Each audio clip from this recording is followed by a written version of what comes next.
This time on Highway Through Hell, a terrifying tumble Oh, he's alive.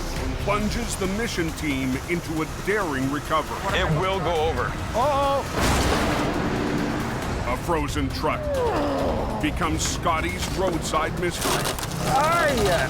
She's all blown apart here. And Colin and Jamie use air power Wall's coming out of it. to battle a bulging load. On the Highway Through Hell, the last line of defense is a heavy rescue team ready to tackle any disaster. Because closure is not an option.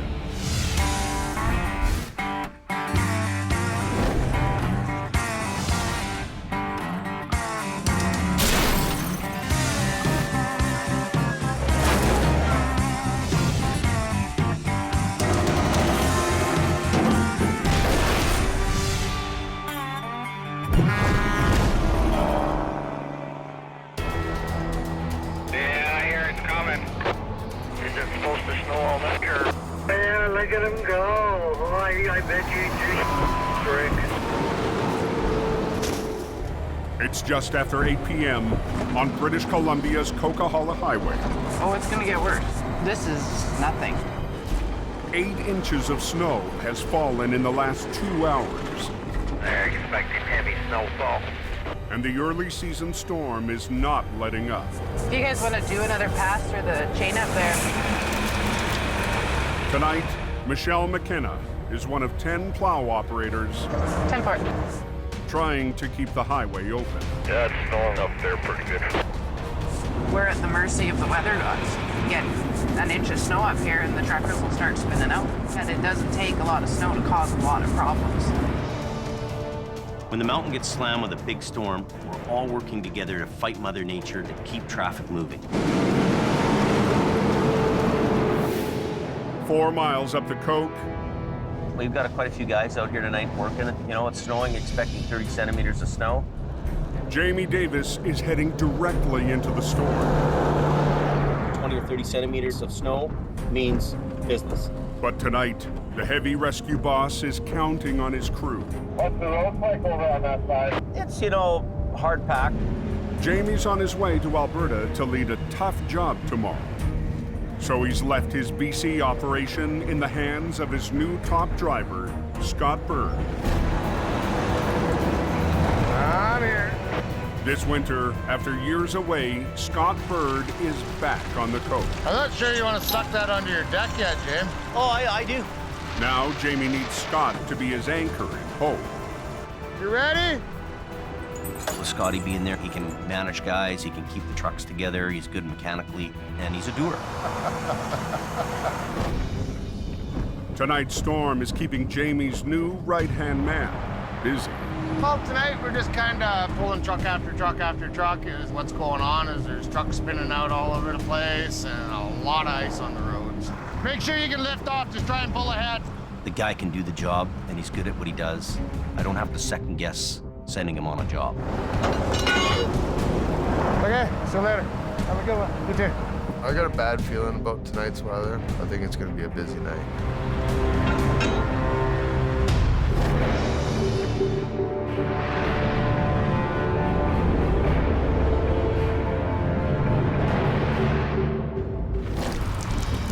Down in the valley, a 4,000-foot drop in elevation. Holy, the wind is raining like a bastard. The storm has unleashed torrential rain. Distant rain, it's all going north. We got a fire truck up here on our side. Mission Towing has been dispatched Dispatch, search and rescue. to an urgent call. There's all sorts of fire and police cars there. Pickup truck has gone over an embankment down into a creek. Operator Neil Wakefield is behind the wheel of Mission's 35-ton heavy wrecker. We're concerned that somebody's trapped, maybe underwater. There's a rescue truck coming up that way too. Someone's having a bad night tonight. Racing to the crash site, Mission's new on-scene coordinator, Nick DeParent. going the way you are. Nick recently returned to help his older brother Jordy run the family business. My brother and I are on the same page. We were trained by the same people. We were raised in the same industry. This is a very high-stress scene, really. It's certainly not a good sign seeing the search and rescue headed up here. Hopefully, if there is somebody in it, they're still okay. If not, it's going to be an unfortunate circumstance tonight.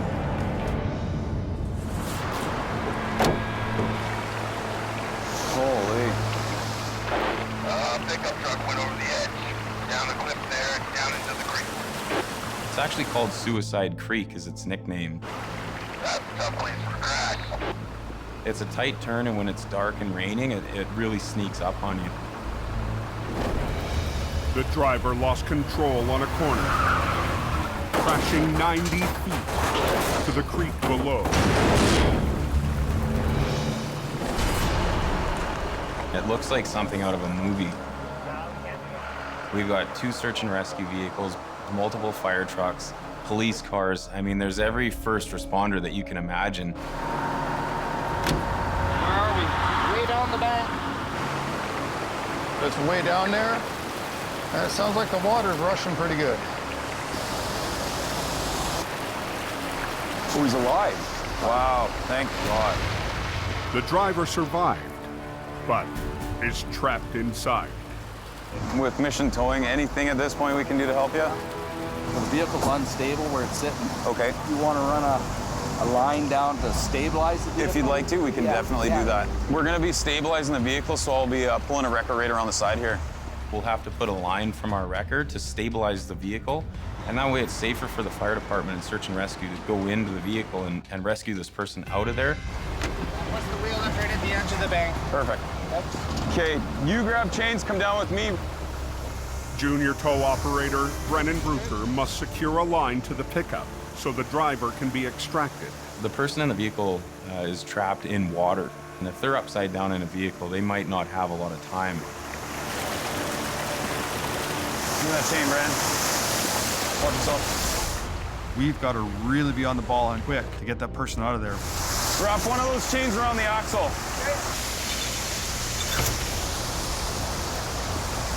Take up the tension. Just snug it up, but don't move the vehicle. With the wreck secured, the rescue team moves in to get the elderly driver to safety.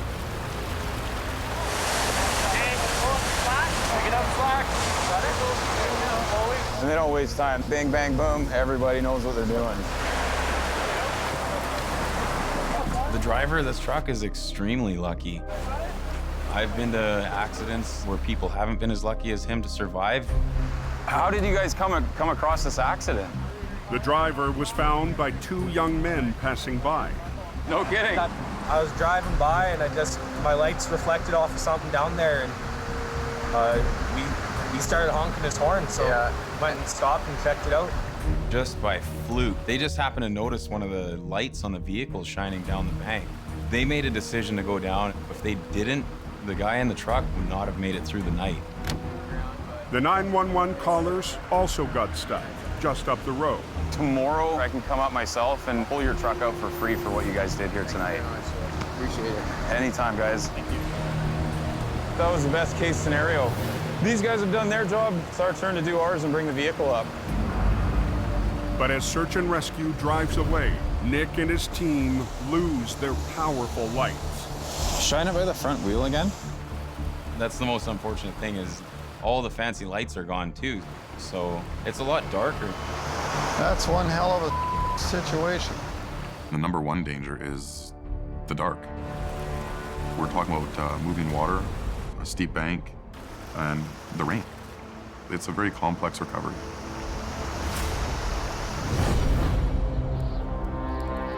Cadillac is a mess. High up on the Coke, the temperatures dropped another 9 degrees. It gets worse here because it's snowing really hard. Hard rain in the valley has turned to heavy snow on the summit. Scott Bird, Jamie's top driver in Hope, has been working through the storm all night. Just before Juliet is stuck in the beach. John, this is by Juliet, right there, so I'll be right there. I'm hoping this is just a quick pop out of the ditch thing. This is kind of a notorious black ice area. The thing about black ice is you don't know it's there until you're in the ditch. I'm seeing our guy in the ditch up here.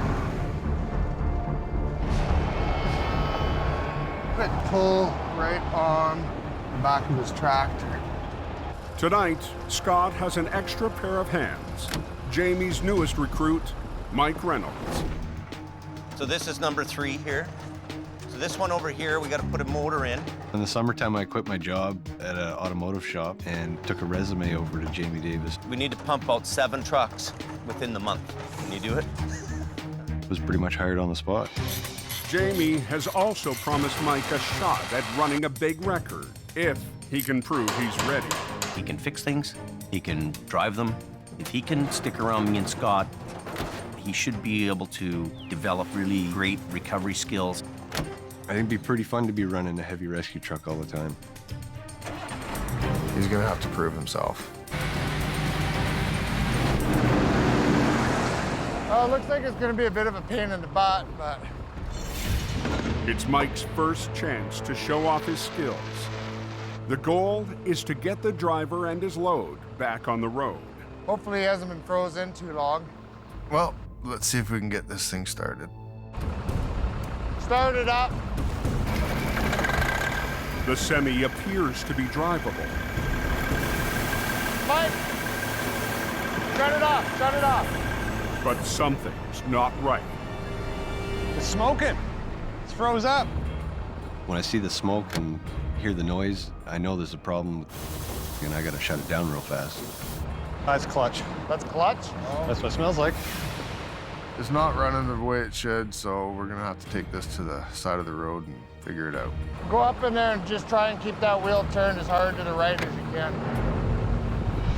Oh yeah, there's lots of frozen snow up in the steering. Well, it's not coming real nice, and it's not steering, so there's some more issues underneath that truck than we can see. We're just going up to the next exit there, okay? This is a situation where Mike's mechanical skills come into play here for the customer. Hopefully he can figure out what's going on with this guy's engine and get him on the way so he doesn't need to be towed. Froze that stiff. Yep, we need help, both sides. Scotty's got the hard side. Huh? Your side's frozen. Look out so I don't hit you.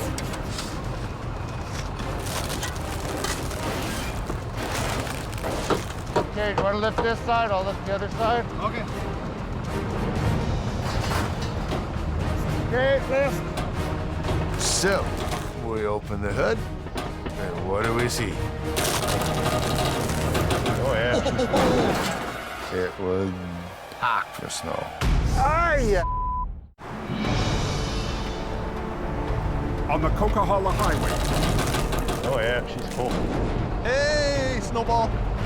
Is there an engine in there somewhere?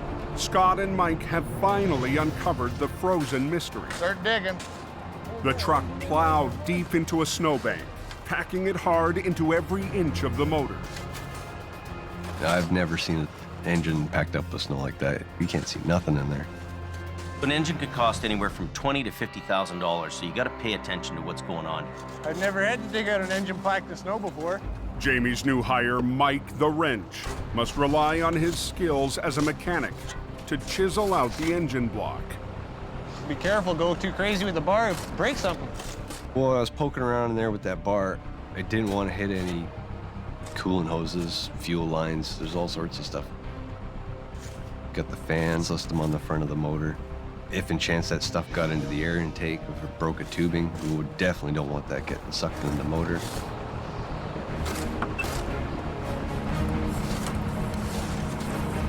We're gonna fire it up. Mike gets the engine running and does a quick inspection. How's the oil pressure look? 60. Check the clutch travel, make sure it's not binding. You're very lucky you didn't even bend your bumper. The driver can get back on the road. Pretty lucky for the most part. Looking like I'm getting ready to get out of here. Okay, let's get moving, boys. It's always a good feeling when you get something out and the guy's able to drive away.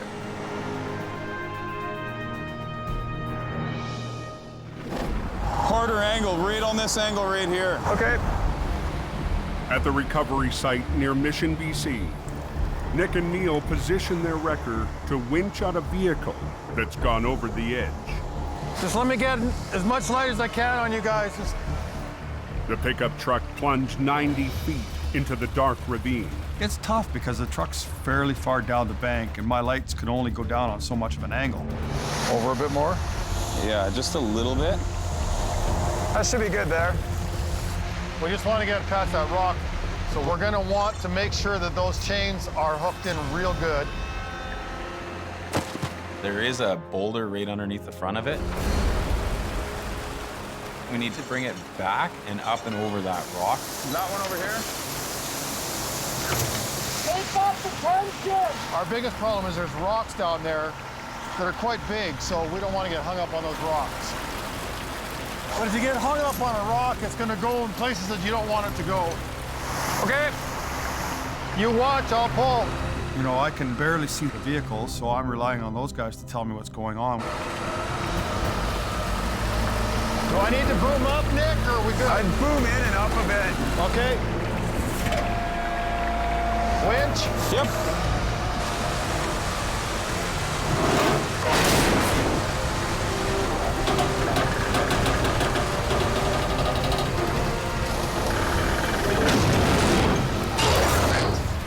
Now, Nick's crew must re-rig to get the wreck up the steep slope. We'll just go to the tow hooks. We'll put both on right now. Yeah. Somebody's gonna be a little chilly. It's your lucky day. We have to go into the water, and this water is freezing cold. Pull back through, please. It's not somewhere you'd want to put yourself unless you had to be there. Here, I'll feed you some slack. Got it. That's honestly the coldest water I've ever had to take a dip in. Whew.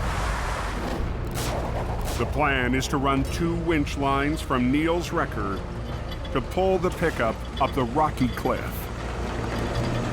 Now we're gonna tighten them up. Just double check everything here as it's tight. And then once it's tight, you guys can come up and we'll do the recovery. Very good. Perfect.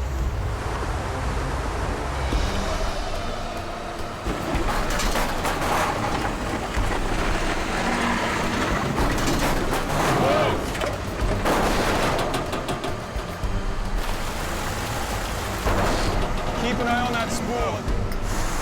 Both.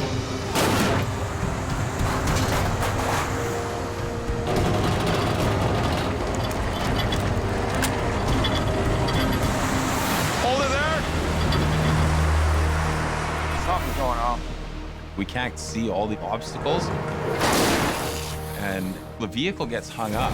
We're gonna tear that thing to pieces. Uh-oh.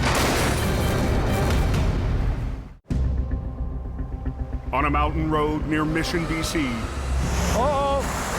Stop. Nick and Neil's attempt to winch a truck out of a deep ravine is dead in its tracks. Right at the bottom of the stump. We're sitting against this tree. It's against the tree? The pickup tumbled 90 feet down a rocky slope. The driver survived and was rescued 2 hours ago. Now on a line lowered down from Neil's 35-ton wrecker, Grab your truck, point it a little. the truck is hung up on a stump. We're only about 10 feet from the bottom, so we haven't made it very far into this recovery. So as soon as we try to pull it, it wants to tip it up that way, and Okay, so what am I it will hooked go onto? over. Reese, What I need you to do is come around the outside with your truck and get it into position. A 1-ton driven by junior operator Reese Griffiths was brought in just to tow the wreck away. We're gonna run a line off your truck. Now Reese and his small truck could make or break the recovery. There's all kinds of things going through my mind. Is it something our 1-ton's gonna be able to help us get through this? straight to that front corner right there. Nick is betting the extra line from the 1-ton will be enough to steer the pickup around stumps and rocks as the big wrecker hoists it up to the road. He's gonna be pulling it, but just guide it this way a little bit. Couple serious obstacles to overcome. Hoping for the best, but expecting the worst. Ready? Yep. Okay. A little more line. Let your tension off a bit, Reese. Right there. Perfect. The pickup is finally just 20 feet from the top. Hold it there for a sec, Neil. Okay, just totally slack off, Reese. We're almost up the road. Want to give me slack on this one? At this point, to us, it looks like it's a clear shot straight up the embankment. I'm just gonna drive ahead with it. Okay. This is where Neil's gonna work his magic. Yeah, buddy. All right. Sweet. Beautiful. Where's Reese? Hell of a job, brother. It was an extremely difficult job, not something that we're doing all the time. What'd you think of that one? That was a good one. Yeah? For everybody to pull together and everyone to work as hard as they did tonight, I still need a hot tub, boss. it was a rewarding feeling for our crew. Okay, out of here, time to dry off. But Nick and Reese will be back up the road tomorrow to fulfill a promise to the young men who helped save the crash survivor. We still have another major part of this, which is get these heroes' vehicle that we promised them we get out for them.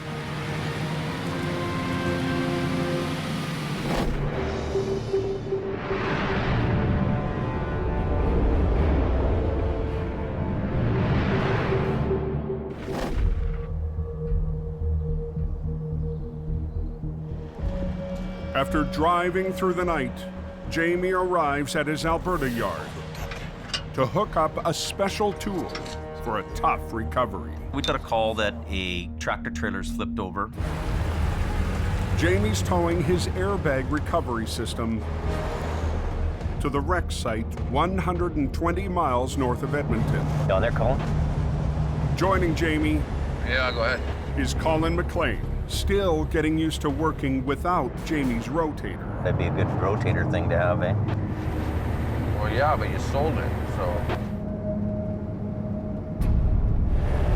Oh, what happened there?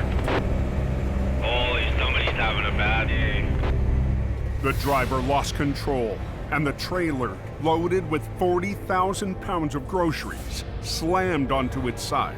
Looks like the trailer flipped over and the truck stayed upright, which is amazing. She's a gooder. Jamie will use the airbag system to try and right the trailer without blowing the cargo out the side wall. It's a full load, and it's all sitting on the wall. It's my reputation. I've told the customer I can lift this trailer up fully loaded, and I'm gonna do it. There's more weight in here than you think. That's ain't good. On Alberta's Highway 55, She's a gooder. There's more weight in here than you think, and it's all sitting on the wall. Jamie and his crew need to right a trailer That's ain't good. with more than 40,000 pounds of cargo pressing on a side wall. My job is to bring value to the table for the customer here. Having this trailer break open and having groceries fall out the side of it wouldn't be cool. We'll need all these hoses. Yeah, grab that. Jamie will use his inflatable airbags to gently raise the loaded trailer off the ground. And then the last one will be over there. We're gonna put bags in. We're gonna blow them up a little bit, and then we're gonna drop one down, shove it in a bit more, lift, put it in. So there's a bit of positioning we're gonna have to do with the bags. Jamie has used his airbag system in the past on some of the most fragile loads. She's ready. Airbags, you may only use them twice a year. But when you need them, And the further down you get, the better. it's gonna pay off. Colin is Jamie's top heavy rescue operator in Alberta, but today he's glad the boss is on site. This is my first airbag recovery in 17 years of towing. There you go, James. I'm excited about it. Be a good learning experience. Keep going. You see how we're already getting some lift already? Yeah.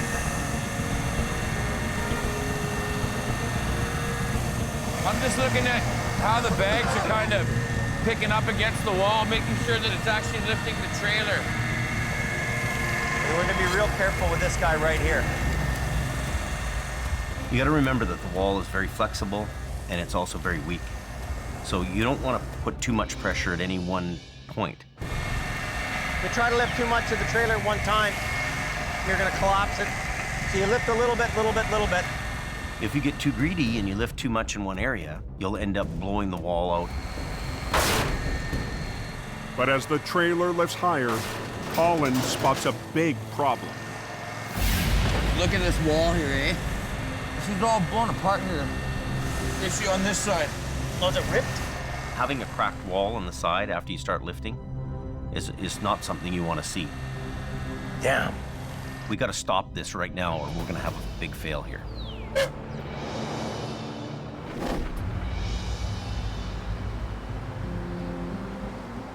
After the long night on the back road recovery, Nick Duperrin returns to his family's tow yard in Mission, BC. Big brother! What's up, dude? You get your feet wet today? Yeah, I did. Yeah. It's good. What's happening? Not too much. After 4 years away, working for another tow company, Nick has returned to help his older brother Jordy run the business. We work so well together, we think the same way, we know what each other's thinking when we're on a job. Family's very important to me. And one of the most important things about our family is the family history in our business. Our grandfather and our great-grandfathers started this business in 1954. A lot of family memories. Jordy and Nick's grandpa Wally still owns the company he started with his dad 60 years ago. That's the one that burnt down. But it's been one of the toughest years in the family's history. 3 months ago, a fire devastated the business.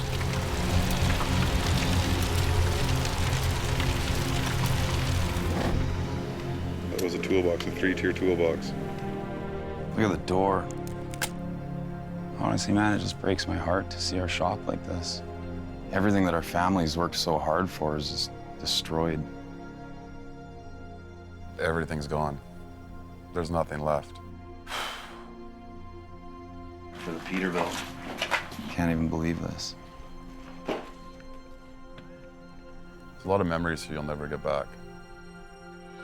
My grandpa's really upset. You know, him and his dad built this. We rise from the ashes. That's what we do, we rise from the ashes. As hard as it is, you know what, we go forward, right? Yeah. Yeah. You know, we keep saying to ourselves, whatever doesn't kill you makes you stronger. We come out of this with a positive attitude and try and service our customers like family. And today, that family spirit will be put to the test. Back at Suicide Creek, the scene of last night's recovery. What we're gonna do is no cost to the owner of the car because of what they did last night, saving the man's life. We really believe in paying it forward. It's kind of our way of saying thank you. This is it here. We got the Holmes 480, winch on the front. Junior operator Reese will help recover the Good Samaritan's car, but he'll be driving Grandpa Wally's favorite truck, 43. This truck's got a lot of miles on it, a lot of miles in the hills. Gonna go get a few more miles on it today. Yeah. I've never ran a Holmes before, so it's gonna be a good learning curve. Okay, I'm gonna take the Tundra, so I'll follow you up there. Okay. Sounds good. Be careful, and I don't want it wrecked. That's my pride and joy. I'll take care of her for you. You'll be shot at sunrise.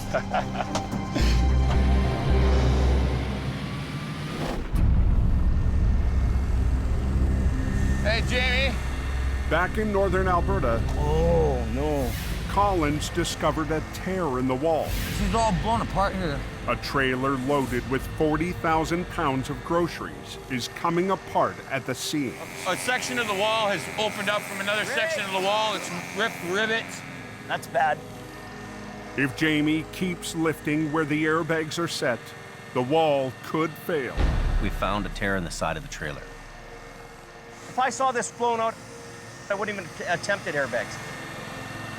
Well, is that going to be an issue on the bag? No, it's going to be an issue, period. Okay, We have to stop right now and rethink this whole situation. take down that one. The tear in the side is a bit of a sketcy deal, but it's my reputation. It's my name on the door. I think we got to take one of these ones out and put it there. It's up to me to do a good job and save the customer money and not cause a worse mess than's already there. Take this third bag down and move it over. Ah, right there. Colin helps reposition an airbag to try and seal up the wall. If you're lifting on both sides of the tear, you're doing this. If you put the bag on the tear, you do this. Okay. Using the airbags, we're able to put the metal all kind of back together. It brings the tear together. It doesn't separate the tear. It's risky to your equipment. You might end up, cutting a bag with the sharp edges, so it's a bit of a gamble. This is the critical time right now. The wall is holding. The guys need to rig up here a little bit now. Get your tailboard right here on an angle. You want to be pulling right here. Now Colin and operator Johnny Tipton will use their wreckers to lower the trailer back onto its wheels once the airbags have done their job.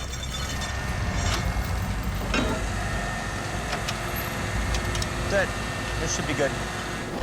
With 2 winch lines running from the wreckers and 1 strap, the operators will try to guide the trailer onto its wheels as the airbags let go. You just take a little bit of weight, they blow out. Pull your bottom ones first. Do the bottom ones and only do the top if you have to. Whoa. The groceries are starting to fall down inside here. This guy's at the maximum now. It's gonna pop out first.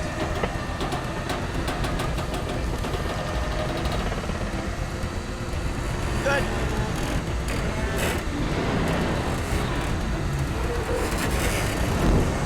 So perfect. Good. Oh, see, there he goes. The air cushions have done their job. But the loaded trailer still needs to be moved to the road. It's going to be a struggle just getting it 50 feet. You just keep tight here.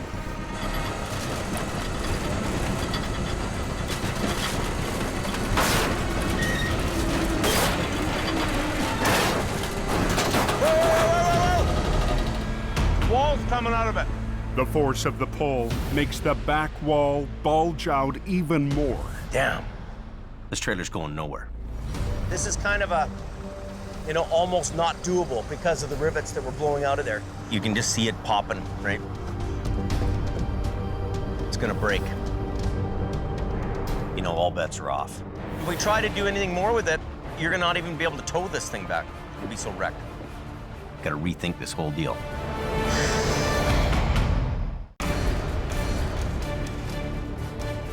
In northern Alberta, damn, you can just see it popping, right? Jamie's attempt to lift a fully loaded trailer out of a ditch has come to a grinding halt. It's gonna break. This thing could easily just unzip like a zipper. If Jamie continues, the wall will blow out. The only wrecker in Jamie's fleet designed to lift it was sold months ago. If we had the rotator, we'd lift this. Really what we need here is a rotator and swing the front end of the trailer onto the pavement. Problem is we don't have the rotator here. So, we're faced with the facts. This is what we have to deal with. Put one safety chain to your deck to here, and you put another safety chain in over here. so it doesn't slide on you, right?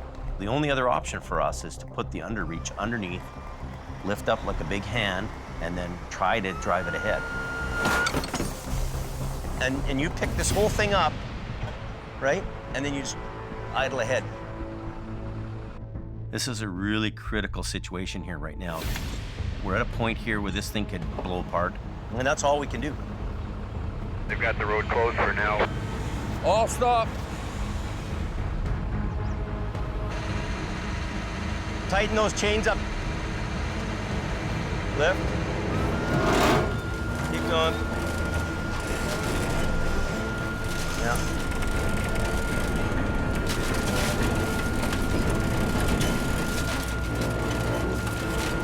Okay, so what you do now is you just go straight ahead, okay?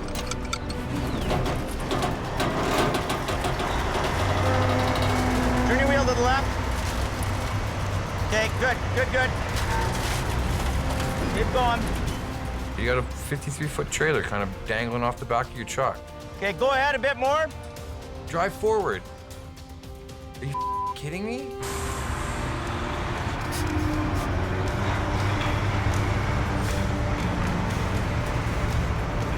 Crank it to the left.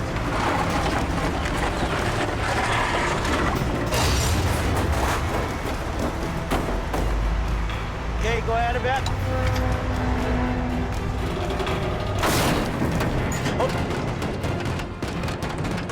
These are the kind of things that makes your hair stand up on the back of your neck. This trailer is just about ready to break apart.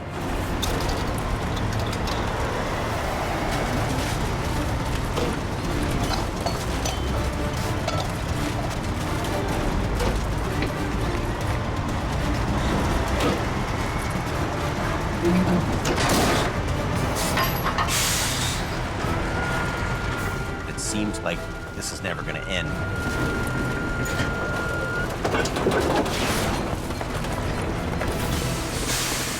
Another couple inches is all we need. We need this much.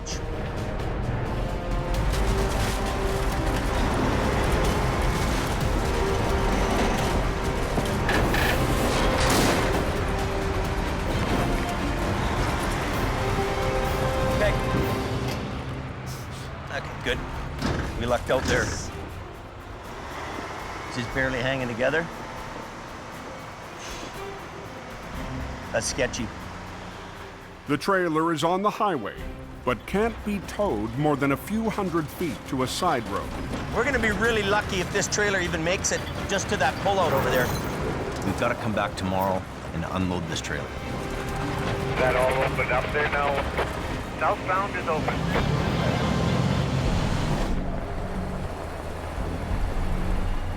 Near Mission, BC. You gotta be a little careful. There's a lot of sharp turns here, so it's quite easy to slide off the roads. Nick and Reese head up a logging road to make good on a promise. We're getting closer to where the vehicle's located, and the snow's getting a lot deeper. They're searching for a car that got stuck near last night's accident scene. The vehicle belongs to the two young men who called 911. All we want to do is show some appreciation for some people in our community that deserve to be appreciated. But it's getting tough for Reese in Truck 43 to keep climbing. The roads are getting worse. I'm hoping that we find this vehicle, because I don't want to be going too much further up into the mountain.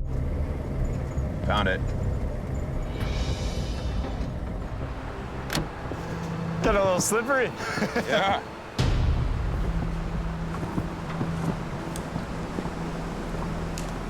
Only obstacle I see is this log that it's sitting on.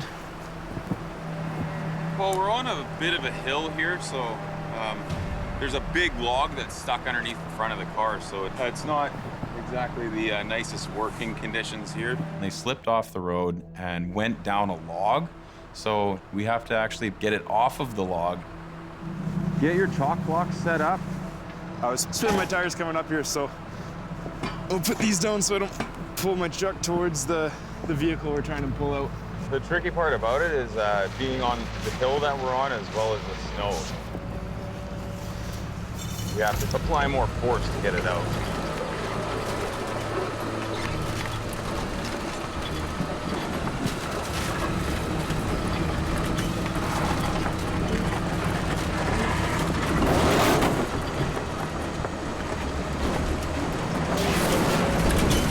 Over there, Reese. We still have a lot of sticks and stuff that's jammed underneath. The car won't budge by winch alone. Oh boy. So Nick and Reese must get truck 43 in motion. A big worry for us is that our truck slides off the road and ends up in the ditch as well. Definitely do not want to get Grandpa's truck stuck. To help Reese's truck bite into the icy road, Nick adds traction. That's gonna help us maneuver the wrecker around to where we need it.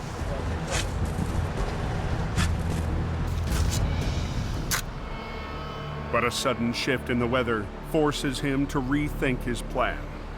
Yeah, we need to get out of here quickly. Starting to see some snow, so this is a game changer for us right now. The weather can change really quickly up here. All of a sudden, we can be in the middle of a snowstorm and be in a lot of trouble. I'm thinking before we try moving your truck, let's bring the Toyota up and we can run the snatch block off the Toyota Redirect and down to the front of this. Yes, sir. Nick will use his truck to redirect Reese's line to increase their pulling power. We're gonna put the Tundra to the test. We're gonna give it a shot. We need to get out of here quickly.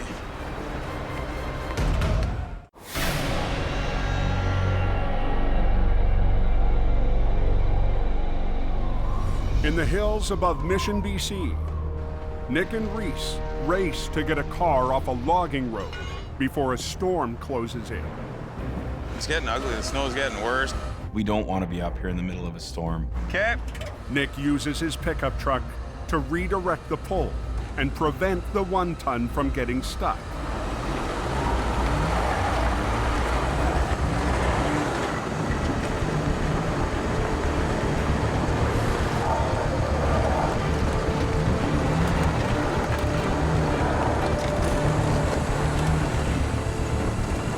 Awesome. Perfect. Look at that. Look at that. Reese, man. Nice job. The car will soon be returned to its owner at no charge back in Mission. You know, it's a great feeling for us to pay it forward to them. For what they did, for saving a man's life, was a really good feeling for all of us. Didn't get stuck. Now I gotta get back down the hill.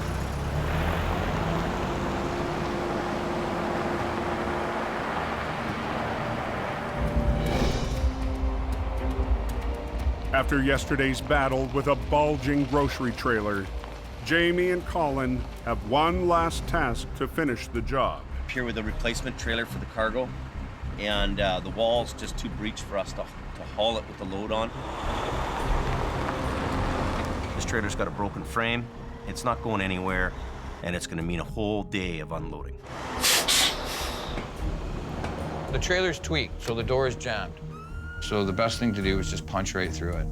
So it might be a little destruction, but it'll work. Yeah. It's gonna be a bit of a rip and tear show. Oh, let's see what happens. Look at that. That was good. Well, the door's open. It's not a call you want to make, but you know that if you try to haul this thing down the road, it's going to be unsafe and it's going to end in disaster. This is going to be one hell of a job. 40,000 pounds of groceries must be moved by hand. Everything but a kitchen sink. Before the broken trailer can be towed away. Yeah, it's a pain in the ass. It sucks. Get organized here and start hand bombing.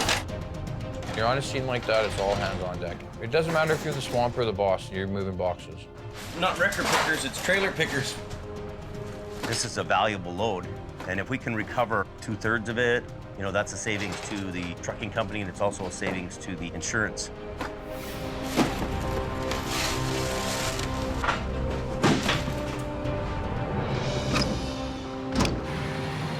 I guess we're all done then, eh? Good job, Jim. Good job. One of the best parts about this business is that Really, no two jobs are the same. You just overcome all these problems and you get the job done the best way you can.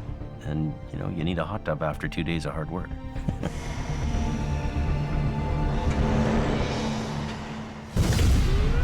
Next time on Highway Through Hell. A crash on a bridge Start fire now. puts Jamie's crew on edge. Watch out, watch out. Scary ride, man.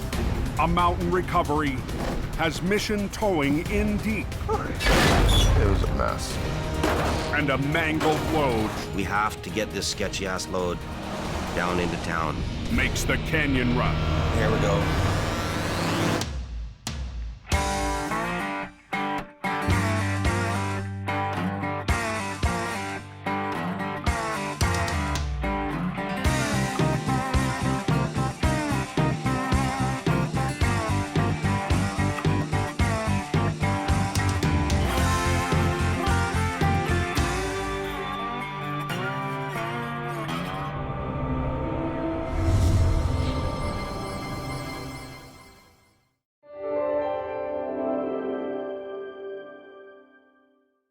This time on Highway Through Hell.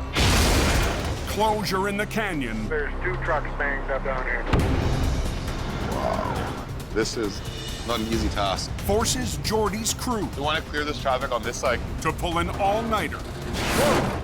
Team Green. Just think of a giant ostrich egg. Juggles an odd job.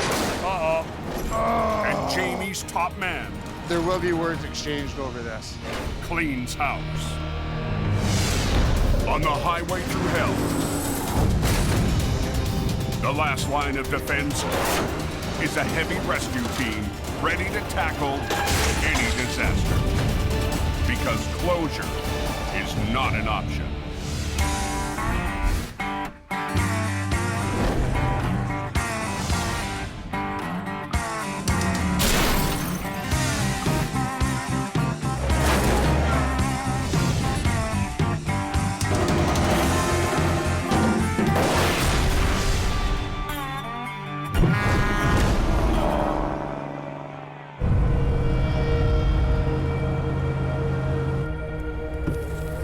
On the coast, this rain is supposed to turn into snow.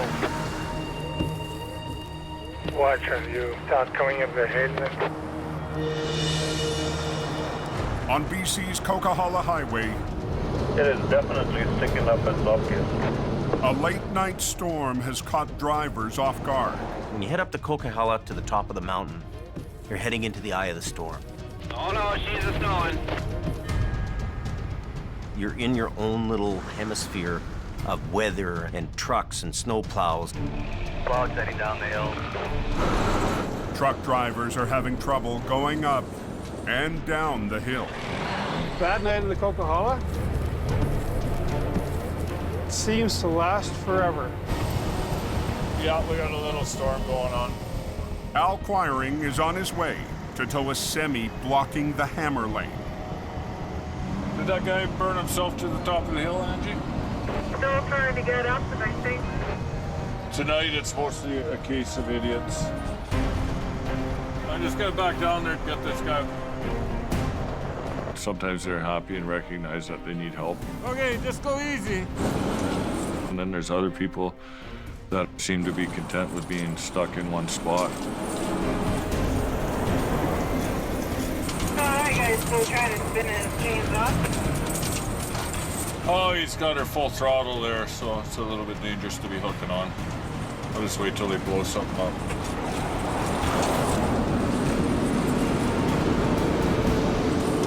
Al meets up with highway maintenance. Idiot Phil's here tonight. But the driver just won't give up.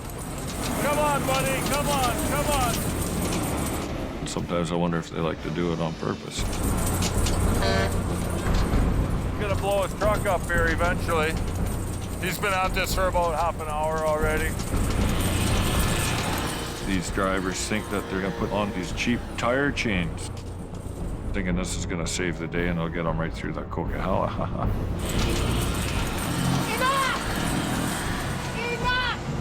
Finally, You get torque! The ice and everyone's patience has worn thin. Okay, watch out.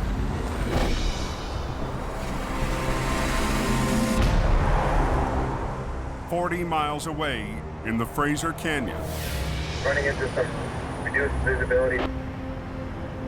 Pretty scary out there. dense fog is slowing down the overnight freight runs. Can't even see where the hell I'm going here. Just after 9 p.m., Okay, we're stopped up here. traffic in the canyon grinds to a halt. Two fully loaded tractor trailers have collided, shutting down Highway 1. There's a lumber truck rolled over there. Freight all over the road. There's two trucks banged up down here. An accident between a B train loaded with lumber and a courier truck full of mail has scattered debris across all lanes. Now we have a complete block of the Trans-Canada Highway. Oh, this could be ours.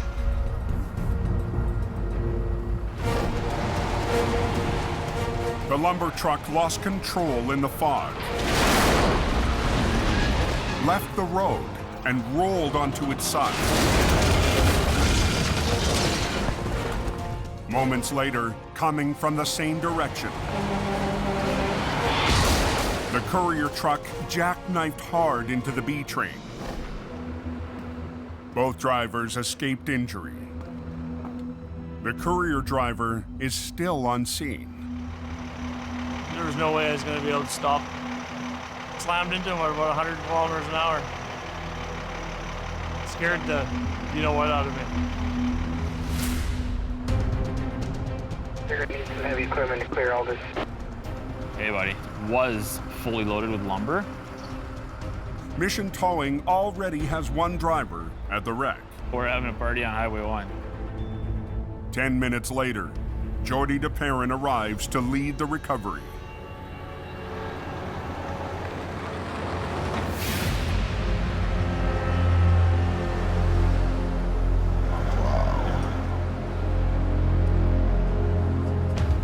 She's pretty twisted there. This is a big recovery. This lumber truck picks up the entire road. Wow. Yeah, the whole highway's blocked off, eh? There's nothing getting through until we move it. It looks like an all-nighter. This is not an easy task.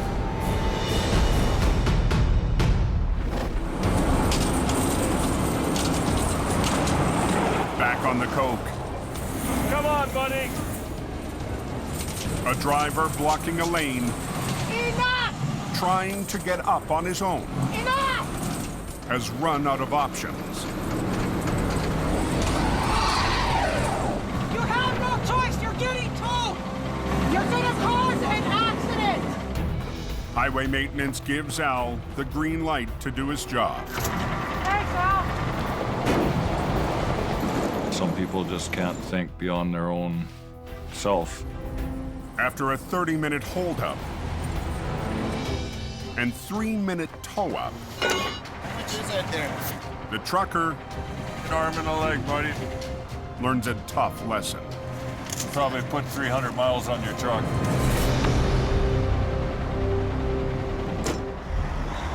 Wait, listen. D-train in the weed, downside. But Al's night is just getting rolling. There's something going on. Down the hill, another truck is blocking a lane. It's getting worse by the second. All because of one guy down here. What are you doing? It's spinning. It looked like he steered off and into the snowbank to stop the truck because he was panicking. Can you get going? Because you're in a bad spot here. You're going to cause an accident. Somebody else is going to smoke into the accident. There you go. Put the phone down. We're trying to get the road opened up here. If you can pull that down, how much?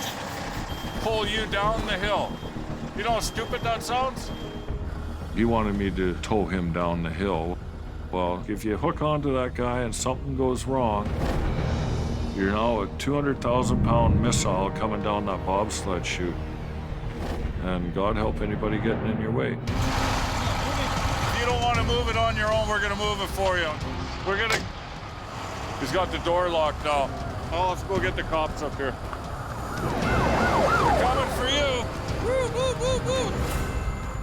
A commercial vehicle safety enforcement officer arrives. You can't wait here. We got hundreds of vehicles up there waiting to go down. CVSE comes and they show him the badge and show him the riot act. Different breed tonight, eh? Must be the moon. And he finally agrees to put the chains on. It's a good word of advice, buddy. Don't come back here till you got winter tires, eh? Chained up. Are you ready?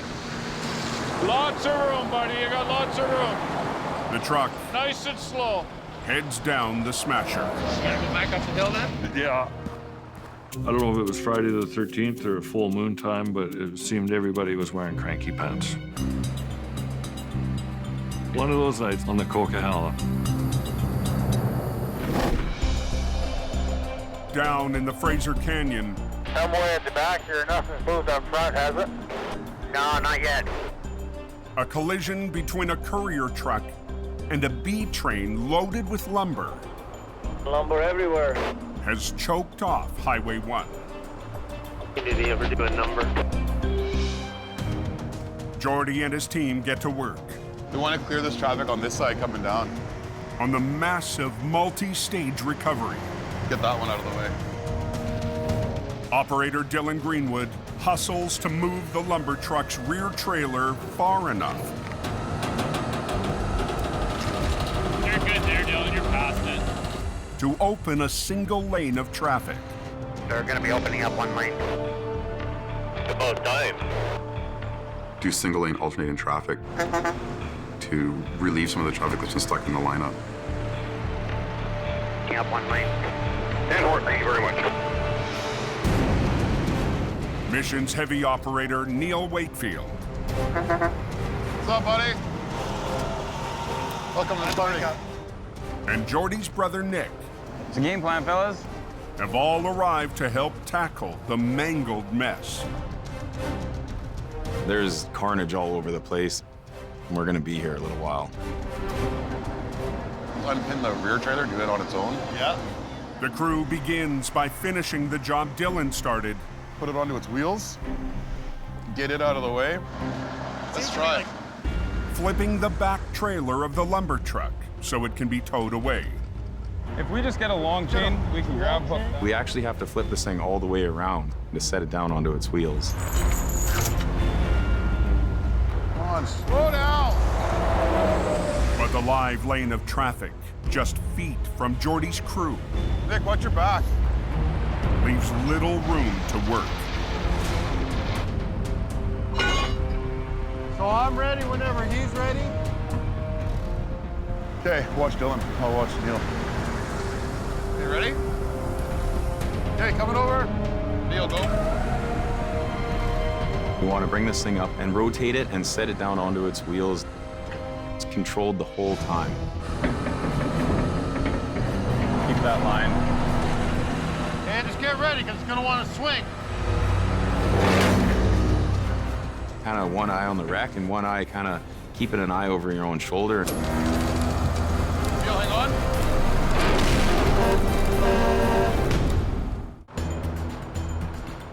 There's a lumber truck there, White House.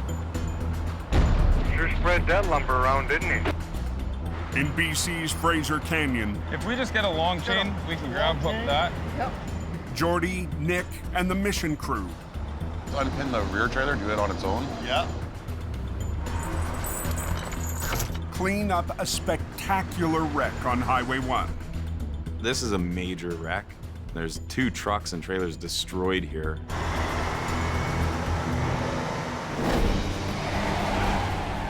Two hours ago, a B train carrying lumber flipped onto its side.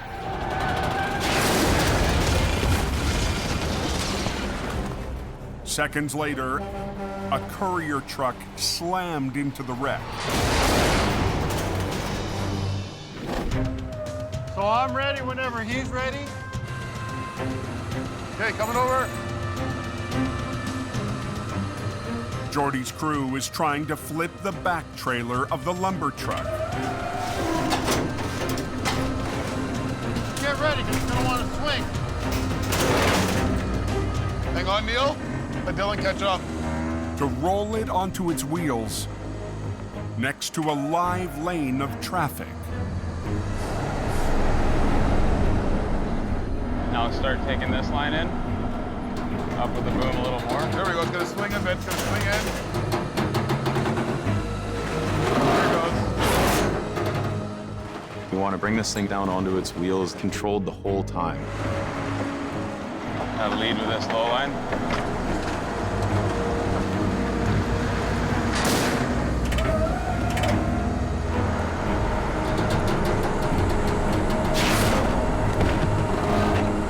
The first piece of the lumber truck That's good, Trev. Didn't even break any airlines, so he can just drive away with it. Love it. is hauled away. Now Jordy and Nick will tackle the courier truck. This truck has a load of mail and parcels in it. We want to get this delivery moving as quickly as we can. Hold tension on both of them for me, Dylan. Keep it tight. I'm not so convinced of this one being easy.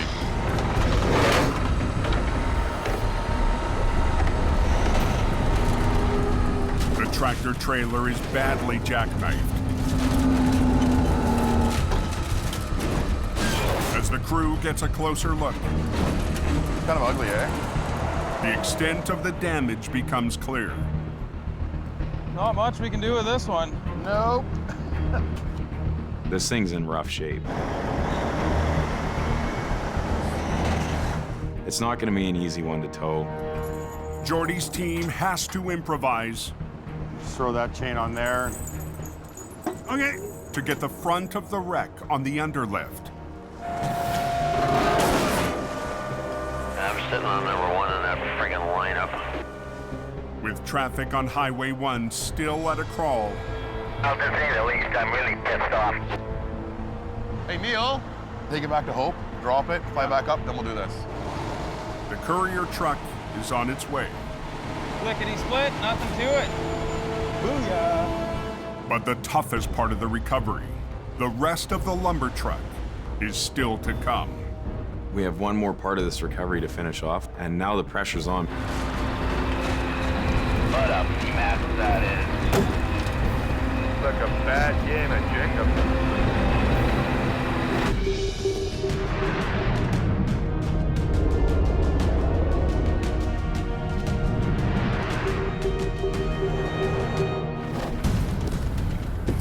125 miles to the north. It's that type of snow that just turns to ice as soon as you drive on it. Breaking this gas creek, eh? Scott Bird drives through a storm. We are seeing snow tonight. She's slick. To a wreck 3 hours from Jamie's home base. We're on our way to Cache Creek to some sort of collision involving at least one big truck. I believe this is our accident. Southbound stopped at the bottom of the hill, just be advised. Pushed a little bit up, eh? Well, you hit me hard, man. The semi was clipped by an oncoming rig that's already been towed away. She's a fixer. The driver's side hood is gone. The front tire is pushed way back. The wreck is blocking one lane on a downhill stretch. We got single lane traffic here. Yeah, it would be wise to approach it real slow. It's obviously very icy. There's no time to stop for nothing. That's kind of a recipe for disaster. But the crumpled front end means it won't be a simple tow job. Because the axle's tore out of it. I don't want to trust the springs. I don't want to trust anything. This is a dangerous spot. You got to think quickly, and you got to figure a way through this problem.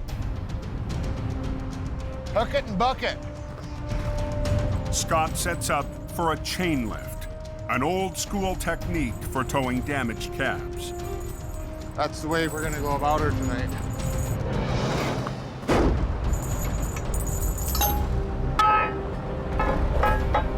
It's the old Truckmaster style hookup. Old school technology, but it's used every day.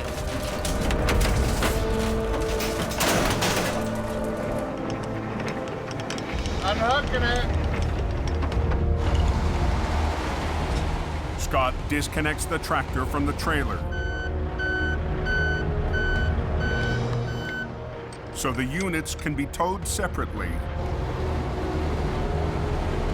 back to Jamie's yard in Hope.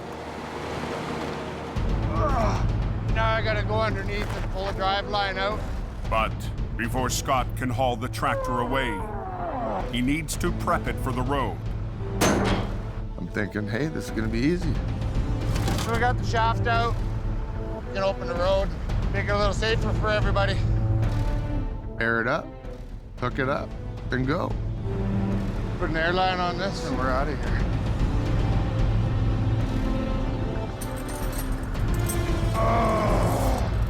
But the piece needed to attach the wrecker's airline to the cab has disappeared. I'm missing a bunch of these that adapt up and down to different sizes for the air tanks. There's been other people driving the truck. My airline is not rigged up the way that it was.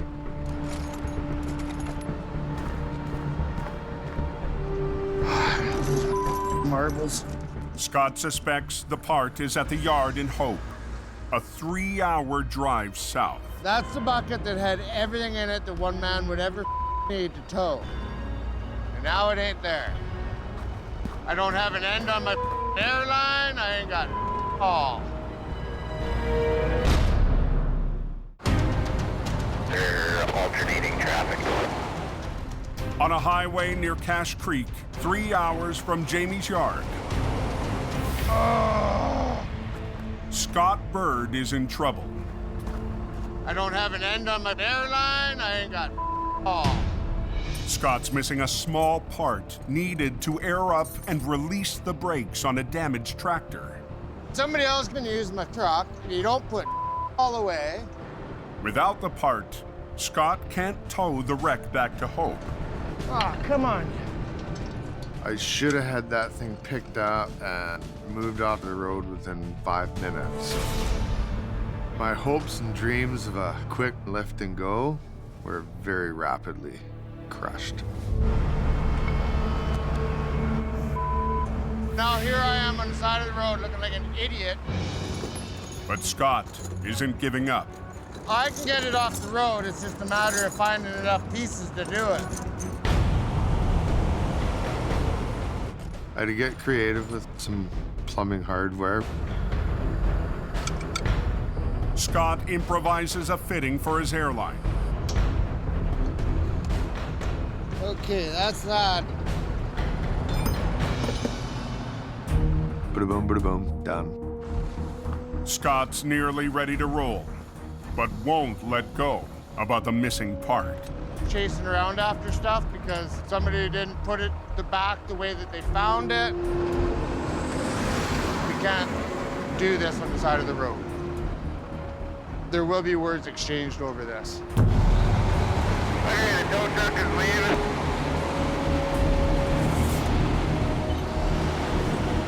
We're out of here. What lanes are blocked?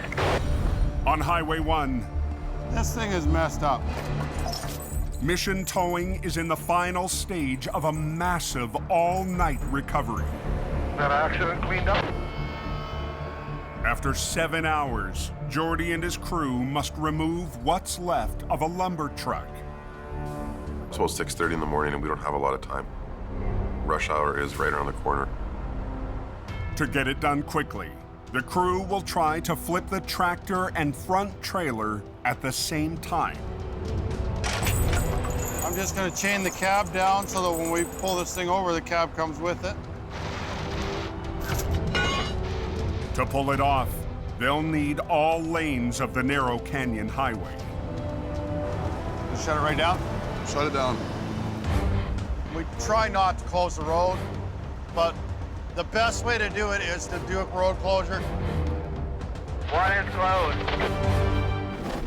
With two wreckers on opposite sides and opposite ends, one will try to lift and rotate the trailer, while the other peels the cab off the passenger side and onto its wheels. Backing up. And we're gonna basically belly wrap it so the chain comes out and comes around. We gotta go, traffic's backing up. The pressure's on for us to get this thing loaded on our equipment and get it out of here. Okay, we're ready. The two wreckers start to lift and pull. The back is so twisted out. Hopefully it springs back. Work that lower line. That lower line. There we go. Okay. Neil? Be careful, you guys. We want to do this in one shot. Boom up a little more. There we go.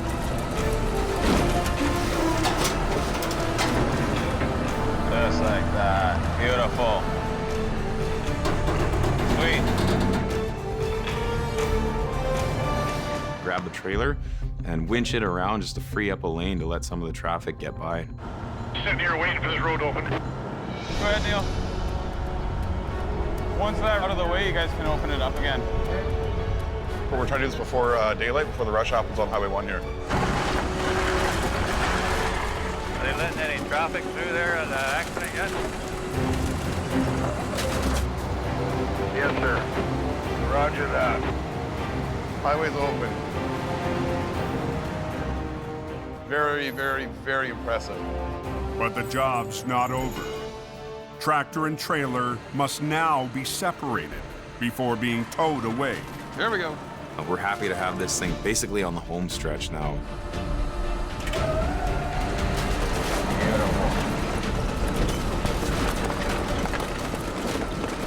It's been a long night. Everybody's tired. There you go. We're looking at the time and it's coffee o'clock now. Slick. That was awesome. It was quite the job, and we got it done right for daylight. Great teamwork by our crew. It was a major wreck in the big scene. We're celebrating a victory on this one.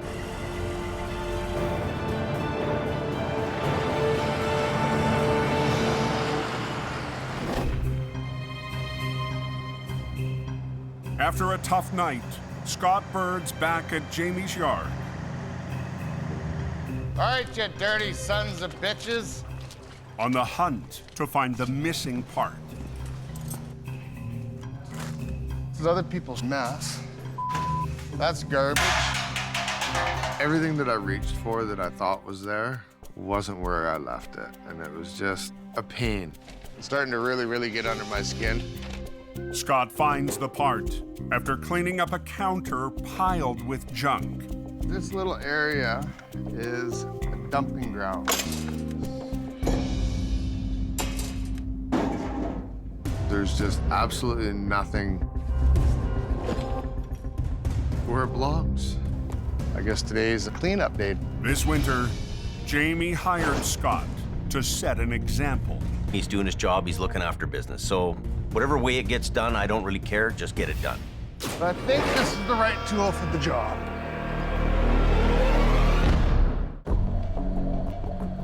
At the heavy rescue yard in Hope, This little area is a dumping ground.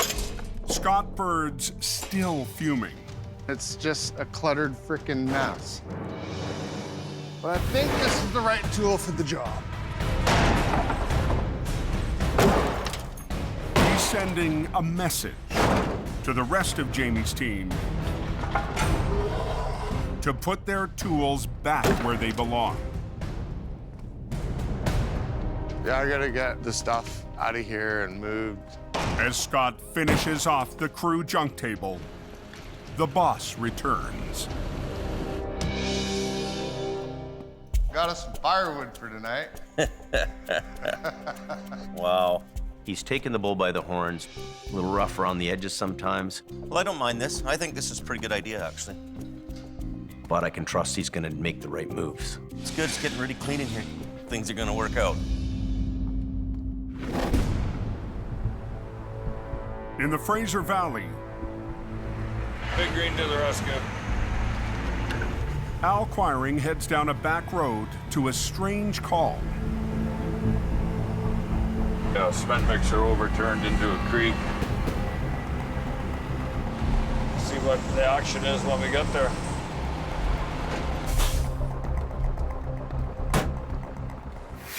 A 65,000-pound cement drum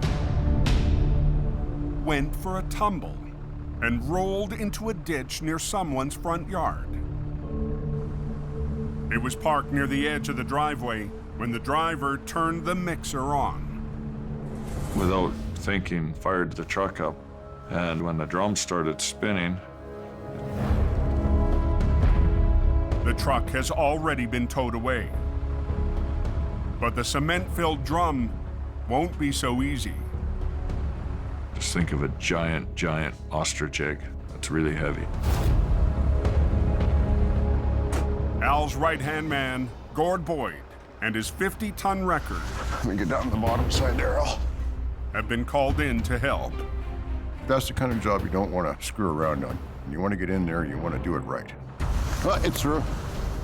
But the big egg isn't built for easy rigging. It's slippery in the middle and it'll slide right off. Al and Gord managed to wrap a sling and shackle around each end. Topside, here we go. The drum doesn't have wheels on it. It's bulky, it's awkward. It's going to take some finesse. To drag the 30-ton drum out of the ditch, Al and Gord will use nearby trees to anchor their wreckers and double their winch lines for the pull. This line here, we're just going to use one snatch block in it, and then this one will be through a block, double block. Okay.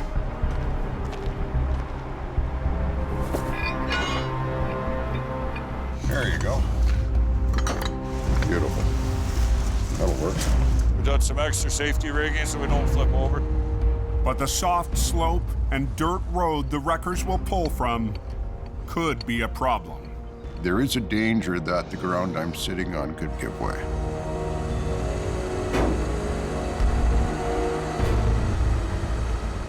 Gord and Al tighten their lines. Anytime you're around those kind of conditions, you've really got to be on your game. Use both lines there, Gordon. Just bring it all the way.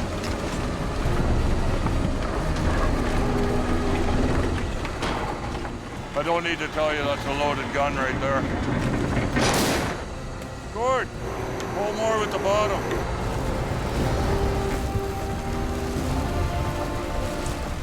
As the drum reaches the top of the bank, Just hold it, Gord. the ground starts to give. Just wait. That's the last thing we want. In the valley, use both lines there, Gord. Al and Gord fight to pull a 65,000-pound cement mixer up a crumbling bank. Bring it all the way. Near the top of the road, Just hold it, Gord. Just wait. the fully loaded drum is digging in, carving up ground the heavy wreckers are parked on. There is a danger that the ground could give way. I don't want to see this. Where'd our shovels go? Here's Gordy and I tied to this 65,000-pound ostrich egg.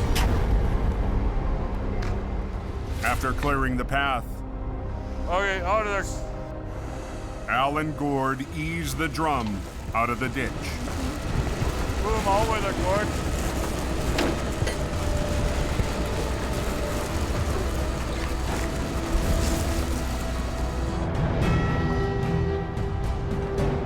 There we go.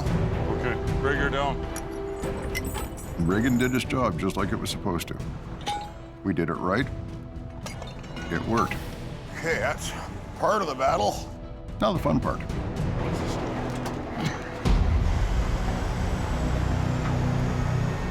Al and Gord need to maneuver the mixer another 30 feet to the road. What we're gonna do is just hopscotch it out.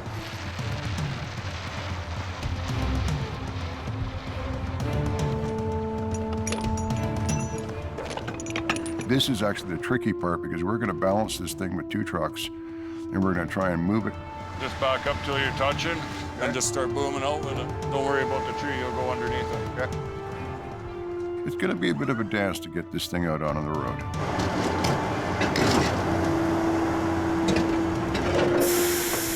Boom out and I'll pull it as far as I can.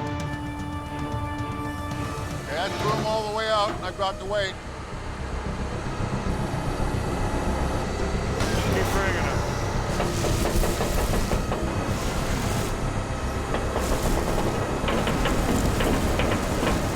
Peek it back up one more time. Okay. At that point, we're actually carrying the cement drum between 2 tow trucks, pulling it out to the road.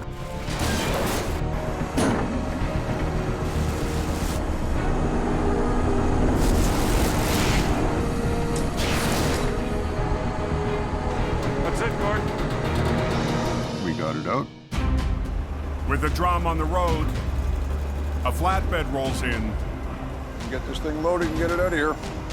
to cradle the big egg for the ride home.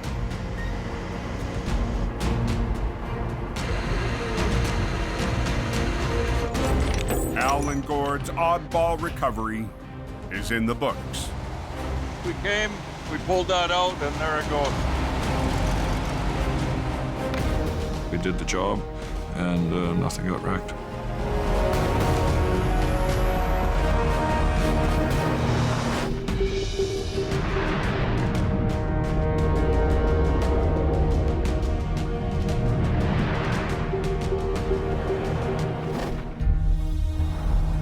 Three hours east, Another storm coming in tonight, I hear. Jamie's newest driver rides into unfamiliar territory. We're up here doing teamwork with this police rotation. Mike the Wrench Reynolds was hired as a mechanic with a chance to become a heavy wrecker operator. Jamie's dispatched Mike to the town of Princeton. We're heading up here to Abbottowing's yard. Mike will back up local tow operator Tyler Lee They're expecting a couple of bad storms. How you doing? Not bad. during one of the toughest weeks of winter. Jamie had asked me to help out the local tow company that doesn't have a heavy wrecker. Just outside the town, I don't think I want to go down this hill. Highway 3's narrow and winding trucking route Could get ugly. is tough for drivers and Jamie's new recruit. Highway 3 has all kinds of different dangers to it. It has steep hills, winding corners, and it has huge drop-offs. So we're gonna camp out here and take on whatever work we can get. Mike's visit doesn't go unnoticed by the locals. What are you guys doing? That's the closest I've ever been to them. Mechanic, tow truck driver, a deer whisperer.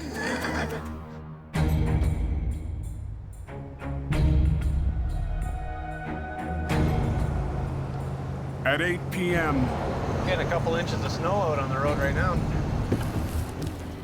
Mike heads out to Whipsaw Hill. Whipsaw is on Highway 3, and it's the same steep hill as the Coquihalla, just add a few more curves to it. Trucks spin out on it just like they do on the Coke. 11% downhill grade. Slowly slipping down this damn hill. 20 minutes into the Whipsaw stakeout, Trucks fighting and clawing and scratching and trying to get up. Mike's on the move to a spun-out heavy load. All the way to Princeton. No. There he is.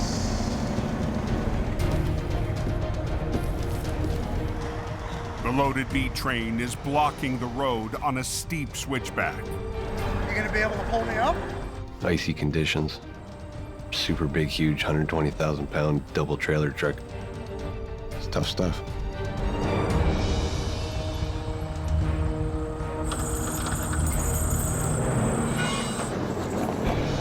But on his first tow up of the night, Come on, you freaking newbie. Mike's having trouble getting in gear. He's rolling. Fighting in there. After 10 minutes, Going pretty good. Mike gets the trucker to the top of the hill. Thanks a lot. Have a good night, eh? Sweet. 2 minutes later, another stranded semi Yeah, I come to a stop there. Tow truck. sends Mike back down the hill. He spun out up on the second set of switchbacks here somewhere. Not too far up the road here, I think. How's it going, bud? But Jamie's heavy rescue rookie Son of a bitch.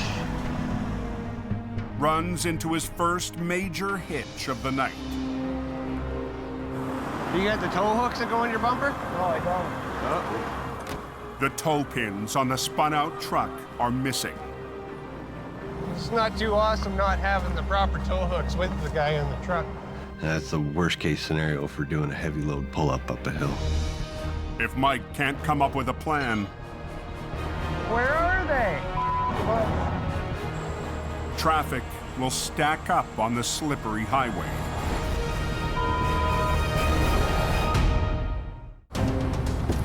Yeah, I come to a stop there. Tow truck. On Whipsaw Hill, How's it going, bud? Mike the Wrench is helping truckers climb an icy stretch of Highway 3. A little bit new territory, new ground for him to try to work within here. When he runs into trouble, He's got no tow pin on the front of his truck. He's got tow sockets.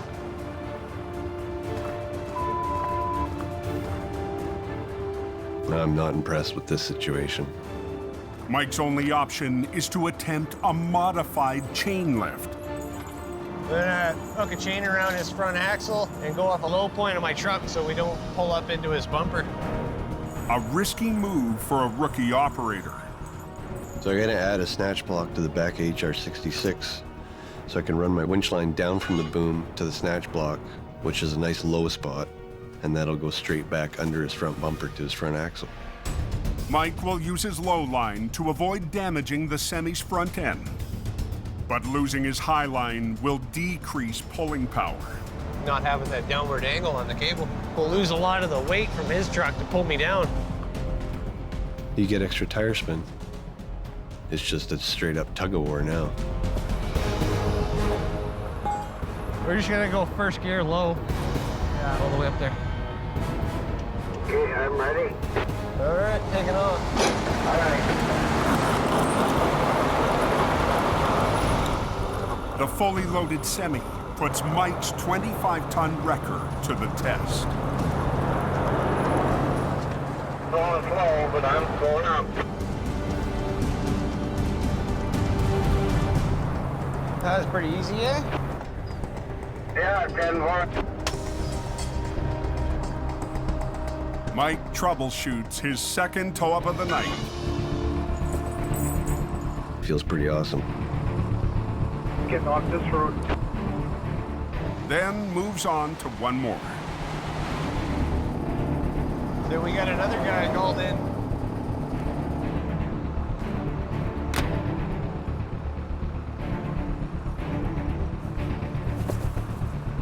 All right, buddy, here we go. All right. Third pull-up tonight. That's pretty good, even for Coquihalla standards. Good old girl. Thank you very much. No trouble, bud. Safe travels. I think Jamie will be able to get a good night's sleep tonight. Decent first night. I haven't wrecked anything. I kept myself busy, got all the jobs done, and made some new contacts. We're just getting warmed up.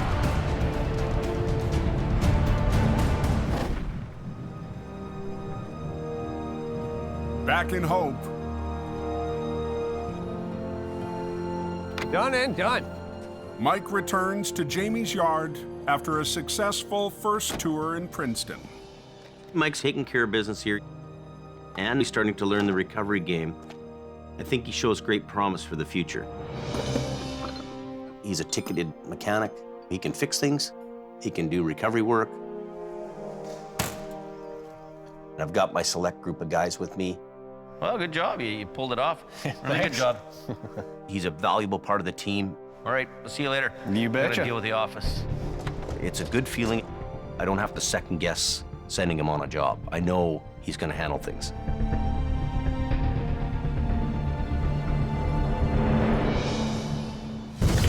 Next time on Highway Through Hell. Number 3 is pretty bad. Jamie's top dog But this will be the epic wreck of the year.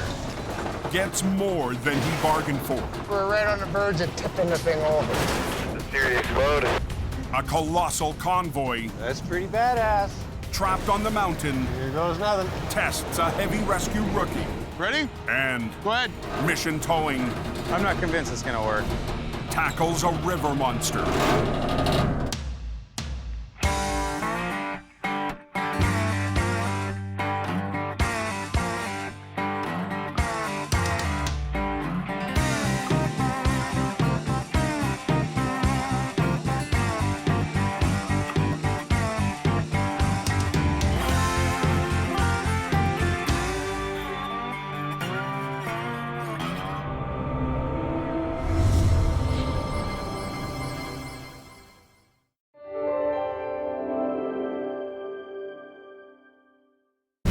This season on Highway Through Hell. David Davis is on fire.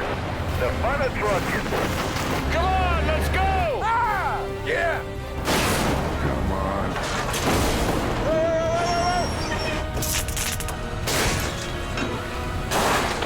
Whoa, whoa, whoa, whoa, whoa! Nobody's going anywhere. Uh-oh.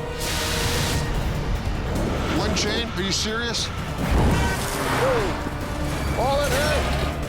Oh yeah, you pooched her good. That looks like it was a hell of a ride. Watch out, watch out. Definitely a Japan moment.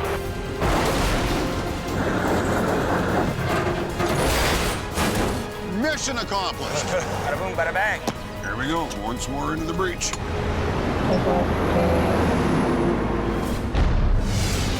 On the Highway Through Hell. The last line of defense is a heavy rescue team ready to tackle any disaster. Because closure is not an option.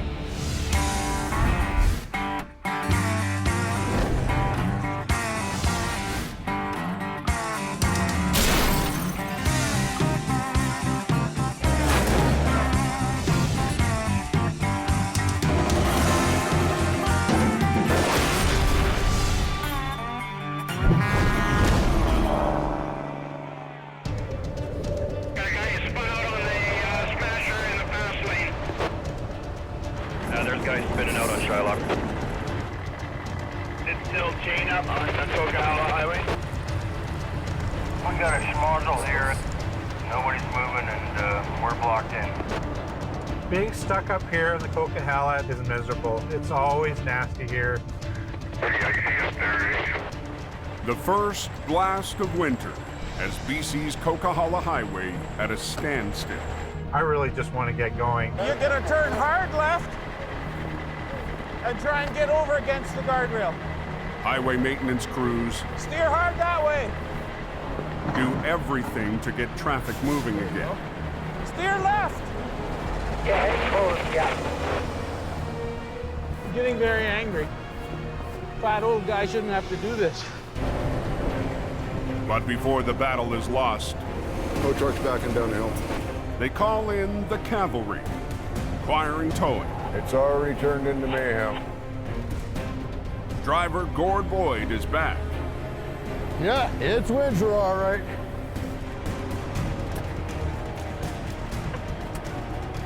First storm of the season is getting up there and shaking the rust off. It is literally just like a war zone up there. Straighten your wheels! Straighten your wheels! Straighten your wheels up! I'm the guy who swoops in, does the dirty job, and gets the hell out of the way. That is not too smart, that one.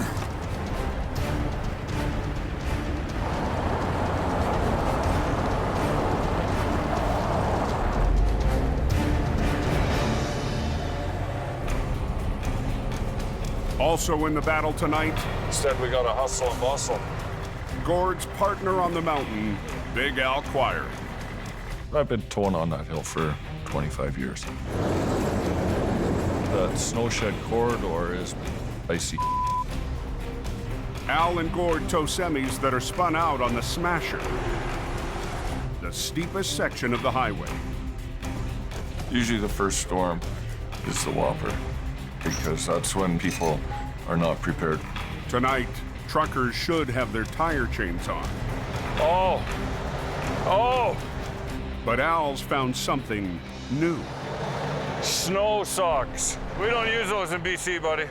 They tested them in Colorado. They're so far away from the ocean there that snow is champagne powder. One set of good chains. I'm gonna drag your ass to town like we're going for hookers and beer. Hang on, we're going up the hill. Some kind of a condom or something. I don't know what that was, but You know, welcome to the Coquihalla. those things are junk. Snow socks, my ass. Halfway up the Smasher, He's got his wheels turned again. Straighten your wheels!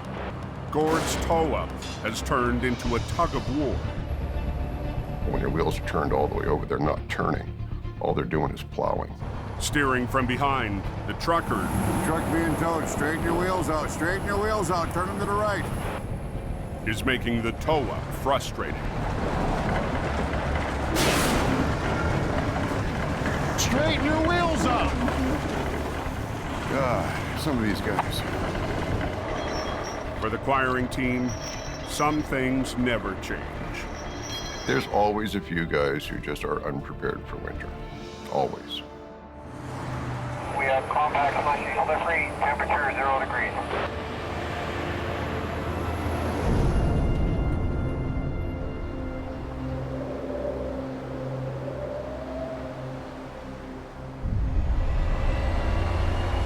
Jamie Davis en route.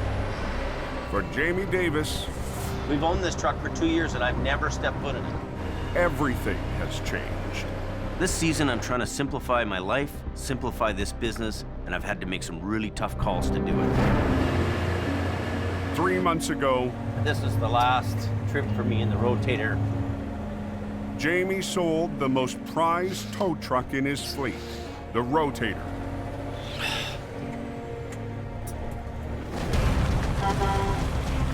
From the first day it rolled into his yard 4 years ago, That's really nice. It's got 8 winches. Yeah, it's pretty good, eh? the Rotator has been Jamie's dream truck. They have the ability to move and swivel around, and they can pick up huge weight in a short radius. Rotator is the Godzilla of wreckers. Keeping the highway open.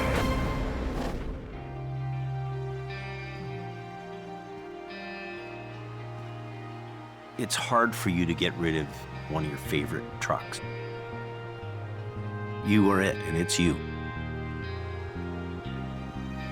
It's almost like losing a part of your family. Good luck with it. It's going to be a great truck for you.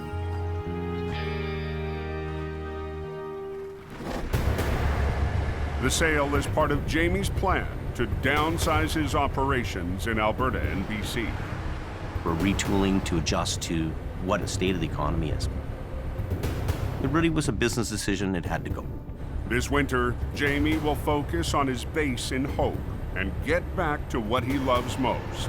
When you're managing people 24 hours a day, it becomes a full-time office job. And I don't like that job. Holy, that truck just cooked right down to the frame. Jamie's heading up to an urgent call on the coke. We're headed up to the truck fire. Hopefully this truck is burnt out and we can move it fairly quickly. Holy cow, looks like that thing's burning pretty good. The burn job is up near the summit of the Coquihalla Highway.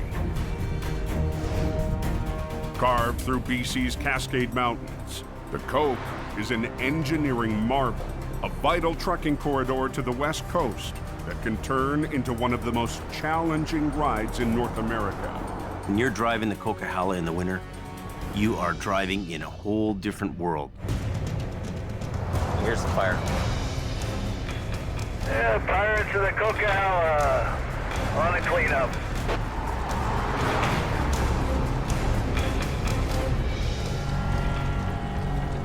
After the cab began to fill with smoke, the driver pulled over and disconnected the tractor from the trailer. Tractor fires are really dangerous. You have rubber burning, fuel, oil from the engine. It's like a living, breathing animal that's ready to bite you. The diesel fuel tank also has a gaping hole in it. We have no fire services. Nobody's gonna come and put it out. What's the end of that? The wreck is blocking one lane. Take your windows up, going by that truck. And billowing smoke across the highway. It's smoky, it's causing hazard to other vehicles. Well, it has to get off the road. To clear the highway quickly, Jamie makes a bold decision. We're not gonna sit here 20 hours to watch this thing burn. Drag the flaming wreck up onto his flat deck. Main thing right now is they want the lane open. We need an extra guy. Jamie needs help to haul away the trailer. So he's called for one of his heavy rescue trucks, HR-66, and his new lead driver. I'm hoping just to hook it and book it. This winter, Jamie's brought back a familiar face. Scott Bird worked the mountain passes for Jamie 3 years ago. Textbook. And has more than a decade of time logged on the coke. You ready? Making him one of the most experienced heavy rescue operators on the mountain. Hiya! Dirty! But Scott's raw personality can rub people the wrong way. I'm gonna get really pissed off. Don't yell at Get me, in your buddy. truck and go home. If you don't do as you're told, leave. Scotty, he gets under my skin like nobody. So the last 4 months have been nothing but bull or what? But he knows his game, and those guys, they're few and far between. Scott took a job in Alberta, but felt the call of the coke. The things that I missed about Hope, there's more action, there's more weather, there's just everything. Jamie needs a guy up here that has done it before and is capable of doing it again. Holy smokes. Yeah. I'm that guy. It's gonna be a wild ride. I'm not sure you want to suck that onto your deck yet, James. Oh, I do. I told him we'd get it off the highway. He's like, we're loading it and moving it. And I was like, still on fire, James. That truck has a wooden deck. Wood burns a lot quicker than steel does. Well, let's get the shovels here and we'll try and extinguish some before we put it on the wooden deck. It'll work out. All right. It's got snow. Scott's got an opinion. I don't have a problem with that. He's a smart guy. He gets it. But the lane's blocked. You know, what are we going to do here? I would have just let it burn out. His name on the door, his checkbook, so. But as Jamie gets ready to whinge. Give me some line, man. Oh, you all right? On BC's Highway 5. Oh, you all right? Jamie's new lead driver, Scott Bird, has had a close call on a burning wreck. Get off the highway Scott's walking by the unit and the fuel tank shoots out at you. It's like somebody taking a flamethrower and just shooting you with it. It singed your whole face. Did it? Oh yeah, all your beard and everything, your hair's burnt. Holy. This was the first big fireball come spitting out at me. It was a very freaky incident. He could have easily taken 1st or 2nd degree burns. This could have been a lot more serious. Be careful of that. The flaming diesel is still flaring into the live lane. All the conditions are right for an accident with this fuel tank. This is a huge concern. We gotta hurry.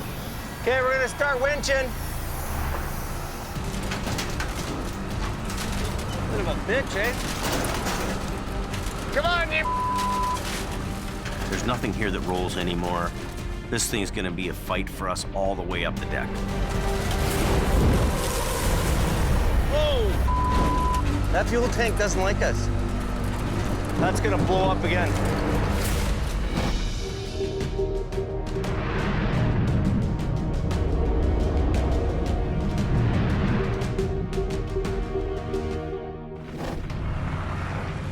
That didn't look good. On an active logging road 40 miles west of Hope, You can only go too fast once. heavy rescue operator Jordy DuPerrin has been called out to a vehicle in a river. Missed the corner and went straight into the river. This wall's just done. Bottom, go! Jordy leads mission towing. Just this line. Bottom, go. Voila! Beautiful. A family-run business started by his grandfather more than 60 years ago. Just do the job right. I never want to let my grandfather down. It's something he's worked very hard for his entire life. Way too much respect for what he's done and who he is. Jordy's team also specializes in mud mountain recovery. This is off-road towing. On the back roads outside their home base in Mission, BC. Here we are. It looks like it was a hell of a ride. You're gonna have quite a time getting him out of there. He went straight through this. The van lost control on a tight turn, missing a bridge and plunging into the water below.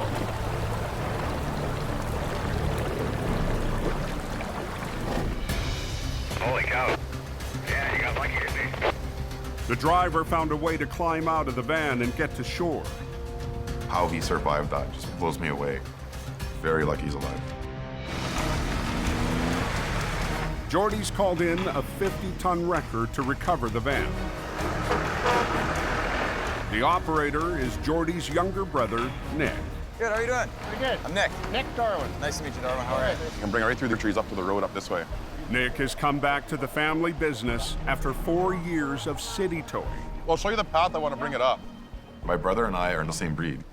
We come from the same blood of towing.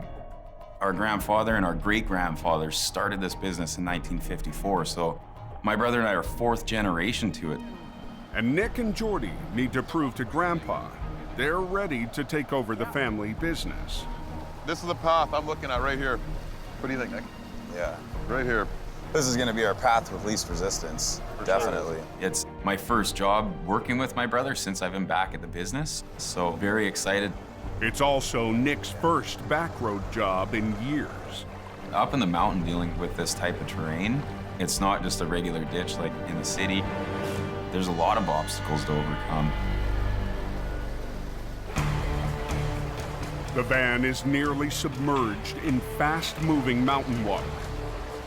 It may not look like it, but there's lots of force. So Nick and Jordy have hired a swift water rescue team. There's a lot of challenges in this recovery that make this recovery very difficult. Instead of chains, they'll use a simple looped cable to hook on to the wreck. But with safety being a #1 concern here, you don't want to get underneath there and try and hook things in case you lose your footing. We have a lot more serious situation on our hands. You want to be lower down, do you think? Or is that good? The team will try to attach the noose-like choker cable around the front right wheel. I need it to sink so I can get it down. I know, there's lots of force there. I'll just see what you can do. But in the frigid current, it's a struggle. Are you bringing it, pulling it right through? Or are you just hooking up to... Getting out of the shot right now.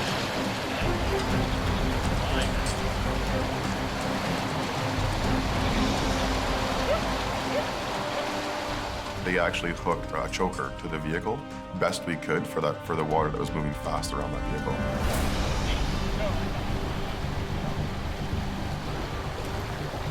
These rocks are gonna be the problem. The biggest fight's gonna be that big rock right there. This one here, you mean? Yeah. Okay, so let's get this block up. Let's get her going.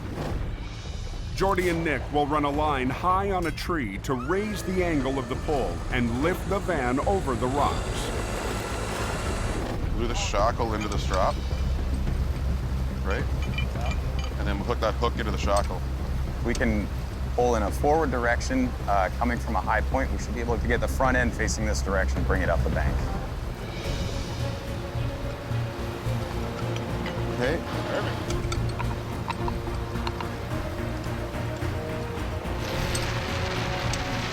Hook that hook up.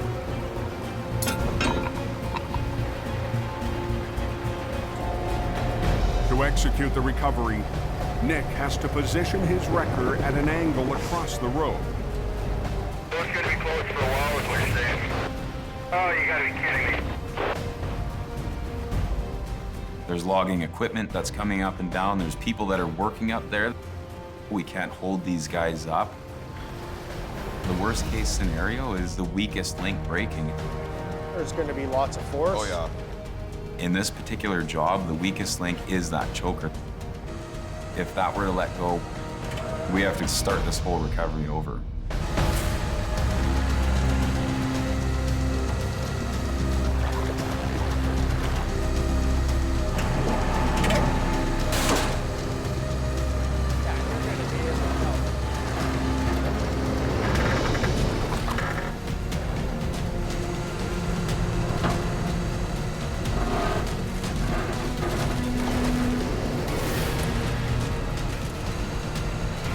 Right into that big rock. The van is on a collision course with a boulder.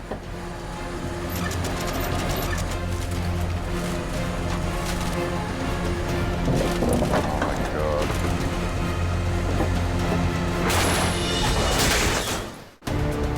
It has been working over there. Just off a logging road west of Hope, BC. Oh no. That's what we're afraid of.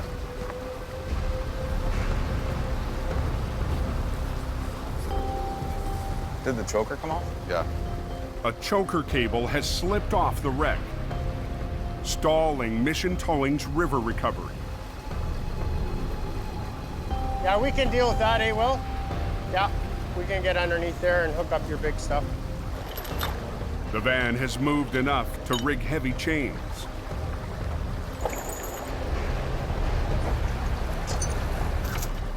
But Jordy and Nick still face a minefield of rocks between the van and the shore. You got that one rock or the other rock right now? It's got to come over either one of them. We're never going to get it over that rock right there. No. I think we're better off going the direction we were going. Yeah. And Keep it try going. to get that front end to come around Okay. it. Okay, guys. From the road, Nick will continue to winch using a single high line to coax the van over the rocks.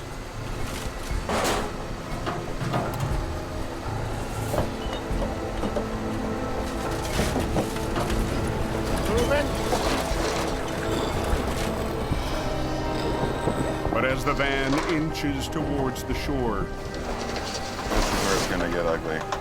a wall of rocks blocks the path.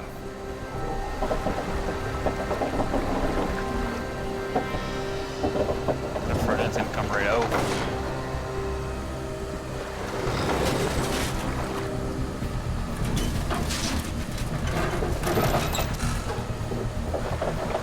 Oh yeah, look at it.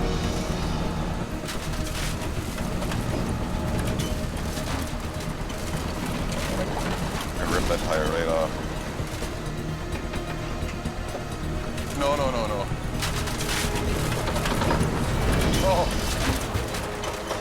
Get it out of the water.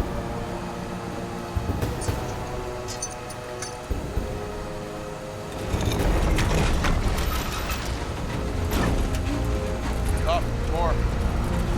Nick! Yeah. More.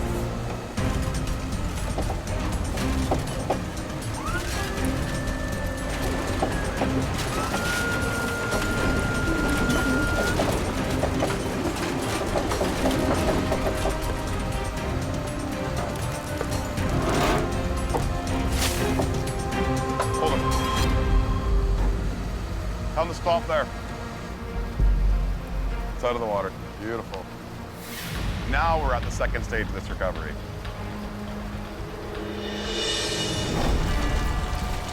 Fire burning pretty good. On the Coquihalla Highway, Hard on the lungs, man. Jamie and Scott race to get a burning wreck off the road. You guys got a fair amount of traffic behind you now, eh? To get the blocked lane open fast and the smoke hazard off the highway, Yeah. Jamie winches the smoldering tractor onto his wooden flat deck. As much as I can get on. You guys want to bring the pickup now and we'll throw the rest of this stuff in?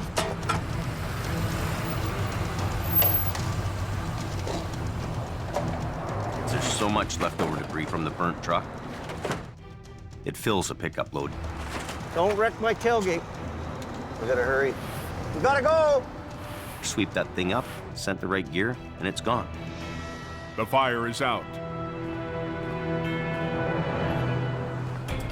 Jamie has to head back down the coke with the smoldering wreck. Feeding that fire with oxygen is obviously gonna make it flare up. I'm gonna start limping down the road. It's gonna be a real slow go. Going a little slower, less oxygen. That's about the only way to get it done. Scott follows behind with the trailer. Get there. I'm here. Looking okay? So far, I don't see any flames erupting yet. We're watching for fire to start up again, and just keep people aware that there's something in front of us here. You right up behind me on here, Gordon?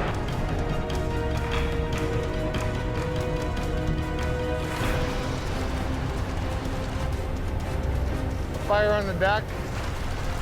Got some fire on it there. Holy cow, Jamie Davis is on fire. Holy cow, Jamie Davis is on fire. On the coke, a burned-out tractor has flamed up mid-tow. Hey, driver, your wreck's burning pretty good back there. Over. The fire threatens Jamie's wooden flat deck and traffic on the highway. Yeah, it's the next pull up there, Jamie. Got some fire coming. Quite a bit. Following behind with the trailer is Scott Bird. We're gonna stop at a wide spot, get this thing to go up. We gotta pull over right now and deal with it before it gets out of control. Oh, look at that. Yeah. Come on, quick. Come on, jump. Quick. Gross. Need a little snow. We find a spot and, shovel some snow on it. Snow put the flames out. That's the way it gets done here. Well, we like our wreck hot, eh? Just like we knew what we were doing. Me and Jamie are working together like we did years ago.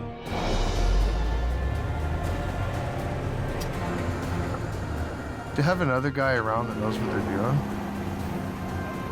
really makes it a lot less stressful. But I'm that guy for Jamie. Highway's open. Things are good. Nice to be out working. I'm happy. I'm a way happier person on the job than I am at the office. It's old school, like we used to do things around here. Scotty's here, he knows what he's doing. We're gonna take care of things. At the river, the van is out of the water. I want to rehook it. I don't want to go back in or flip over. But Mission Towing's backcountry job is far from over. Through there. Jordy and his younger brother Nick now need to thread the van through 200 feet of forest up to the road. I mean, the terrain here is not made for a vehicle to drive in and out of. We're gonna run that second line down to it. Okay. They'll use 2 winch lines to guide the van through the trees and over the uneven terrain. One line pulling the vehicle straight, the second line on a different angle to steer it around the trees. Am I stuck on something, George? Yeah, right here. Basically, you have one line pulling it. The other line is steering it around the way you want it to go. That tree's in the way. That's the only way you're gonna get around these trees. Yeah. Gonna be a pain. Traffic on the logging road has been shut down for the last hour. We're hoping to be quick for them, make this happen quick.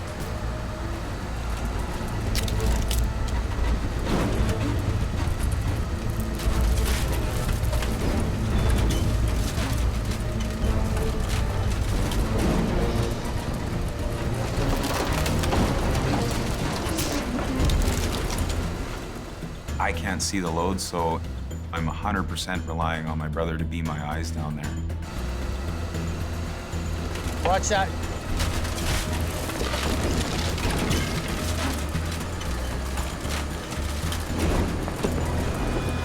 Oh, no. Oh.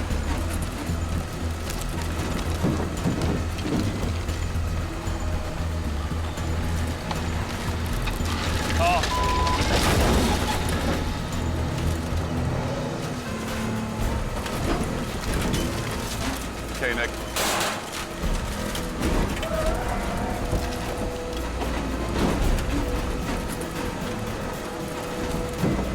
Come on. There we go. It's coming. Oh, yeah. We're almost there, guys.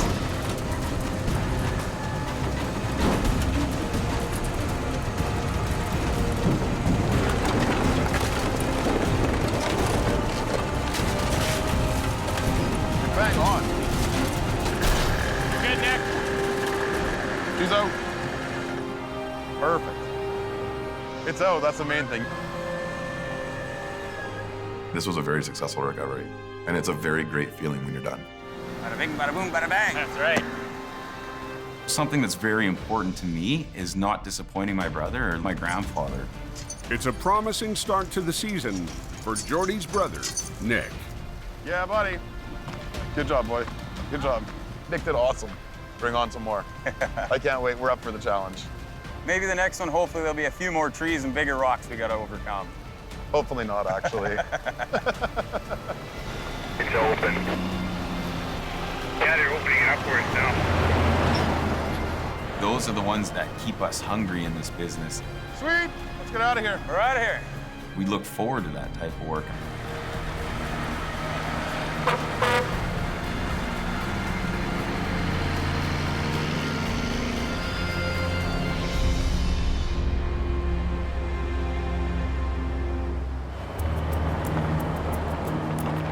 6 hours after the call came in, the burn job is back in the yard in Hope.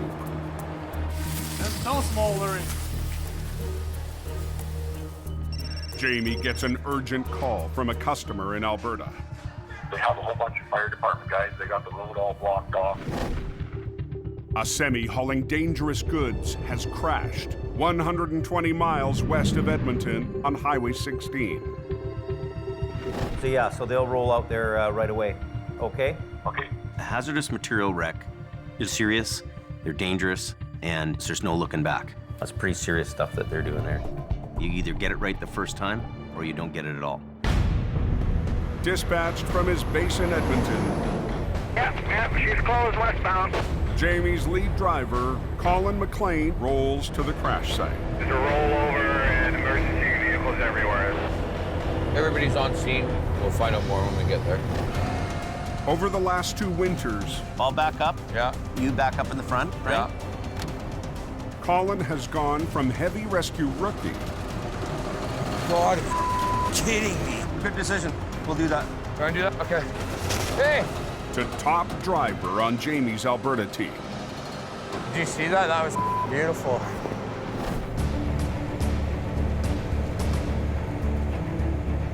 Well, basically in Edmonton, you got me running the show. I'm a confident heavy wrecker operator. We got any records here at this accident? Jamie knows I can do the jobs. If he's got the work, I'll get it done. Where can I sneak in here? Colin, he's picked it up quickly, but we've got a pretty tight, small little crew there in Edmonton right now. I'm really hoping they do a good job. They keep it all together. 10-4, Jamie Davis, truck.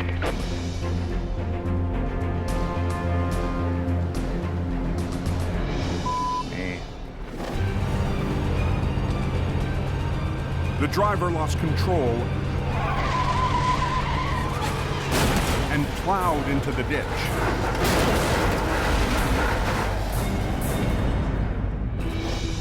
The wreck is carrying more than 100 cylinders of compressed natural gas. Look at all the natural gas cylinders. Lovely. The racks of dangerous goods are housed inside 3 separate transport modules. So flipping it back onto its wheels will not be easy. I have representatives from the trucking company. I probably have a dozen fire rescue people standing around. We've had the highway shut down now for about 40 minutes. This is not a wreck to take lightly. This is not a wreck to up. This is an A-game wreck. In hope, Jamie and Scott have come up with a plan for Colin. What's going on? So we sent you what we thought was a diagram of what you could do, eh? Really? Because this job is so high profile, Link the back of container number 1 to the front of container number 2. Scott and I feel that we need to give our 2 cents worth in order for him to come up with the right plan. Kind of pissed me off a little bit. You guys are sending me drawings of a truck wreck. You're 1,000 kilometers away. Okay, you really guys are starting to bother me, but I know you care, so I'm gonna let you guys go, and I'm gonna go to work. Yeah. I know what I'm doing. I know my job. So just stay out of it. Right now, westbound traffic is shut down, so it's important to get the truck off the road. She looked like shit pretty good, though. Driver Johnny Tipton arrives to help Colin with the high-stakes recovery. You gotta be super alert. Any little mistake could turn into a big disaster. These modules weigh approximately 18,000 pounds. 18, and 15. Okay. It'll be a good challenge for me and Colin. This winter, Colin and Johnny are operating a pair of 50-ton wreckers, HR-116 and HR-117, the most powerful trucks left in Jamie's downsized fleet. These 2 units pack a lot of punch. They're heavy-duty recovery winch trucks. But all that pulling power won't matter if they can't hook onto the wreck. What can those lifting hooks take, you know? We lift the modules with those. Okay. It's rated for the weight of the unit. They're rated for lifting up, not being pulled on them. The modules hookup features were too small. Look at it. If they're not going to be able to take the weight, we'll snap them.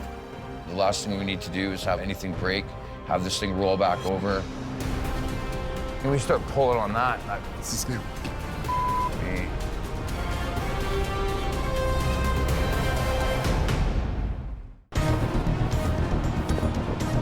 Look at how far out we are.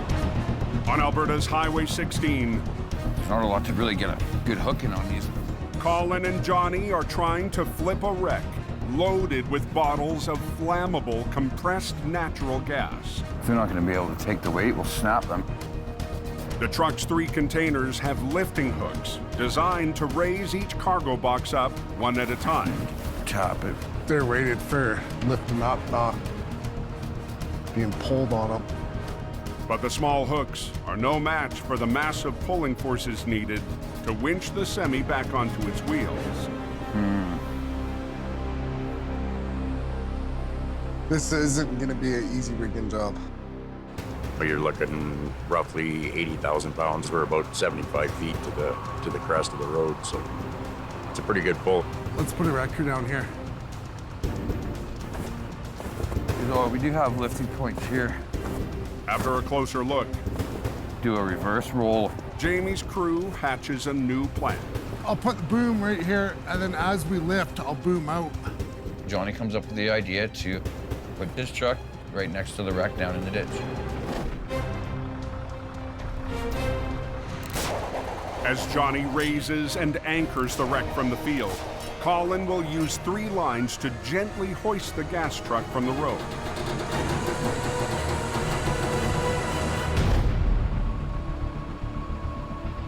Having the trailer come down hard is not an option. If you mess something up or create a leak or a spark, your ass is on the line. But Colin is still rolling the dice, betting the trailer's lift hooks won't break. One canister opens up and starts leaking, well, now we got a big problem. Get that nice and short. This is just the best option for what we're dealing with. Okay, tighten it up. Okay. Ready?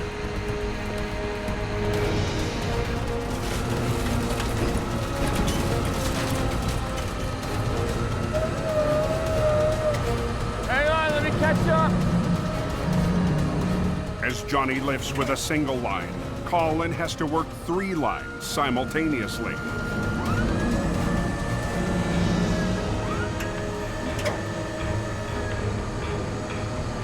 But the guys can't see each other. How you doing, Jordy? Yeah. Whoa. Everybody watch out.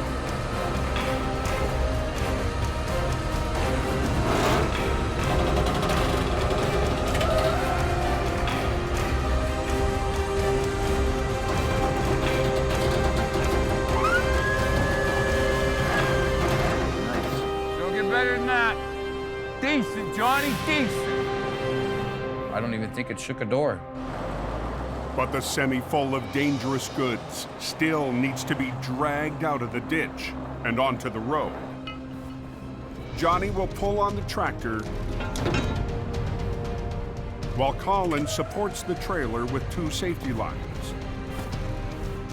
Because there is that possibility of it going back over. It's going to be a tough recovery because of the incline that we're at. Go!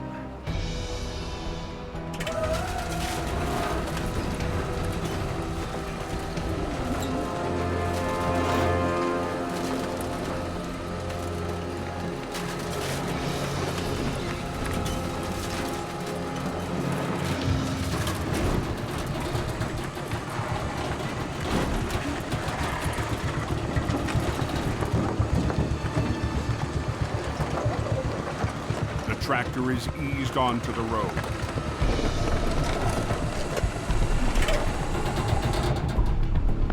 Good job, buddy.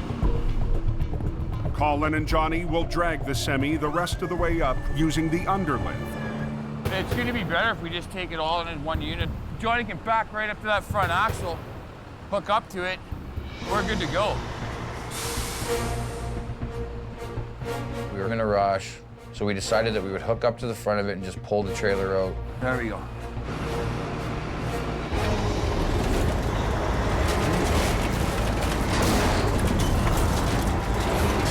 Come on, Johnny, pull that thing up.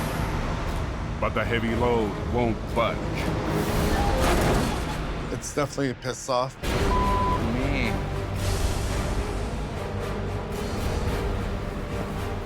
What the happened? It's got to be stuck down right there. Ah, son of a bitch.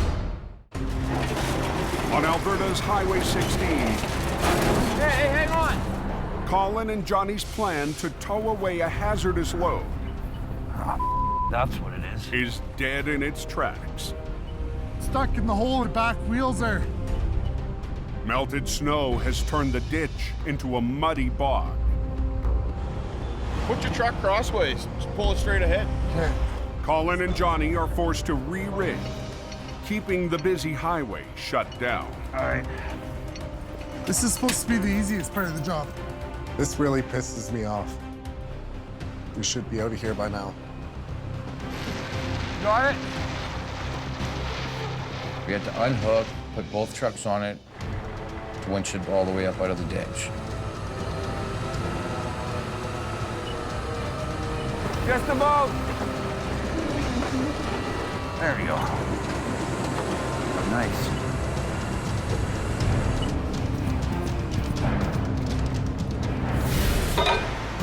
The wreck is finally back on the highway. Dangerous goods still intact. So you're good to go? So we're gonna go cross down and hit the dangerous goods route? The high-stakes job is over. And Jamie's tight two-man crew, his last team in Alberta, found a way.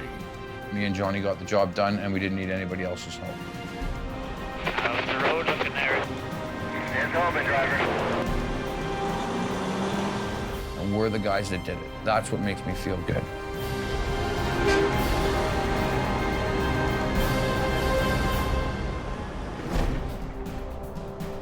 Back in BC, there's relief. What? After 2 years of building up his business in Alberta, the economic downturn has forced Jamie to simplify his operation. This season, we have the right guys, we have quality, and my stress level's down. And shift his life back to where it all began, in hope. What I gotta learn to do is be there and enjoy it for what it is.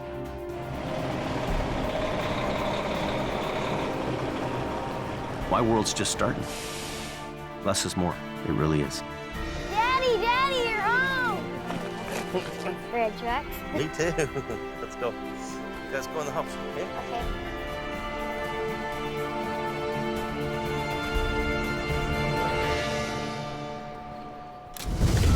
Next time on Highway Through Hell, a terrifying tumble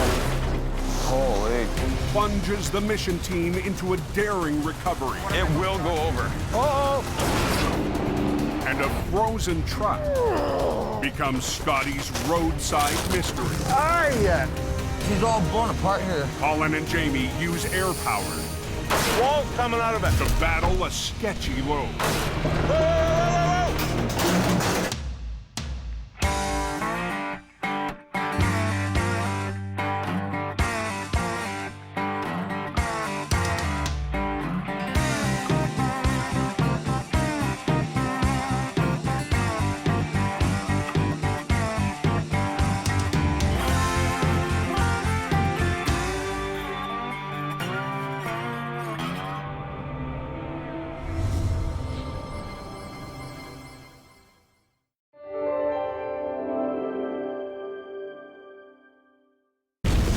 This time on Highway Through Hell, burning rubber It's cooking. brings chaos to the coke and puts the crunch on Al. Pay attention! A bad delivery Merry Christmas, Mom. has Colin in a bind. Watch yourself. You can definitely see the fingerprints in the steering wheel. And a close call How's the pole? is Nick's next mission. Nick! On the Highway Through Hell, the last line of defense is a heavy rescue team ready to tackle any disaster. Because closure is not an option.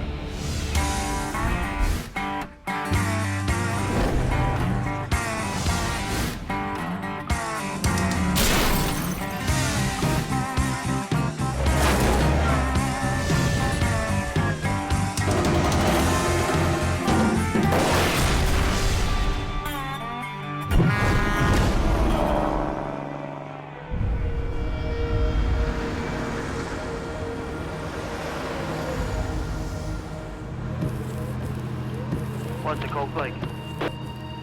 Snow all the way. It's beginning to look a lot like Christmas. Mid-December on the Coquihalla Highway, They're calling for over 20 centimeters of snow and slush up there tonight, guys. the holiday season doubles traffic to more than 10,000 vehicles a day. You'll get bad weather conditions, lots of transport trucks moving freight. The whole thing can add up to a really bad day sometimes. There's 3 or 4 trucks all kinked up halfway down the hill. What a way to start their Christmas holidays. By 8:20 p.m., jackknife semis have paralyzed all southbound lanes. Until we can break that logjam southbound, they're gonna have troubles. Highway Supervisor Richard Enns has called in heavy wreckers to clear the mess. Acquiring towing, he's put in a hard day here. He's been very, very busy. I saw Acquiring on his way down there to straighten him out. Al Quiring's been fighting to keep the road open for 15 hours straight. As the holidays ramp up, the traffic's building. And if you don't get traffic cleared right away, those problems can multiply. The jackknives are on the downhill stretch of the Smasher, the steepest part of the Coke. Come on, hop in. The easiest way to drive this thing is behind the seat. For Al, sometimes the fastest way to clear the road is to be a driving instructor. Start it up, turn the wheels hard to the right. Give it a little reverse. I just start talking to them Come on back. Crank it hard. and give them advice on how to get that semi down that hill. You want to get right down in beside the guardrail here. Keep going. Okay, you got it from here, buddy? Yeah. Have a good night. Okay.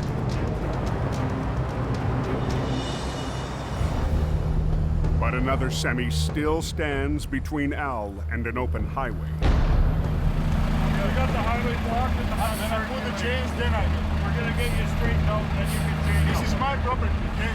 Yeah, but you're on somebody else's highway. The trucker was going downhill when he lost control. Now, the driver insists on chaining up before letting Al straighten him out. He's telling you that he's gonna close the whole road for no reason. 10 minutes, just go away. Traffic is backing up, and Al has no time to argue. The traffic is building and the storm's getting heavier, so the push is on to get that road open as quick as possible. We need to get you straightened out. 10 minutes is too long. He just wouldn't cooperate, wouldn't listen to my advice. Deal with him. This is my life. We will not gamble with the life. He's probably pretty nervous, Come on. but he doesn't seem to understand that time is essential to get that road open. The whole world is at the mercy of this guy. What do you want to hit the next truck? What jackknife? What you want to lose somebody's life? We're talking about safety. Safety.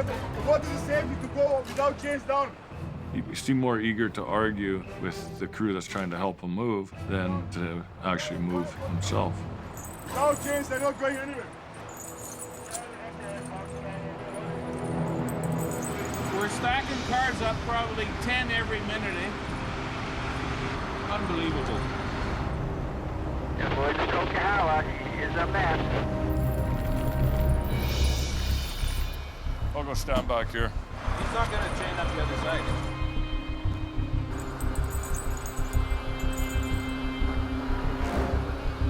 So you're gonna have to start following instructions. Charlie Victor, as soon as you come up here, we're having troubles with the truckers. Richard calls in enforcement. The CVSC, the Commercial Vehicle Safety Enforcement fellas, they're serious business when it comes to motor vehicle traffic.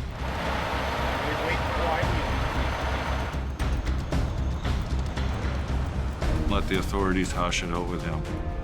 It's okay to stand at the back of the crowd sometimes, too. I get you in the truck here now, Chris?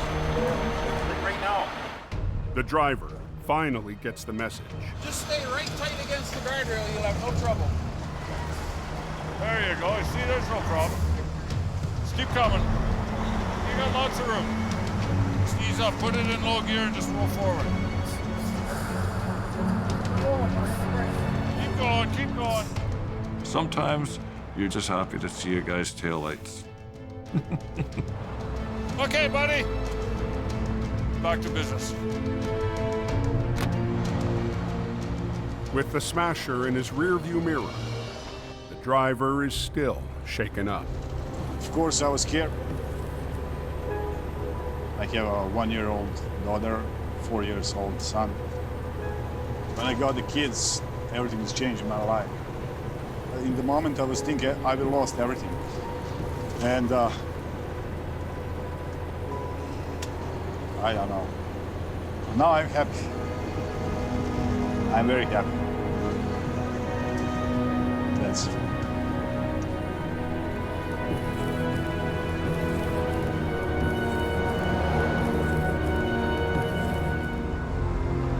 Looking like northbound. I heard something about a closure at Coldwater. 10 miles up the highway, Apparently the truck's on the northbound side and it's on fire now. All trailers engulfed right now. a truck fire has brought all northbound lanes to a crawl. How did the driver make out? Truck driver was okay. The fire started after the vehicle jackknifed and the truck's battery ignited. They letting anybody buy that fire yet? No, you can't go anywhere. The Coke is backing up fast on the week before Christmas.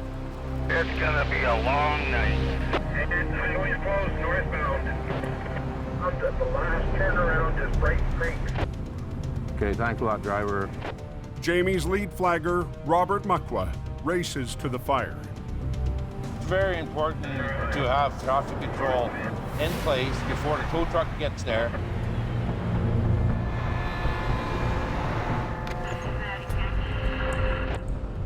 Robert sets up half a mile back from the accident to warn drivers. A lot of people are going home to their families for the holidays. Plus, we got truckers that are delivering stuff to stores and that for Christmas. The trailer is loaded with groceries.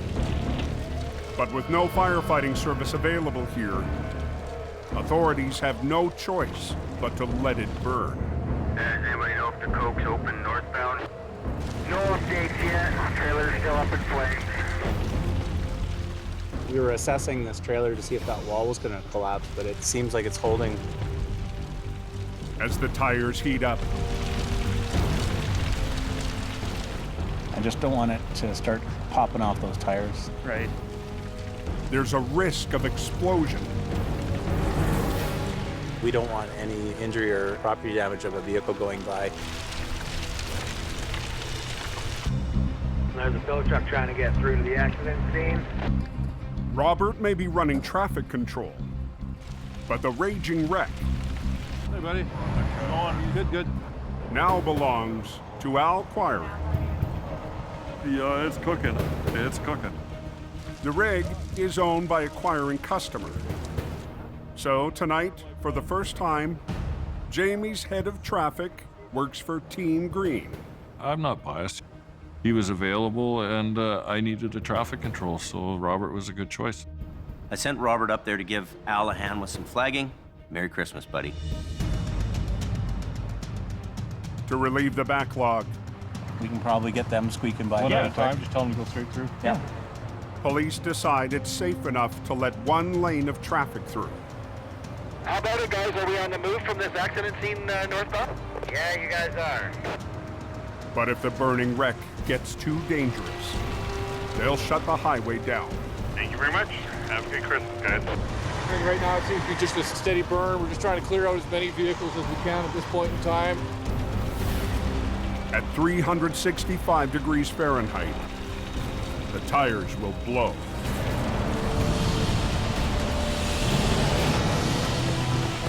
When it builds up pressure, this explodes. You can hear them. Just wait for it to slow down.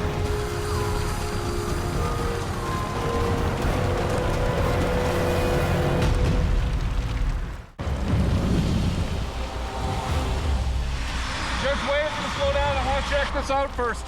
On BC's Coquihalla Highway, This don't look good. a burning semi has holiday traffic on hold. Truck, trailer, everything's engulfed. Al Quiring's on scene to deal with the carnage. Yeah, it's cooking. It's cooking. The risk of exploding tires has forced police to shut down the single open lane of traffic. Biggest issue is the tires exploding. So once they're done burning down a little bit, then they're going to let the traffic start rolling again. Is it still one lane or what's going on there? Hopefully we can get one lane open here soon. Close so she burns out. Drivers with Christmas cargo can only wait and watch. Would be nice to be in Calgary in the morning. Don't know if we can make it now. Finally, just before midnight, Very dangerous. the last of the tires have nearly burned down. Al and Robert can get close enough to snuff out the flames. A first for both, working together on a wreck. It seems kind of odd that they're working with us, but I had confidence in Jamie Davis's traffic control, definitely. Well, to get it cooled down a little bit anyway. With the fire dying down, Al and Robert discuss a plan to get the traffic moving again.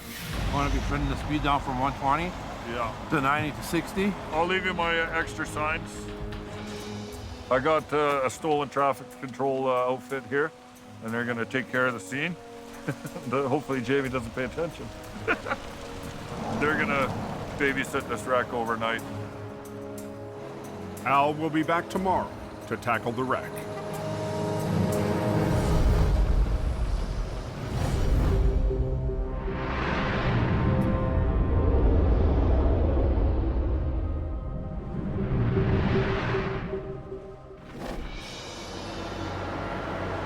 Early next morning, on Highway 16 east of Edmonton. Oh, yeah. Now we're getting into the good stuff. Heavy rescue operator Colin McLean is feeling his way through ice fog. I got about 10, 15 feet of visibility in front of me. To rescue a truck that's gone off the road. It's a different fog. It's really cold. It crystallizes on your windows and your headlights. Sure hope a cow don't run across the road. Colin is one of the last drivers working for Jamie Davis in Alberta. There's thousands of layoffs going on all over the oil fields. We've laid off staff. We're down to a very minimal crew. It's Colin's first wreck in weeks.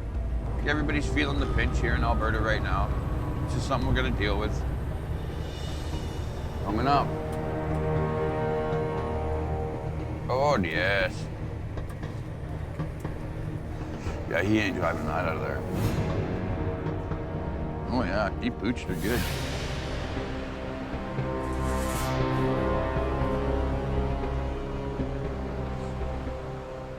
The driver lost the road in the fog. Morning, boss. She's in the ditch good, eh? A bad day made worse because he's the owner of the 5-ton. It's going to be costly to fix this. More money than I make a year. Fully loaded full of crates of mail. We're loaded. The damaged truck is packed with Christmas mail and holiday packages. A mail load is the load that you don't want to see in the ditch at this time of the year. You know how important it is for those presents to get where they need to go. Big, big priority. You blew the roof out of it. If I try to roll this over, there's nothing here holding that in. So what'll happen is I'll go to roll it over, all the mail is just gonna stay in the ditch. And you're not gonna be able to drive this away. The truck's totaled. He's definitely not driving this truck away. We start off loading this and getting it onto another truck. That's the first step. The truck's back door is damaged and can't be opened. But Colin has a plan. I'm gonna get my truck down in here, and I'm gonna punch the door out. The door's anyway, right? It's Oh, what do you mean? well, it's already the whole truck's But the driver insists on leaving the door untouched. This one is damaged for sure. Yeah. We are not going to fix this, but the door can be reused. Well, he thinks there's a better way to get at the parcels. Let's rig one part of this. Through the roof. No, you're gonna end up hurting yourself. Grab it, go slow with it. Come on. Yeah, there you go. Just take the whole roof out. It's kind of what was holding in the mail, though. So, Merry Christmas, Mom. There you go, Ismail. The job's on hold until another truck and team of workers arrive to transfer the cargo. Now, just let it sit. Don't hold it. Just... All right, hold it. The truck has sustained so much damage to it. If we don't empty it and we operate it, we're gonna rip the truck into pieces. We got our work cut out for us on this one here today.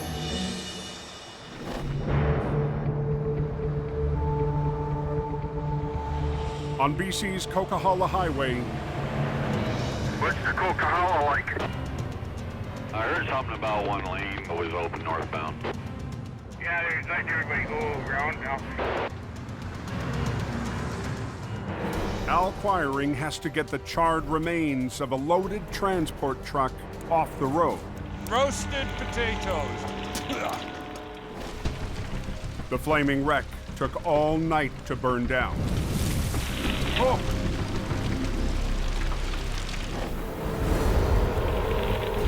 There's nothing left other than bare metal and crow food.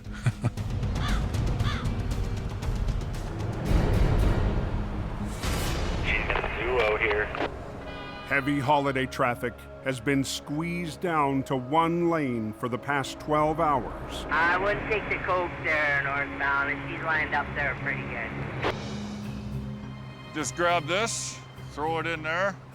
We'll break the out of here nice and easy. Al's brought in a demo crew and an excavator to get the smoldering wreck off the highway. Just tear it apart with the hoe? Yeah, I think that's a good plan. Why couldn't it be a beer truck? Our money truck. That's the one we're waiting. 30 years, I'm still waiting for the money truck. Copy, Al? And Robert, Jamie's top traffic controller, is back to help out Al again. You there, Robert? I'm here, buddy, I'm here. Al knows that I know my stuff. I'm there to keep everybody safe. I make sure. And we're gonna break the truck out of there. We'll load it up on the low bed there right away. Hopefully by then we're gonna have the big demolition trailer. Okay. To keep the cleanup moving and traffic rolling, Just fold her down into a nice pile.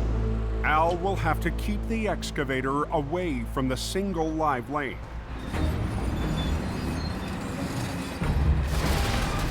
Rip her right out, Daryl. The scoop with the claw, roll this thing up into a super soft taco, and into the basket. Bring her right up to the front. We got about 1.5 feet there. Good, good. Yeah, that burning truck there, and you come around with the corner. I think I'm coming up on it right now. Yeah, you should smell it by now. Another wide load coming through excavator. We've got the excavator lifting up stuff. We're doing what we can in that single lane, but there's sharp edges. There's protrusions, and it definitely increases the danger. Pay attention!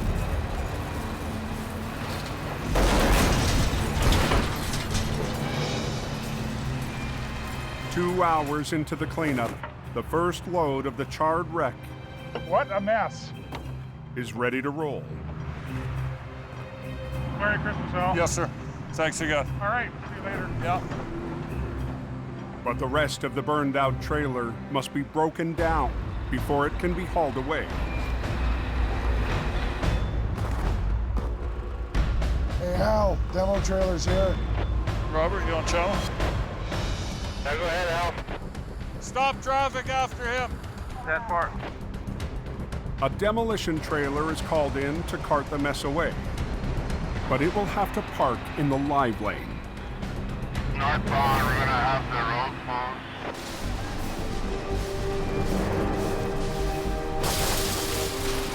closed. When you stop traffic, you've got 5 to 10 minutes, and then traffic is going to start to back up.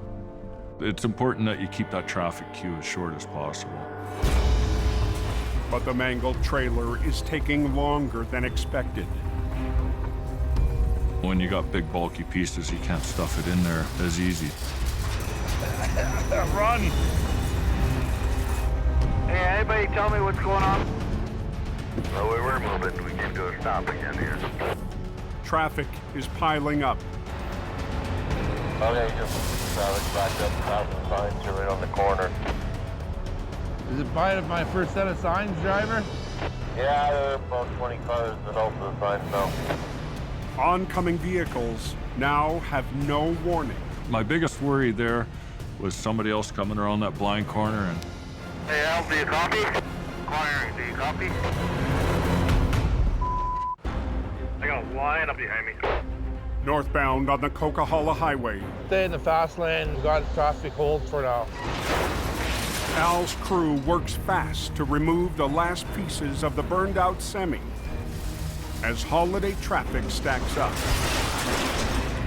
Backed up, stop signs, you're right on the corner.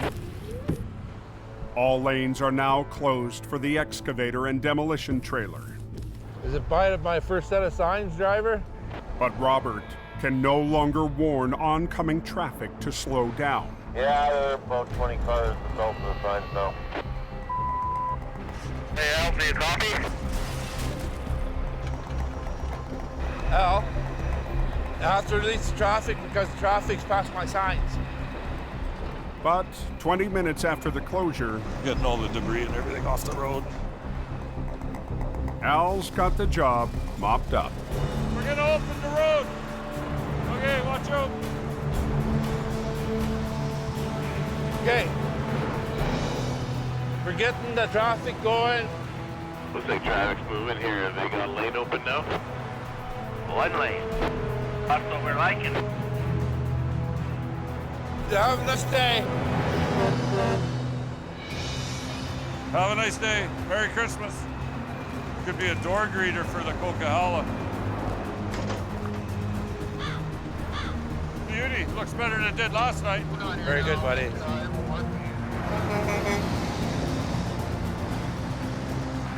We've pulled the job off safe. We got that traffic moving as quick as possible. It won't be long till turkey dinner. Thank you very much. Have a good Christmas, guys. Merry Christmas to you too, my friend.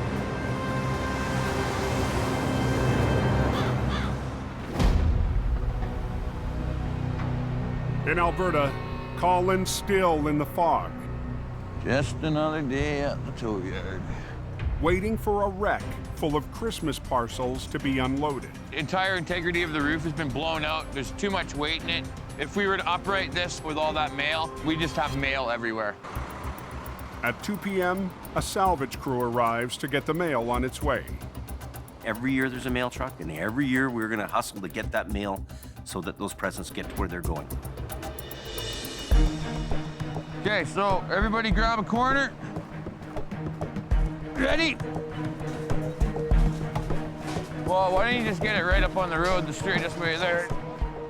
I helped organize those guys so that they could get the mail delivered. You don't want to mess with the mail. They're getting it done. Just gotta keep kind of plugging away. But the truck Colin still needs to flip keeps getting trashed. Okay, guys, you know what would be sort of cool? If you didn't keep pulling the roof back. The more you rip the roof back like that, the less structural integrity the truck has. You leave them alone for 5 seconds. The more that the roof's kind of ripped off of it and they take out these cross beams that hold it together, it just becomes a big floppy mess. As fog starts to lift and the wreck empties out, Colin moves his truck alongside to start the recovery. I'm pulling up beside the vehicle, and I'm just gonna pull the thing right over beside me. Like most heavy rescue trucks, HR 117's winch lines are at the back. But it also has another tool that allows Colin to winch from the side pullers. The side puller's hydraulic legs stretch out to provide an extra angle of winching and another 35,000 pounds of pulling power. That's nice, eh? When you don't have a lot of room to work with, the side puller's the greatest machine. In a conventional tow truck, I'd have to T-bone that and use both the winches off the back. The side puller, you can work off the side of your truck, keeping the highways open. Colin will use the side puller to winch in tandem, with a line off the back, to flip the wreck while keeping the highway open. If I can just add a couple of points, just add a little bit of structural integrity. We only have a couple of contact points. It's basically keeping the box together. The only question now, will the damaged mail truck survive the recovery? Well, we're just gonna put the sunroof back on. Close it up. It's gonna be a little windy for the drive, so. You know, this could go two ways. It could go very smoothly, or that whole rest of the box could rip apart as I'm uprighting it. All righty. Looks good to go, kids. Boss, don't come past this point, because I'm gonna upright it. So I just want to make sure I don't have anybody in here. Actually gonna be tight. To work the controls, Colin must sandwich himself between his wrecker and the 5-ton. When you upright the truck, it's sort of leaning towards you. So there's a tendency that it could, you know, fall over on you.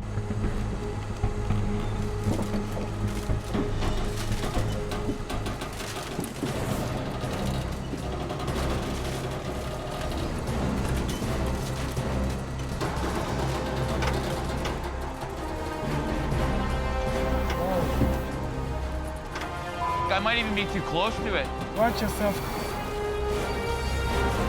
Watch yourself, mister. In Alberta, Actually gonna be tight. Colin's feeling the pinch, I might even be too close to it. trying to flip a 5-ton truck just a few feet from the wrecker's controls. I definitely don't want it falling on me. The truck's ripped roof also makes Colin's side pull unpredictable.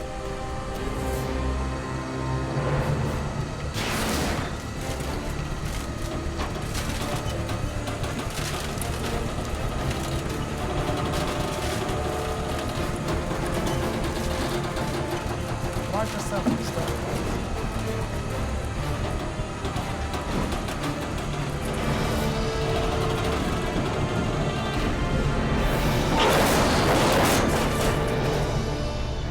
Decent, Jimmy. The 5 tons back on its wheels, We got away with it. The plan worked perfect. We didn't leave any of it on the ground. but it will take a Christmas miracle for its owner to deliver any more parcels before the holiday. You sure I can't drive it? Huh? It's not drivable?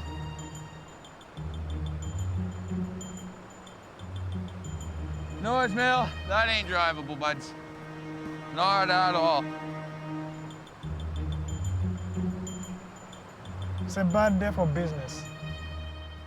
I feel bad for him. Sometimes it just really sucks. He's okay. His cargo's still intact. Those are the important things. Everybody's gonna get their Christmas packages. You just got to kind of look at the bright side of things, and I'm sure he'll be all right. That's a win. That's a win all day long.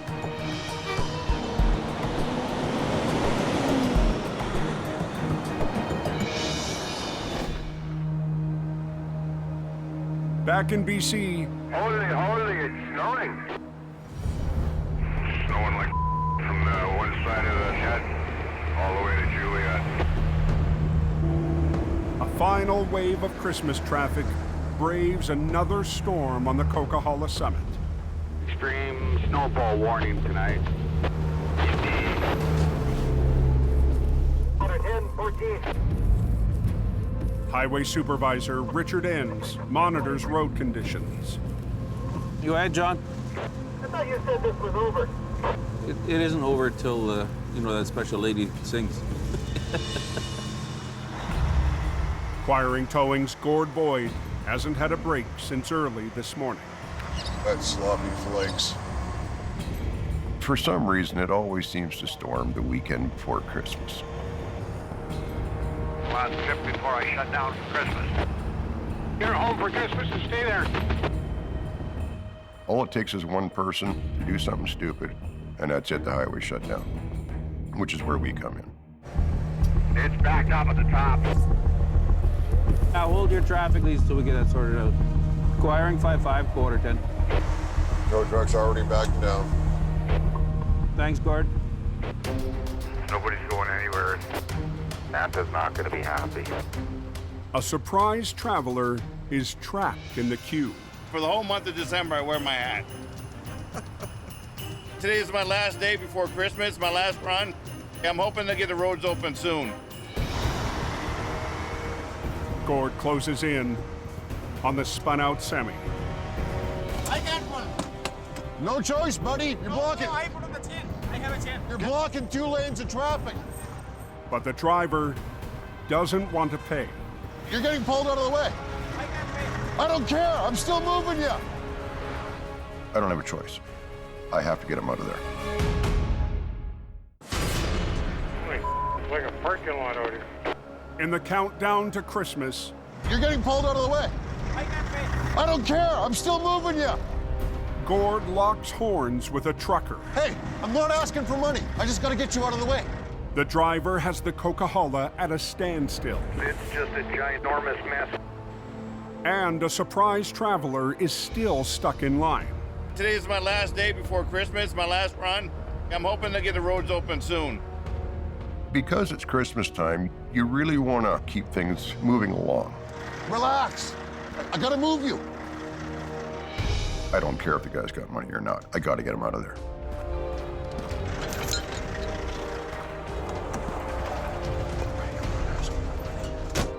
I don't want to pay. I don't want to pay. I didn't ask for money, buddy. I just got to get you out of the way. My primary concern is to keep the highway open. That's all we needed to do is get you straightened out. Gord lets the driver off the hook. It's Christmas. What the hell? Cut the guy a break. I'm heading home. Makes me feel good to get the road open. Hey, Gord, thanks for what you're doing. Merry Christmas.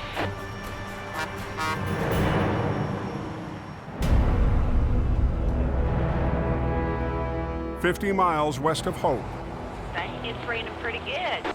in the Fraser Valley, Free truck wash today. the storm has unleashed heavy rain. Oh, the closer we get to Vancouver now, it's starting to rain harder. At 3:30 p.m., Mission Towing's Nick DePerrin gets the call for a wreck on Highway 7. It's cold, it's raining, it's not gonna be fun.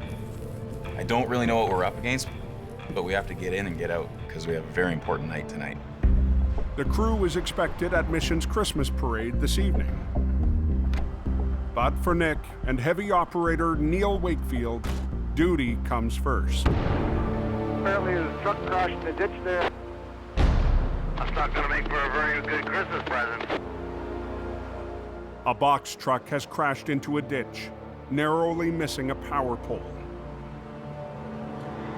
It's my second day with this truck. It's a brand new truck. I am in so much trouble. Yeah. You can definitely see the fingerprints in the steering wheel. The truck's empty, but because of its tight position beside the pole, Nick and his crew have limited angles. Quite often, the truck in the ditch is very simple, but this one's a little more complicated. What we need to do is bring the truck straight back and prevent any collateral damage to the truck falling against the poles. The truck didn't hit it when it went in, so it can't hit it when it comes out. Back and bringing it with it, so we'll get you into position. To get the job done quickly, Nick's called in a local tow operator. We needed a second truck on this job. We can go to the suspension on the front and come over top of the tire. Okay, so... Yeah, just bring it back to here. Beautiful.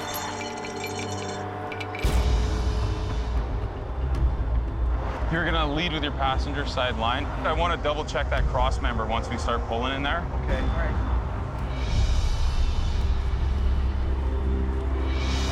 Let Larry take a bit of pressure. Let's see how that works for us. As Neil pulls on the back end, the other wrecker will redirect the front end away from the power pole. We've got inches to pull this thing out and not make a mistake. It could be a catastrophe. Whoa! How's the pole? It's right up to the pole. These are live wires, so if the pole comes down, we're in a lot of trouble. Okay, let him take it in and then go with them just a little bit.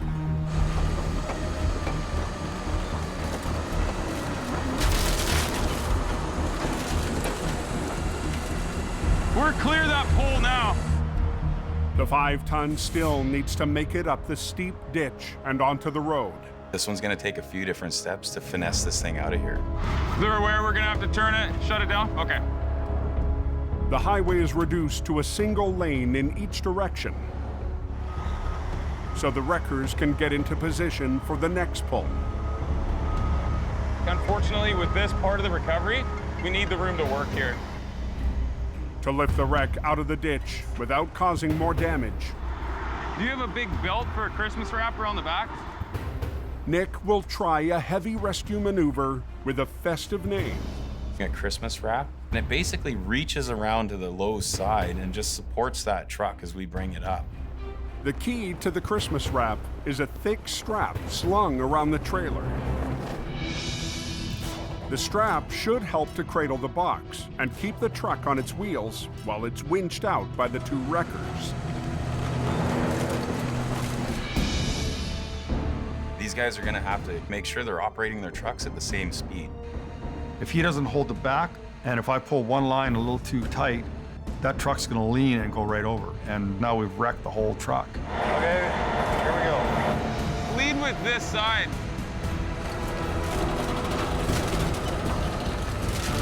You want to start taking that one up a little bit? Hold on. Hold it there, Larry. A little support on the back.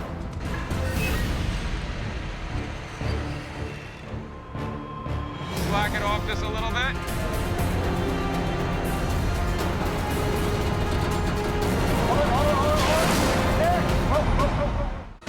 Lead with this side. On Highway 7, hold it there, Larry. Mission Towing is using 2 wreckers to muscle a truck out of a ditch and away from a power pole. If you get out of sync for a split second, the whole job can go sideways in a heartbeat.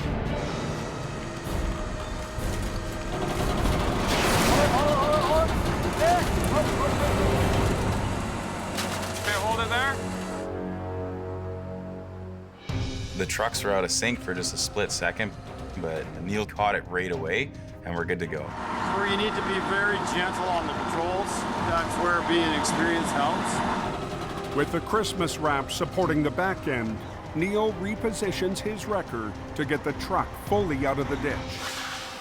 We could close that down for just a couple of minutes. We'll be one more shot all the way out of here. All right. Police stop all westbound traffic for this final stage. Have a bunch of traffic stopped in front of me. So you want tension up on that one? Tension up on this one and just slack that off to let it go with it. Okay, slow it down just a little bit, Larry. Beautiful.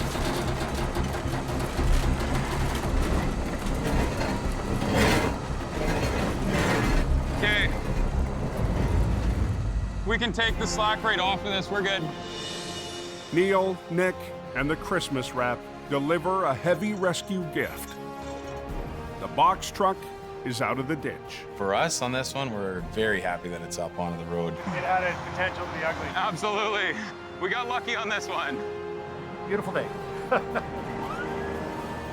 We're gonna head back to the yard and get into the Christmas spirit because we have somewhere very special to be tonight.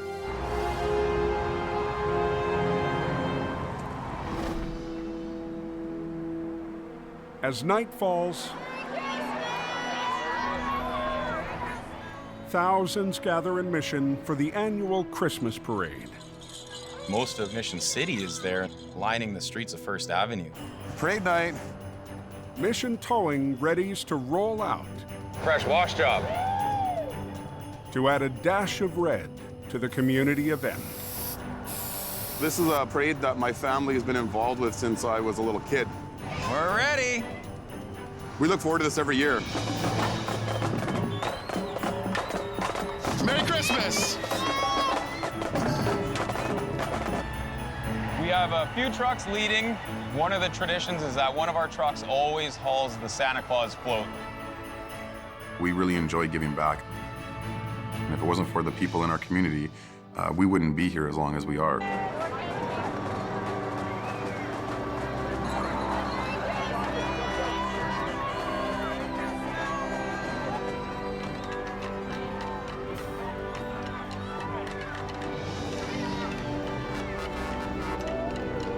Merry Christmas!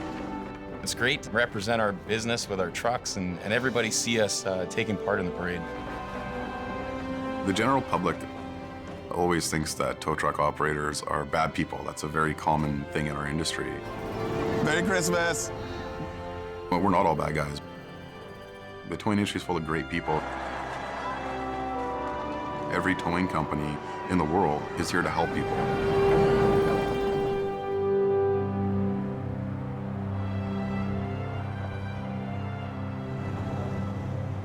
The level of commitment and sacrifice that tow truck operators make, it's unbelievable. They miss Christmas, they miss family events, and go and look after people and help people 24 hours a day, 365 days a year. Without question. You're paid for your service, but it's more than just the money.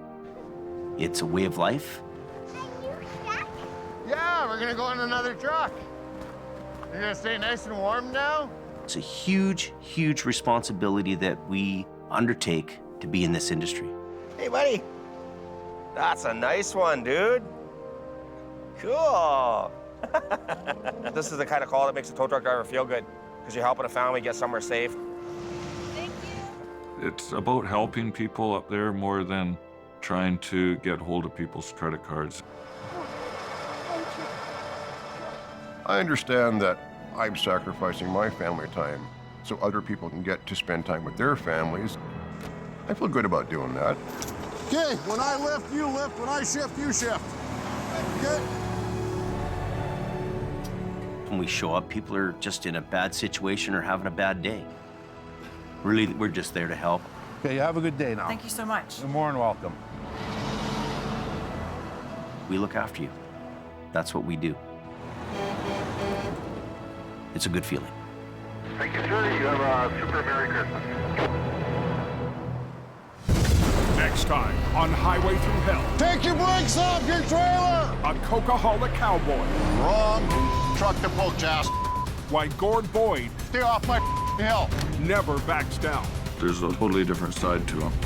The mountain's iron grip puts the squeeze on Johnny. Stuck bad, bro. And a rolling wreck That's crazy. has Nick at the end of his rope. Oh, Champ! Hold on. Let it out!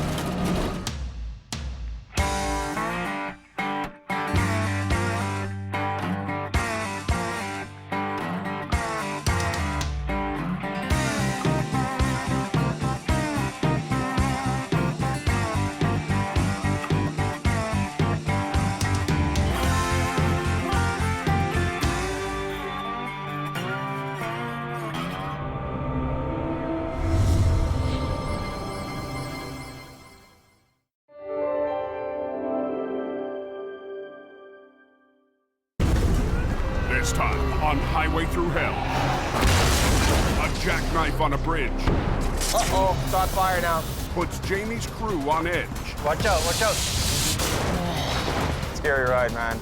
A mountain recovery has Mission Towing in deep. It was a mess. And a mangled load We have to get this sketchy-ass load down into town. makes the canyon run. Here we go. On the Highway Through Hell. The last line of defense is a heavy rescue team ready to tackle any disaster. Because closure is not an option.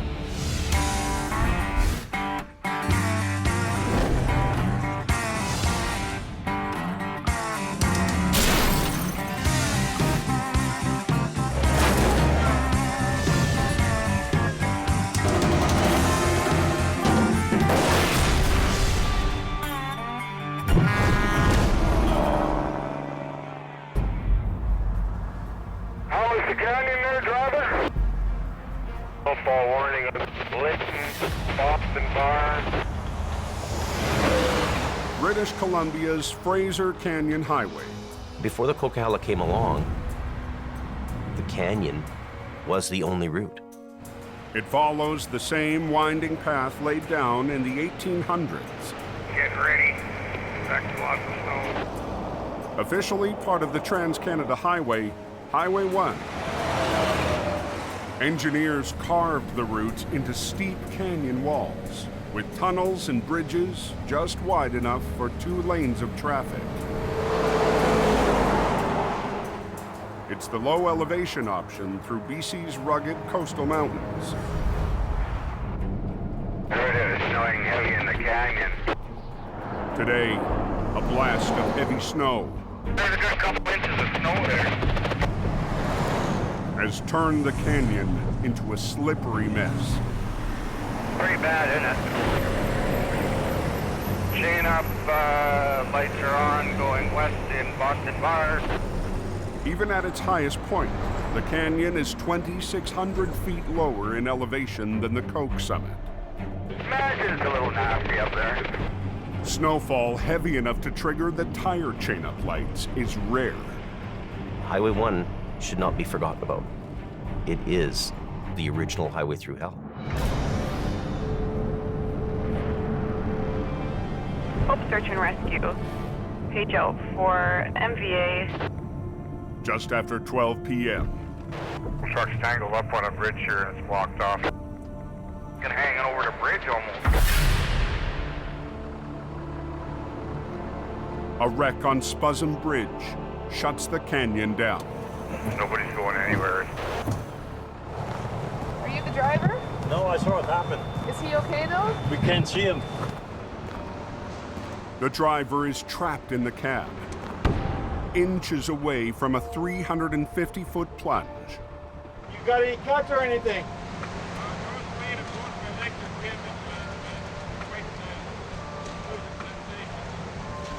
Okay, we've got help coming for you. Could smash the window. Yeah. Just hang in there. Lights and sirens coming up behind you there. The RCMP. There's a couple of them up there. Hey, Betcha, you seen better days? How's your leg doing? They're getting cold. Getting cold? Paramedics just showed up here. How'd you lose it? I come around the corner and then the back end of the trailer just started to swing. The semi-trailer fishtailed on a slick road, jackknifed, and broke through the guardrail. And thankfully, for whatever reason, the force was going not fast enough for it to go over. It just popped it back in. Saved his life.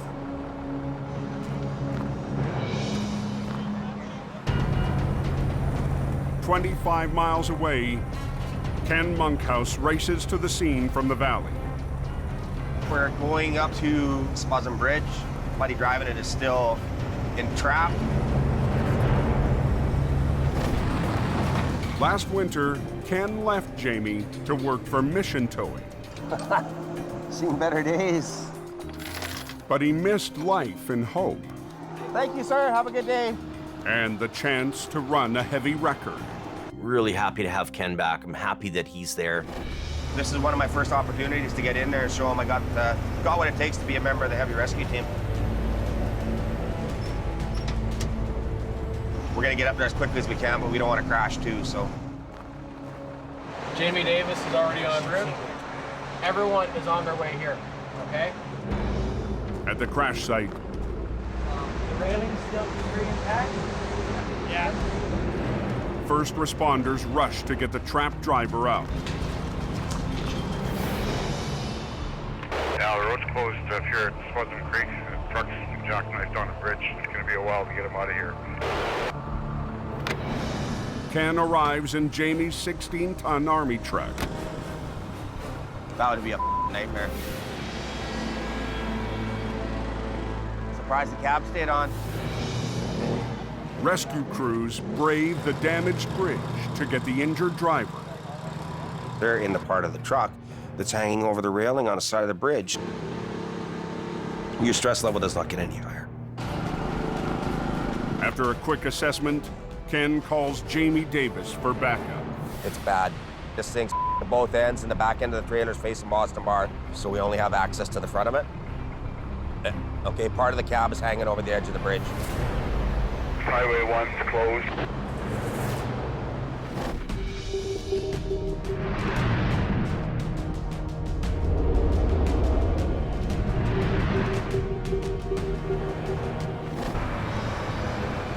With the canyon shut down, traffic bottlenecks onto Highway 5. Snowing heavy all the way to the top. But the same storm system is hammering the coast. Are they making us chain up? Yeah, you need them on. This way. On the sand. Drive on the sand. It's a big headache Really? for highway boss Richard N. Get over on the sand. When Highway 1 gets closed, that can create a huge backlog of traffic, which ultimately just floods us. Don't tell me. Acquiring 5-5 Quarterton. Yeah, tow truck's backing down the hill again. Richard calls in Gord Boyd and his quiring record to clear the stuck semis.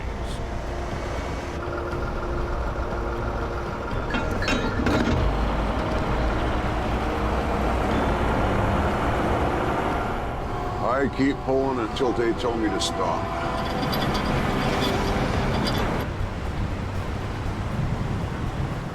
Yeah, you are coming back down, right? Yep, if you need me. Yeah, here we go.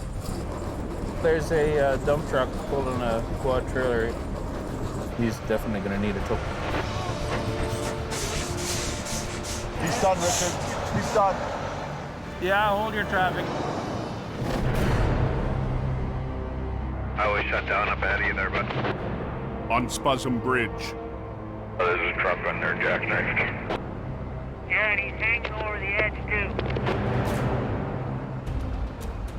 rescue crews race to extract a driver trapped inside a jackknife semi. Hey, that guy with that truck, did he survive that? Highway 1 has been closed for more than 2 hours when Jamie arrives. I hate this bridge, it's spooky. Oh. I get scared of heights here. You look right down there. Don't. This isn't the first time Jamie's been called out to this bridge. Well, this was the site of a really huge wreck 6 years ago. 2 guys went over in 2 separate semis, and they were down in the gully. 1 guy made it, 1 guy didn't.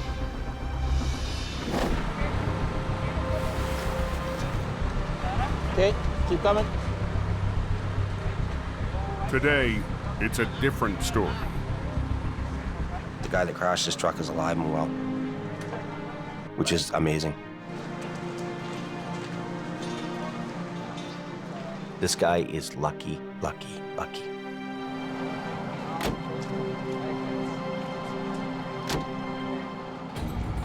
Now it's up to Jamie to remove the wreck. Pressure's on to open the road. You know, we've got to pull this off. But the jackknife is blocking access to the north side.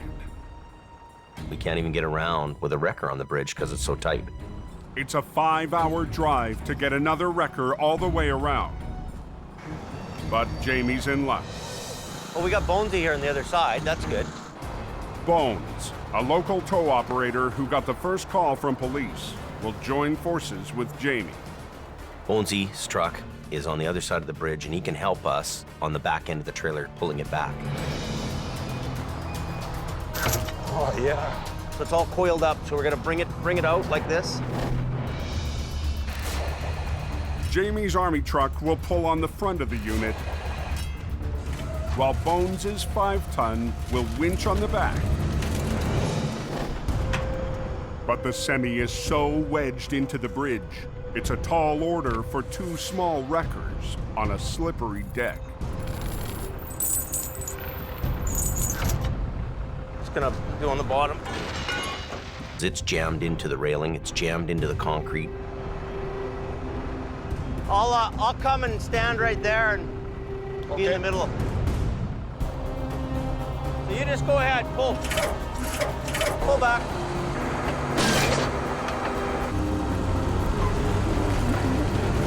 Slide back, eh? The bridge deck is really fighting us on this job. Just boom up, boom up. This is gonna be a really tough job. The canyon's closed. Anybody know what's going on Highway 1 near Spuzum? Oh, this is a truck jackknifed on the Spuzum Bridge. Yeah, I heard it's going to be closed for hours. In BC's Fraser Canyon, So you just go ahead, pull. Jamie, Ken, and local tow operator Bones struggle to clear a jackknife hanging off a slippery bridge. We've got the middle of a bridge deck. We've got, 350 feet down. Cab's totally crushed. Sliding back, eh? Everything's sliding back and nothing's moving. Only thing's moving is our trucks here. Okay, now just stop. The bridge deck is like a polished rock surface. I put that spade on. Oh, okay. And the trucks aren't biting, they're just slipping on the surface of the deck. Okay, let's get the deck truck up. We're both maxing out, so a little bit more on this one, it'll help us.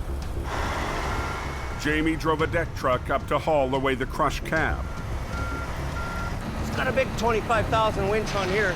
Now he'll add it to the mix We'll run it off the end of this deck. and see if 3 trucks will be enough to unfold the wreck. Can I have that block of wood? Thanks. That'll work. But we've got the army truck on one side of the bridge, pulling on the trailer. We've got a flatbed to pull the cab around, and we got Bonesy's truck on the back end. The pressure's on. I mean, we've got to get this thing open. So just pull to what you can pull. Don't overdo it, right? I'm following your direction. Pull, pull.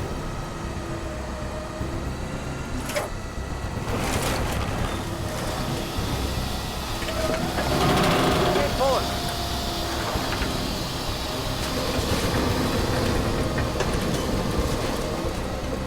All right, front end's up in the air. Keep pulling. Keep going. Pull a little bit.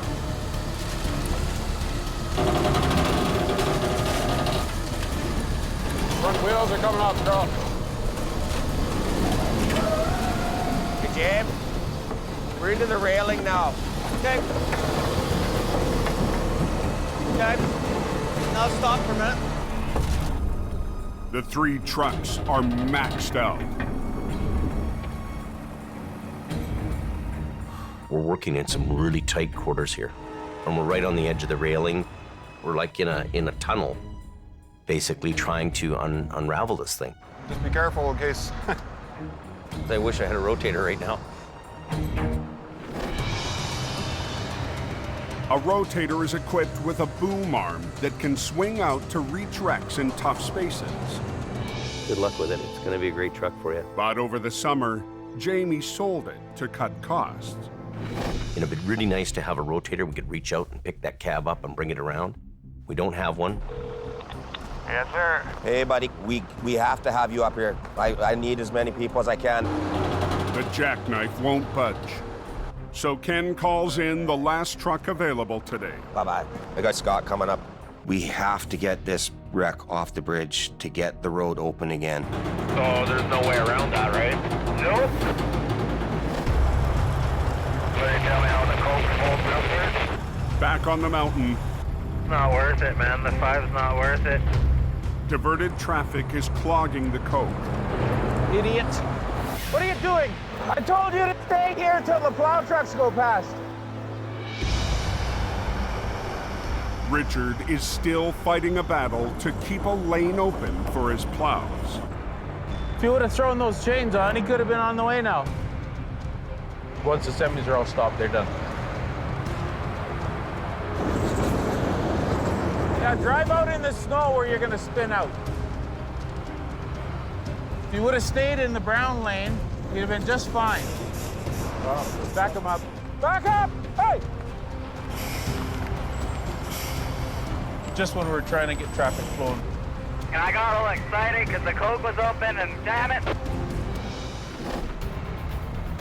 So it's going to be closed for a while is what you're saying. On Spuzzum Bridge, Fuel leaking all over the place.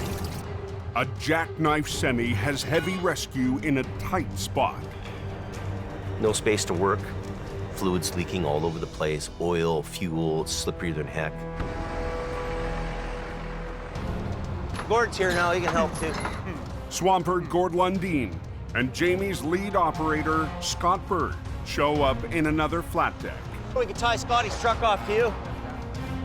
When I got there, we strapped the two trucks together. Scott's truck will anchor Jamie's flat deck on the slippery bridge. We're working in a really tight little area here. Hopefully we can do it with all 4 trucks. Okay, you guys pull. Stand back. Watch yourself. Everybody watch out.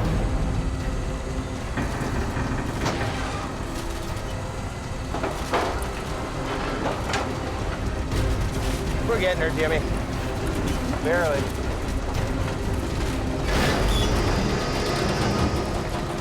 There we go, buddy.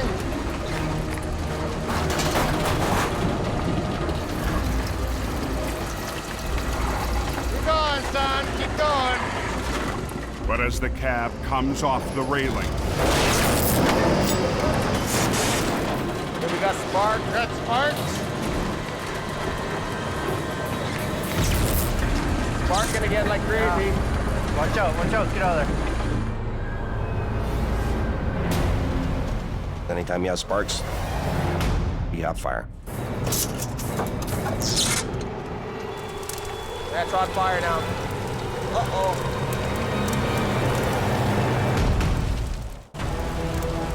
Uh-oh. It's on fire now. Got a fire extinguisher? an electrical fire has flared up on the bridge wreck. Watch out, watch out. Getting it about halfway around, all of a sudden, wire arcs out, and this unit catches fire. Send me these batteries. Get a Krezzer wrench. Got a Krezzer wrench? Good. Here. And we've got flames happening because the batteries are still energized. Jamie must disconnect the batteries that are sparking the blaze. There's diesel fuel everywhere. There's diesel fuel on the bridge deck. That's just something we don't even want to think about. Hey, it's going in the cab, man. How bad is that? Oh. Keep spraying till she won't spray no more. Spray the hell out of it. Oh, let's get the batteries disconnected quick.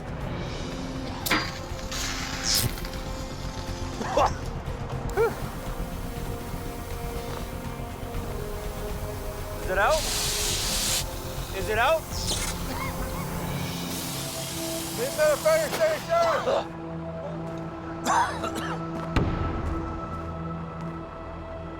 Is it out? We're good.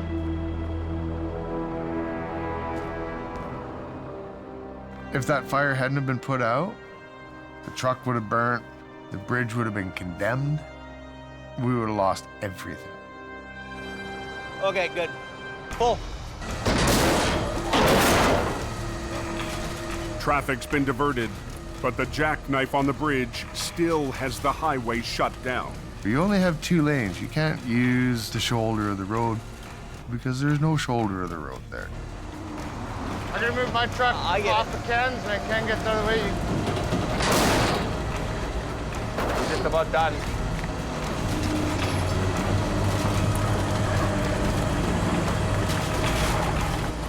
You there? Yeah, I'm there. Okay, undo her. Let her down. Okay, get this wreck off the bridge. Got things mangled, eh? We have to chop up that in the front. We can't have all these parts and pieces hanging off of it when we're going down the road.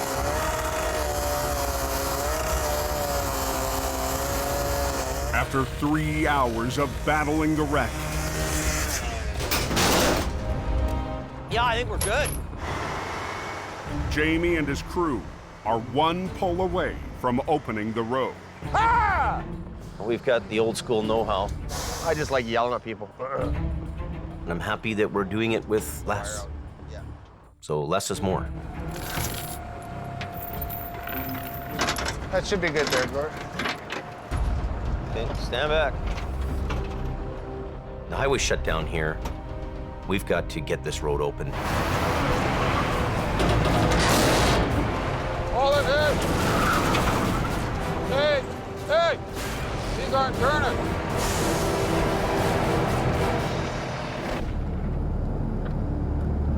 Any of you southbounders, I don't know if you can fit through or not, but there is a couple trucks all over the highway. As light fades up on the coke, There's 4 no posts sitting across the 2 lanes, the middle lane and the hammer lane. another crash threatens to bring traffic to a halt. This truck right behind me here, he's impacted the guardrail significantly. The concrete barriers called no posts have created another hazard for the highway maintenance team. This day just gets better and better, don't it? Richard needs to engineer a quick fix.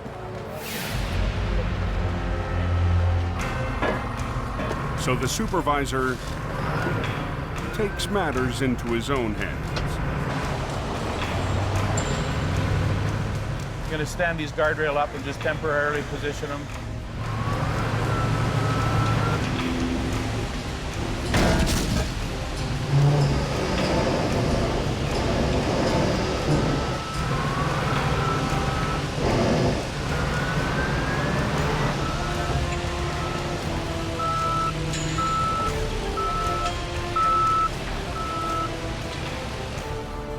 Just want to get all these chunks of concrete because they'll cut tires and everything else. 30 minutes after the accident, Richard and his loader have the no post back in line. That'll get us through the night anyway. It's all cleared up now. Yeah, the coke's open northbound. Boogie, stand back. On Spuzzum Bridge, Hold it, hey! Hey! These aren't turning.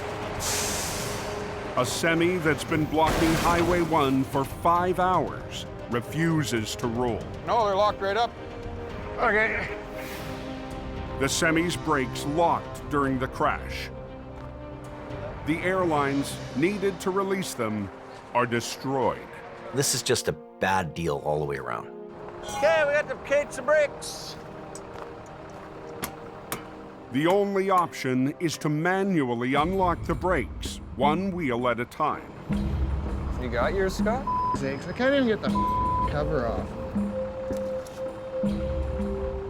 It's one of those moments where you think, maybe that nice little office cubicle would have been nice. You want me to crank it from up top, Scruff? I can't move it. Be warm and dry and not stinking like diesel and I want out of here.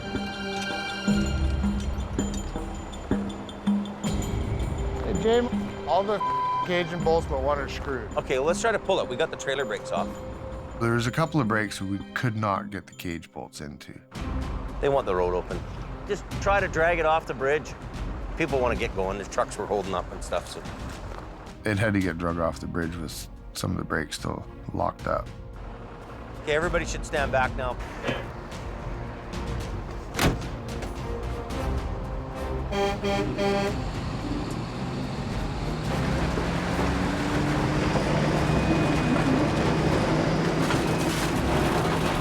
There you go. One more truck off the road.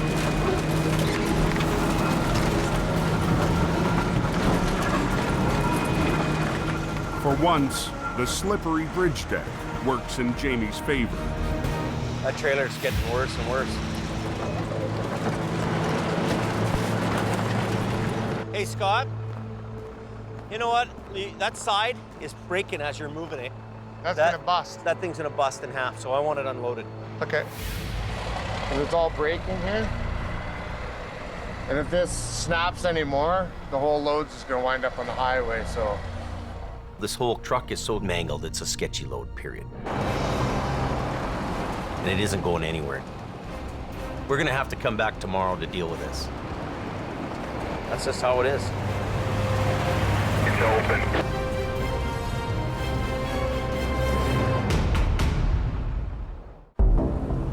After yesterday's heavy snowfall in BC's Fraser Canyon, Oh, what happened there? a 30-ton wrecker and support truck make the steady climb up a logging road. The road conditions are pretty bad. When you're dealing with ice and a steep hill, it can be a little bit difficult. Hell of a long way down.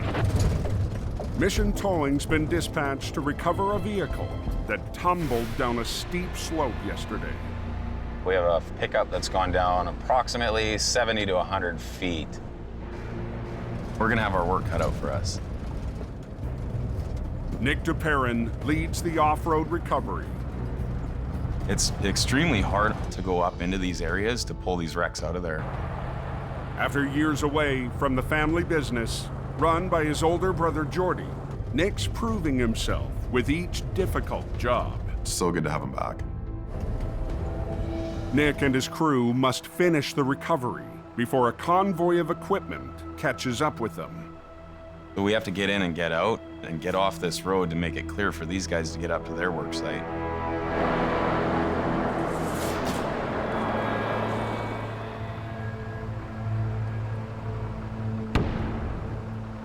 Wow, scary ride, man.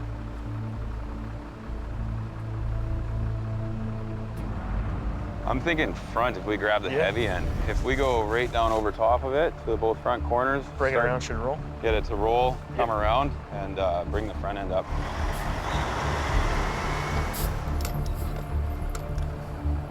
Driver Dylan Greenwood is also on scene to muscle the wreck up the bank. Good to go? Yep.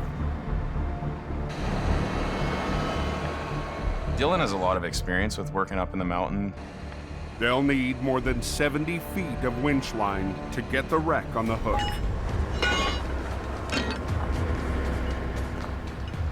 We gotta be pretty careful today because we don't want to break any ankles.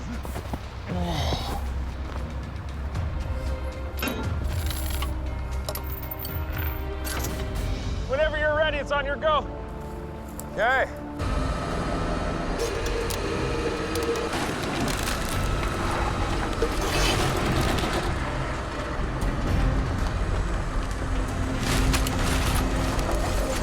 That's a little better.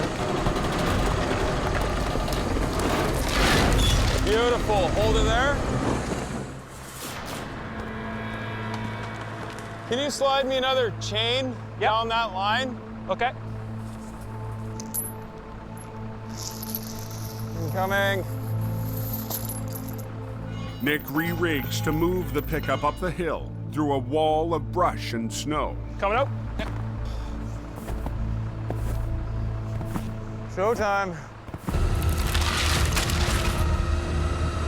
Both lines in. Both of our lines hooked to the tow hooks allows us to essentially walk it up the embankment.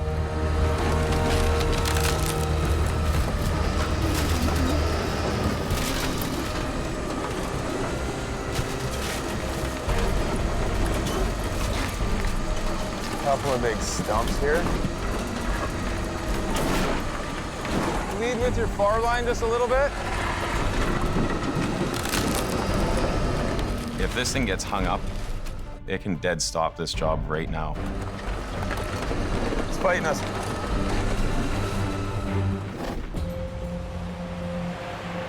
It was really, really icy up here yesterday afternoon. 22 miles south on the Fraser Canyon Highway. They're slowing you down, alternating. Traffic is moving again across Spuzum Bridge. Highways is putting in a temporary guardrail so that the bridge is safe today.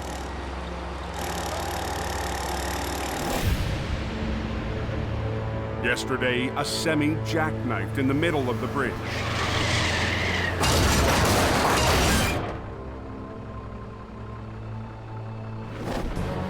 After the trapped driver was freed. Uh-oh. It's on fire now. Heavy rescue overcame obstacles one after another to clear the wreck off the bridge and open the road.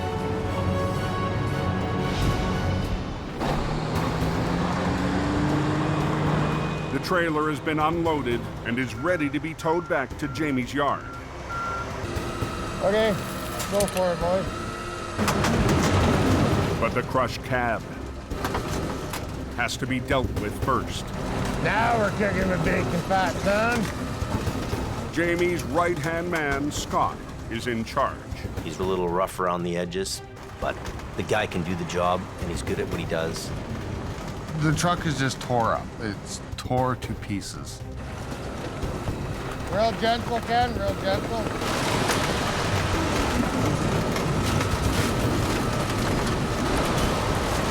Good, good, come on, nice. Like it was meant to be. But the twisted tractor is far from ready for the road. Yeah. Right there is good. Park there? Yeah. The cab is hanging over one side. We need to shrink this load. Jamie's newest hire, Mike Reynolds, has brought a wrecker up to tow the trailer. But first, Scott needs him to help with the tractor. Mike, I want you right in here. Boom to the back of the sleeper. I've worked with Ken for a long time, so me and Ken, we communicate. Mike, maybe he does things in a different way than me. Hey, straight go! But Scott doesn't think Mike gets his game plan. What's up? What do you need me to do? Before you do anything, check with the scene coordinator. Jamie's the owner of the place. I'm the scene coordinator.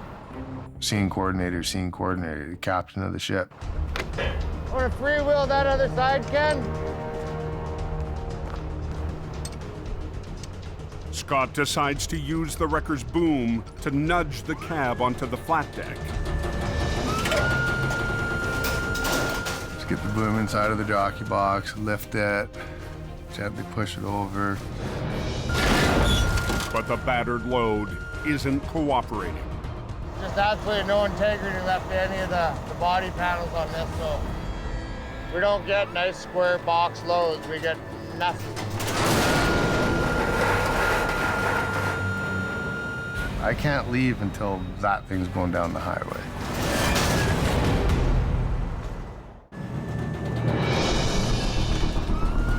On Highway 1, this is our mess of the day. Jamie's crew struggles to get the twisted bridge wreck ready to haul. Just absolutely no integrity left in any of the body panels on this. 2 hours in, the boss rolls up to check on the job. It's not a neat load, it's not a tidy load, it doesn't look nice, it isn't nice, it's sketchy. I tried to do it the easy way. Didn't work. Jamie isn't impressed with Scott using the wrecker as a battering ram. Putting the boom into the end of something. It's not my first way of dealing with that. Metal on metal. Not trying to be the boss or anything. Scott and the crew will try to winch the cab onto the flat deck instead. Okay, Mike. But Mike has already moved on to another task. What's Mike doing? Mike! For some reason, Mike decided that we were done with him. And he's heading over to hook up a trailer to go home. Mike! Yeah? Mike, go hook up the trailer. Who told you that? Yo, we're talking amongst each other, right? It's not time to go home. It's not time to hook the trailer up. It's time to make this 14-foot wide thing narrow enough that we can go down the road. What are we doing? We gotta try and pull the cab, okay? Okay. Instead of pushing, this time Scott will try pulling the wreck in line. Got her? You ready? Yep. We'll pull the cab with the sleeper.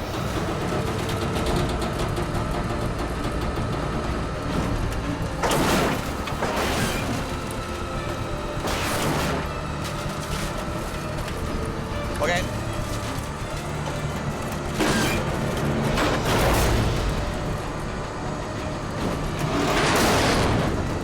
That's better.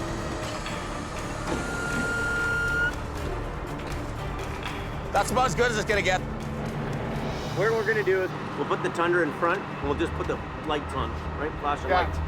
Okay, you got it. I'll see you at the shop. Thanks, buddy. You know, I can just feel the tension in the air with these guys. Okay, Mike, would you go hook onto the trailer for me, please? Sure you don't want to do it for me?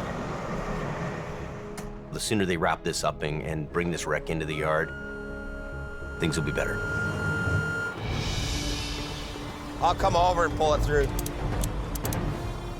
It's up to Ken to haul the leaning cab more than 25 miles back to Hope. Better.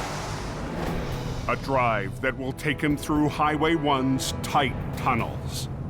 We have to get this sketchy-ass load down into town.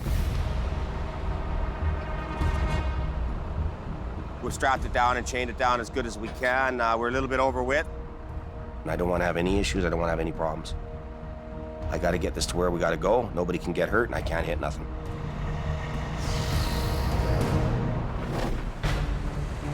Swing it over about 2 feet. A little further. This side just a bit. 22 miles away above the Canyon Highway. And I'm gonna ease off on the brake and then we're gonna start going. When I say ready, let's go. Mission Towing's under pressure to finish a steep recovery and get off the logging road. It's fighting us a little bit. That's what I'm talking about. Inch by inch. It's coming beautifully. Perfect. We steered right around those big stumps. Good. That's good. That is that. It feels good to have this thing up onto the road. Mission accomplished. Let's go. The convoy that's been closing in will be clear to pass. It looks like we're going to get out of here in time without stalling them at all.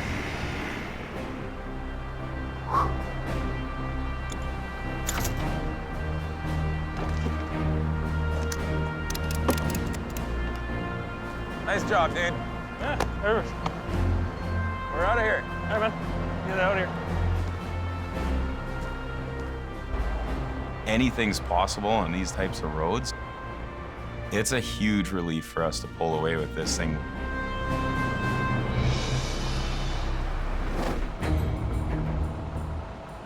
On Highway 1, A couple of short chains and a couple of binders and away you go. Yeah. Ken gets ready to haul the bridge wreck back to town. But the precarious load Better. would make any driver nervous. This is a load that you don't want to do, but you got to do it. We're doing it as safely as we can. Okie dokie. Robert will drive ahead to warn oncoming truckers.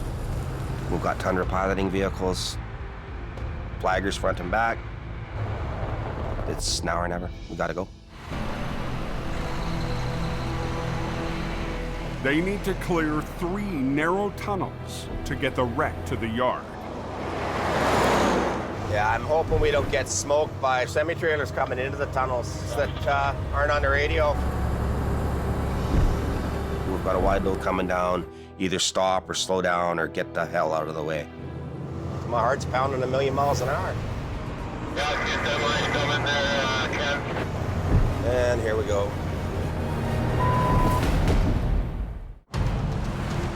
Got the tractor on a flatbed, it's real banged up.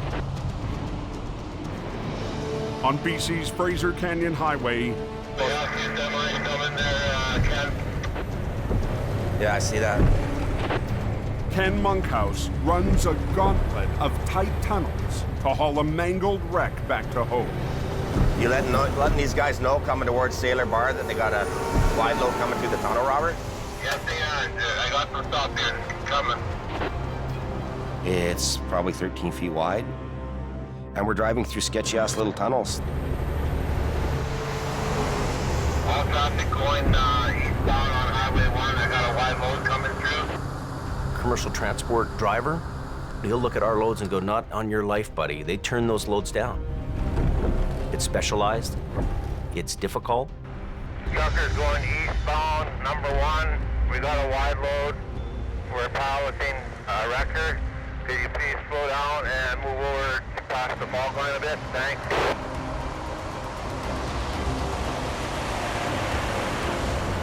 Ken has 2 more narrow tunnels to go. We can't relax yet. That's usually when things happen. When you relax, you gotta stay tense right till you park it in the yard.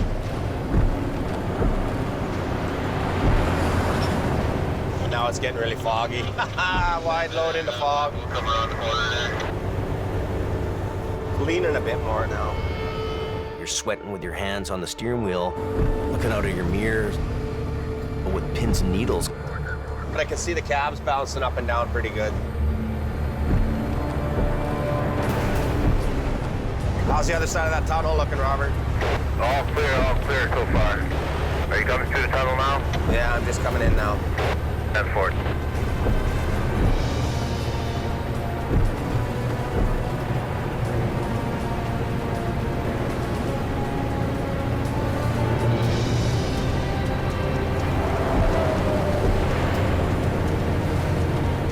One more.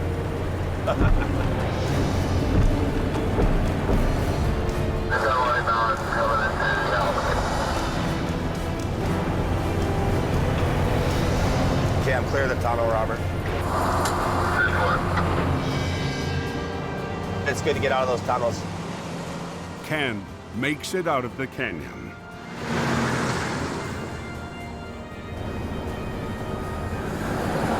We're about 2 kilometers from where our tow yard is. We're almost to the finish line. Guys like Ken pull off these hard jobs. They get the dirty work done. Here we are. One piece, nothing fell off, nobody got hurt. It's a good day. I'm done. After one of the toughest recoveries in years, Jamie's team can breathe easy. It was a really big job. Sigh of relief, I think, for me and everybody that it's all done. They did a great job, and they can relax a little bit. And then tomorrow we're on to the next one. But some of them are just unforgettable. Next time on Highway Through Hell, a freak storm Order the hurricane! sends a semi airborne. This is sketchy! Holy crap. A heavy wreck Less than a 10-minute closure. puts Scott and Merv to the test. And We're going fishing. Alan Gord A big giant turtle. battle a monster truck. Gord!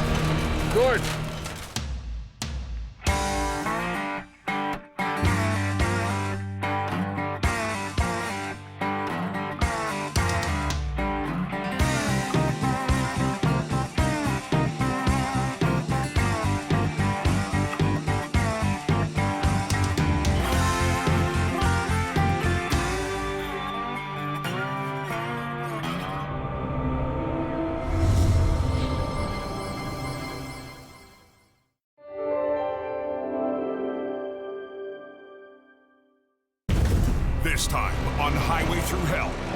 We're gonna roll some coal. Al's back in the bog. We're gonna rip this tractor out of here. For the final battle. You guys ready? There ain't nothing but misery and agony. A rock slide. It's a very big problem, extremely difficult. Has Jordy fighting a train wreck. Did you get everybody clear? And tough times. I'm facing some tough choices. Have Colin at a crossroads. Hey, is Jamie around? On the Highway Through Hell. The last line of defense is a heavy rescue team ready to tackle any disaster. Because closure is not an option.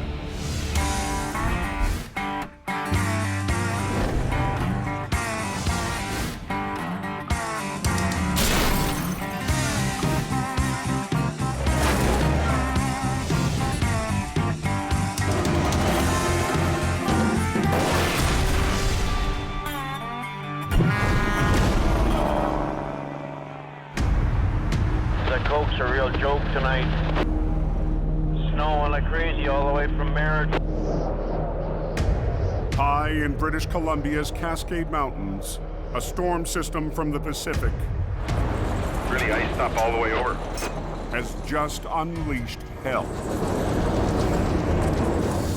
Heavy trucks and passenger cars on the Coquihalla Highway have ground to a halt. It's a mess. Some of the guys were starting to slide crossways on the road. We've seen 9 cars on the ditch so far, a couple flip trucks, 2 smashed up semis, just a little ridiculous out here.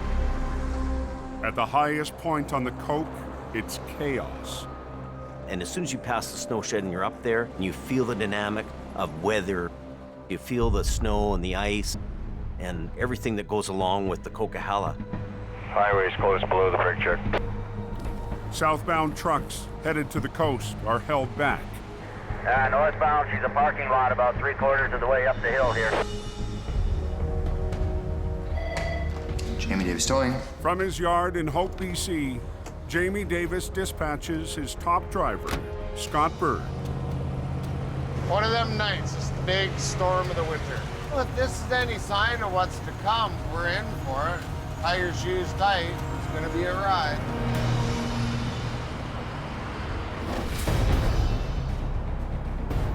At the base of the mountain, Winch, lots of H2O. just outside the town of Hope, You gotta be kidding me. tonight's storm is pounding Highway 1 with heavy rain and tumbling a deadly hazard onto the road. So what we've had is rocks coming down off the side of the mountain. Took out the one utility pole, has been bent over quite significantly. And while we were standing there, we could hear other rocks coming down. Is any traffic at all getting through going east? Eastbound shut down because of the rock slide.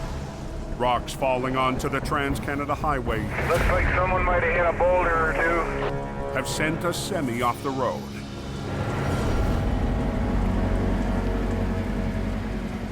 Mission towing has been called in. This area is notorious for rock slides. It's very dark. The rain is pouring hard. You're not going to see them until it's too late. Jordy DePerrin will lead the recovery. I'm looking at a tractor trailer that's gone off the highway. I also noticed that we're beside train tracks. Yeah, the truck on the train tracks there, he hit something big and he's sitting on the track. The semi struck the rocks, barreled across oncoming lanes,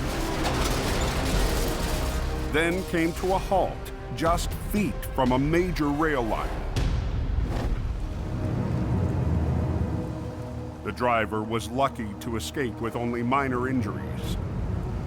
This truck struck one of the rocks over here and of course sent it across the oncoming lane. Luckily missed everybody. So as of right now, we've got the highway blocked.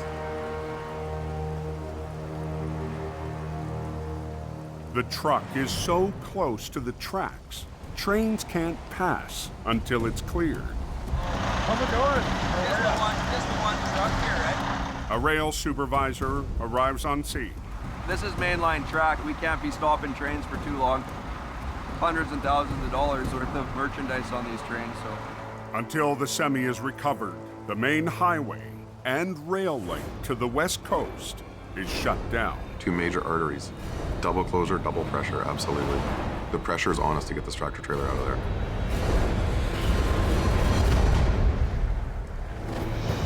High on the Coquihalla. How's the coke, drivers? Chain up steady.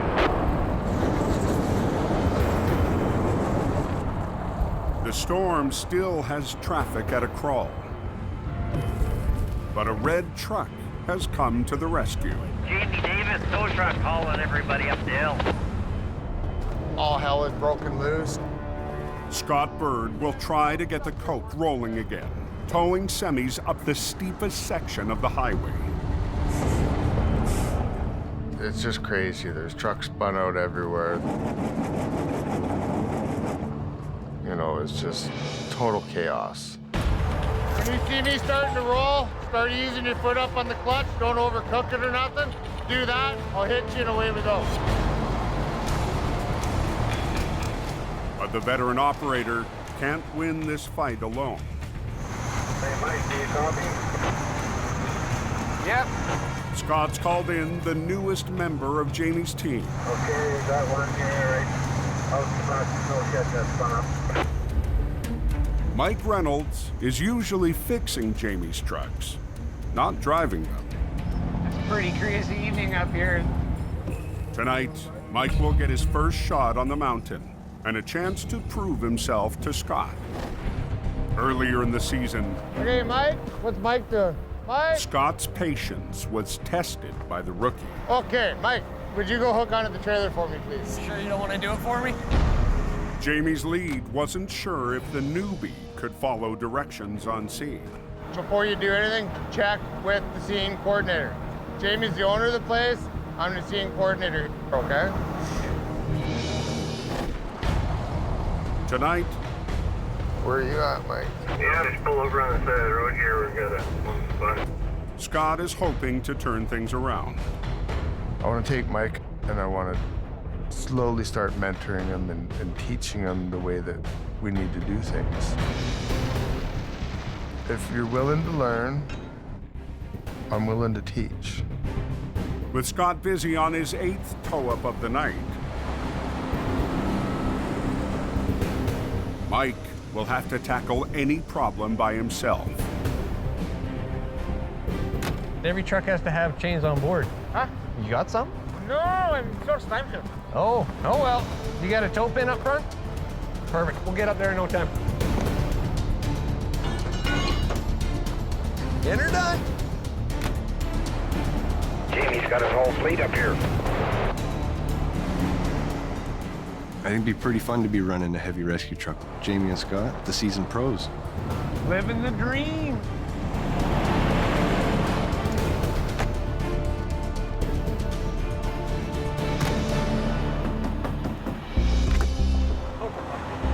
Hey, you got any bolt cutters?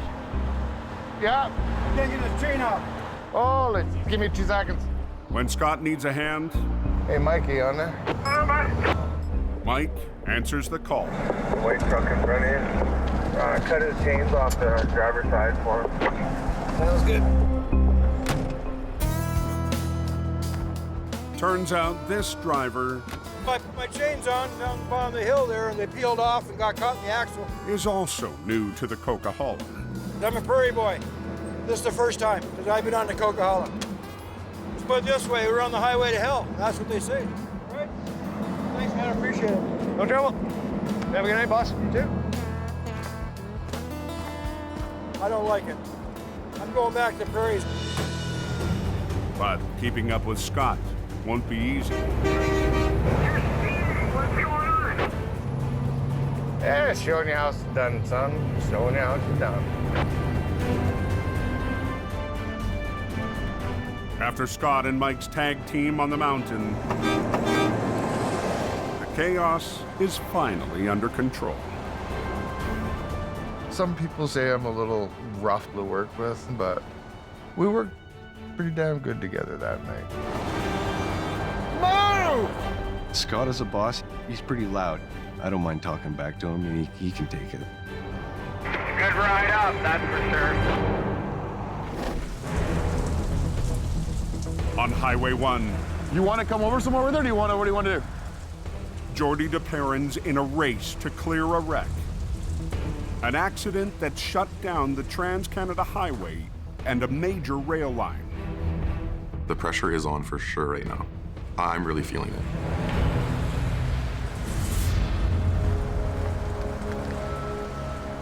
The railway company is there watching our every move right now. We took the fuel tanks off of it back there. Jordy has called in operator Dylan Greenwood. Should have brought the gumboots. It's probably pretty deep there. Deep. It's like a foot. They'll begin by straightening out the tractor that jackknifed hard into the muddy bank. Where this tractor trailer's landed, there's a road here that the rail company uses, so we're gonna spin this tractor straight, pick it up, and tow it out of here, up to the top. But the heavy rain has flooded the ditch. Water everywhere. This one is a little bit trickier to hook up to. It's very swampy where it is. You got lots from over here. There you go. Thank you very much. Jordy manages to get a hook onto the rig above the water line. You got it?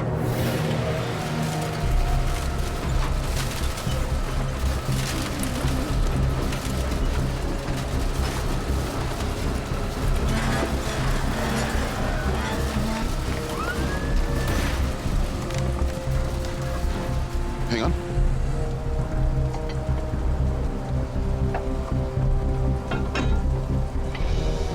Okay, just go up. That's it. Oh. There we go. Up. You're good.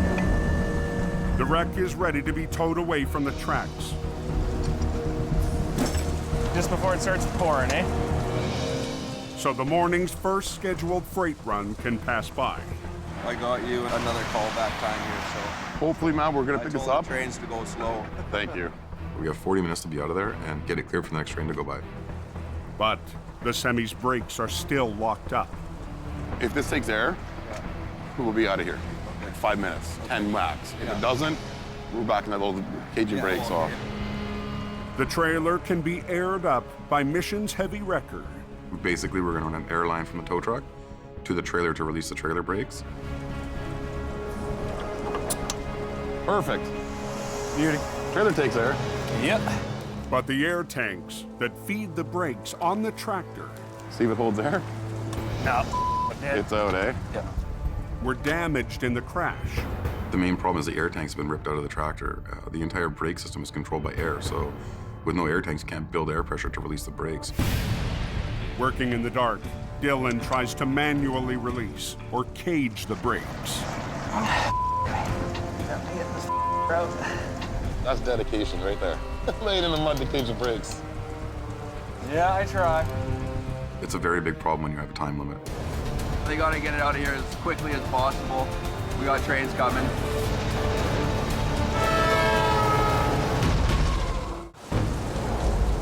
What's going on Trans-Canada here? Got a truck on the hook. Looks like someone might have hit a boulder or two. An accident triggered by a rock slide near Hope, BC, has plunged a semi off the highway, landing next to an active rail line. The tractor trailer hit the rocks, sending it out of control before coming to a stop just feet from the tracks.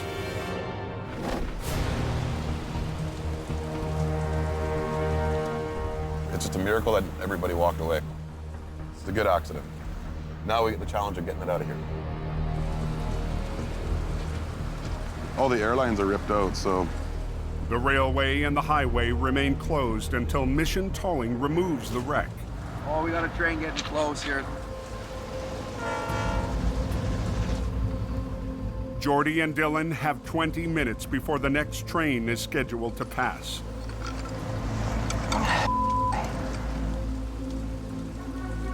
But the tractor's air brakes are damaged and have to be released by hand.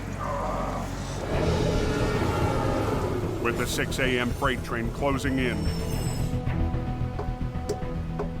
To cage these brakes, extremely difficult, just because of the circumstances that we're working in. Might not be in the snow. Jordy makes a call. All the air lines are ripped out.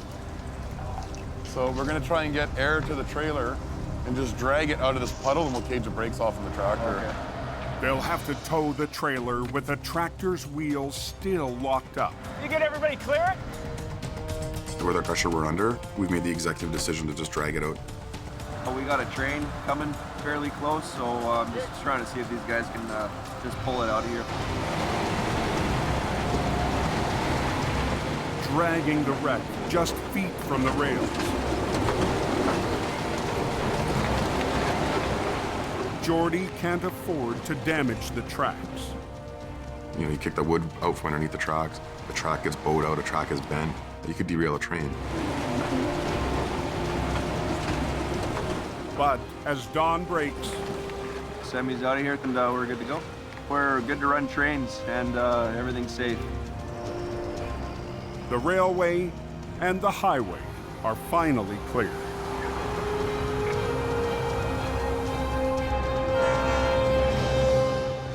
Just in the nick of time. It's just a good feeling seeing the train go by, see the traffic go by. Nobody was delayed today, so it's good.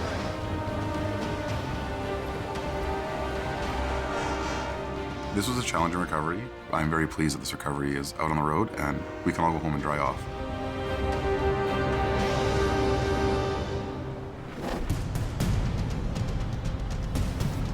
"60 miles west in the Fraser Valley. Good morning. Come back for more action? Al Quiring's back for round 2. Put the hook in there and give it some more lift. A muddy off-road recovery that might be impossible, even for the king of the coke. Not every day is a Coca-Cola towing day. Game on, right? A 70,000-pound excavator swallowed by a peat bog has already beat Al once.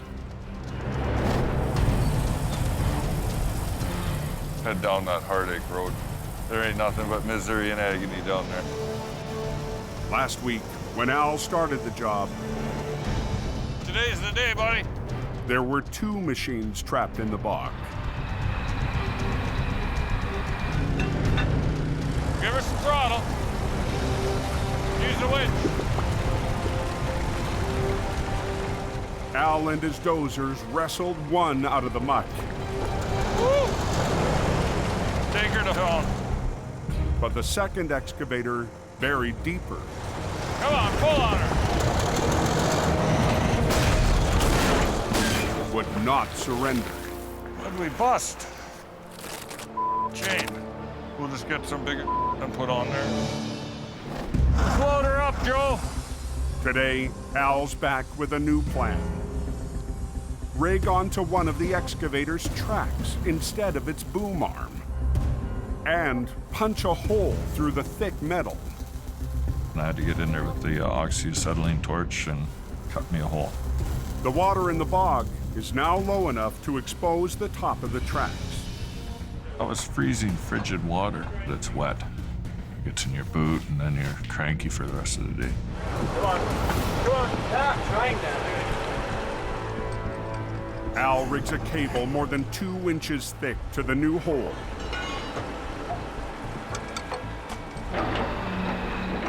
Then uses a bucket to hoist a second line and rig it behind the cab. But the longer Al takes, the deeper it gets. The bog is beside one of the largest rivers in the Pacific Northwest, the Fraser, and flows to the ocean. Water in the bog rises and falls with the ocean tides. You're in a swampy situation, so you got water coming from all directions. Tonight, the lunar cycle is expected to trigger the highest tide in a month.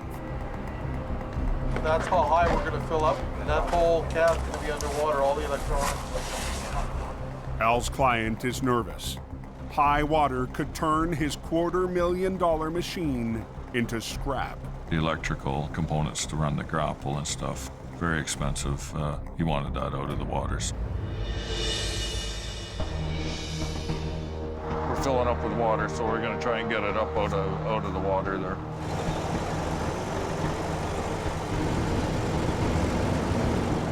Al and his oldest son, Kerry. Come on, big boy, you can do it.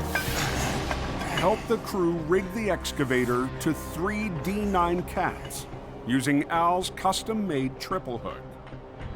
It's all brand new rigging. Sometimes I get good ideas, and then sometimes I get humdingers. We don't screw around with rigging. Go big or go home, or don't come out at all. With all cables connecting through the triple hook, the dozers will pull like a team of horses to break the excavator free. Tighten her up. That piece is engineered for 125 ton. And to make it easier to pull the excavator up the bank, Al's about to tilt things in his favor. We use the excavator to tip the machine back. Adjusting the angle to allow the tracks to slide up the bank. We're just getting all the big cats all warmed up here now. We're gonna have three D9s pulling. We're gonna roll some coal. We're gonna rip this tractor out of here. Okay, you guys ready? Al's D9s and their powerful winches. Wind her up. Get to work. That's a 140,000 pound capacity winch. Give her some throttle. It'll still pull a lot more than that.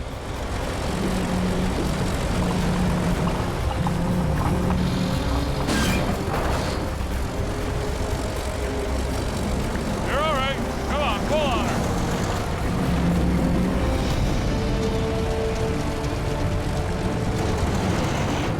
Put all that power to an 1.5-inch cable. Keep your head down. You can tighten it about 1 more foot.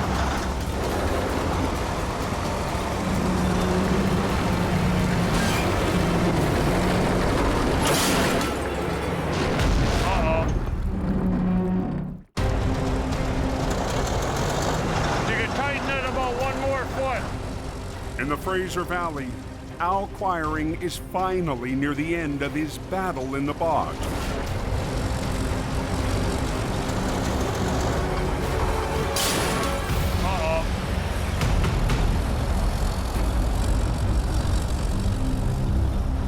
Ah, we busted the cable. The more we pulled, the more it was digging into the logs to the point that a winch line failed on my tractor. That's a 140,000 pound capacity winch. The machine moved about 3 feet and then bam, it broke. Al's only consolation, the excavator's cab should be high enough to be spared from rising water tonight. We're gonna be out of daylight here soon anyways.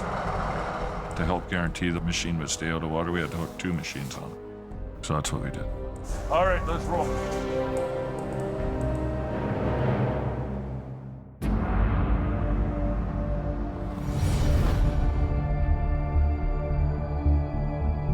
The next morning, Big heavy thing that you can't move. Big problem.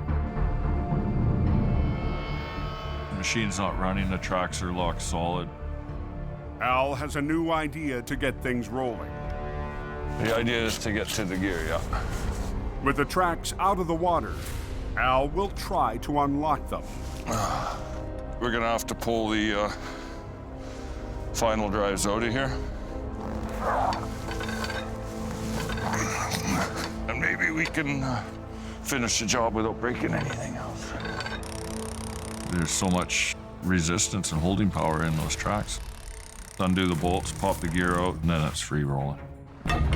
Nope. Grab this. Okay. There we go. Yeah. Heavy, eh? Expensive too. Just remember that part when you're thinking heavy. Yup. The last one, huh? Sometimes the last one is the hard one. Right here, Glenn. With the gears out, she'll free roll now. Al and his crew get ready for what they hope is the last pull. Don't up the winch line. There's no guarantees. That's the thing. Hopefully you're not going to keep breaking stuff. Put her in gear, lad. Sometimes the only hope you've got. Just let her go. Just roll up.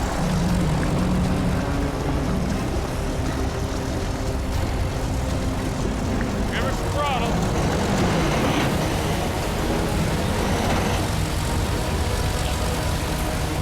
You're all right. Come on.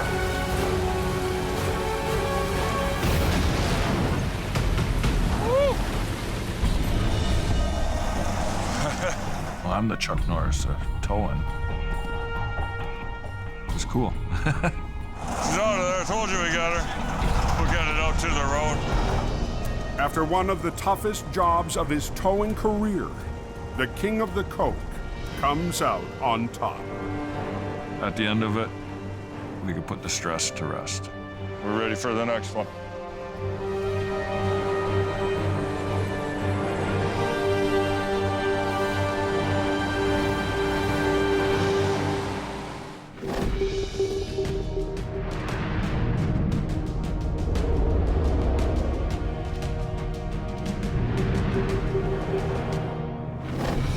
Advised I'm on scene.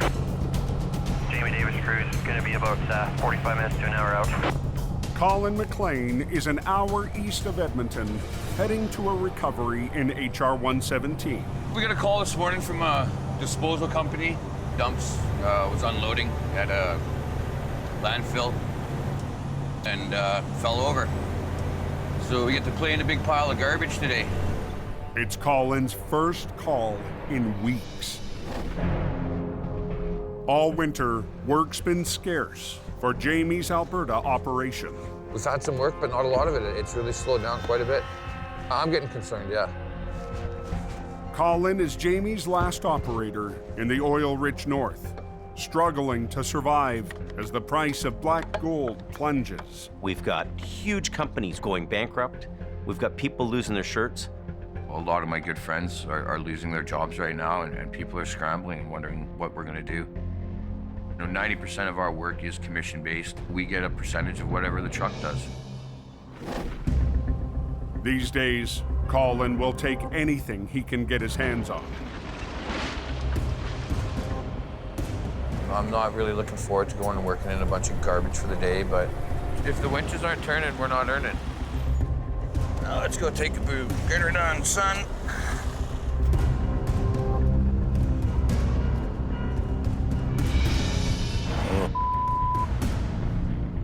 The truck fell over when a frozen chunk of garbage shifted during a dump. It's a morning call the supervisor could have done without. All right, well, let's take a look at it. This truck isn't even 4 months old. Brand new. She's hurting unit right now. The dump trucks use a hydraulic cylinder to raise the angle of the box up to 50 degrees. I don't think it'll collapse because that stem is bent, eh? On the cylinder. Yeah, that last one. Colin needs to collapse the hydraulic cylinder before he can flip the truck.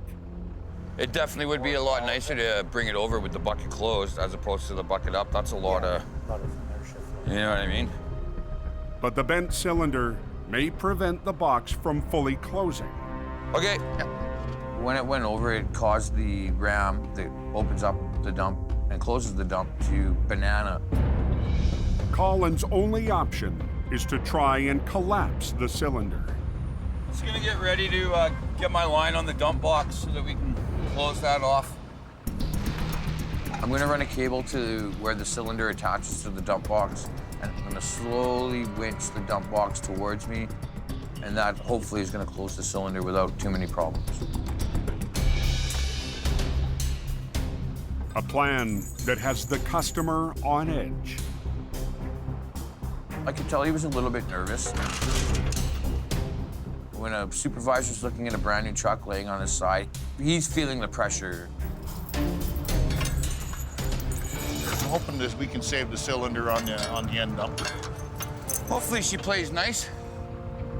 Okay, you just want to kind of keep an eye on that? Yeah. No, I'll be watching her. All right, let's see how she goes. Try not to wreck it.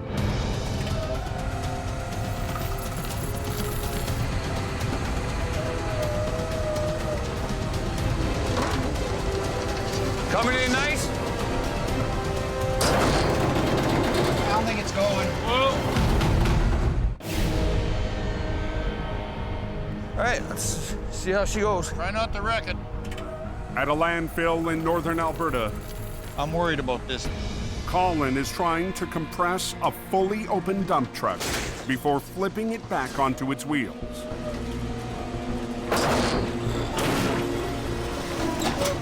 Oh, I don't think it's going. You gotta be kidding me. The hydraulic cylinder is too bent to completely close. It won't collapse all the way, which is not a good thing. Colin will have to try and flip the rig with a 10-foot gap between the box and the frame. Well, we're gonna lift from there, for sure. But the high center of gravity could topple the truck as it swings back onto its wheels. Colin will rig one high line to the back of the box, while running 2 lines to the truck to winch the unit over.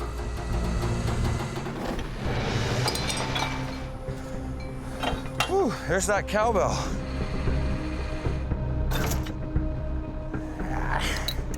Perfect.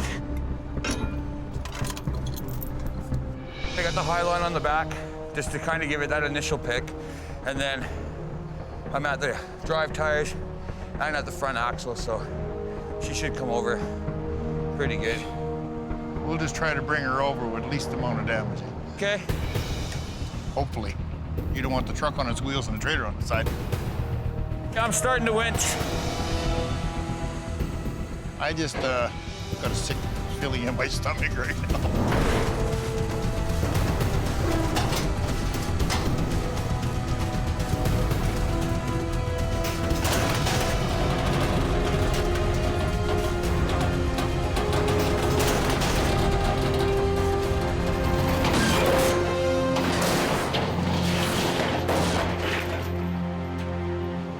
That's what we want. Colin gets the new truck and its hydraulic bucket over in one piece. It was perfect. It was textbook. Yeah, well, that's how we dance, so. Colin will tow it to a repair shop, and after a few minor repairs, the truck will be back to hauling trash. I'm pretty impressed. 4-month-old truck. Nothing we can do about it now other than just heal the truck and me. The client's relieved. We're gonna get out of here and get her back to Edmonton. But Colin's worried about his future. It's desperate. Guys are, you know, looking for work here, looking for work there. It's bad right now. With the economy, what it's doing here right now, I've definitely got some decisions to make. I'm getting a little concerned. Steady work every day. That's what I need.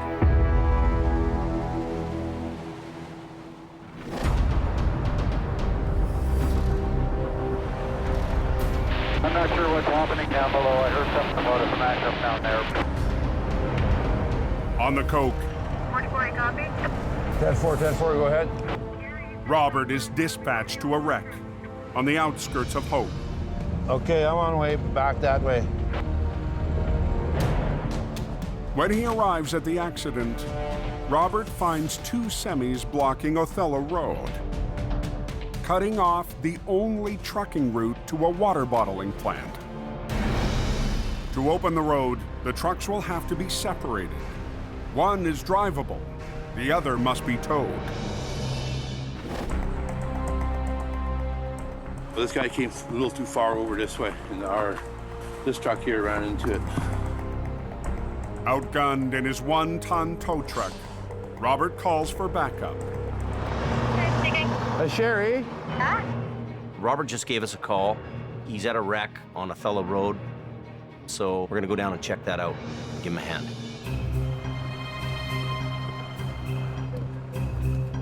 By the time Jamie arrives, traffic in and out of the plant is at a standstill.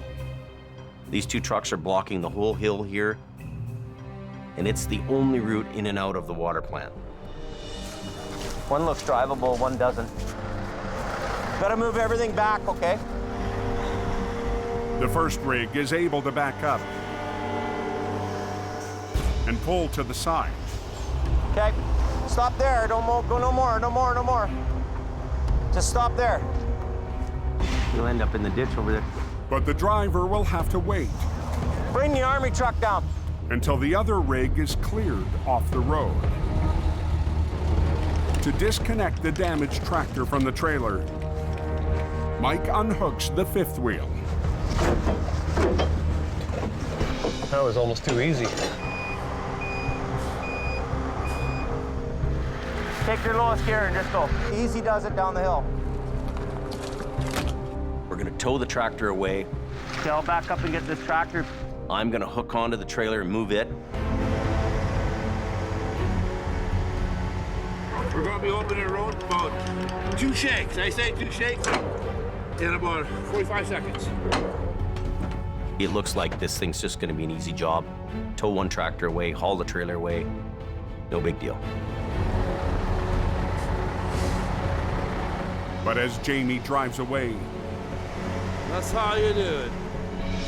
the last semi spins out.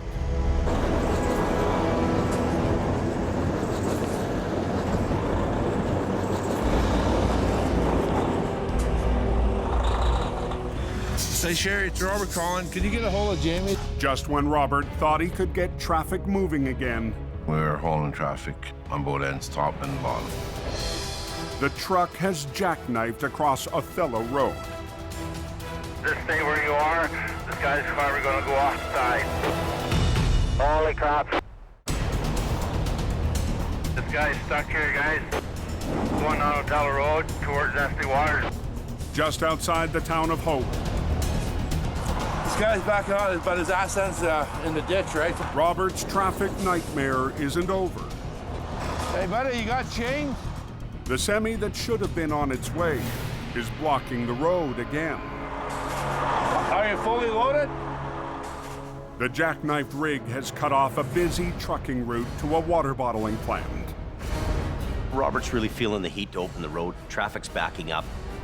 Jamie left the scene after the recovery 20 minutes ago. Did you get a hold of Jamie, that jackknife side, and it's just spinning in the ditch here?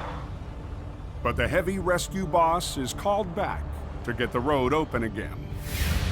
Jamie's on his way. He should be here in a few minutes. Jamie Davis on the air. Jamie's en route, but in the only vehicle in his fleet available, the rescue truck. Be nicer to have a big wrecker, but we gotta do what we gotta do. As light fades, Jamie returns to the scene and positions the rescue for the recovery. We're gonna back down this road and we're gonna pull this truck out with the big winch on the rescue. 5 years ago, Jamie added the rebuilt fire truck to his fleet. A heavy rescue support vehicle loaded with tools and safety gear. We need the rescue back in here.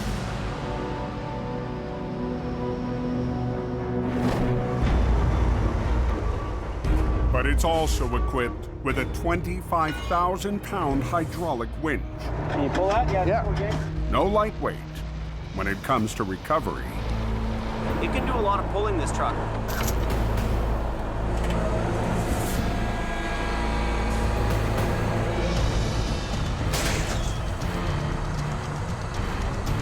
Let go of your brakes. Don't step on it. Just let it go. Just let it idle. Don't step on the brakes.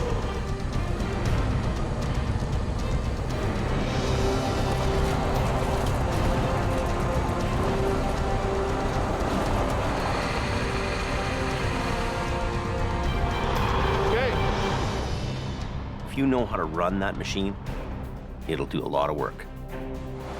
Roads are clear all the way to Hope. All good, thank you. Traffic's open, guys are getting through now, so. normal. You know, this old truck is cool. And I love that old truck.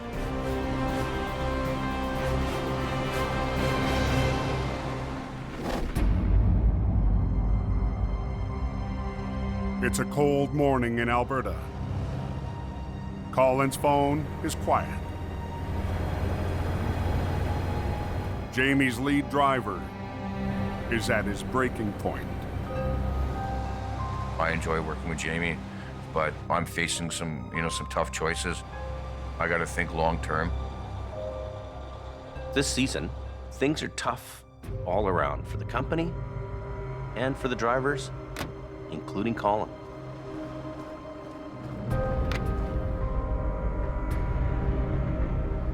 Jamie Davis, hi. Hey, Sherry, it's Colin. Is Jamie around? Yeah, 1 second. Thanks. Colin's on line 1. Is he? Colin? Okay. How's it going, old man?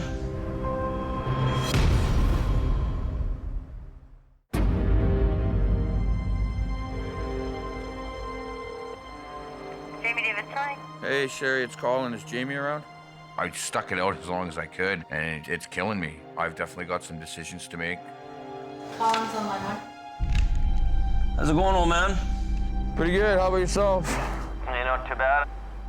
Yeah, I got a position with another company that I couldn't refuse. Wow. Yeah. There's no ifs, ands, or buts about it. I've got to move on. Yeah, well, it wasn't an easy decision, let me tell you that, right? I'm frustrated with how slow it's been. You know? This season, things are tough all around for the company, including Colin. I loved working with you guys and, got to run some of the best equipment in the industry and all that. But bottom line, at the end of the day, right, I got bills. No money's no money. No money's no money. Right, so. I get it. I get the numbers weren't there for him.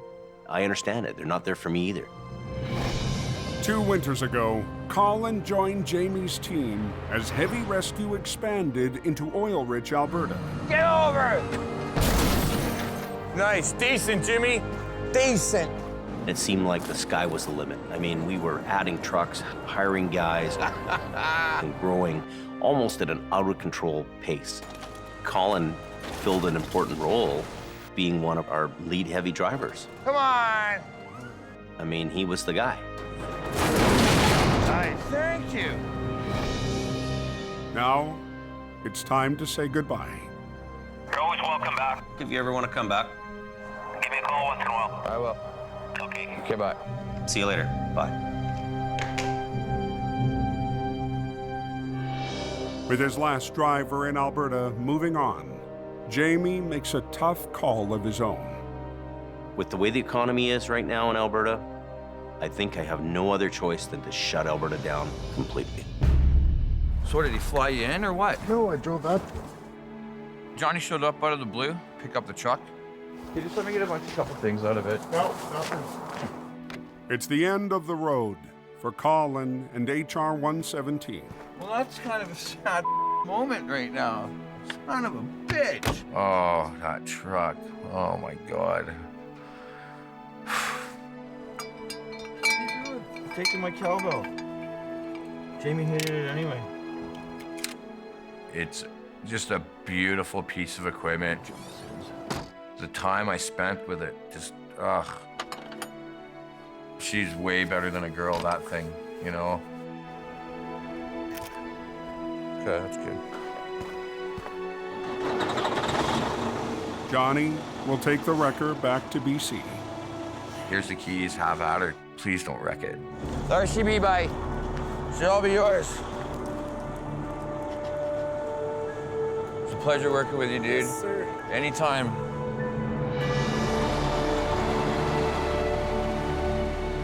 I had to watch it drive out the driveway. It hurt. I'm gonna miss her.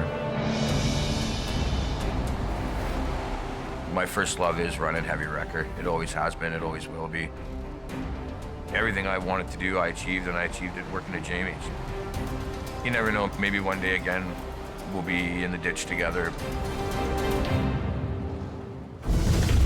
Next time on Highway Through Hell. There's carnage all over the place. A lost load becomes Nick's tangled wreck. Hold on. Oh, sure. A canyon crash 50,000 pounds of wood. has the boss This is going to be a tough job. bringing in backup. Put the rotator in on an angle. Holy. And an urgent call Did she get hit? for one of Jamie's crew.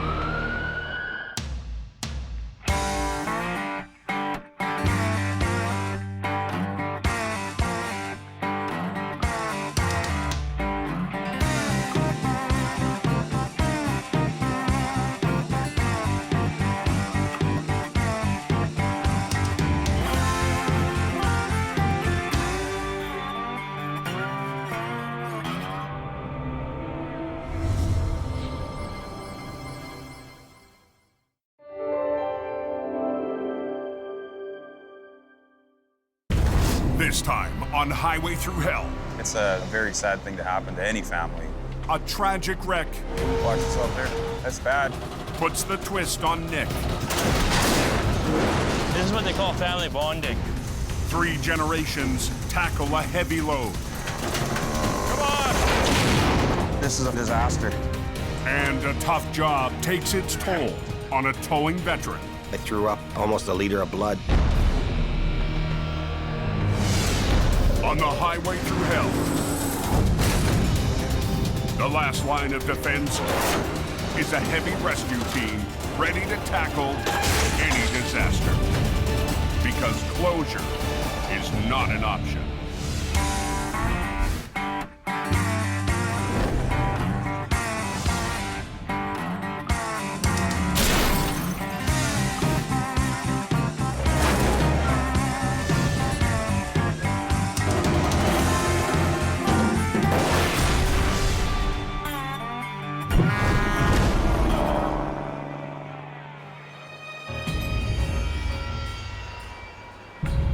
We're supposed to get a good snowstorm coming in tonight, I hear. Yeah, that's what I hear. Just before midnight on BC's Coquihalla Highway. Just be prepared. A massive snowstorm is forecast to hit in the next 2 hours. When a storm slams the mountain, you have to be very aware of your surroundings because you don't know what's going to happen next. At the summit, sanding trucks and plows roll out for tonight's battle. We're expecting roughly 15 to 20 centimeters. And with that, we bring all the Top Guns out. Plow driver Gary Eastman has seen it all. This hill's bipolar, because it'll change just like that, eh? We get 3,500 trucks a night up here, so we got to keep this open. Here we go.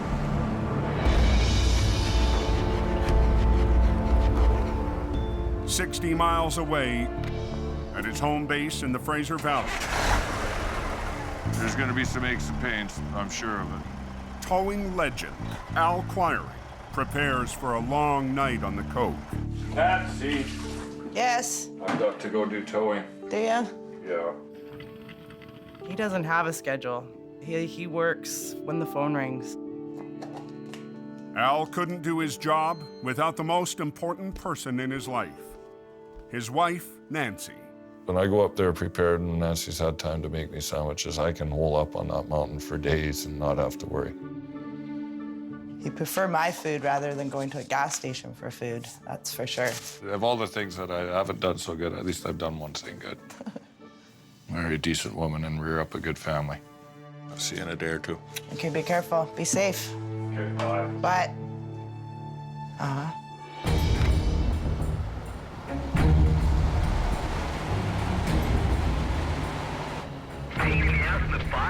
I think you got chain up at Box Canyon, if you can copy. As Al climbs Highway 5, Holy frig. the forecasted storm has hit the mountain hard. Hey, Alan, this low bed up here might need to. 1 minute it's all quiet, and the next minute it's full on like NASCAR wrecks everywhere. Back working down the hill. A driver who tried to climb the hill without tire chains How you making out, buddy? has spun out in the hammer lane. As long as you got a visa that works, we can tow you right to China. You ready? Let's go. Start grabbing gears. You can go for 10, 12, 14, 18 hours there in a heavy snowstorm, and it'll seem like 15 minutes.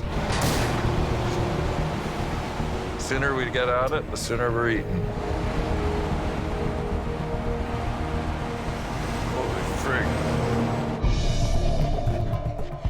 As the storm dies down, I've run out of things to tow, I guess.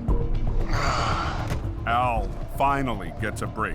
So we're gonna have us a little sandwich and wait for the next bit of chaos that comes up. When the mountain starts to wear him down, Nancy keeps him going. 20 years she's been putting up with me coming up here in the winter. I don't know what I'd do without my wife, Nancy. It'd be a tough go, I think. What happened to the Coke? At 2 a.m., Guys in the ditch, get somebody up there right away. another call gets Al back on the Coca-Cola. Bit of a nightmare, it ain't over yet. But it's not for a tow-up. Most of the time they're calling me for somebody that's blocked the highway, and here is actually for somebody in the ditch, which is not a common thing.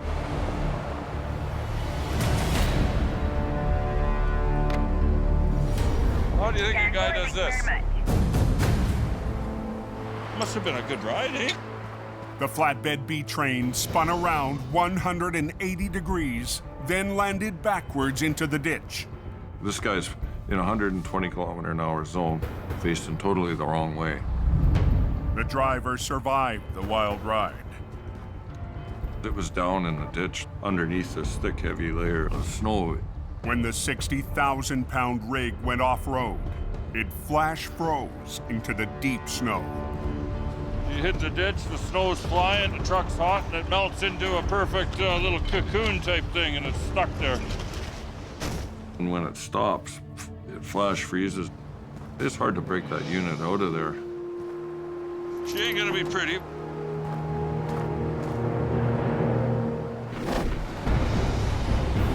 Three miles north on the Coke, Goes sideways in a blink of an eye. Jamie's lead driver, Scott Bird, is on his way to rescue another vehicle that's gone off the road. I don't really know anything about the accident other than it's way over in the ditch, so. Tow truck's on speed, he should be much longer. Ken Monkhouse is already working the wreck. Ken's a great guy. Ken's been in this for a long time. You give Ken a job, he goes, he gets it done. It's a routine job. What's going on there, young feller? Need a hand? Got the roadblock? I got through. I got special privileges, you know. But lately, Ken hasn't been himself. You want a hand with something, Ken? No, I've pretty much got it. Oh, okay. I'll just be here for moral support. Belly, belly, bula, bula. Bula, bula, bula. Ken is one of Jamie's original employees. Think you can handle her, city slicker? No problem, buddy. But last winter, he left to work in the valley with Mission Towing. Thank you, sir. Have a good day. This winter, I need as many people as I can. Ken's returned to Jamie's heavy rescue team and the rugged action outside Hope. The mountains seem to call the Ken. Can't relax yet. That's usually when things happen. When you relax, you gotta stay tense right till you park it in the yard. It gets harder and harder the older you get. Really, it's a young man's game. Watch yourselves. Tonight, Ken seems to have everything under control. But the veteran tow operator isn't well. I been having some stomach aches the last couple weeks. I came into work, walking to the tow truck to start it up and warm it up. I threw up almost a liter of blood. Just very, very weak. Ken gets the van on its way, Having a bad day. but makes it his last call of the night. So I said to the dispatcher, you're gonna have to find someone else to cover these calls.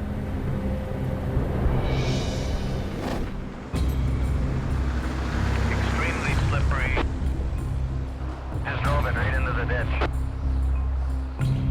inquiring on scene. 3 miles south, Al's dealing with a heavy wreck that spun off the highway. It's a tricky little spot. The amazing thing is that there was actually very little damage to the truck, which is kind of unheard of.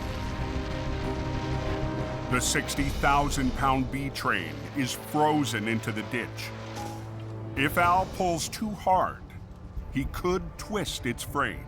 Even though that unit might weigh 60,000 pounds, it's going to take maybe 100,000 pounds to pull to bust it loose. Al's only option is to attempt a series of sideways pulls to move the wreck up the bank. Everything is cold, everything is frozen, and the resistance in that ditch with the snow is at its maximum. Al starts by pulling on the least buried part of the rig, the back end. You're pulling on 3 separate pieces there, so pull on one end, work it up, pull in the middle, work it up. Come on, sweetheart. Oh, that sounds better.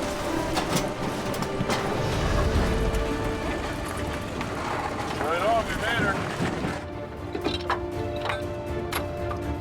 To break the rest of the rig free, Al will need something extra. Al extends his outrigger. Use this winch to pull out the other one. And doubles a line running to the middle of the rig.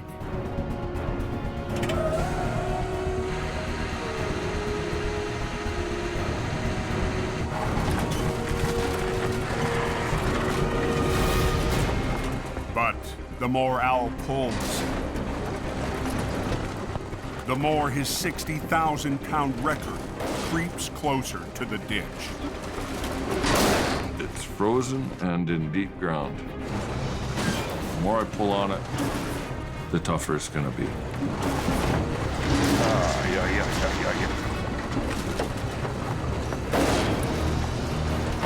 Unbelievable. Roads are compact, slushy, slippery, temperature is -1. All the plows are working north now, guys. 2 a.m. on the Coquihalla Highway. Come on, baby. Al Quiring struggles to get a B train, frozen in deep snow, back on the road. All these little tiny molecules of ice, and you wouldn't believe huge holding power. The buried tractor and its 2 flatbed trailers are putting up a good fight against Al's heavy record.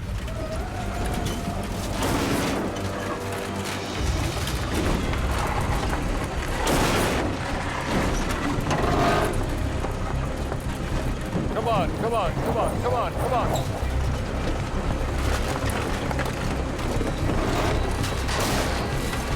There we go. Good, good, good. Out of room, Al gets the 30-ton B train back on the road. It's nice when things work mostly like they're supposed to. Well, it was a little bit hard to bust out of there, but, you know, eventually we got it. We were able to get it bust loose with the power of the Vulcan V100 wrecker. But Al has one last obstacle. Okay, my friend, we'll get you off the road here. The semi is facing the wrong direction. So we're gonna take them back down the highway to a snowplow U-turn and get them onto the right side of the highway. Here goes a little yeehaw moment. After 2 decades on the Coke, Al knows all the shortcuts to tow a customer back to safety. That was a heck of a ride. He's out of the ditch. He'll be warm tonight. That's the most important thing.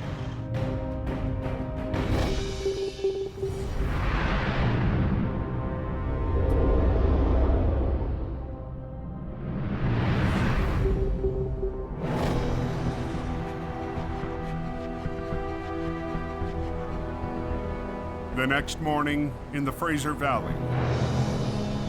Yeah, that's Highway 7 looking. Closed, going east. What happened? happened, do you know? There was the head-on. Mission Towing's Nick Tuperin is on his way to the toughest kind of wreck. We're headed to a fatality accident involving a B train and a car. As far as I know, that's all the information that I have. We're definitely going to have our work cut out for us today.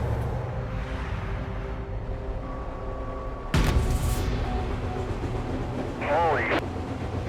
It's back. A B train hauling particle board collided with a small sedan. The driver of the car died in the crash. Unfortunately, with this accident, there was a young female who didn't make it out alive. Fatality accidents is a major part of what we do, unfortunately. It's a very sad thing to happen to any family. It's very emotional to deal with. The accident happened overnight. As police wrap up their investigation, the recovery can begin. It has been closed for about 8 hours. The urgency is to get it open so the people can get to their destination. Heavy operator Neil Wakefield arrives in Mission's 35-ton wrecker. Yeah, just one truck out of the way so I can get to the front. There's a lot of plywood all over the road. This truck is all tangled up. It's a real mess. Yeah, right around the frame right here. Right, we want to get one lane open as quick as we can. Yeah. So if you can drag them that way 20 feet, we can push it over. Yeah, yeah. To reopen a single lane of traffic, highway crews want Nick's team to drag the tractor and its 2 trailers to one side. But hundreds of sheets of particle board are in the way. We're anticipating that we're going to run into a problem. You want to do both lines on that one chain? Yeah. Yeah? But we're going to give it a shot and just see if we can't get this thing off to the one side and have one lane open. Okay, I'm going to pull ahead. It would take hours to pick up the boards, so Nick and Neil have to work around them. So far, so good.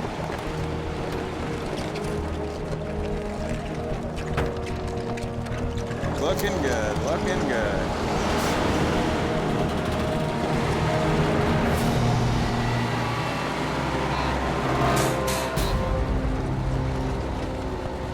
No, we're not going. We're not going. We've moved this thing about 5 feet. See if we can pull that back trailer around, because it's probably all that wood under the other side. It's jammed up in the particle boards, and it brought this whole thing to a halt.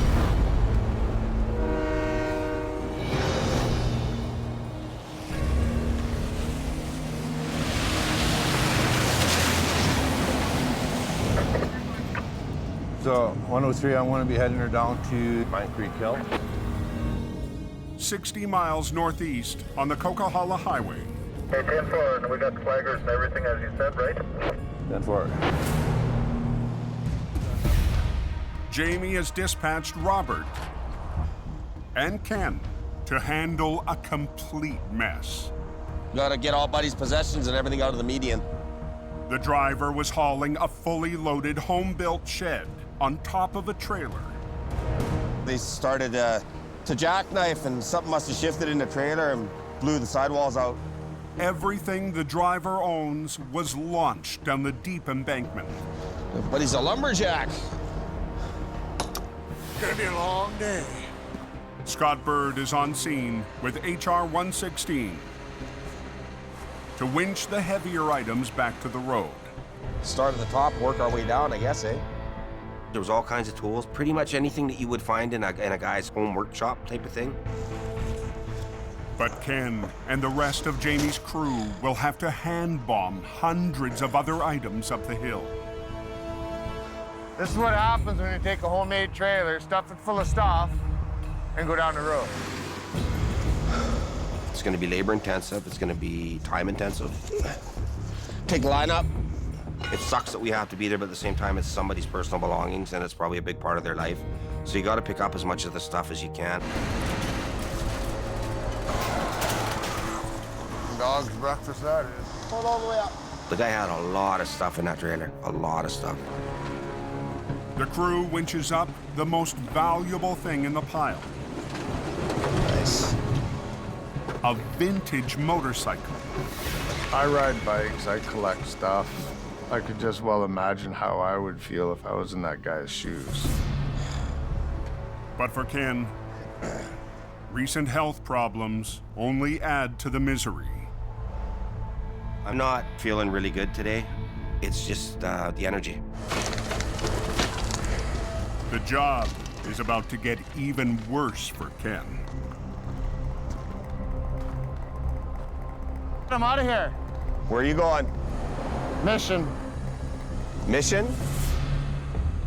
I got a phone call from Jamie, and there's a little bit more of a pressing issue down the valley that had to get dealt with. Unfortunately, I gotta take off. I don't want to, but I got to. With Scott leaving, the wrecker's powerful winch lines are out of the game. All this garbage. Scotty had to go, and this leaves me and Ken here. We got no small wrecker to pull stuff up. Kind of sucks, buddy. This is a disaster.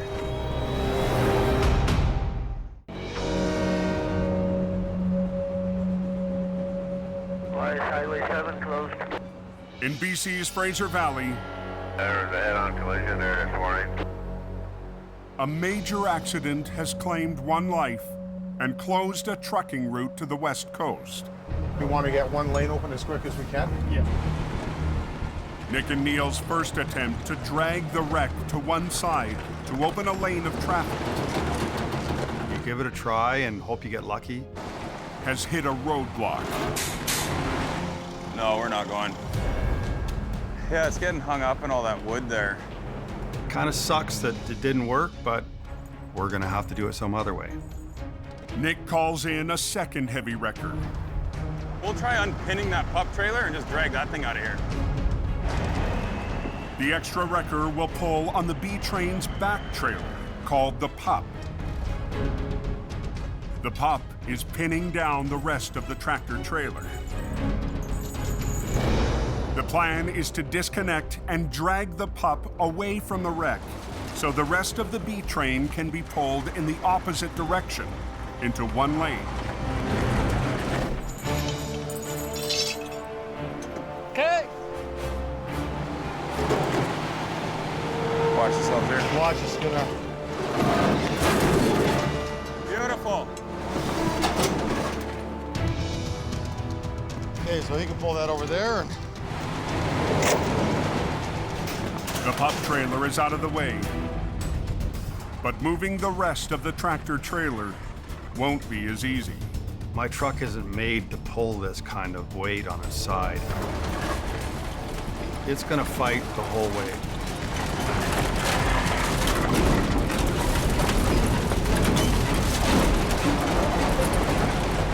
Neil's 35-ton wrecker bucks under the weight of the drag.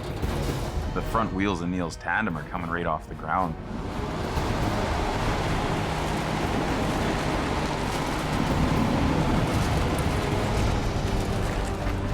But gets the job done.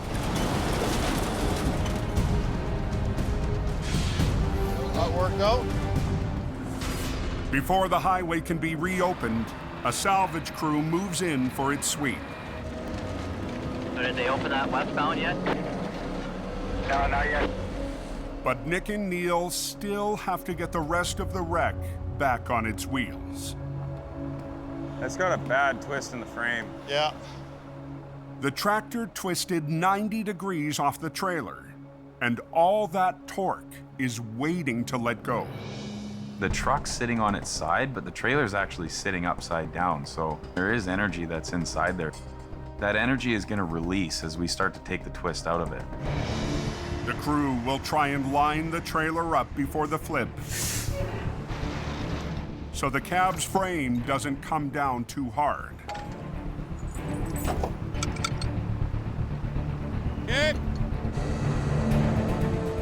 We want to try and keep it together so when we do upright it, it won't be a big mess to clean up.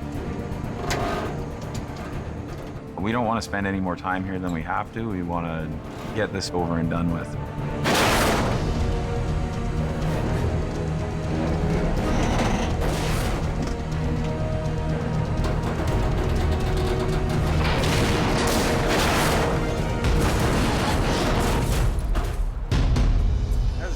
parts, eh? Voila. Voila. Less than 3 hours after Nick's team arrived, the last piece of the wreck is on its way. All in all, I think the job went well. Given the circumstances, it's kind of a tough one to deal with, you know, because there's been a loss of a life here. My hat goes off to every single first responder that was on that scene. It's a very heartfelt, very hard thing to deal with.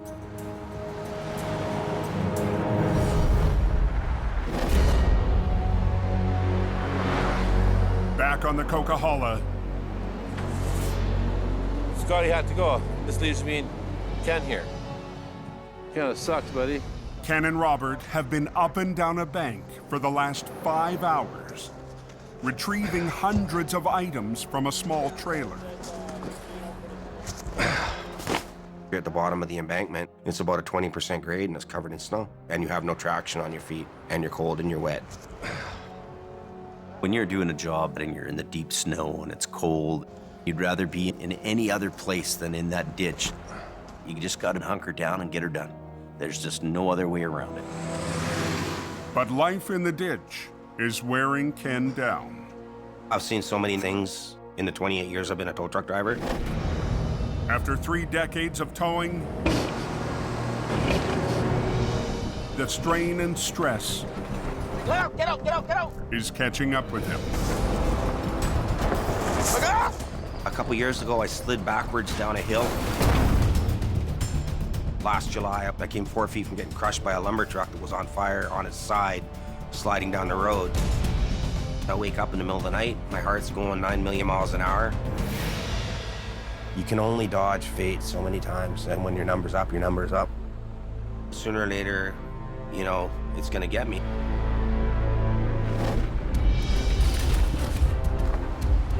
By late afternoon, Ken gets a break. Mike Reynolds shows up with a wrecker to help Jamie's crew wrap up the job. Oh, that's a lot of Mike just showed up. We need to try to get this stuff out of here. Sorry, buddy. Well, there's so many little bits and pieces. It's frustrating. Is that another wall? It's like we're gonna be there all night long, and it's just gonna get colder and colder. Just before dark, a truck and trailer rolls up to haul the final load back to Jamie's yard. This is just all this good stuff.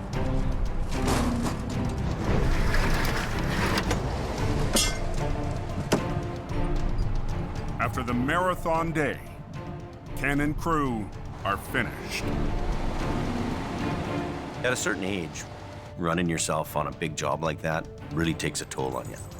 Be out here in this kind of environment doing this type of work. I'm getting too old for this nonsense.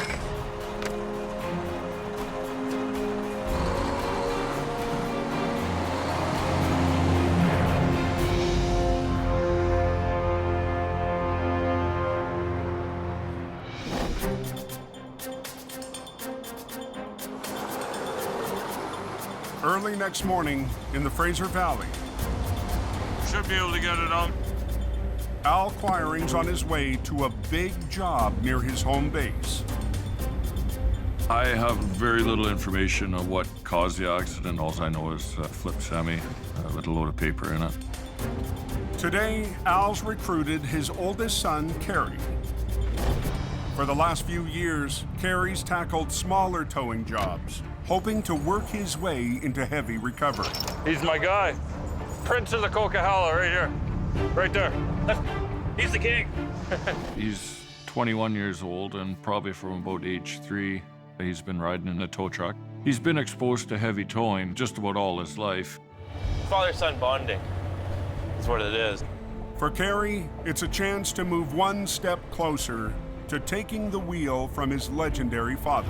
My long-term goal is to keep going. He can start slowly, turn that switch dial down, then I can start turning that dial up. I'm counting the days when he can take over my job. Did you see that truck in the ditch there? That's a bad one. Go up and turn around and then back in behind me here. The semi caught the edge of the narrow road and toppled into the ditch. Joys seeing a truck driver. knocking its load of industrial-grade paper onto the trailer's side wall. There's probably about 70 or 80,000 pounds of paper in it. Big, heavy rolls. Very heavy, hard to deal with. Rain is forecast, so unloading the enormous paper rolls is not an option. Chances are, once the paper is wet, the product is lost. How are we going to get this out without damage? The answer is a special tool designed for this type of heavy recovery. Inflatable airbags are the best way to raise a loaded trailer without blowing out a wall. Air cushions were designed back in the 1940s for actually lifting aircraft. Al's dad, Bob, is also on scene. I did enough of this over my years, let me tell you. Making it 3 generations of Quirings. Between the two of them, they have so many family secrets that have been acquired for 4 generations. The book is green. It says Quiring right on the front. Guide to Heavy Duty Recovery. It's there, it exists. A lot of branches underneath the load. The airbags can't be installed until Al and Carrie clear some room.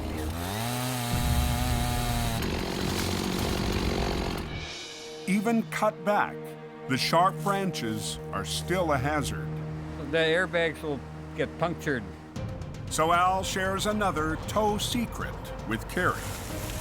Get some plywood in underneath to protect the air cushions. Beauty.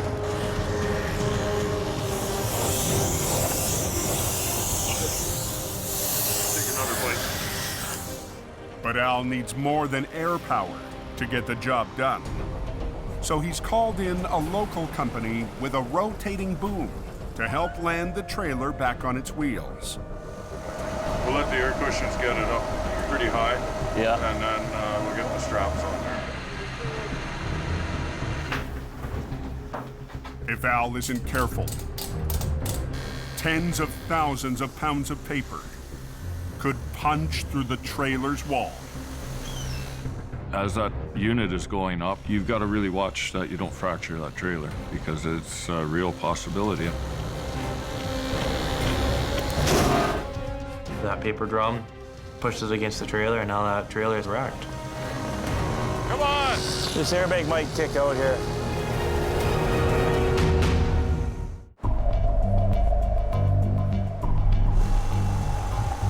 In the Fraser Valley, This airbag might kick out here. 3 generations of Quirings are working together. This is what they call family bonding. Al, his dad Bob, and son Carrie are counting on the family's airbag system to slowly push a trailer with industrial-sized rolls of paper back onto its wheels. You really got to use your ears to know what's going on, listen to the trailer, and be careful. You don't want to start ripping the trailer open. One step at a time, things can change. Come on! Yeah, it's starting to push. Starting to push. Easy, easy, easy. Listen to the trailer.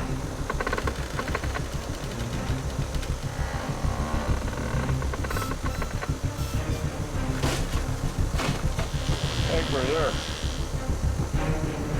The airbags have raised the trailer as far as they can. So it's up to the local boom operator to bring it home. Pull, pull it.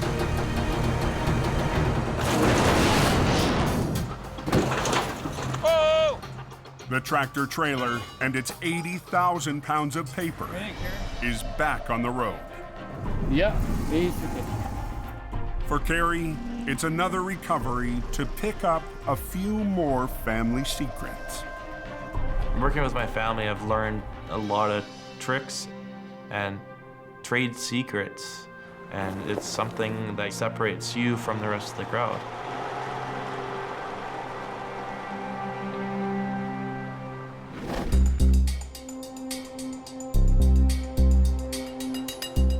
Back in Hope at Jamie's yard, Scott Bird is doing some maintenance filling up washer fluid and making sure I can go out on the job. When a curious customer shows up, the owner of the homemade trailer. Well, we're gonna have to pack that trailer really well. There he is. He's come to get his stuff and the most important things that he was worried about. My most valued possession on there was my Harley and the parts, and I seem to have most of them back. It was all there. Going that extra mile, that's the kind of attitude that we need, and that's what Scotty did. He did the coolest thing. Brother, you have no idea how much this helps, even though it looks like it's really hurting me. I still own a motorcycle. I'm really grateful. Yeah, no problem, bud. No problem. I sharpened a pencil a couple of times, and we came up with a deal for him so he could carry on. Okay, guys, thank you. You always have to have a soft spot in your heart for the people that have been impacted. No matter how bad the job sucks.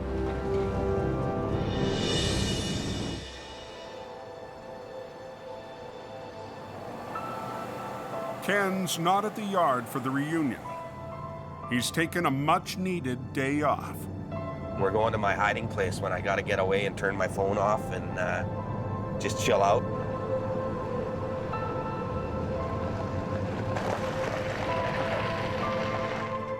After one of his roughest weeks in years, Ken needs to calm his nerves and think about his future. Coming out here definitely helps me de-stress and relax. This morning, Ken received some unsettling news about his health. I went to the hospital. I was diagnosed with a bleeding ulcer. According to my doctors, I have to change pretty much everything about my life if I want to live to be a wise old man. It's all to do with I was involved in an incident on the highway just west of Hope last summer. Since then, I've been having problems with a post-traumatic stress. You just worry and worry and worry and worry about everything. It's a huge issue for first responders all around the world. We're losing a lot of people to suicide because of it. Me and Ken have been friends for a long time. I hope he pulls out of this. You know, I'm really worried about him. Probably time for Ken to make a change.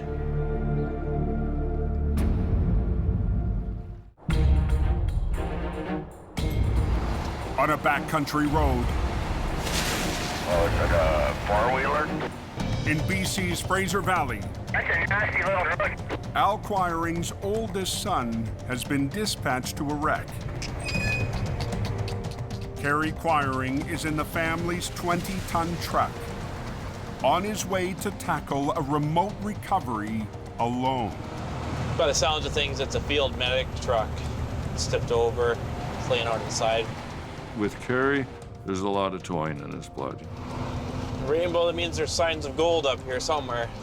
He's got to be able to see the job through from the start to the finish. So it's dead? Yeah. Oh. Learning the family business hasn't always come easy for Kerry. His last job didn't go as planned. Look like an idiot. It's been a slow progress for him, but it's been a learning stages as well. Today, Kerry's back road wreck looks tougher than expected. Out of cell range and on his own. There's a little bit of pressure. Another learning step. Kerry has to recover a fully loaded first aid truck deep in a ditch. This looks like a bigger job than expected. To there.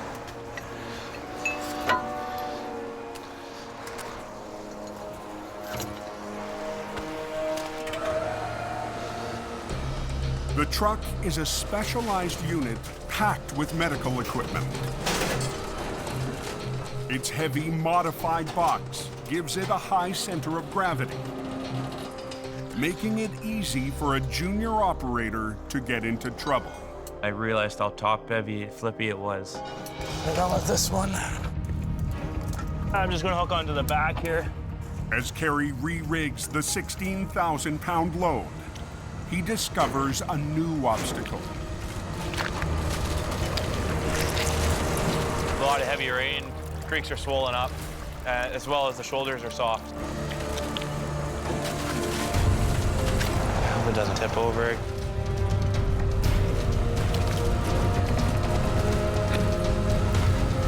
The truck is hung up. Am I doing anything at all? Come on, lift. Lift. Not plow, lift. The more Kerry tries to lift the wreck, the more it threatens to tip over. It started tipping too much, and I didn't like it. I don't like that at all. And I got to a point where it didn't matter what I did with my truck. Yeah, I'm just trying to fight it from tipping. I'm in a position where I don't like to be.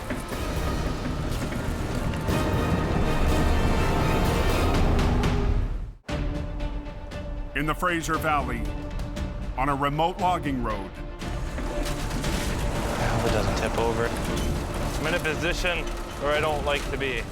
Kerry Quiring is in trouble. Am I doing anything at all? The heavy rescue rookie is trying to winch a top-heavy load. I don't like that at all. But if Kerry keeps pulling, he could lose the wreck. Hang on, guys. I only had myself to count on in this situation. I thought to myself, what will my dad do in this position? He's got to have confidence when there is no set plan in place. I got something up my sleeve here. I got a strap.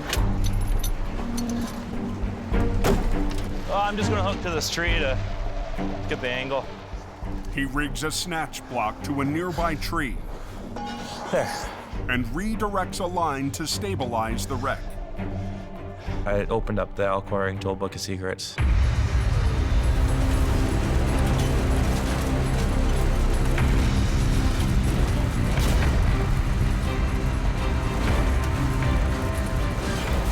It's a good learning experience for him. That's a Al-Quarrying tool secret there. Kerry pulls out a victory for the family tow business. I'm not as quick as my old man, but he's got another 25, 30 years on me. The secrets of his father guiding him along. There's no actual Al book tow secrets, but it sounds pretty good.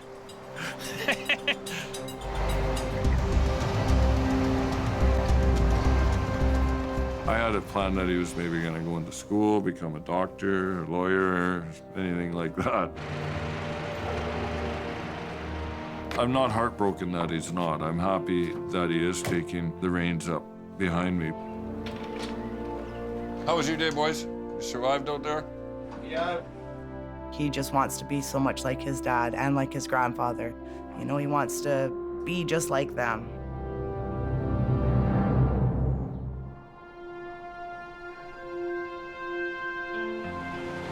In hope. What is this? Jamie has a surprise for one of his longest-running employees and friend. Ole. A new truck for Ken Monkhouse. Look, Monkey, I got your present. Wow. What have you done now, Jim? There was an opportunity to buy what we call a detachable towing unit. It's made just for towing trucks, not heavy recovery. Wow. It's your old truck that you used to drive in? I drove it in 2008, man. That's amazing, buddy. There you go. Turns out the truck was driven by Ken before I came across it. Got your name on the door, too. Ken. That's right. Oh, wow. It's a chance for Ken to stay in the business and shift his life into a lower gear. I'm actually looking forward to maybe slowing her down a bit. He can take this truck to the city and do local tows. A little easier job for him than doing the heavy recovery. Well, I can't believe this is like I kept it the best surprise I've had in a long time, buddy. Kept it a secret. Don't cry. Every life has stress. It just depends on how much stress do you add to your life. I can't add any more stress to my life. All right, buddy. Okay, all man. yours. Go to work. You're a good man. I Take will. her driving. I will. Ken's gonna have a hard time being away from the recovery side of things, but towing is really what he needs to be doing now. It's all downhill from here, Jimmy. Wow. Trip down memory lane, getting in this old girl. It's a win for Ken And a win for Jamie as he expands his towing business west towards Vancouver. There seems to be a lot more business in the Lower Mainland. So hopefully Ken can pick up some of that business, give himself a little bit lighter of a job at the same time, and this deal can work out. Jamie trusts me enough to go out and start a new business and put my name on the door. That tells me that he's putting a huge amount of faith in me, so I'm not going to turn my back on an opportunity like that with Jamie Davis. If anybody can do it, it's Ken Lopez. Next time on Highway Through Hell. Closure in the canyon. There's 2 trucks banged up down here. Wow. This is not an easy task. Forces Geordie's crew. We want to clear this traffic on this side. To pull an all-nighter. Team Green. Think of a giant ostrich egg. Juggles an odd job. And Jamie's top man. There will be words exchanged over this. Cleans house.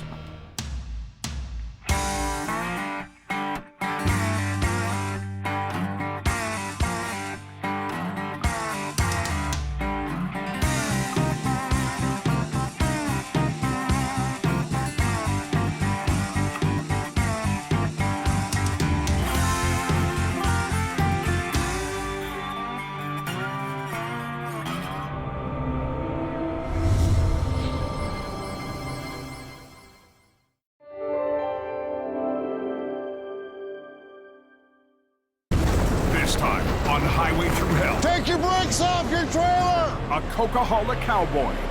Wrong truck to pull. Why Gord Boyd. Stay off my hill. Never backs down. There's a totally different side to him. The mountain's iron grip puts the squeeze on Johnny. That's bad, bro. And a rolling wreck. That's crazy. Has Nick at the end of his rope. Oh, Trap! Hold on. Let it out! On the Highway Through Hell. The last line of defense is a heavy rescue team ready to tackle any disaster. Because closure is not an option.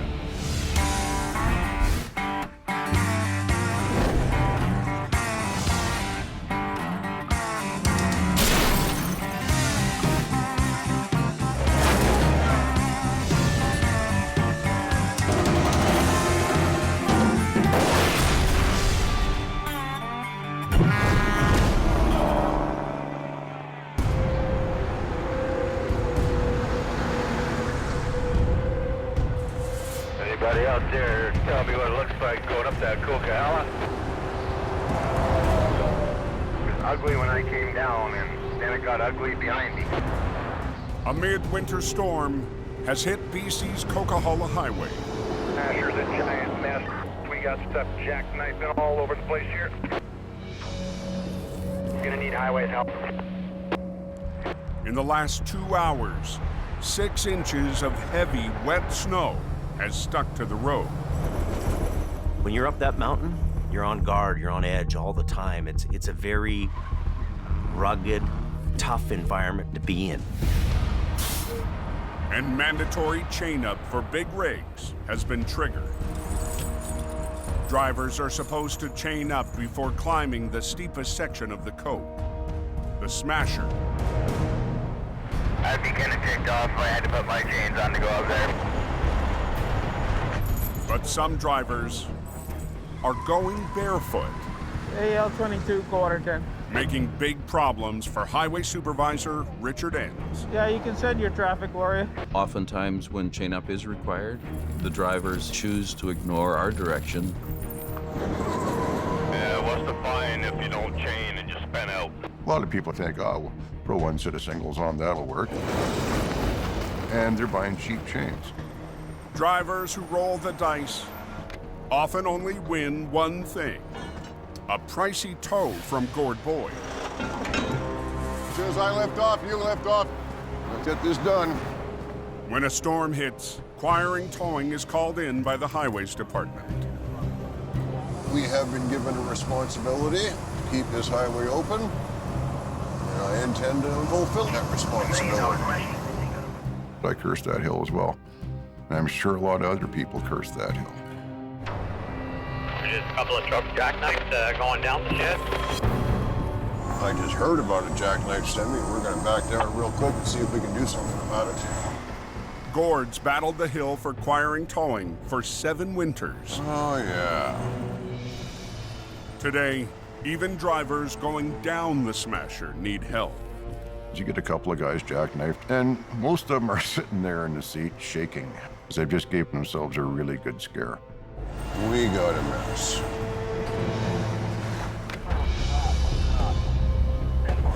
Okay, here's what I want you to do. Put your trailer brakes on, put it in gear, turn your wheel hard left. I'm trying to tell the driver what he needs to do in order to get down the hill safely. Okay, keep coming, keep coming, keep coming. Now remember, keep your wheels rolling. As long as your wheel, okay, brakes off the trailer. One down. As soon as one driver is on his way, another is in trouble. Don't try and go down the hill too slow. That's why you got in this position. I feel sorry for this guy. He's terrified. Okay, trailer brakes on again. Okay. I need him to overcome his fear. Come on. And to let the truck roll. Okay, come on. He thinks he's gonna have a runaway, but it's not what's gonna happen. Okay, we'll go to plan B. We have sand handy, we have shovels handy. That'll probably help. Take your brakes off your trailer! Trailer brakes off! Brakes off! Okay, do not touch your brakes going down the hill. Try and hold about at 20 or 30 kilometers per hour. Give her. Just call me the truck whisperer. Big relief to see him going down the hill. Now I can concentrate on the guys coming up the hill. Oh, we got guys spun out all over the place. With too many truckers not chaining up. I got 2 B-trains spun out side by side in the top corner, and I'm behind them. Gord's patience is wearing thin. This guy here tried one set of chains, and he's stuck beside you. How many sets of chains you got on? I have 1 set of chains. 1 set of singles? And it always works. And I would have been fine until this car got spun out beside you. You know what? Put more chains on. That is what irritates me. He's blaming everybody else but himself.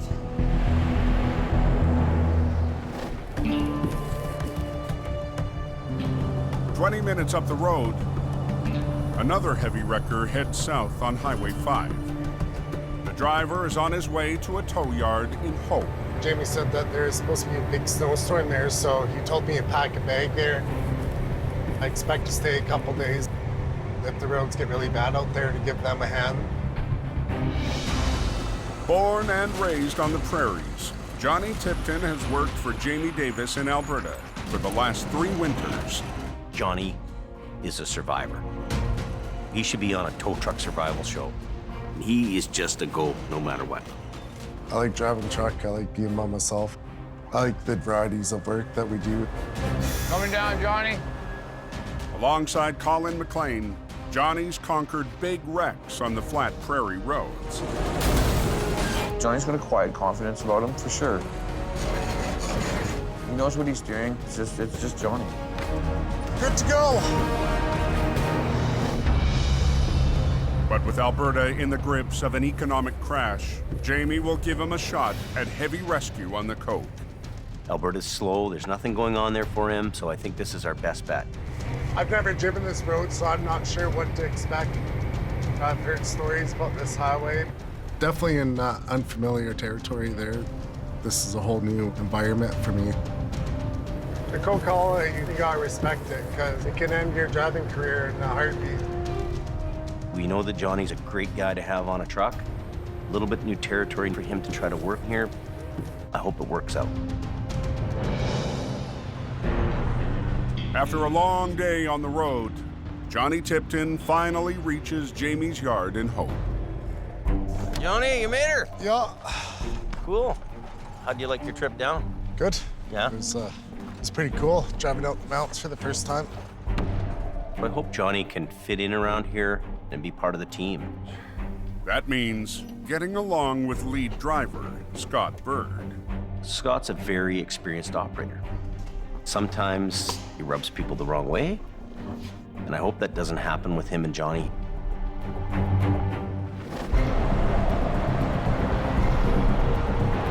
Oh, it's a sticky mess. It's got some pretty slippery spots, not the best. Up on the coke, the snow's not letting up. Every time you come back down this hill, it's like a different world. Al Quiring has now joined board on the battle. We have a lot of those kind of drivers that just don't think ahead. Al's on his 5th tow-up of the last hour when he passes a small car in trouble. We got a stationary vehicle in a 120 kilometer an hour zone. Could be an escalating situation where somebody starts a chain reaction. The driver has a fully loaded trailer on his hitch. I got a job in Saskatchewan, and we're hauling everything that we own. Al already has a semi on his hook, but decides to add the extra load to his train. You can only wonder who would take a front-wheel drive car that's loaded to the hilt, in the back seat full of clothes and who knows what else. Yeah, next time instead of renting the trailer, rent the van. Get going, you guys.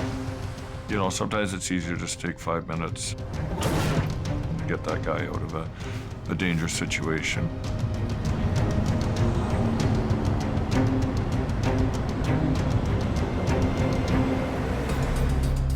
After climbing to the top of the summit, Al gives the driver a break.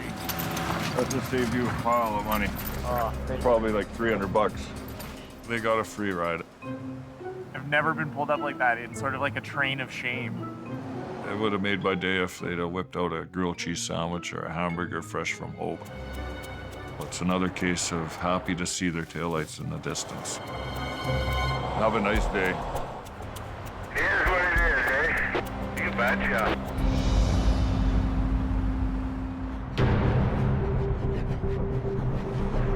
I just passed the first MVI up the hill. That snowed up there. It's pretty slick coming down. As night falls, the storm is only getting worse. I've almost been in the ditch twice. Now all this traffic's gonna polish this road up nice like a skate rink. Highway sanding crews are out in full force. Loaded Zodkiss, loaded. No, it only takes one truck to mess it up for everybody else, just one. It's a gong show at times. Just up ahead of you, there's a truck in the ditch there, northbound. 8 miles up the hill, Jamie's lead flagger, Robert, has just arrived to the scene of an accident. Tractor is really deep in there because of the snowbank. When the snow plows go this way, northbound and southbound, it just keeps on packing. It's quite heavy. The fully loaded semi slid off the road and plowed into 3 feet of snow. It's on a curve, right? You get four-wheelers coming, and wham. The driver is still waiting for help inside his cab. I was gonna jump the black ice and shot into the ditch. The snowbank, and it stopped me from going across the other side of the road. Johnny from Jamie Davis, do you copy? Johnny arrived in Hope less than 24 hours ago. Now he's headed to his first recovery on the coke. For Johnny going up the mountain, it's got to be a little bit intimidating. This is gonna be my first big wreck on the Cook Hollow there, so I'm a little nervous and excited at the same time.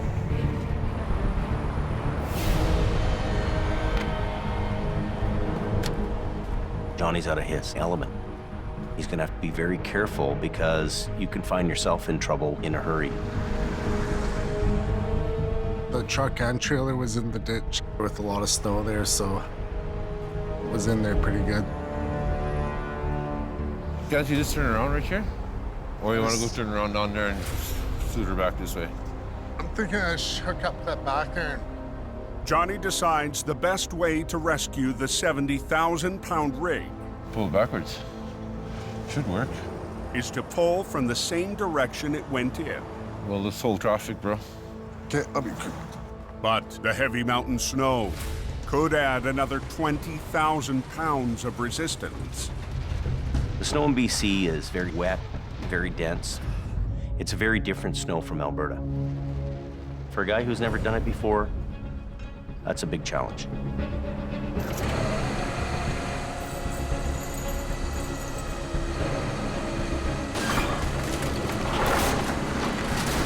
In reverse.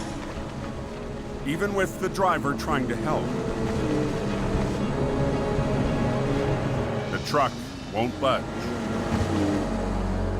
In Alberta, for this job here, it would have been hooked up and packed up and gone in 20 minutes. That's good. Do you have the tow hooks on her? Johnny will try again, this time from the front. Gotta dig them out with my hands. But the tow hooks are nowhere to be found.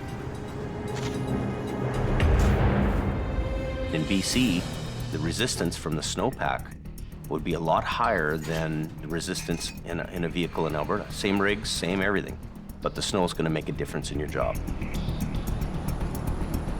And Johnny doesn't know that. You think we should shut it down? Okay. Robert blocks traffic, and Johnny starts to pull.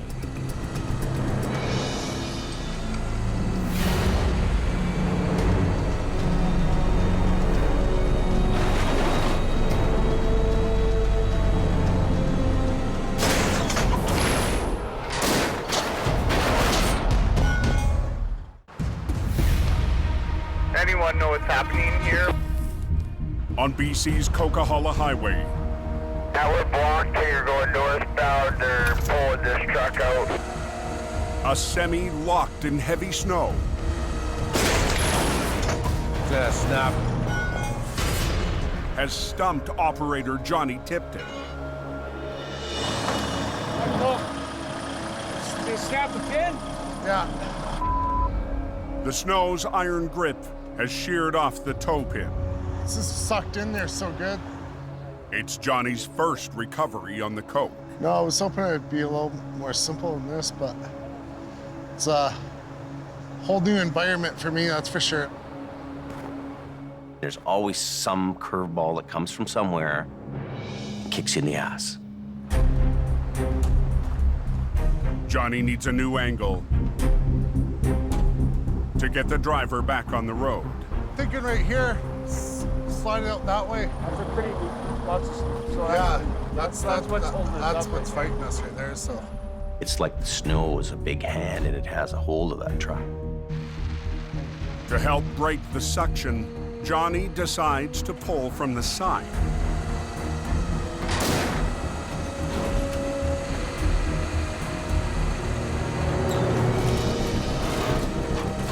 But as he starts to winch, Look how slippery it is.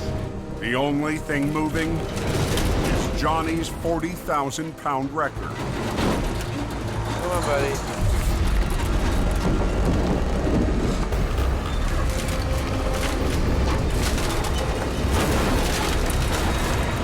Come on, buddy. Come on.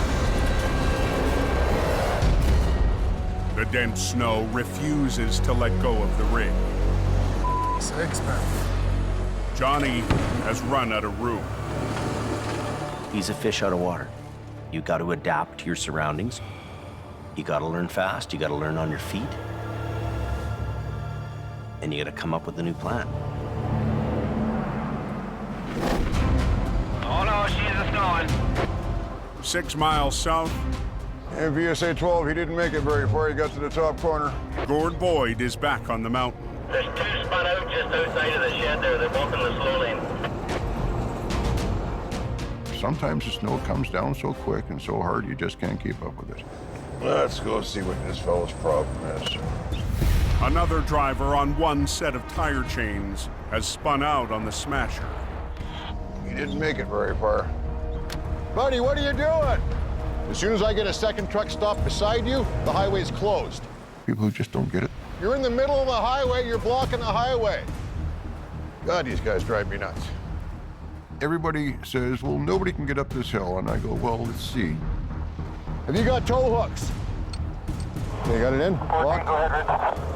As soon as I take up slack, lift it off and just start grabbing gears.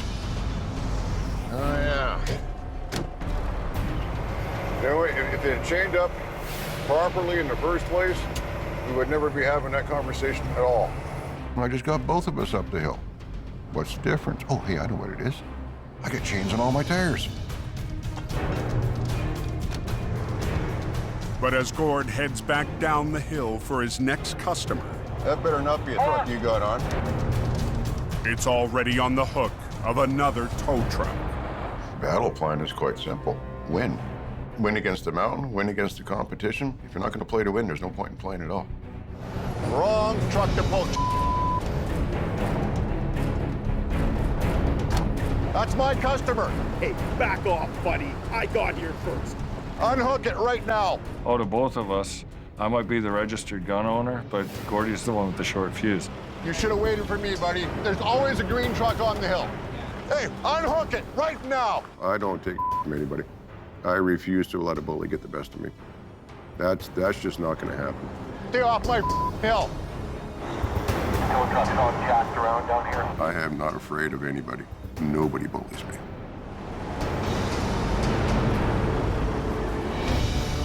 Anyone know what's happening here?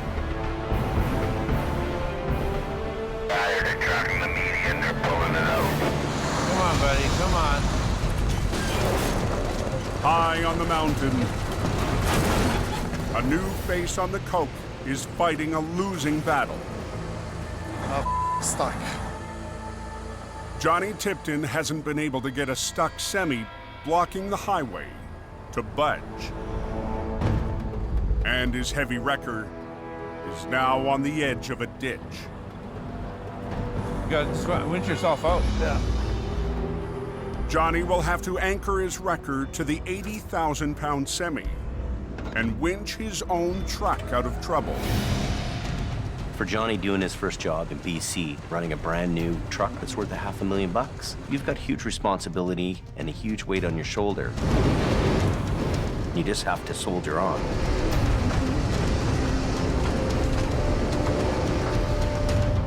With Johnny's wrecker out of the way and one lane open, They're letting us through right now. Robert waves traffic through.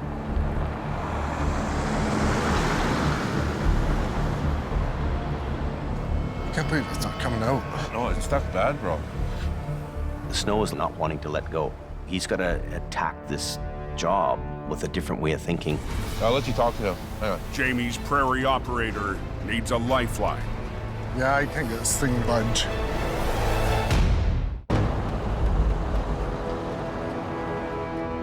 I can't believe it's not coming out. No, it's stuck bad, bro. A semi stuck in heavy mountain snow has Jamie's newest mountain operator in trouble. When you're out of your element and things aren't going right, and you got to figure a way through this problem. I'll let you talk to him. Hang on. Johnny calls for backup. Hey. Yeah, I can't get this thing to budge. Snap the tow hook there. It's not budging. Does hurt the pride a little bit to call another operator to come show you how to do it. I just got a call from Johnny, and he's having a problem getting his truck out of the ditch. Jamie's lead operator, Scott Bird, is on his way. I don't really understand how he could be having a problem. That truck he's driving can pull a bloody mountain over. I'm a little rough to work with, but that's just me. It's how I am, you know. If you want help, you're gonna have to put up with the abrasiveness. Johnny, what's going on, bub? You tired? Sometimes he rubs people the wrong way, and I hope that doesn't happen with him and Johnny here. I hope these guys click and they make this job happen without any sparks flying. Let's go have a looky-see. Were you skidding backwards and... Oh, we're digging down. So you got him out a little bit? Yeah, I got him out a bit there. Ole. You go into the ditch, you got hot tires. The hot tires are gonna melt the snow, and then the snow is gonna refreeze it. And it just grabs a hold of it. You're biting off a little more than you can chew. Holy. The guy's plowed himself in really good.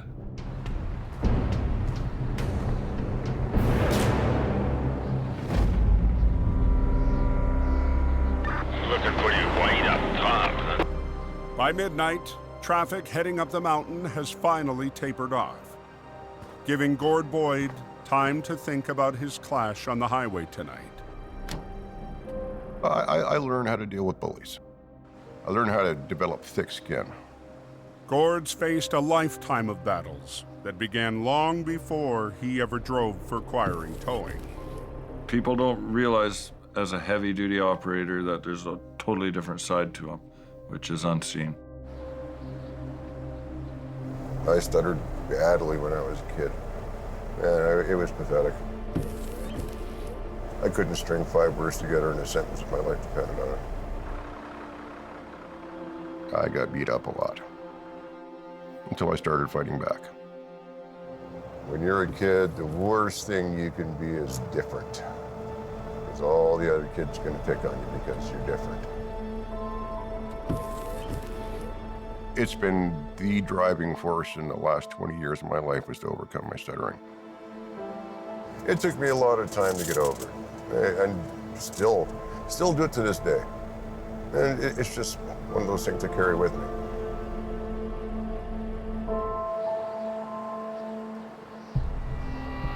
Hold on, the hill just past going up out of the snow shed.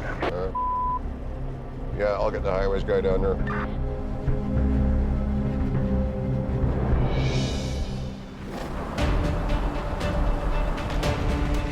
Up the highway, Jamie's most experienced heavy rescue operator has a plan. We're gonna go into the frame of his truck right on his 5th wheel plate. Really good and strong in there. So if you got another big 5/8 chain, You have to break everything free. when we're doing big bad pulls like this, we're going big bad chains, buddy. Scott gets Johnny to drag out his biggest chain. Johnny's experience has been out in Alberta. They have the light, dry, powdery snow. Out here, it's kind of halfway between concrete and crazy glue. You get stuck in it, it's gonna hold on for a while. But even after 3 failed attempts, Grab that heavy son of a bitch right there, would ya? Scott refuses to finish the job. I can just feel Johnny's frustrations with this because he's never been defeated until the Coquihalla defeated him. Coaching from the sideline, Scott makes Johnny work the controls. Just go on your hand controls, don't worry about the remote. Pull! To free the tractor, Scott chains up to the 5th wheel, the solid connector between rig and trailer.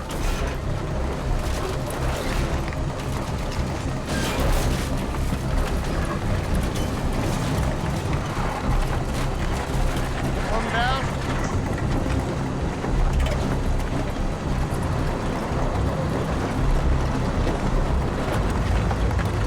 Hey, Johnny, kick her loose.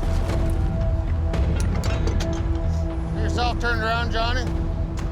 And Scott has another tip for Johnny. Can't do a big long pull here on this, Johnny. I said you gotta do short little jobs, little short plucks. Run a line down to this chain here again. Okay, give him a little tuggy-wuggy. We're just gonna do another little pull at the back there. I'm gonna get the guy to leave his wheels the way they are for a few minutes. Good enough? Yeah. Just move it around a little bit, pull, pull, pull, pull, get everything set up the way you want it. Put your boom in. Pull, little mambo, pull!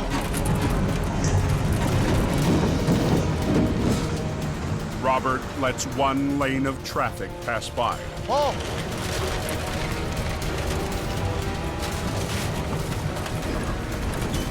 Stop. Stop. Pull, little mambo, pull! On BC's Coquihalla Highway, Stop. Johnny needs to hit reset on the last stage of his toughest recovery. When I was pulling there, it was kind of taking the weight off my front end of the truck. You gotta pay attention to what your truck's doing. Pull! It's just experience. It's a learning curve. Hey, Robert, shut her down.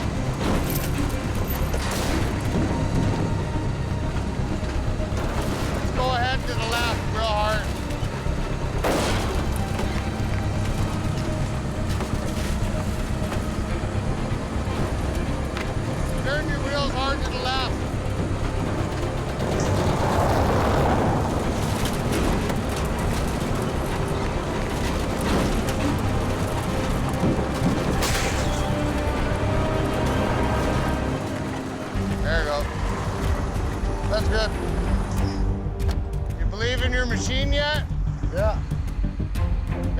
Tupper, you will learn.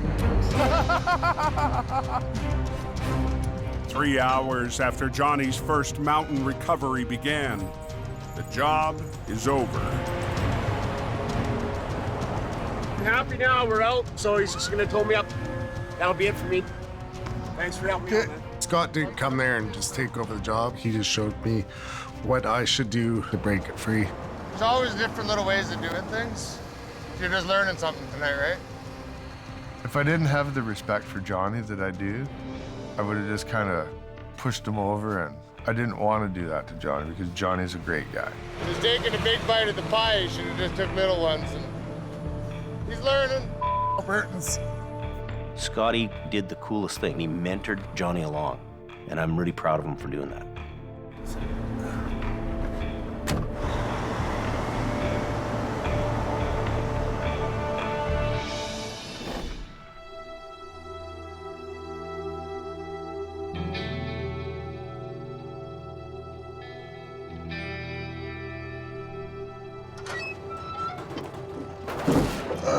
Okay.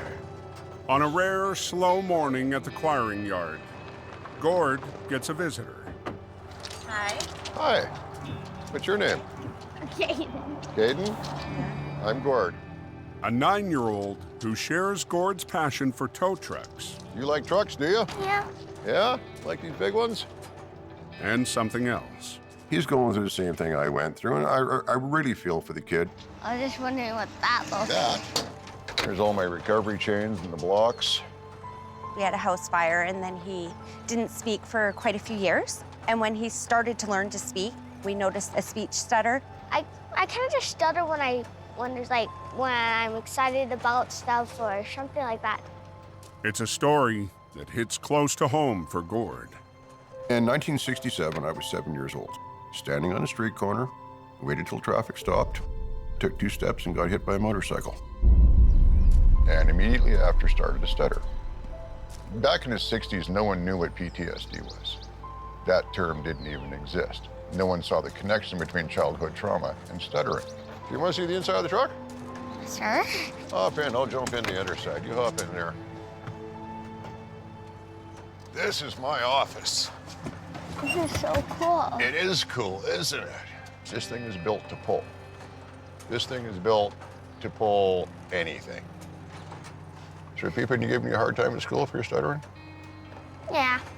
There's gonna be a couple. And you know what? There's always gonna be a couple, guys. I used to stutter really, really bad. Like seriously, and it bothered me. It just really bugs me when people bug me about it. You're not alone, believe me. You're not even close to being alone. I wish I'd have had someone like me when I was his age to talk to me, because I didn't have that. Everybody thought I was broken. Probably the coolest truck I ever seen. Right on. So it's really impressive. Thank you. I'm glad you like it. You know, I really do hope I help the kid a little bit, because I remember what it was like when I was a kid and going through that, and kids are cruel.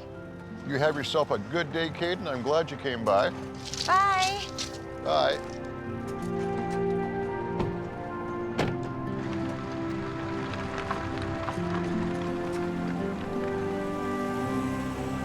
That was cool.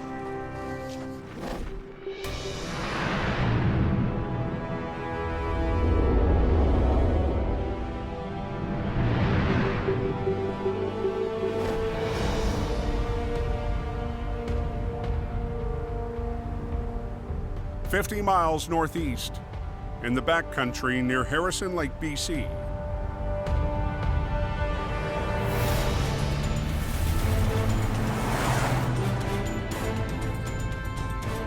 We're headed up approximately 13 kilometers up East Harrison.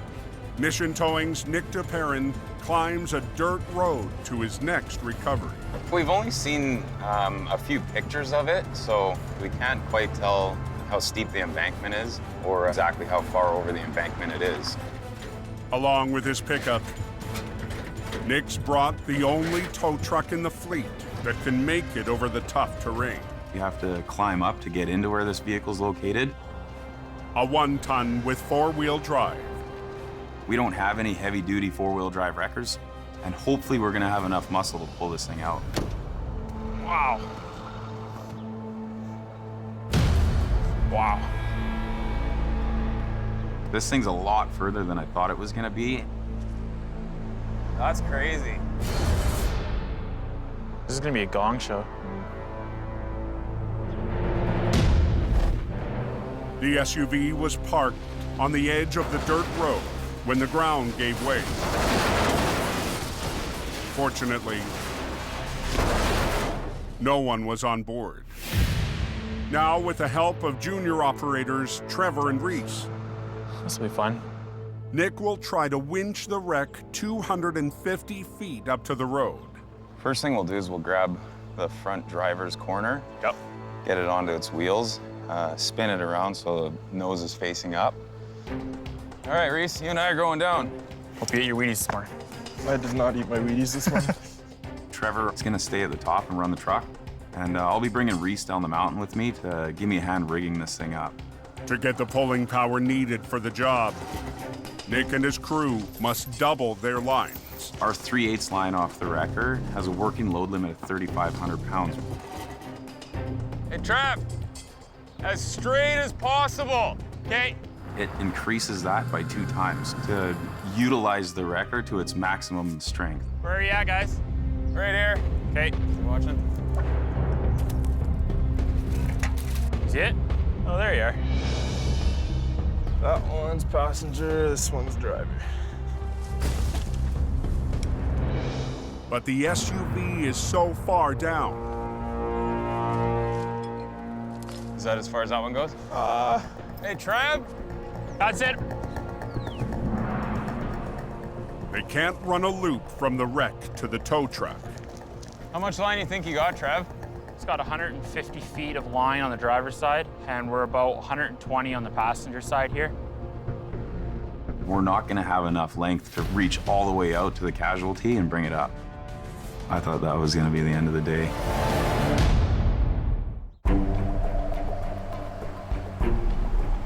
That one's passenger, this one's driver. In the hills above Harrison Lake, BC. Oh. Hey, Trav? Nick's at the end of his rope, trying to haul a crashed SUV 250 feet to the road. That's it. We're not gonna have enough length to reach all the way out to the casualty and bring it up.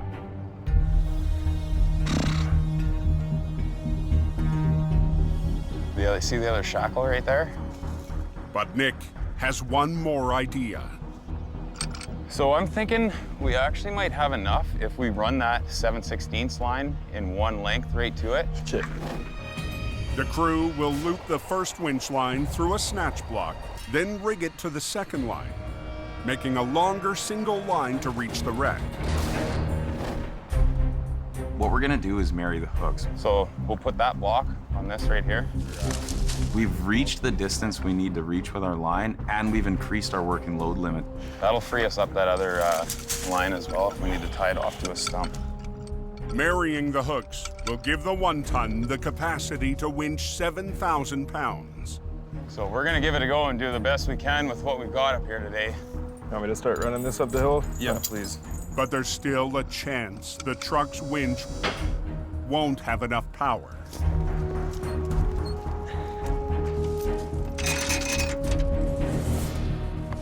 Hook that onto that hook.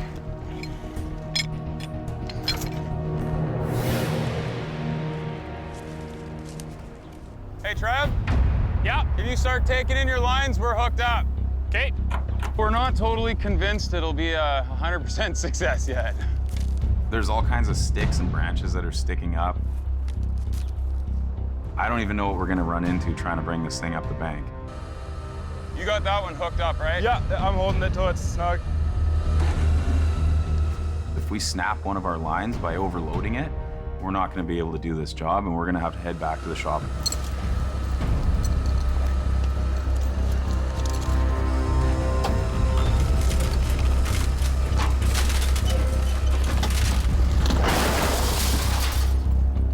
The wreck is on its wheels. Now the mission team must get it up the steep slope. I'm hoping that we have enough truck to pull it up. Hopefully we don't run into too many hiccups along the way. Just gonna see if I can turn the wheel. As long as it doesn't get hung up on anything, we should be okay.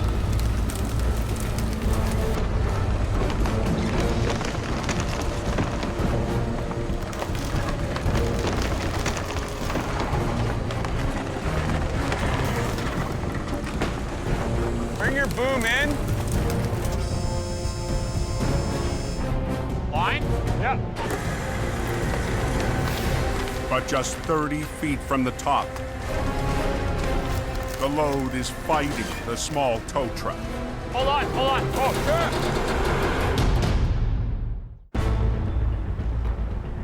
sure. Bring your boom in. Line? Yep. On a mountain road near Mission, BC, a wreck on the end of a single line is testing the limits of a 1-ton tow truck. Hold on. Oh, sure. And Nick's team. Let it out. Huh? Let it out.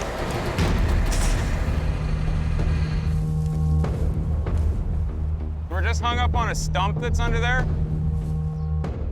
There's a stump jammed underneath the one side of it. It's brought this recovery to a complete halt, and our truck is maxed out trying to pull on this thing. Okay, can you try letting it go down, see if we can go back over that stump? Okay.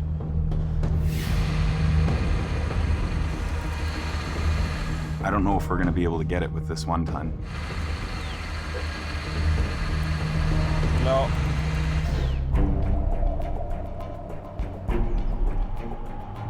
Only got a couple hours left of daylight. We have enough obstacles during the day. At night, this job's gonna become impossible. We don't have a lot of options up here, so I'm just gonna grab a log and try to put some leverage on this thing and see if we can get it to pop over this stump. Pick it up. Yep. Okay. Work your passenger line first to bring it this way a little bit. Okay. And then just walk it up. Walk it up. Wherever it gets hung up, work that other line to try and guide it up through there.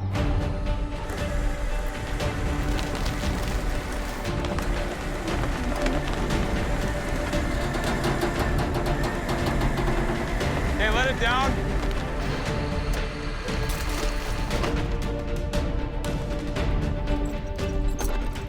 So hopefully it pivots a little bit and comes off that stump. Okay.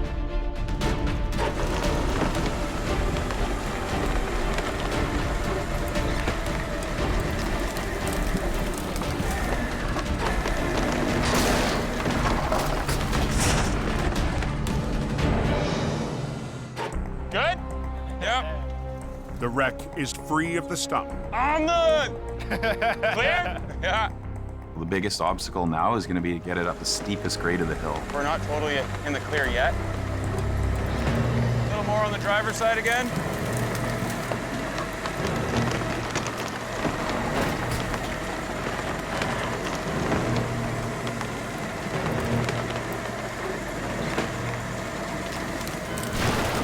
All right. Lead with this side just a little bit. Bring your arm up. Okay, right there, bring your lines in.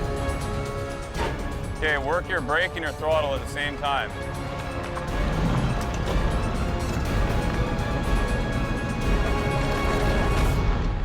Just before dark, We got it out. Reese, my man.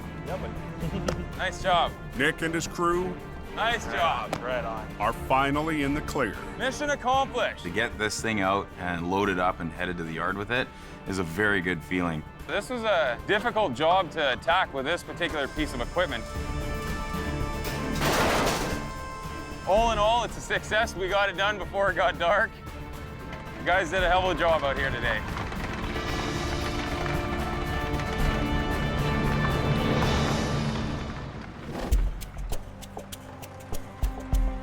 The next morning at Jamie's yard in Hope,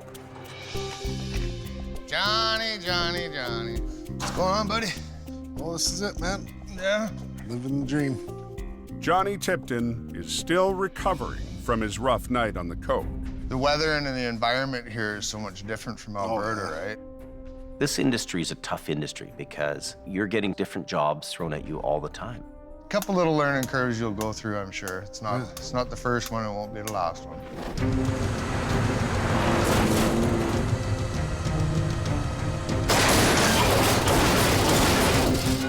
Johnny fumbles the ball a bit, but that's okay. Well, I was glad you were around there to help me out and all that. Scott goes up there, picks it up for him, and you know what? Touchdown. The way that Johnny and Scott are getting along here, I think I want to keep Johnny here in BC. Hey, Johnny. Hey. Hey, I need you to put your BC plates on. So we'll take the Alberta one off and bring it back to me. You can't expect your guy to know everything about everything.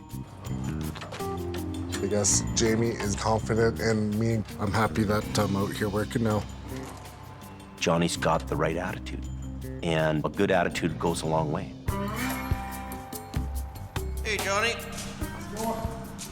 Everybody that's working here now is kind of upbeat.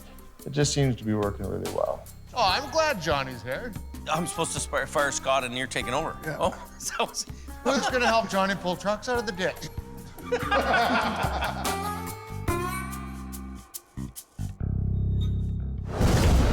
Next time on Highway Through Hell. Wind her up, give her some throttle. A battle in a bog. Like 3 big fat elephants.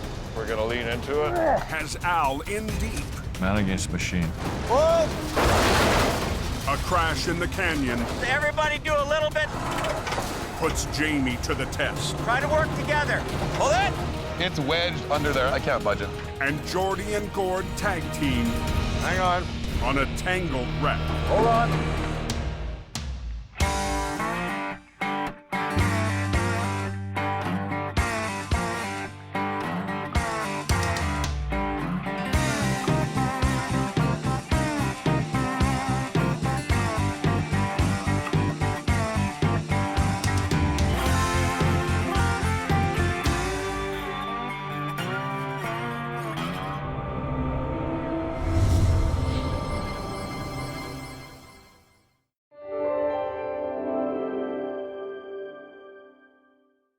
This time, on the season finale of Highway Through Hell, a logging truck It's winking at me. 700 feet down Saying, come get me. becomes Al's steepest mountain recovery. A fiery crash has heavy rescue Keep going. battling to clear the canyon. And as winter wraps, Jamie cranks it up for next season. On the Highway Through Hell, the last line of defense is a heavy rescue team ready to tackle any disaster. Because closure is not an option.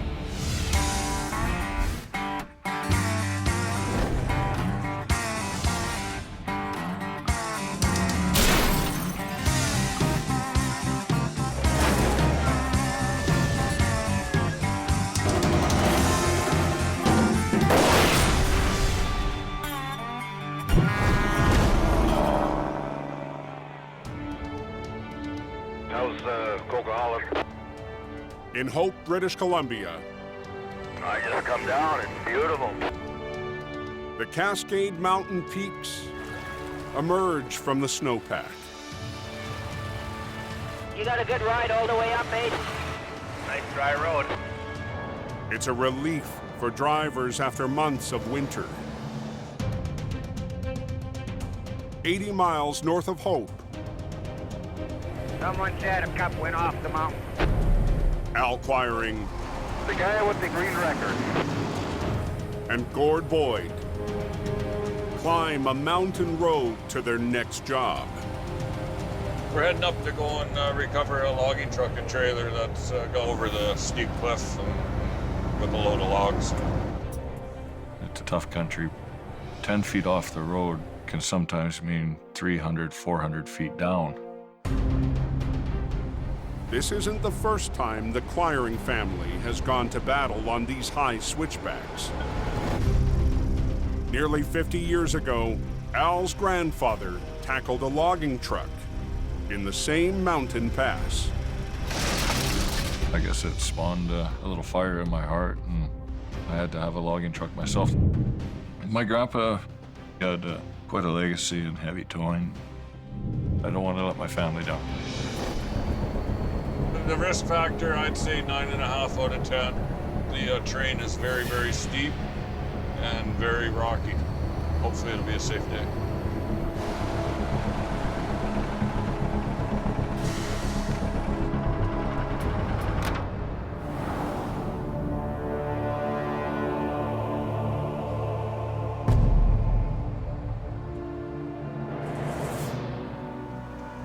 laying down. Oh boy. This is going to be one for the books. The driver was standing outside the logging truck when the parking brakes failed and the rig began to roll. It plunged over the cliff.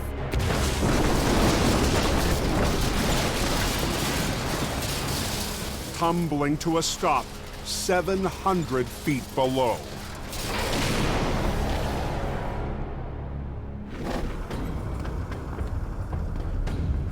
This is the biggest job of my career for going down the bank. Every towman wants to catch a big fish, and this is a whopper. Al's brought in a team of rock scalers. These guys are our level 1 first aid. To help with the high-angle recovery. Some of the biggest dangers, obviously, is the falling debris, which could include falling wreckers. Nobody below anything when we're pulling. Okay? Sounds good. Let the games begin. The logging truck is so far down. We're beyond the reach of our winch lines. Al and Gord. We're going to be doing some high-line fishing. Need to shackle every inch of extra cable together. Gordy's going to be the main prime puller. To try and link Gord's truck to the wreck. We'll use all of this and then some. And hopefully we got enough. We're not going to know until we start hooking stuff together. You guys can go ahead. Okay. Probably better to the left a little bit. The scalers start the 700-foot descent. I think it drops off on us here pretty good. While up top, Gord stands by to winch. I'm not stupid. I'm not going down a 700-foot cliff. That's just not happening. You can see the blinker, it's winking at me, saying, come get me. But the only person Al trusts with the rigging It's coming down. is Al himself. I want to be the guy at the end of that winch line that's attached it. Watch yourself. And the only way to do that is boots on the ground and down the hill. Al is a special kind of crazy. We've already got all the chokers over the bank. As the cables snake down the slope. We're now running on my winch line. Through the path of lost logs. It's another hazard for Al and his crew below. They're 4,000-pound missiles on a sheer cliff. You're in a real danger zone. Look out below! Can you hear Al? Negative, can't hear anything.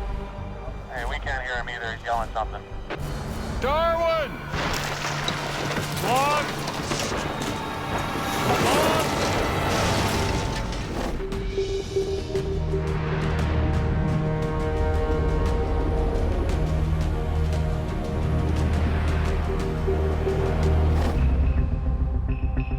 30 miles south. Yeah, big accident. In the Fraser Canyon. It's a complete no-go. Everything being turned around. Scott Berg is on his way to an urgent call on Highway 1.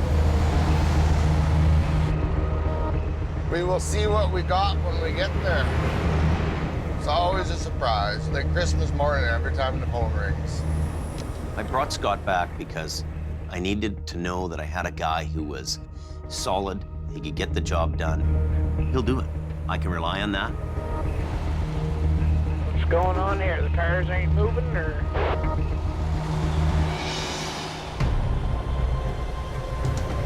Oh. It's right upside down. A roll-off truck hauling empty bins lay in pieces. The rig lost control, hit a power pole, then broke apart and caught on fire.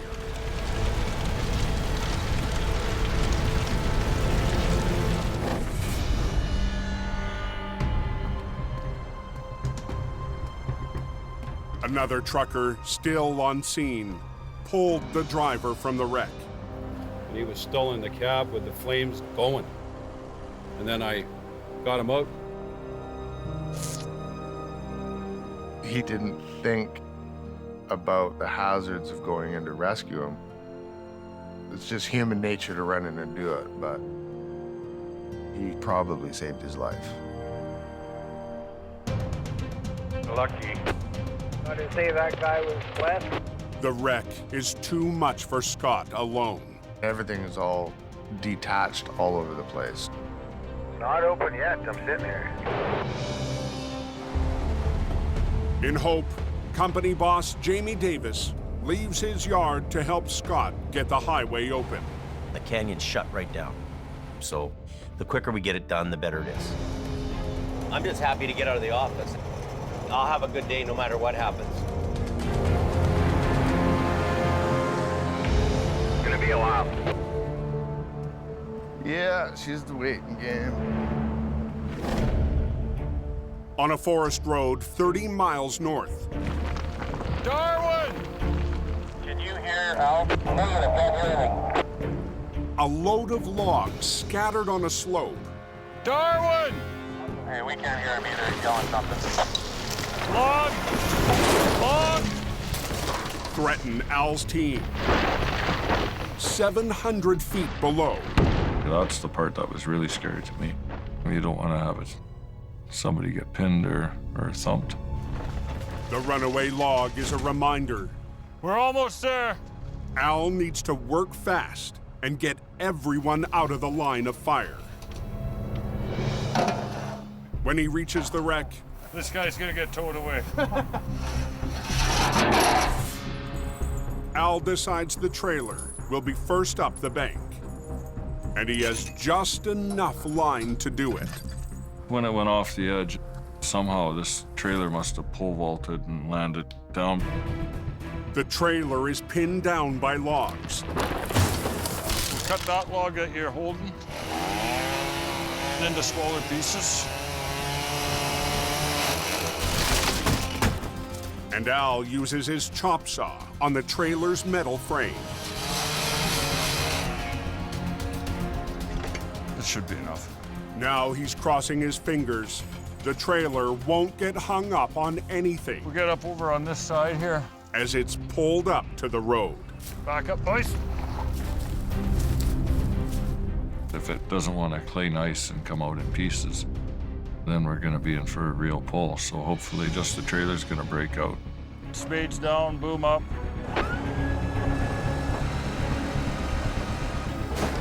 Talk to me, how do we down there? We're just starting to break it apart here now. Pulled the trailer apart and the truck moved a little bit. Come on, sweetheart.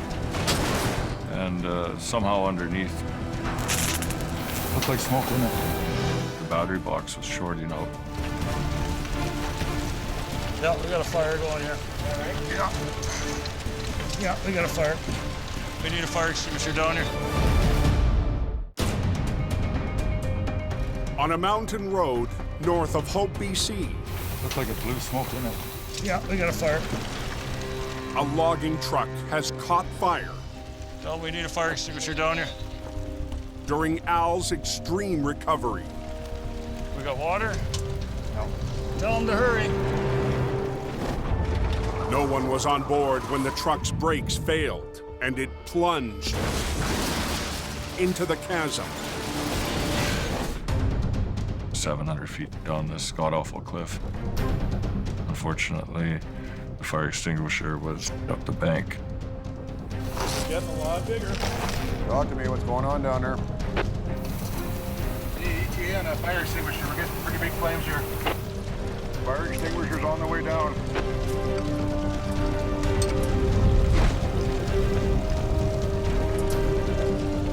The fire's burning within proximity of 300 gallons of diesel fuel.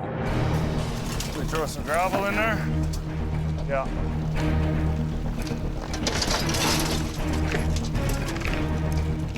We had the bucket brigade going to get some sand on it. It's our best hope. When the extinguisher finally arrives at the wreck, Get her? The sand and gravel has the fire nearly out. What about back here? Yeah, I think we got it out. Okay. We were very lucky. Next time I'll make sure to check that list off before we go down the hill. Okay, let's clear out here. Now Gord will try once again to winch the trailer up the 700-foot slope. You've got trees, you've got rocks, you've got logs. Okay, pull her up there, Gordon. I'm relying on Al over the radio. Yeah, keep going. You're good. To tell me when to pull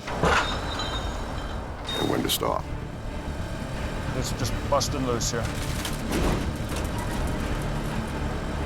You're literally working blind. It's just a tire. Keep going. Okay. Watch out. Back up, boys. The slightest tug from down below, you can feel it. Okay, keep going. But you can only feel so much. We're just stationary. Back off on it a little bit. I am standing by. Okay, don't do anything. Okay. The trailer is hung up and refuses to flop onto its wheels. It's gonna roll.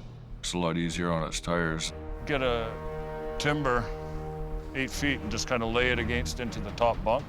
But Al comes up with a plan. We gotta prop a log up against the trailer so we can pole vault it onto its wheels. Okay.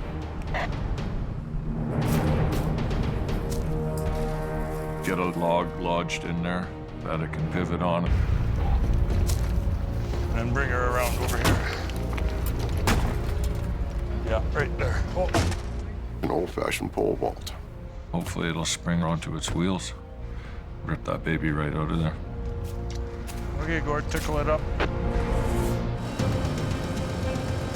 She's starting to tighten up. Yeah, we're moving. And then all of a sudden, bang. It sprung. That's nice. That is nice. Flipped onto its wheels. Pretty awesome. We're 10-4, Gord. Take her home. All righty. The log trailer will now make the slow and steady climb. Pull on her some more. See the light at the end of the tunnel.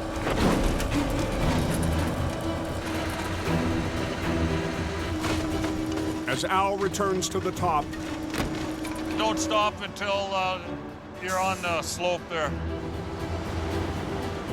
the trailer finally reaches the road.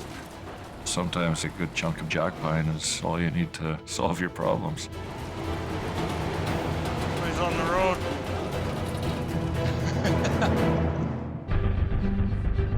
But down below, the tractor may be too heavy to drag up the mountain.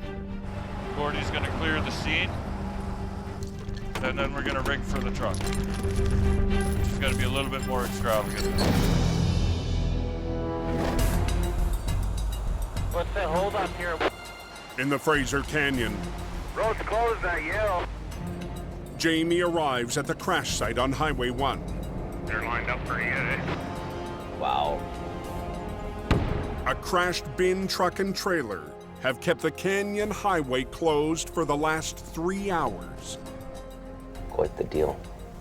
We've got this truck totally wiped out, facing the wrong way, and it's on its side. This is a major crash.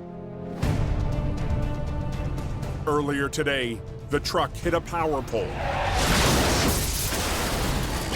and broke apart.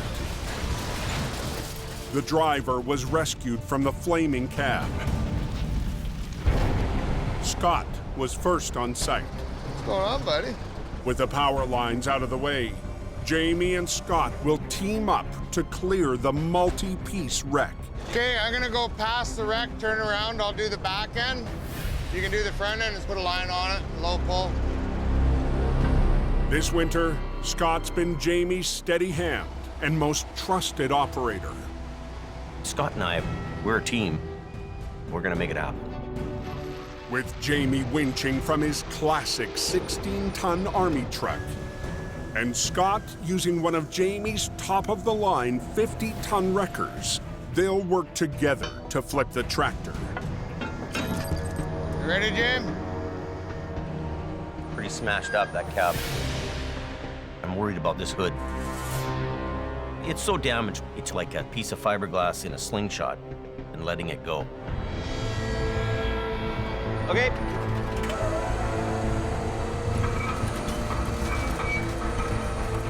When you flip that truck over and it comes crashing down, you never know what parts are gonna fly off it.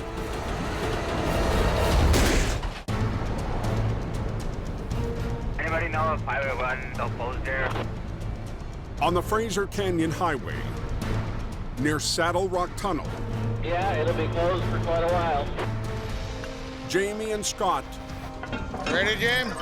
work fast to reopen the Trans-Canada Highway. Let's go right through there. Make it go a little bit long, though. They have to flip a heavily damaged tractor. I'm worried about this hood. It's like a piece of fiberglass in a slingshot and letting it go. It could end up flying apart and hurt somebody. It's gonna happen right in a second. You're gonna have the glory, Jim. Take her away.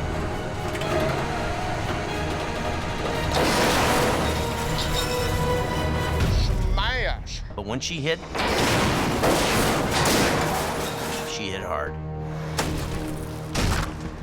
The hood held on. That's great. Let's get this wreck out of here. As Scott moves the tractor down the road, We're gonna put this container over next. Jamie sets his sights on a piece of the wreck still blocking the highway. Run the other one up, and we'll drag it across. A 2,000-pound cargo bin. Priority one is get the road open.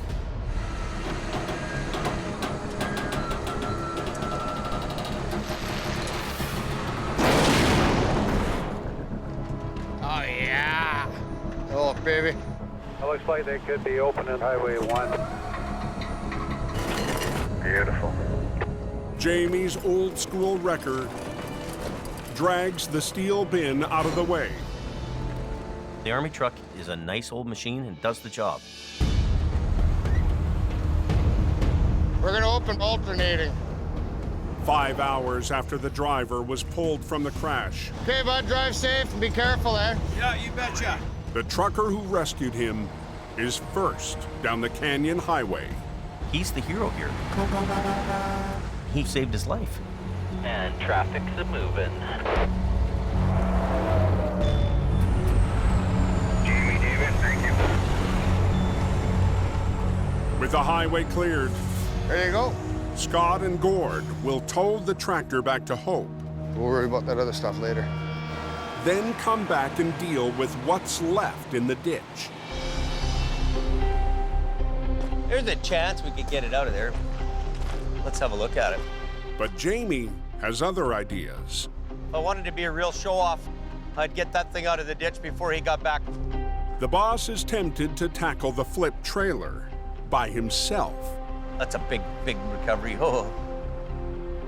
I might just throw a line on it for fun, see if we can do it before Scotty gets back. I'm kind of being a little bit of a bugger, and I'm going to steal the glory just to give him a little hard time.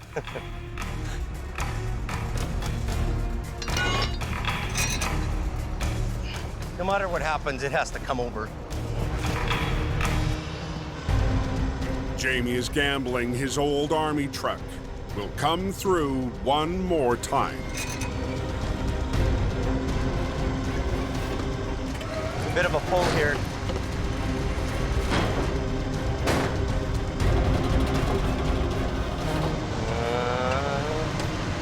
It's a little more than I should be doing.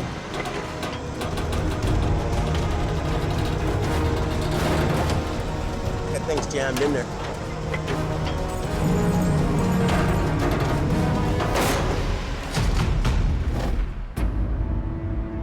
To the north, It's a long way down. Al and Gord brace themselves for the next piece of the logging truck. 700 feet below. That canyon just keeps going down into like Sasquatch country. This is probably the toughest job we will ever do. It's a long ways down into those trees. So you gotta watch your step. At the crash site, the truck's tractor is still weighed down by massive logs. The truck was probably 30,000, 35,000 pounds. Let's give her a cut and let's get pulling.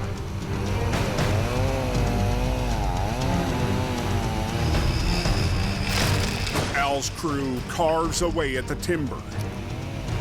I'll make this go in there a little bit further. To give Gord's wrecker a chance up top. How you guys making out down here? We're all clear at the bottom here. Okay, we're ready. Okay, start to pull. It's about to get heavy.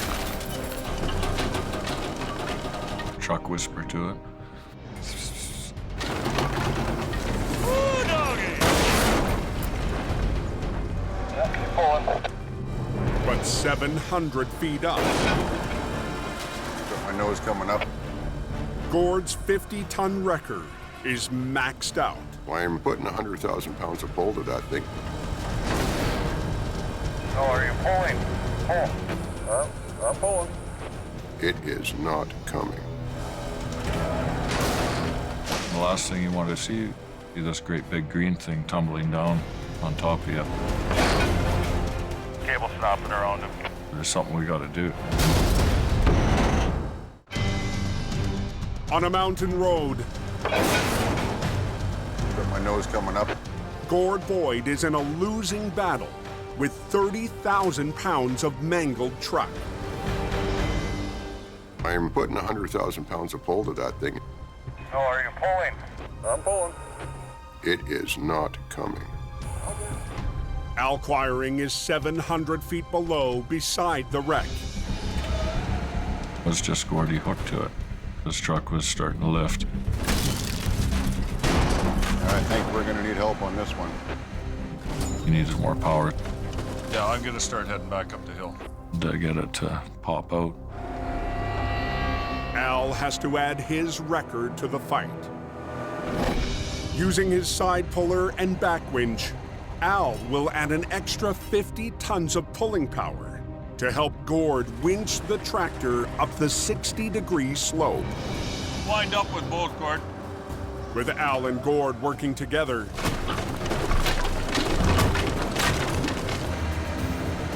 Yeah, you're picking the frame up now. the wreck finally starts to roll. But it has to get past hundreds of feet of logs and trees. Can we just keep pulling or what? Sure, you might get tight on you though.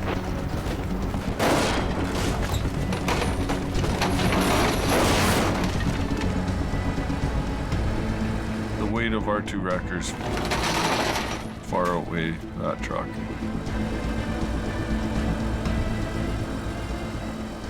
She's not coming up quick, but she's coming up. The more we pulled up the hill, the lighter it got. Just kept shredding to pieces. One rock loose on the frame, I think he's going. Copy. But as the tractor inches up the bank, Still a ways down there.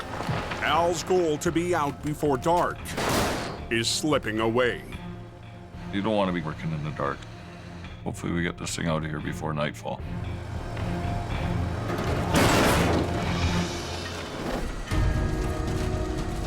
On the Fraser Canyon Highway, Jamie and his army truck try to flip a 14,000-pound trailer and cargo bin. Scott's at the yard, dropping off the tractor. So the boss attempts the recovery alone. Bit of a pull here.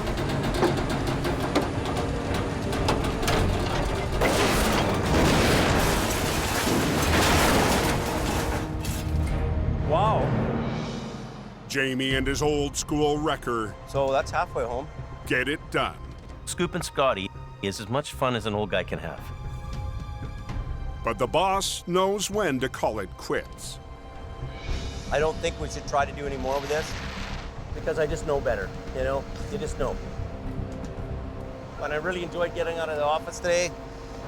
I like this old army truck, just plain and simple. I'm out of here. Heading back to flip the trailer, When I get back up there, we're gonna finish it off. Scott's in for a surprise. Well, they flipped my trailer over, the rotten son of a gun. He beat you on another one, Scott. That bastard. He'd rather be in the ditch, swimming in diesel and mud just like I would, right?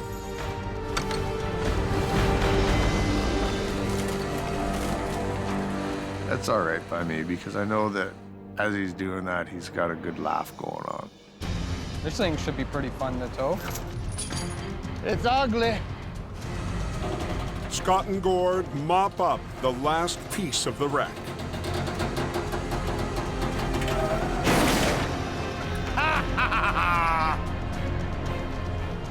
Love it when a plan comes together. We're just gonna chain her down and get the hell out of here. Hopefully Jamie's got that fire cooking. Scotty's done this a long time. He understands the game and he plays it well.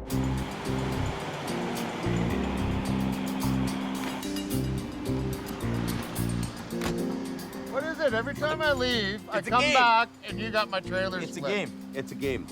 It's getting to be like the old days again, Flip it over and leave it before you After on the you, side of the road. Jim. and I'm starting to have fun. Oh, after you.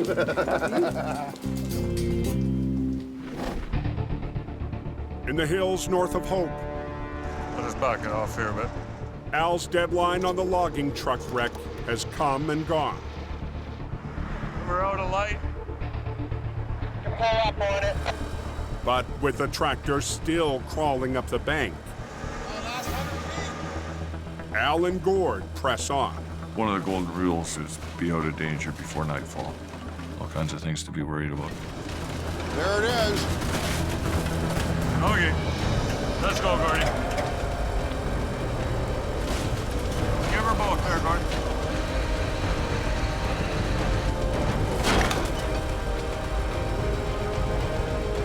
As the tractor climbs the steepest section, Easy, easy.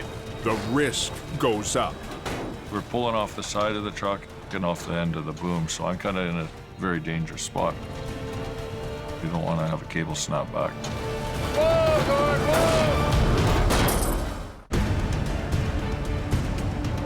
whoa! On the side of a 700-foot slope, There it is. Nice. Come to Papa. Al and Gord fight to pull the final piece of the logging truck up to the road. Tow trucks at the top are starting to really load up. Move up with it, Gord. Just like the video game, when you're blasting away at that big giant, you see him starting to wobble. Whoa, Gord, whoa! That's good. Good, good. A couple more good punches, and you're on your way. Well, no wonder it was so heavy. It still had logs on it. That was a tough one. We came to the party, and we conquered it. And that was the best part. Mission accomplished. 47 years after Al's grandfather recovered a wreck in the same rugged country. One like my grandpa did, but a little bit bigger. So It's another historic moment for Quiring Towing. What a ride that must have been. hopefully this job would make my grandpa proud. The only guys that can pull it out is Quirings.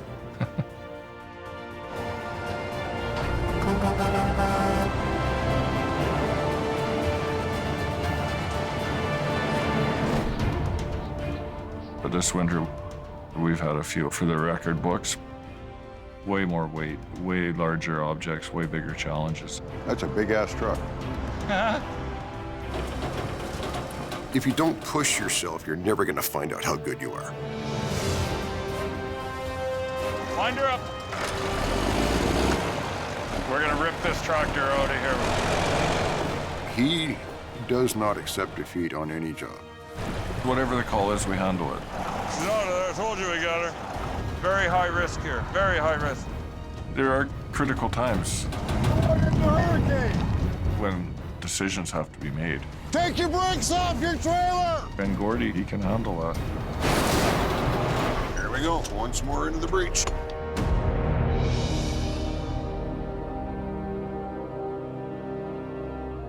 We're given a responsibility. Do whatever it takes to keep the highway open.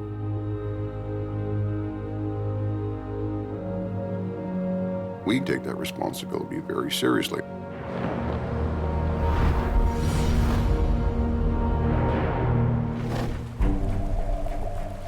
As the last days of winter melt away, Oh, the Coke is beautiful, man. an unexpected call has Mission Towing's Nick DePerrin heading up Highway 5.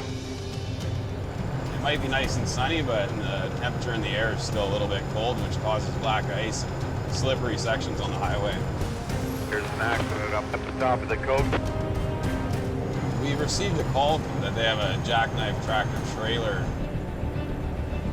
Whoa. Ay, ay, ay. The rig hit a patch of black ice, jackknifed, and clipped a power pole. The driver's very lucky the lines didn't come down on top of his truck. Oh, it got the pole there. Yikes. Is that axle ripped right out of it? Holy. The pole ripped the front axle out of this thing, so it's not gonna be an easy hook up and go. We want to clear the highway as quickly as possible. To get the wreck off the road, Nick's called in heavy operator Neil Wakefield. Wow. Here, the front axle is ripped right out of it. Oh. This one, the whole front end is torn apart, so it's an ugly one. Nick and Neil will pull on opposite ends of the wreck. Because this thing's jackknifed, we can't just hook onto the front of it and tow it away. We're gonna have to straighten this thing out.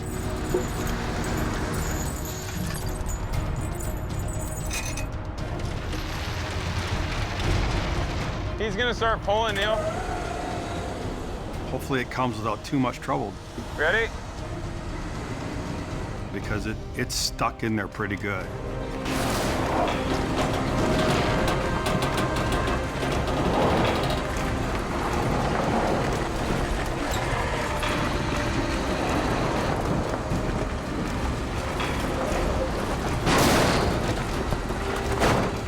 Beautiful, Neil. Beautiful.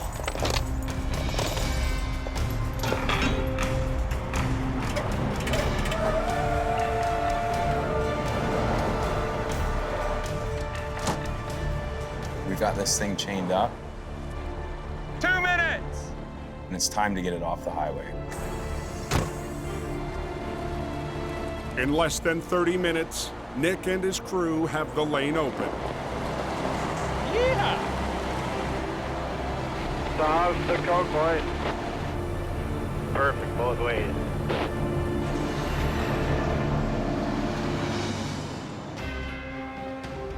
Two hours later, back at the mission yard, Nick checks in with the man who pulled him back into the world of heavy rescue. What's up, dude? What's happening, brother? Oh, you know. Big brother Jordy. It's great to have Nick back because it's pressure off of my shoulders. This year, Mission Towing suffered a terrible blow. The devastating fire completely burnt our whole business down. Dealing with the aftermath of the fire has been, it's hard. But the family business persevered. Knowing that there was going to be a lot of rebuilding and a lot of work to do, I came back to help my brother.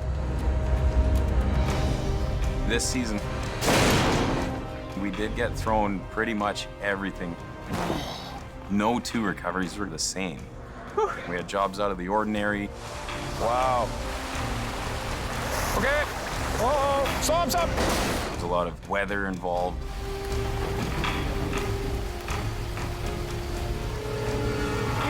clear? Serious, devastating accidents. That's crazy. We muscled through everything that was thrown our way. Right here. We have a very good team. Yeah, let's go. And a good team standing with you is the recipe for success. Bada bing, bada boom, bada bang. That's right. My brother and I are 100% on our A game to move forward, to rebuild this, and it's a whole new chapter in life. The sky's the limit, and we're excited to see what's next. Now, knowing what we're up against, we're able to put this together how we want it. Bigger, better, stronger. Yeah, let's do it. Yeah.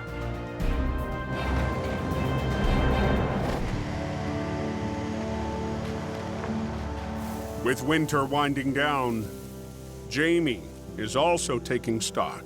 Looking back over the past months, feels like things are happening, things are getting better.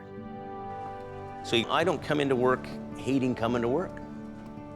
Since we shrunk things down, it's just better. I'm sleeping at night again, I'm happy again. No nonsense, way better, way better.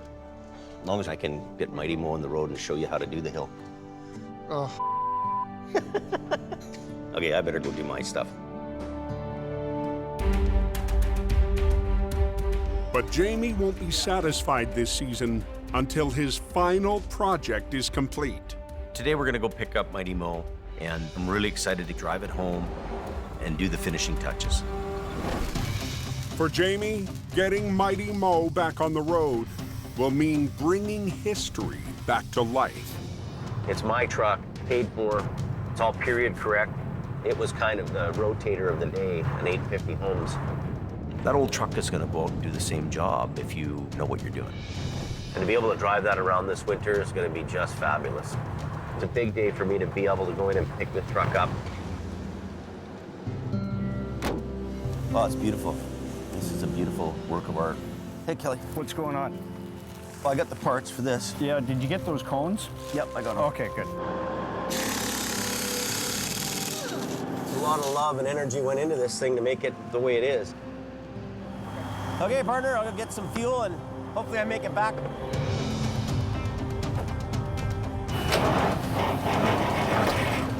I hope I don't have to get towed home. It's a big day for me to be able to go in and pick the truck up. Oh, it's beautiful. I'll go get some fuel and hopefully I make it back.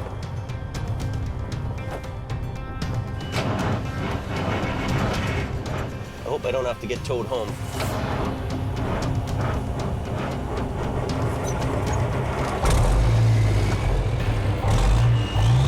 Yeah.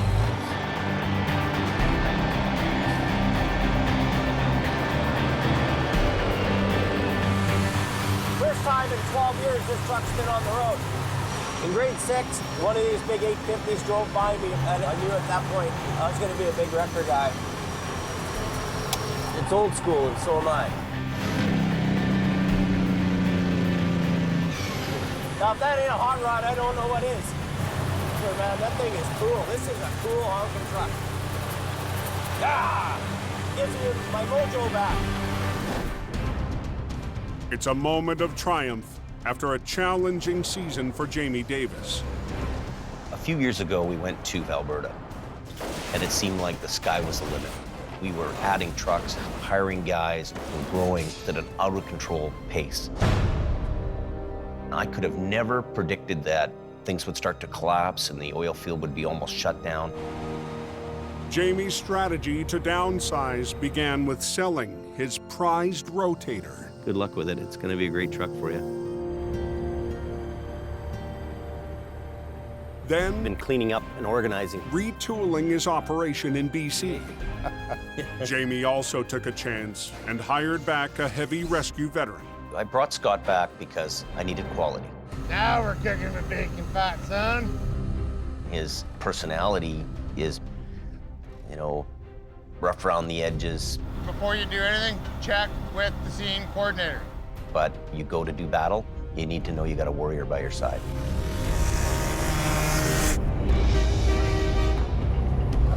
Stars, buddy. You're my hero this week. And he was kind of the glue to the team. Pull, little Mambo, pull! He's been a real pillar this season. Yeah, showing you how it's done, son. Showing you how it's done. Jamie's got his whole fleet up here. But this winter, Jamie had to say goodbye to a key member of his team. I got a position with another company. Wow. Colin, he's a self-contained towing army. Decent, Johnny, decent. Well, we're just gonna put the sunroof back on. I miss him because he was a very good worker and he did the job. Just another day at the tow yard. With Colin's departure, Jamie's Alberta operation soon followed. Bottom line is, you can only lose for so long.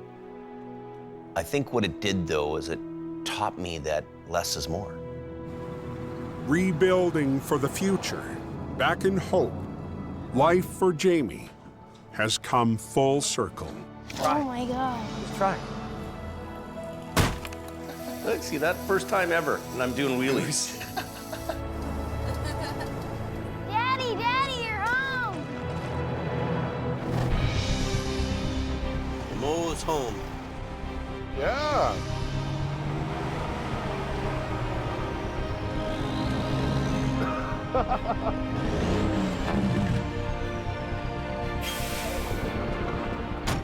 Yeah, she's home. I can't wait to take Mighty Mo out next winter and do some recoveries in the snow. I don't know what next winter's gonna bring for us, but we've got the crew, we've got the gear, and we're ready for whatever's gonna come our way. This is gonna be cool. Bring it on, I'm here.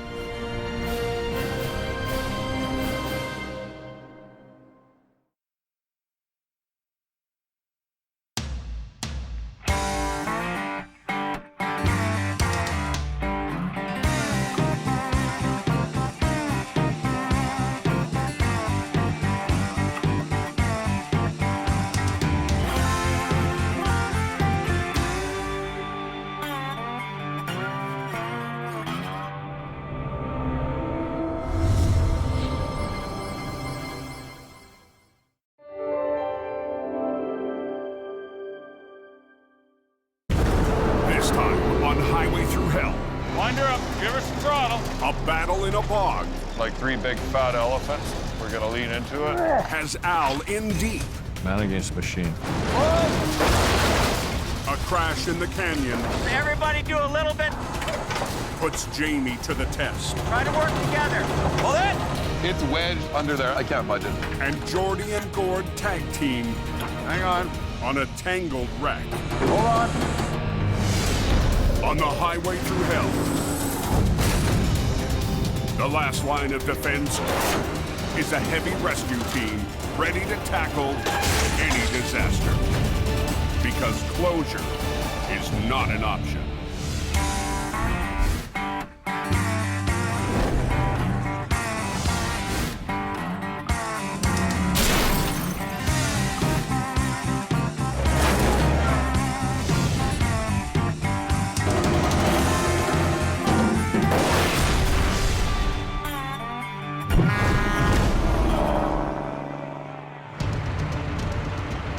How's the coach? Going hard. A hard blast of snow on BC's Coquihalla Highway How's it working? has maintenance crews in full force on the mountain. Is it still snowing heavy up there? Going pretty good, yeah.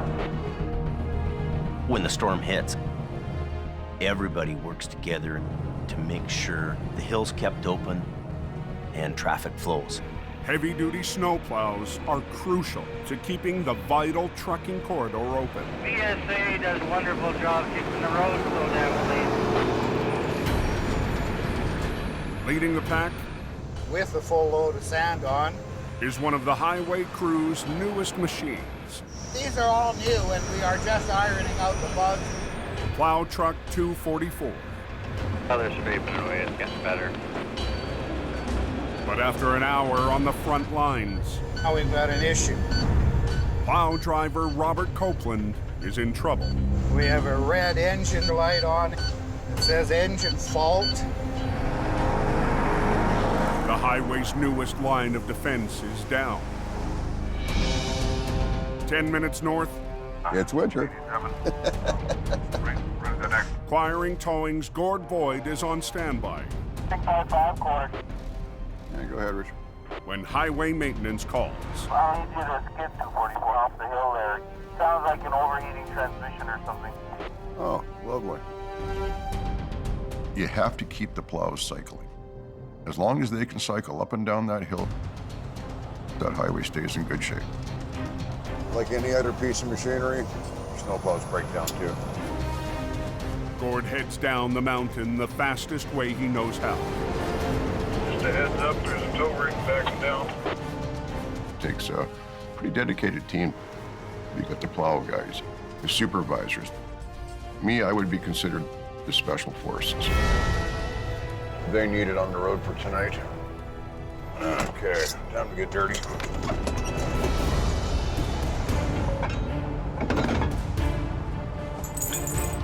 And more heavy snow is forecast for tonight. That's how you tow a snowplow. If it snows again, they're gonna need every piece of equipment they got, including this one. Okay, let's get this thing out of here. I gotta get it back to the shop so they can find out what's wrong with it. At the maintenance yard, the pressure's on to get plow 244 back on the road before the next storm. Now you can play with it. Nice, Gord. You're welcome. One more. Okay, right there. If mechanics need to order new parts, the plow could be benched for days. The rock got in between the fan and then hit the inside of the rad. 2 pinholes, enough to shut the truck down. 2 hours west in the Fraser Valley, another quiring wrecker is headed into battle, but not up the mountain. Not every day is a Coca holiday. Most days, We gotta hustle and bustle. Al Quiring is king of the tow-ups on the coast. Now we're cooking with gas. There she be. I'm not bad, but I'm not as good as Al. Al's the best recovery guy I've ever met. Today, the Valley has drawn Al into a once-in-a-lifetime job. 2 70,000-pound excavators swallowed up at a work site. Somebody got stuck. They went in with another machine and buried the second. This is going to be a big job. The massive machines could be lost forever if Al can't pull them out of the quagmire. It's all peat bog. It's goop. Claims everything. Down in California, they call them tar pits. To give himself a fighting chance, Some days it's a bulldozer recovery day. Al's ditched his wrecker and mobilized a different type of iron. We're using cats. Well, you would never get any of that chrome in here. This is for rough, tough, burly kind of men. These things are the biggest cats around. They're stocked, we got a problem. 650 feet down the road, the client readies the site for the monster back road recovery. Hey, Al, today's the day, buddy. The rock and roll party's here now. Al puts on a brave face, but no one knows if the job is even possible. They're in quite deep, and we need to get down there, hook up to them, and get them out. Okay, so I'll keep moving. Keep going. But Al's dozers can't get to work until a log platform is built out over the unstable bog. Get us enough room, we could sit on there with a couple big cats, and we'll do some pulling. I'm not going anywhere till that road is built.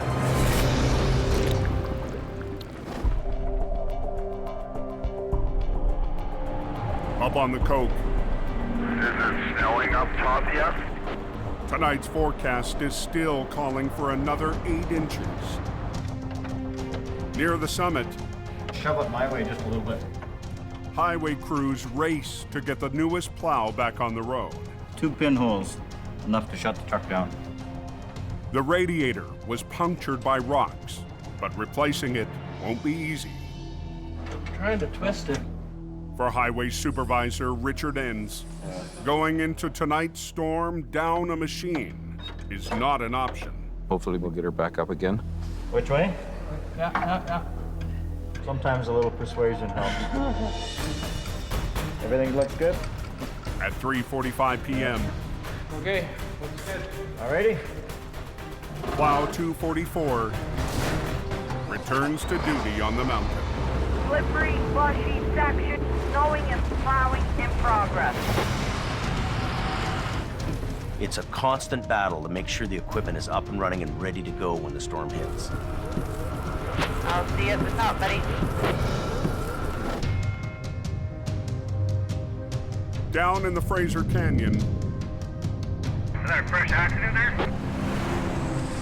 I'm not sure what's happening. I heard something about a smash up. conditions are clear on Highway 1. We're just past Boston Bar. But Jamie Davis is on his way to an accident scene. There's a wreck here that we're dealing with. It's a tractor trailer that flipped over with produce on it. The wreck happened last night. I don't know how they got there.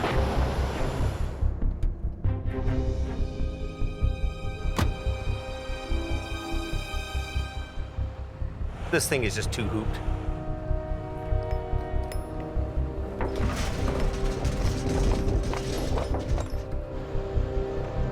I'm not gonna lift that. Scott Bird, Jamie's top operator, has just arrived from Hope. When I got up there, I seen a bunch of concrete barriers knocked out of the way. I see a trailer on its side, and I don't see a truck anywhere, is it? Yeah. And we just have a trailer flipped over. You know, usually the tractor and the trailer stay together. The semi lost control. Struck the barrier. Then broke apart, leaving the trailer on its side. And the tractor nowhere to be found. It was kind of a difficult one for me to piece together. Interesting. On Highway 1, Not paying attention to the road, I'd be guessing. Jamie and Scott have been called to a wreck where the tractor is missing. Usually the tractor and the trailer stay together. And I don't see a truck anywhere, is it? I don't know. Yeah. These guys. It was kind of a difficult one for me to piece together. Kind of a really weird wreck. Finally, Jamie spots the tractor around the corner, 500 feet from the trailer. The tractor is sitting upright down the road, facing back the other way. Jamie also discovers the driver spent the night in his cab. How the hell did he end up on that side? After losing control, the tractor snapped off from the trailer and somehow avoided tumbling off the canyon road. Interesting. Craziest thing I ever saw. If the no posts weren't in place there, there's a good chance that that truck would have went down into the ravine. As highway crews repair the barrier, Oh, look at that. Jamie and Scott get ready to tackle the wreck. Hey, you need a little bit of extra fat on the job? Yeah, a little more fat, yeah. Oh my God. What we have is a great big Greek salad, tomatoes and cucumber. Greek salad's one of my favorites, but I think after today, it's not gonna be so much. Over 40,000 pounds of produce will have to be offloaded before the damaged trailer can be flipped. The structural integrity of the trailer is compromised. Anybody trying to move that trailer with the load in it, it would have been bad. Jamie calls for another refrigerated truck. We can't lift it because we lift it and the sidewall's gonna break. And another team to transfer the produce. You send a truck and trailer here, I'll have the crew reload it and we'll shrink wrap it and put it back in your trailer. Okay, bye. With the perishable load at the side of the highway, the race is on to get another trailer and clear the wreck. In the valley, It's just an equipment and machinery graveyard around here. Al Quiring's facing the recovery of a lifetime. 2 excavators buried deep in a peat bog. The crew is finishing a log platform, so Al's bulldozers can get close enough to tow out the trapped machines. Just like building Alaska Highway. Punch stick road, dirt over top, gravel, logs, peat bog. About that order. Front and center for the pull is a piece of iron with a special place in Al's heart. His vintage 1963 D9 Cat. It's the best D9 that they've ever made. Bulletproof. This particular tractor that I've got, it was kind of a scrap piece of metal. Brought it home, sweet talked that thing, and finally it roared to life, and this made my day. The makeshift platform is ready for Al to start the recovery. How's it look? My biggest thing is we can't get a hold of it right now. The excavator has a tow pin on its undercarriage, but it's buried in the muck. We got about 15 feet to go to get to that pin. Yeah, I know. After a previous failed attempt, a leftover cable still attached to the excavator gives Al something to rig onto. This cable's hooked up, Al. It's a 100-footer. It's hooked up to a shackle right at the pin. You go and hook onto something that somebody else has got off their farm. If you can't see it, how can you be 100% confident with it? If something breaks, things go flying. Last winter, Al had a bad experience with someone else's leftover rigging. That doesn't sound good. So that's why I don't like using other people's rigging. We'll lean into it a bit and see if we can get it to poke its nose up a bit more. Today, Al will pull using the old rigging and hope it holds long enough to expose more of the machine. Hopefully we can nudge it out enough. We could get a big wrap around to get that big on there. I might be able to pull it just enough. Yeah, 10-4.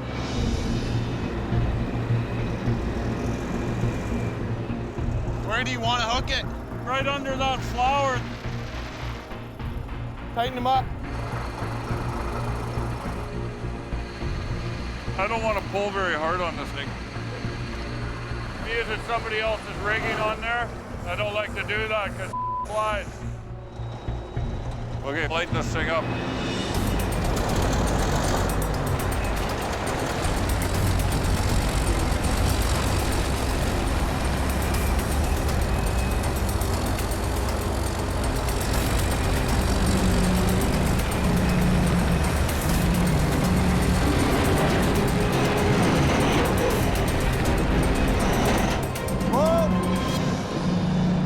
The excavator's 8 feet farther out of the bog.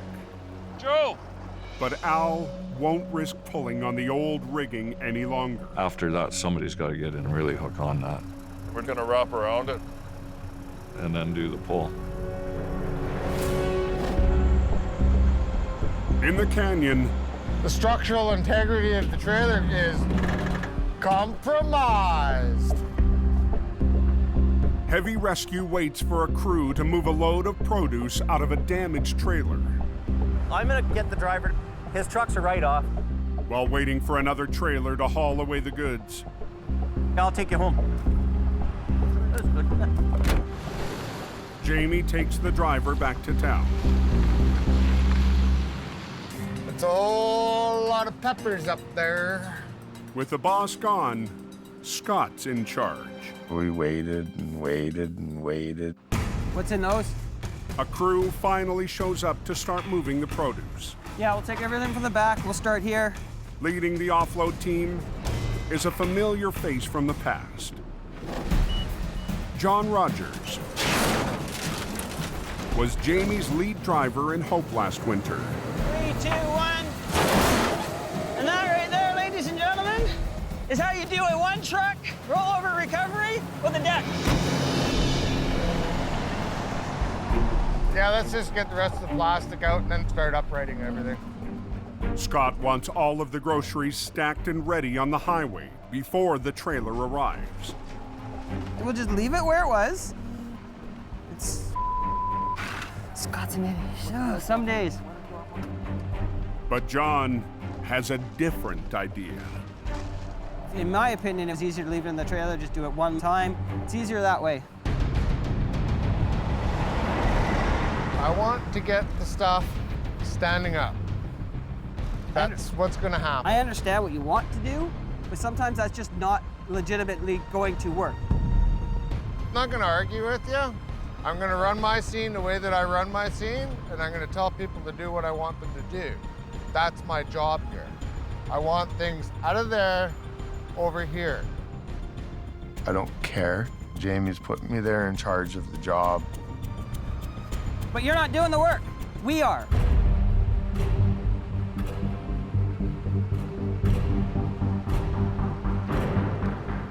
There's a pecking order, and he's below me. Thank God John Rogers is on scene. I'd be lost. It takes more work to do it the way we're doing it, but it is his wreck, so we'll do it his way. At 3 p.m., a refrigerated trailer arrives. Are you loading everything in there? Everything is going in there. Thousands of pounds of produce must be loaded before dark, or the cargo could spoil. Do what you gotta do, get it done, get it out, and that way we don't have any more problems.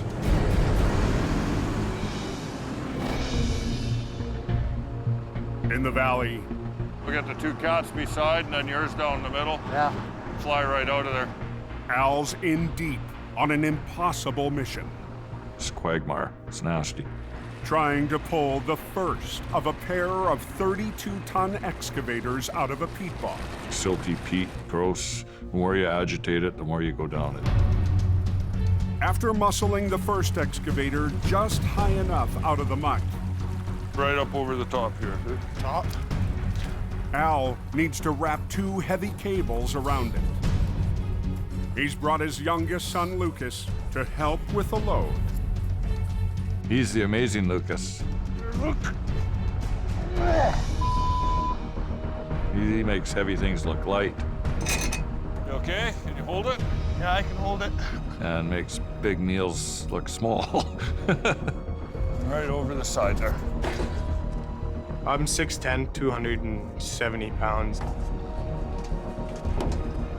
So my dad likes to keep me around.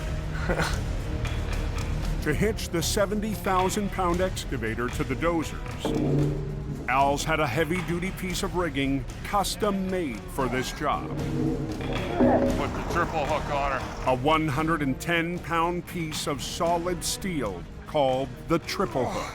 It's the new thing that I dreamt up one night. The triple hook has a separate point of rigging for each bulldozer. Well, you know what they say about big rigging. It's friggin' heavy. Sometimes I get good ideas, and then sometimes I get humdingers. 2 dozers rigged to Al's triple hook and a 3rd machine pulling on the undercarriage will try and strong-arm the excavator out of the bog. Combined, the bulldozers weigh more than 250,000 pounds. Okay, you guys ready? Like 3 big fat elephants, we're gonna lean into it and rip that out of there. Wind her up. Give her some throttle.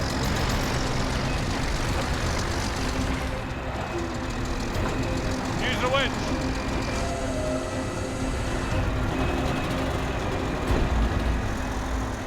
Look at these machines. They're standing on their hind heels here. The excavator is halfway out. Come on, pull on her.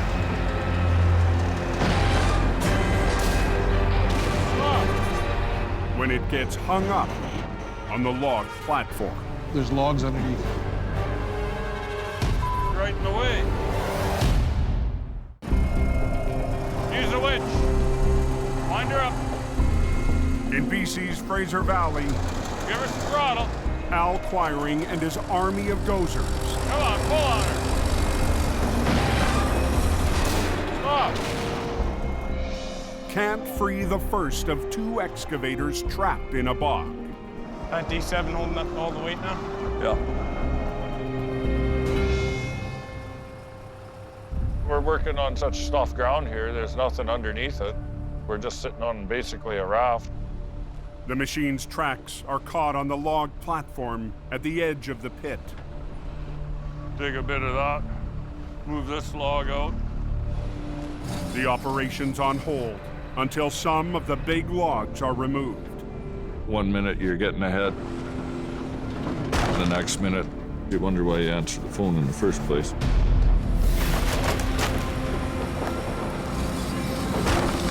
A bit more.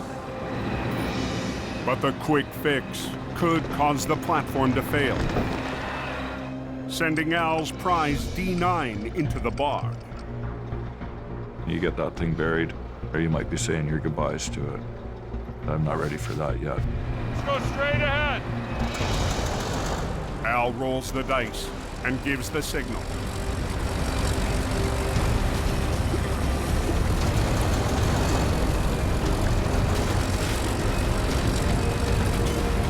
There she comes. This time, nothing is in the way. Let your line out. Take her to town. The first excavator is out of its muddy grave. He's jumping with joy that this machine's out. Maybe we can breathe a little bit easier. That's D9. It's an old sweetheart. Worth every penny. That's for sure. But the second machine, buried deeper in the bog, may be impossible. I guess I'm bringing swim trunks tomorrow. The next one, it's going to take a little bit more preparation and thought. Come back tomorrow with fresh thinking. Man against machine. That's it for today.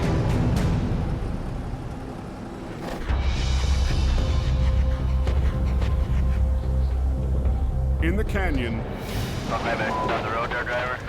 Oh, yeah.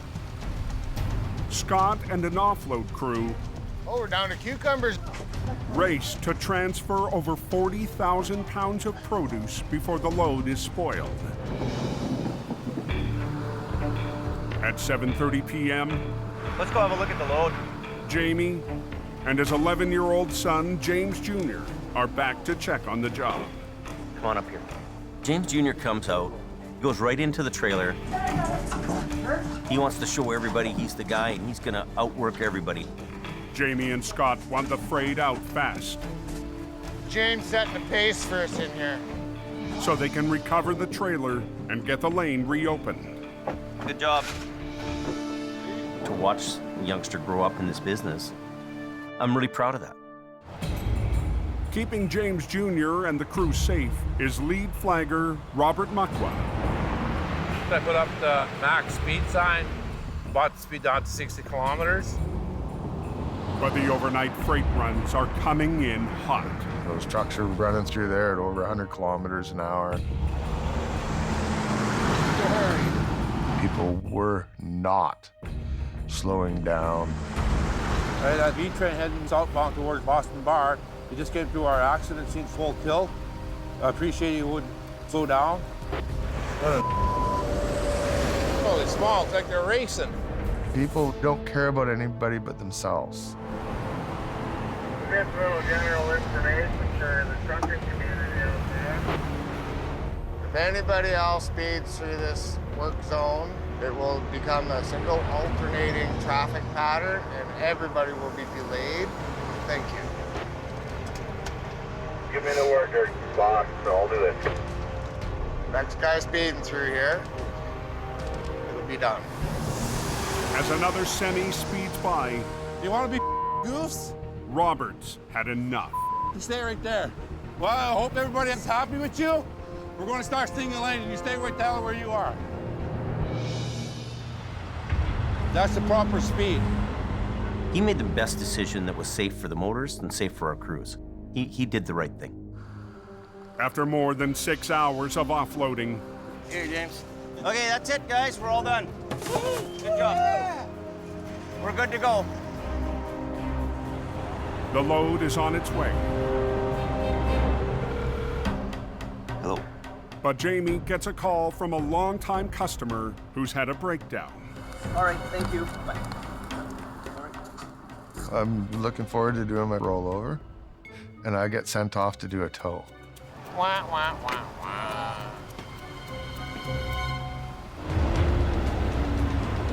Scott drives away with HR 66, the wrecker that was supposed to recover the damaged trailer. You want to do the recovery? I've been on this job long enough. I want the trailer off the road. Jamie decides not to wait for Scott and flip the trailer with the only trucks available. We've got 3 vehicles that we can use. 1.5-ton truck, a 1-ton, and we have the rescue here. You got snatch blocks? Yeah, I got a snatch block, yeah. With Robert and Gord. Get everything rigged up before we block the highway. And even a hand from John, Jamie will try to pull off the recovery with an unlikely set of trucks. So if we all work together, I'll get each guy rigged up and we'll get each truck in place. Jamie will run lines from the 1-tons and the rescue truck to the highest points on the trailer, hoping it's enough power to pull the wreck back onto its wheels. You're gonna pull low with your boom down, and the snatch block through there and back, okay? It's not something we do every day. I wouldn't want my guys slipping over tractor trailers with 1-tons on their own. And the recovery will have to be done without Jamie's best operator. Doing the impossible and doing things that wouldn't seem like you could do them is kind of cool. Hold on traffic! Tuck it up.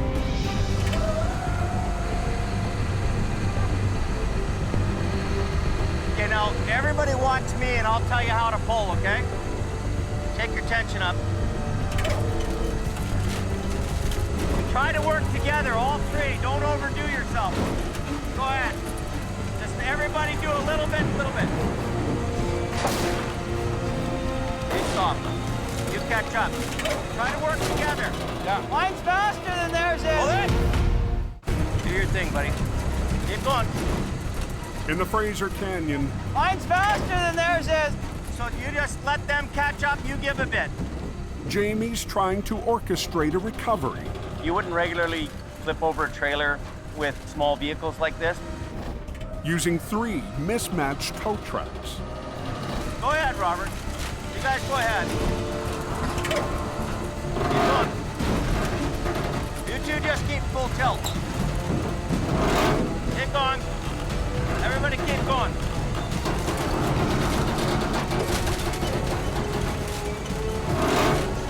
Keep going.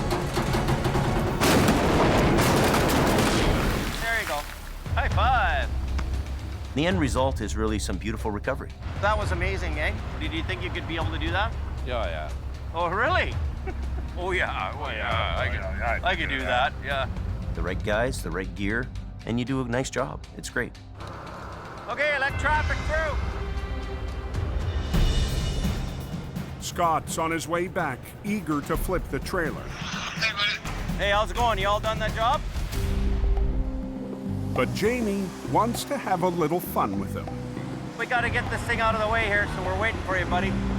It's nice to be needed, buddy. It's nice to be needed. Nice to be needed, eh? He'll get me back somewhere, I'm sure. I'm gonna pay the price for this somewhere. What would we do without you, buddy?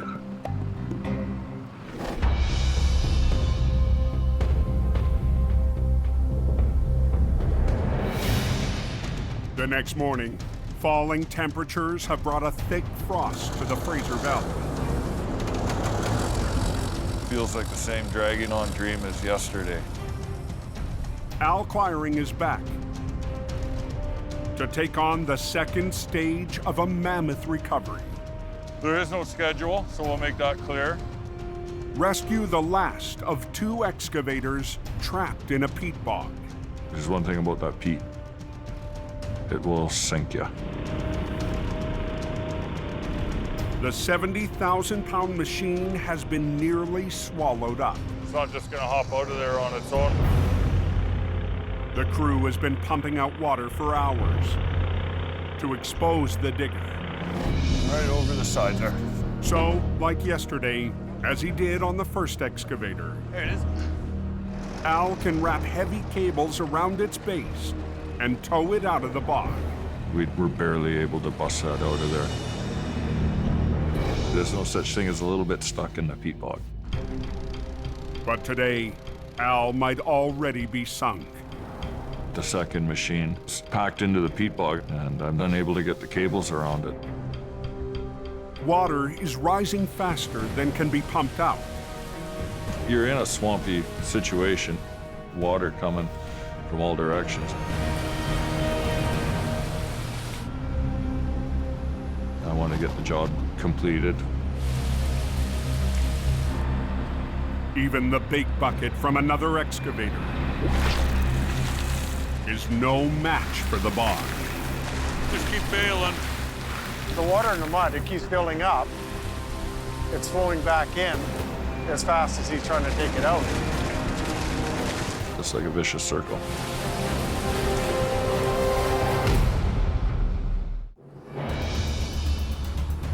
In the valley, Al's in a losing battle with a rising bog. Boy, did we to get down and keep the water out. Even with a bucket, Just keep bailing. the crew can't bail water out faster than it flows back in. Made it worse, and then made it worse again. After 2 hours of bailing, We're gonna go and dig out the boom mast and see what that looks like. Al needs a new game plan to rescue the last excavator. The big problem is we can't get anywhere to hook onto it. It's all submerged completely.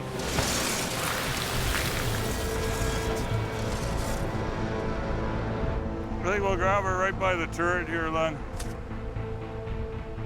It's not my favorite spot to pull, but it's gonna have to do. You're thinking of hooking the line around the... Right at the bottom of the mast. I'll put that big grade 10 3/4 chain. Al will take a chance and yank the excavator out by its giant arm. The excavator boom itself, which in my opinion is not the best spot to grab it, but it was the only spot to grab it. It'd be nice if we knew where the front of the tracks were. Al? That's the tracks right there. The chain wrapped around the excavator's boom will be rigged to the triple hook and harnessed to Al's 3 bulldozers for the big pull. Frederick, back your sweetheart in. We can assemble that piece. The custom-built triple hook and its shackles weigh more than 300 pounds. That piece is engineered for 125-ton capacity. We're good for hooking with 3 D9s and pulling as hard as we can. But pulling hard on the boom is a big gamble. So it's gonna be a hard one on this. What road is closed? Number 7. 18 miles away, Anybody know what happened on that accident? Hit the truck? No way. Hey, Dylan. Mission Towing's Jordy DePerrin has been called out to an accident on Highway 7. I arrive on scene and the road's closed. They have the highway shut down. A pickup truck has smashed into a semi hauling animal feed. His tractor trailer was turning into the driveway. Pickup truck didn't see him and drove straight into him at 100 kilometers an hour. The driver of the pickup was sent to hospital. This was inches from his face. It is unbelievable that truck stopped where it did. And that's where we're at. Jordy's 1-ton will tow away the pickup. It's loaded, so. But he'll need help with the big rig. The back wheels of the tractor are in the air, so you know this pickup truck is hooked under this trailer pretty good. I'm gonna need a heavy wrecker to lift this trailer off the pickup. All of Mission's heavy wreckers are out on other jobs. Today's such a busy day for our big trucks. I brought Gordon from Acquiring to come help us. Welcome to the party, Gord. Yeah, no kidding, man. Jordy needed a heavy and needed it now. He's got about 10 ton in it. It's wedged under there. I can't budge it, man. You got to pick it up. His family and Al's family have worked together for years. They need help, they call us. We need help, we call them. But lifting the damaged trailer could end in disaster. We could pick this thing up and the trailer could fold on us, you know, depending on how the structure, the frame underneath the tank is. Highway 7 is closed. How long do they figure until it's open again? Quite a while. Jordy and Gord race to clear the wreck. It's very important to get this highway open. And get this going as quick as we can.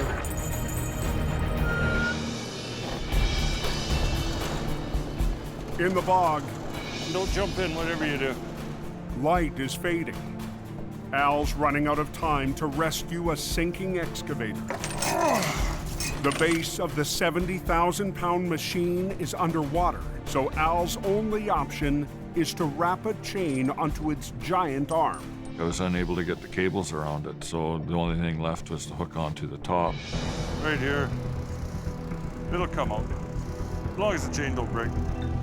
But as Al rigs the heavy cables to his dozers, he feels a sudden sharp pain. That's ugly. I cut a big vein on my thumb. Of course, when the adrenaline's going, that's real oil. My dad, he's tough as nails. I'll just put it back in my glove. He manned up, put his glove back on, and got right back to work. Down to the wire, Al fires up his D9s. And that's when the cats come in concerto and start pulling. For one final pull before dark. Come on, pull on her. Turning fresh air into a diesel smell. It's like cool.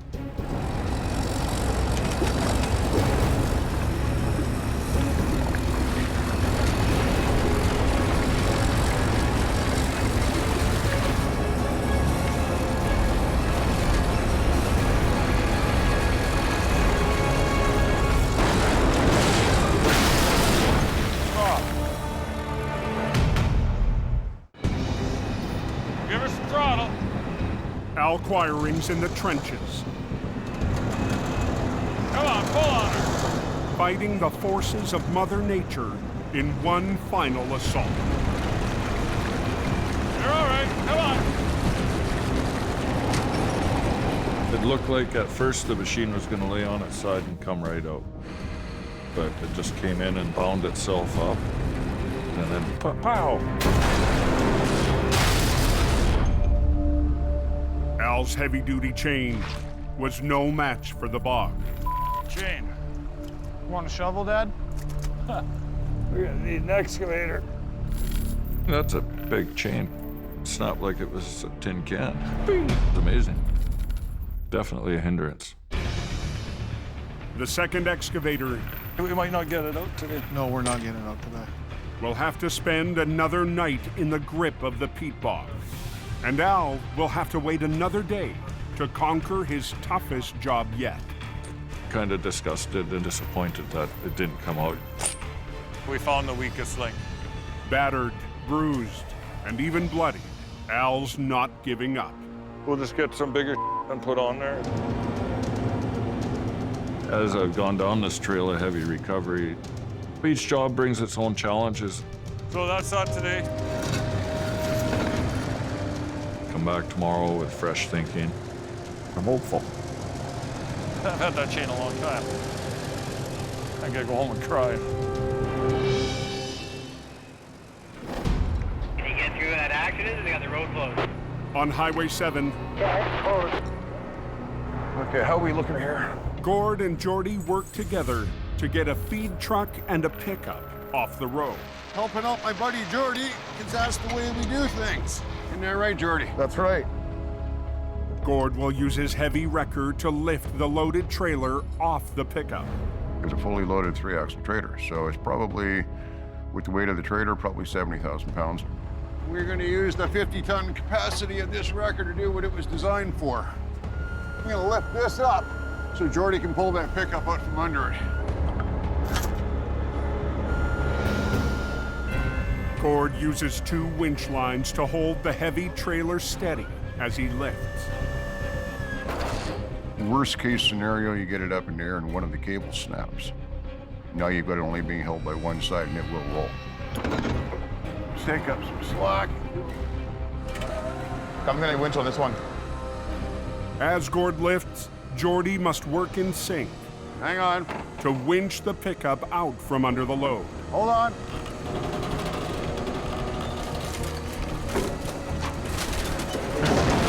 There it goes. Okay, carry on. Okay, you are clear. It went absolutely perfectly. That was easy. Beautiful. Thanks, Gord. No problem. Thank you. The door pillar, you can see how close that came to his head. Is he ever lucky that he's alive? To me, it's a good accident because he is okay. Get this highway open. Yeah. Okay, I'll get out of the way.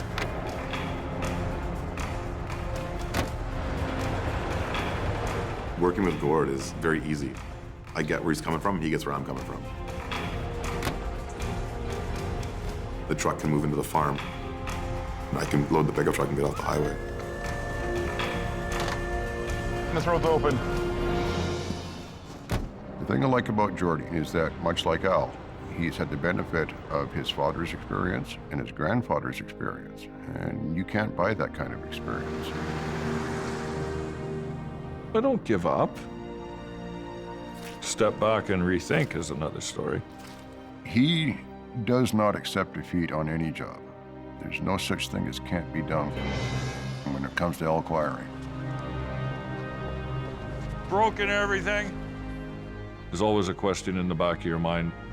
If you're gonna take the job on, are you gonna be able to see it through? Heartache Road. There ain't nothing but misery and agony down there. Next time on Highway Through Hell. We're gonna roll some coal. Al's back in the bog. We're gonna rip this tractor out of here. For the final battle. You guys ready? It's just a machinery graveyard. A rock slide. It's a very big problem, extremely difficult. Has Jordy fighting a train wreck. You get everybody clear? And tough times. I'm facing some tough choices. Have fallen at a crossroads. Hey, Jamie around?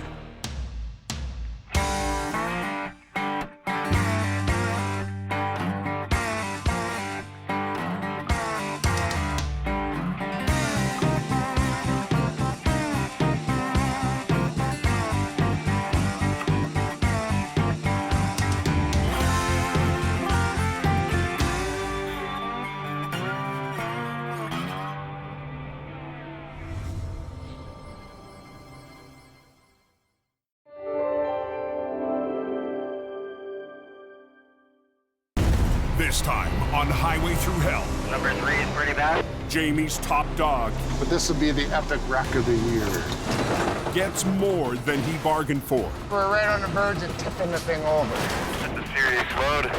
A colossal convoy That's pretty badass. trapped on the mountain Here goes nothing. tests a heavy rescue rookie. Ready? And Go ahead. mission towing I'm not convinced it's gonna work. tackles a river monster. On the Highway Through Hell. The last line of defense is a heavy rescue team ready to tackle any disaster. Because closure is not an option.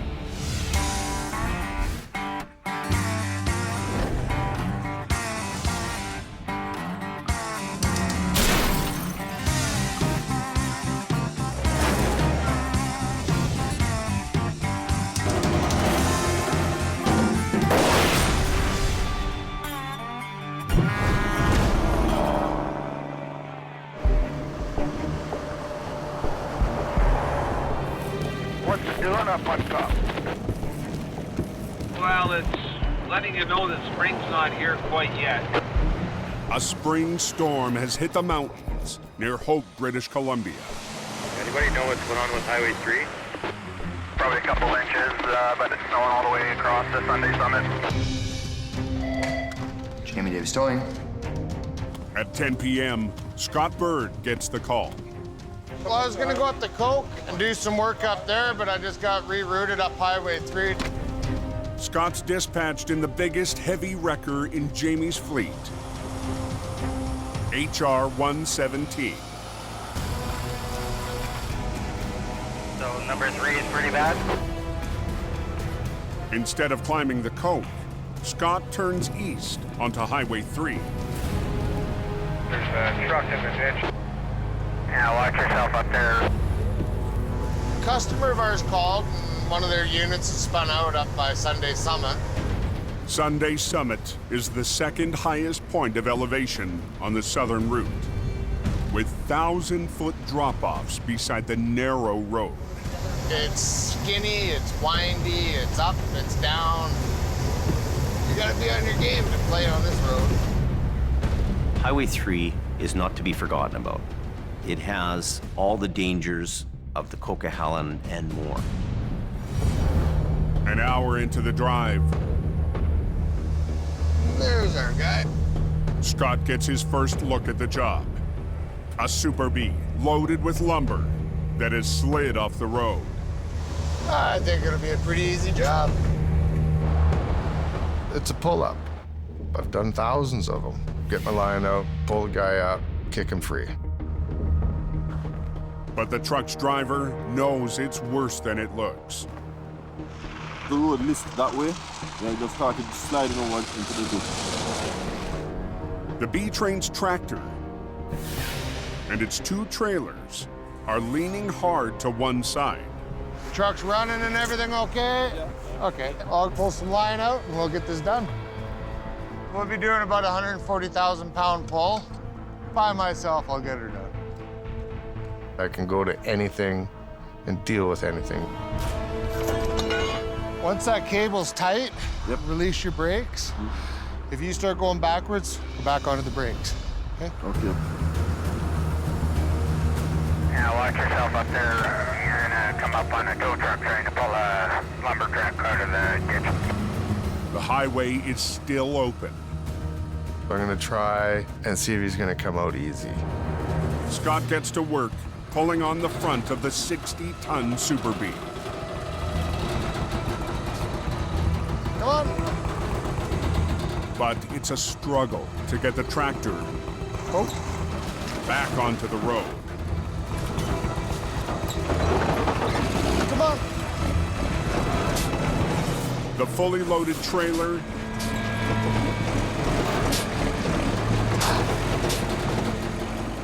refuses to budge.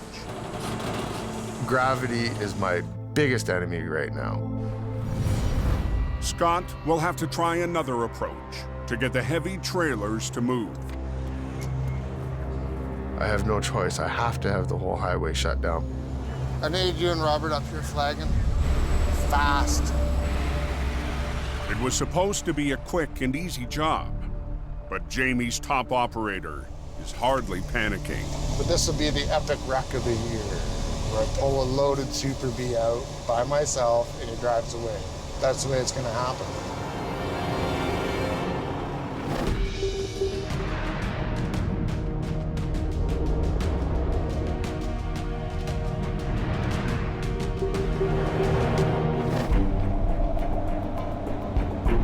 With Scott tied up on Highway 3, There's something blocking the snow shed. Jamie sends his newest driver up the coke.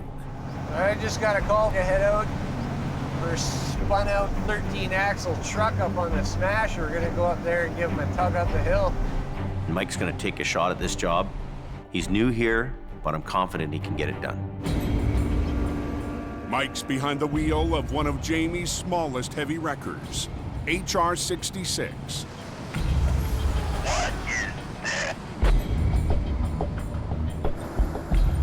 As he arrives at the snow shed, That's pretty badass. The job takes on a whole new dimension. The first thing I see is the back end of this big, huge trailer. Up ahead, Yeah, there's a bunch of big loads stuck up there. Mike discovers 3. There's more than one superload in the convoy. Sorry. Sucks to be you. 2 more oversized loads hauling oil field equipment are stuck. These are massive, massive heavy loads. Each one of these things weighs about 240,000 pounds. The 3 enormous units were no match for the steepest section of the cove. Once you start climbing, your weight starts going to the back. And when it starts going to the back, you start losing traction, eh? And all of a sudden, wham, bam. The convoy's lead driver needs the oversized loads up the hill tonight. These oversized loads run under permit, and they only have a certain window that they can travel during a 24-hour period. And if they don't get through, it could cost a lot of money. These trucks are 13-axle tractor trailers that weigh about 5 times as much as a regular tractor trailer load.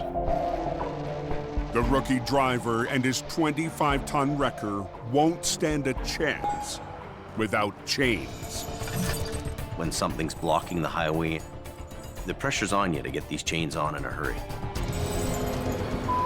Hold on a second. It's a little bit of a fight to get them stuffed in there, but I'm flexible. I fit in here. I'm gonna get this done. Done. I'm gonna be at first. Okay. And I won't shift. We'll just crawl it up it. We'll crawl her to the top and hopefully we make her, right? That's right, sir. Okay. Hope nothing breaks. Chained up, Mike starts moving the first superload. Crawling up the Smasher's 8.5% incline.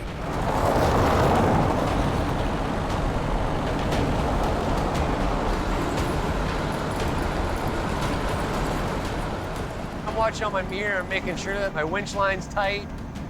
I'm staying in the same path as the truck.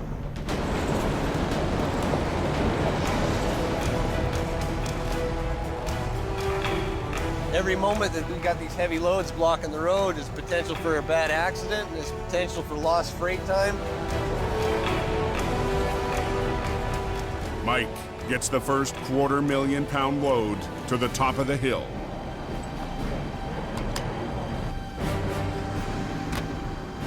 That's a little weighty.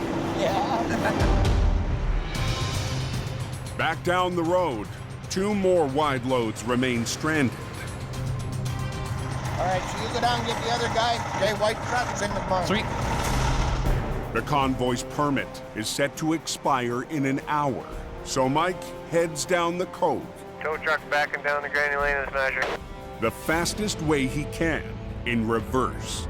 It's super hard to see out your mirrors, and especially when you got headlights coming at you. Gotta be careful, driver.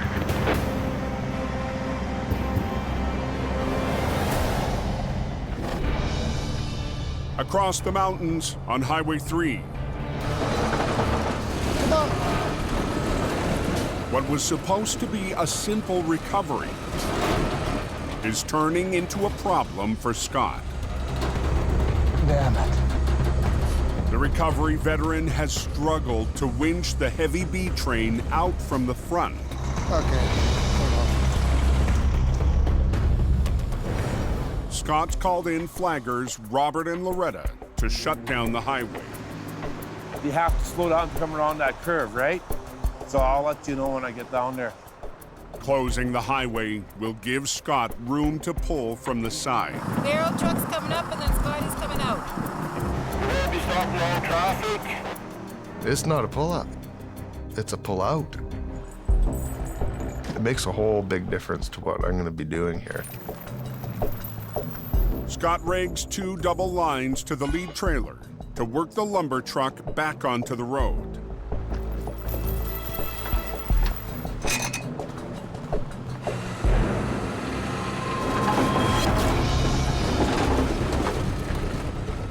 There's not a mark on this truck or trailer anywhere. The load's perfectly intact. So now the pressure's really on. With more than half the B train out of the ditch, Scott re-rigs for another attempt at pulling from the front.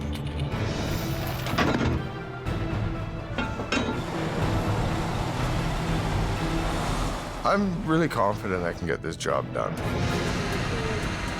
This will be the final pull. I'm thinking it's just gonna be a walk in the park. But the rear trailer Steer it! Steer! is putting up a fight.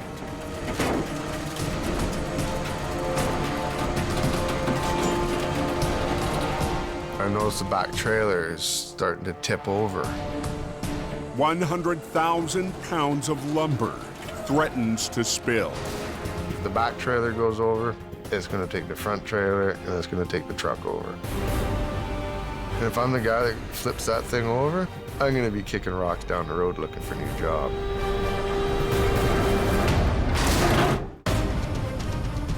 Okay, guys, road is going one direction. On Highway 3, east of Hope, Steer it! Steer!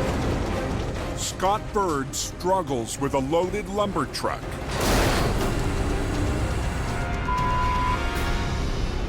Threatening to topple onto its side. Damn it. Weighing more than 100,000 pounds, the tilted B train went off the road. Unfortunately, we're right on the verge of tipping the thing over.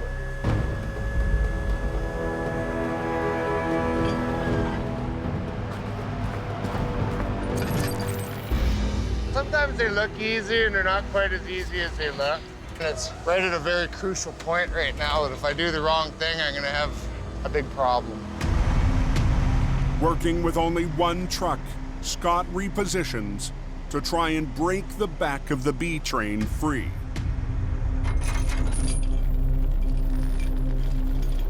We have to immediately address that back trailer. It has to come out sideways.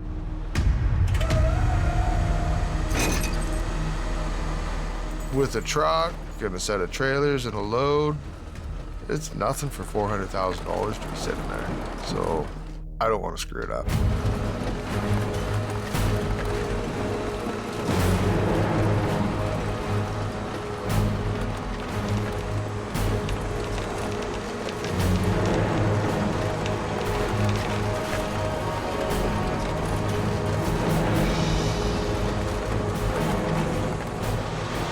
Made a thing into a good thing. Now we're going to do this to the midsection.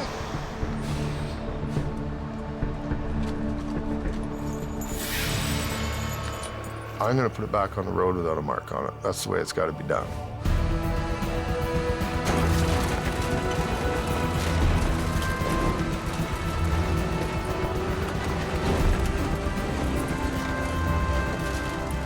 Finally, both fully loaded trailers are back onto the road.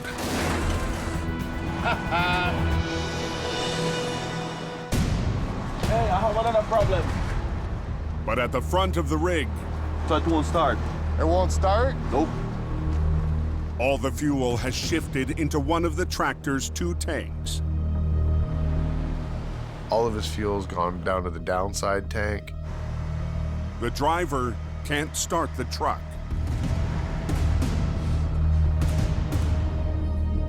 She ain't gonna run.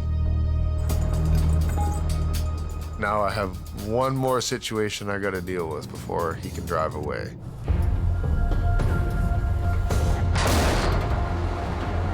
Okay, I gotta try and pull start this fella here. Okay, driver. Scotty's almost got him out. Not much longer. Excellent. Thanks for the heads up. Okay, let the clutch down. Let's try and jump start it now. If the clutch start works, the driver should be able to get on his way. Give me a thumbs up if it's running.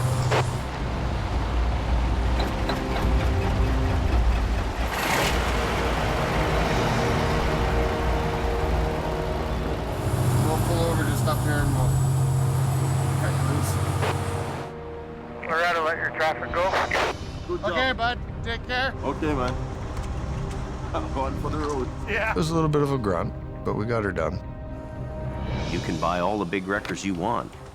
You need the talent to run it. And Scott has that.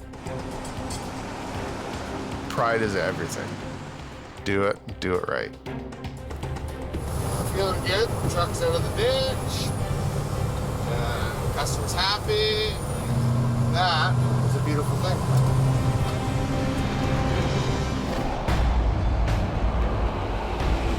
Back on the coke. Tow truck's backing down the granny lane of the Smasher. After getting an oversized load to the top of the Smasher,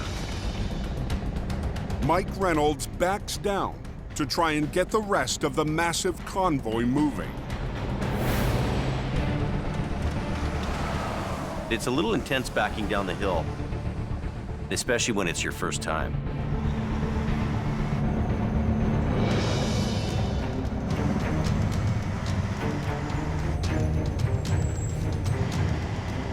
Backed all the way down the Smasher. The top to the bottom. But as Jamie's rookie rolls up to the second wide load, another tow truck is already hooked up. Tri-Drive here is having a little bit of trouble with their load pulling up. The wrecker struggles to haul the 240,000-pound unit up the steepest stretch of the coke.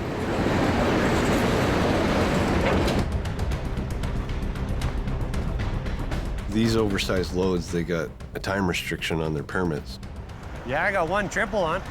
You gotta get this thing figured out pretty quick here. Sitting here doing nothing ain't gonna get the road open.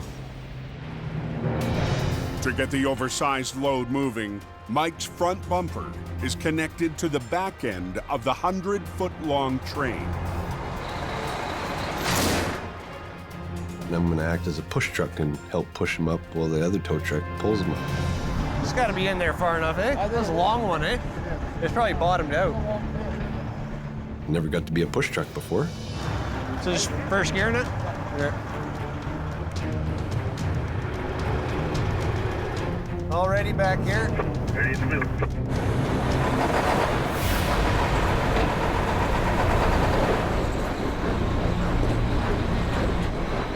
Even with Mike pushing and the other truck pulling, the load won't move. Tires are smoking away to pieces, trucks jumping all over the place. This is being super hard on my truck. I'm just burning my tires and chains off back here, man. Not very good.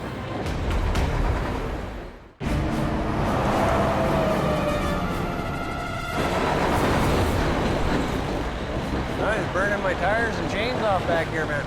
On the steepest section of the coke, another oversized load is too much for Jamie's junior operator.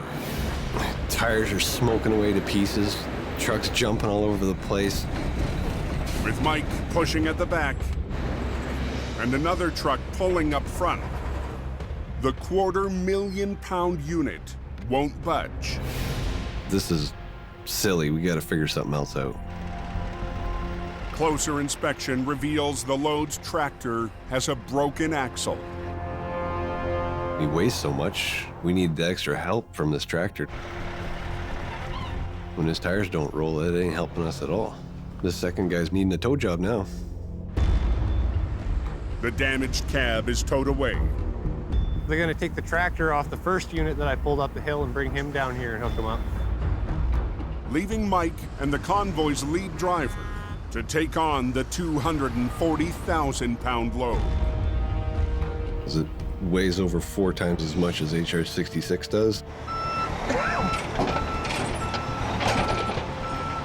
I'm gonna put it in bull low and 90 under. Start under this, I just got bull low. Okay. Played our cards and lost. So here we are.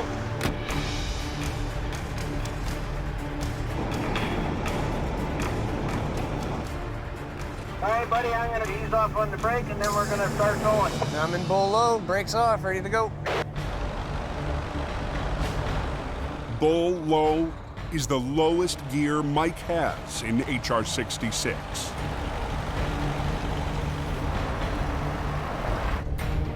This is just me pushing now. No tow truck up at the front. It's really, really tough to get traction, and it's really easy to spin my tires. It's a little bit of a chewy fight, but we're gonna deal with it and get this job done. Stay in the hammer lane right to the top. Guys are towing a tractor up the hill here. Serious load. Okay there, Mike, we're gonna slow it right down and then we'll come to a stop there, okay? It's the second heavyweight load of the 3-part convoy. Well, I'm in neutral. Mike's helped up the Smasher tonight. A little bit of teamwork. But there's still one more unit to rescue.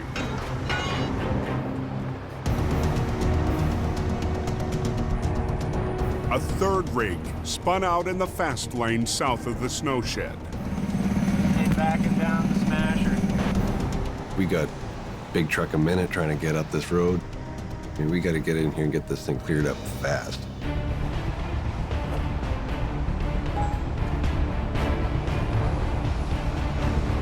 Just got to get through this last one.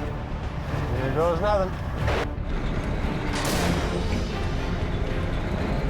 We gotta go right because we're gonna have all the trucks behind us spinning out. With more than 100 feet of oil field equipment in his rearview mirror, Mike crawls through the shed towards the finish line. We're almost done. We're almost out of here. Got to earn my stripes here. This might be in the top heavy load department.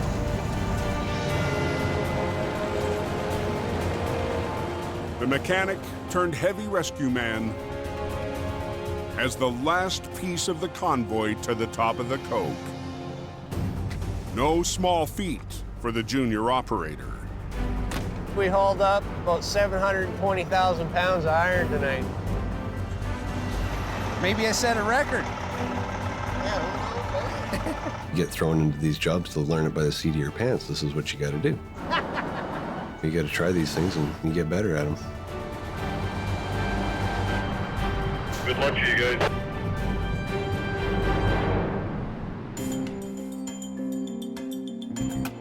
Done and done. Mike pulled off a huge night, and I think he holds the record for the heaviest load pulled up the coke. Yeah, you got to be a warrior to do that hill, man. It's not for the faint of heart, right? No, that's right. But good job, though. That's really good. Thank you. Yep. Okay, all right, I got to get back to my paperwork, buddy.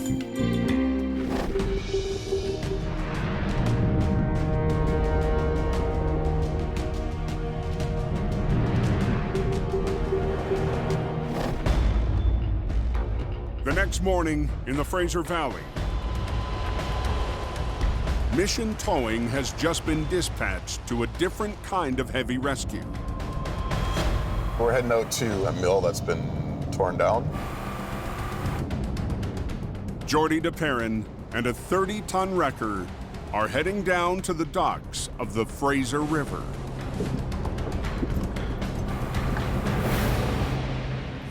A customer called us stating they had a piece that was in the river. You're walking into this job blind and you don't know what you're really getting into. Oh, this is a mess. Wow. Underneath the water, a 40,000-pound log conveyor is anchored in the deep mud. For decades, lumber mills have relied on the machines to move logs up from the river. When the mill on this site was being demolished, This has got to be 30 feet deep here. the log conveyor collapsed into the river. This thing's big. I mean, this is a big, heavy piece of machinery. The 40-foot-long hunk of metal has Jordy and his brother Nick wading into uncharted waters. This conveyor is buried in river mud It's heavy, so it's sunk down into that mud pretty hard. Very different than pulling a vehicle out of a ditch. I've been doing this job a long time, and this is the first log conveyor I've ever been faced with. With so much of the conveyor buried in the mud, the crew can only rig to its top side. You always want to hook underneath so it lifts it as you're pulling at the same time. In this certain situation, we have no choice but to do this. Winch in, boom down, boom up. Operator Dylan Greenwood starts the pull.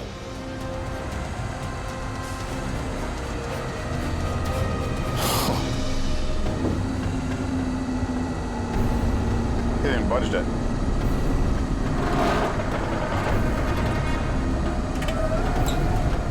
It's dead stopping Dylan's wrecker and lifting the front tires off the ground.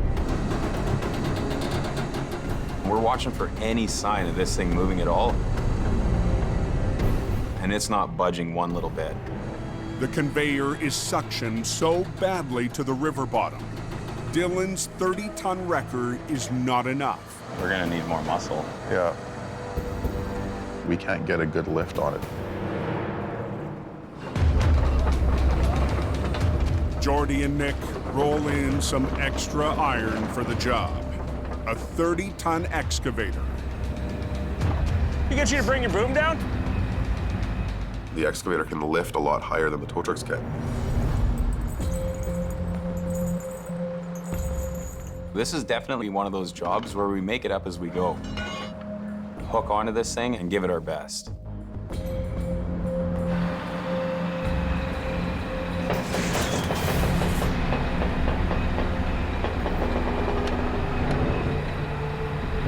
Okay, ready?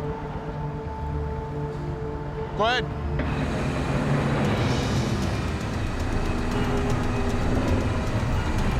Yeah, there we go, there we go. The excavator's high-angle lifting power. Keep going, brother. Raises hopes.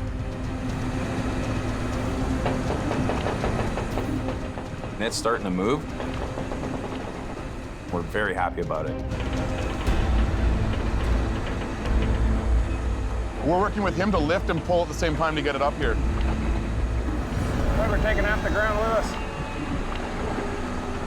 But as the 40,000-pound relic finally starts to rise, He's pulling a boat anchor out, eh? it begins to plow up another obstacle.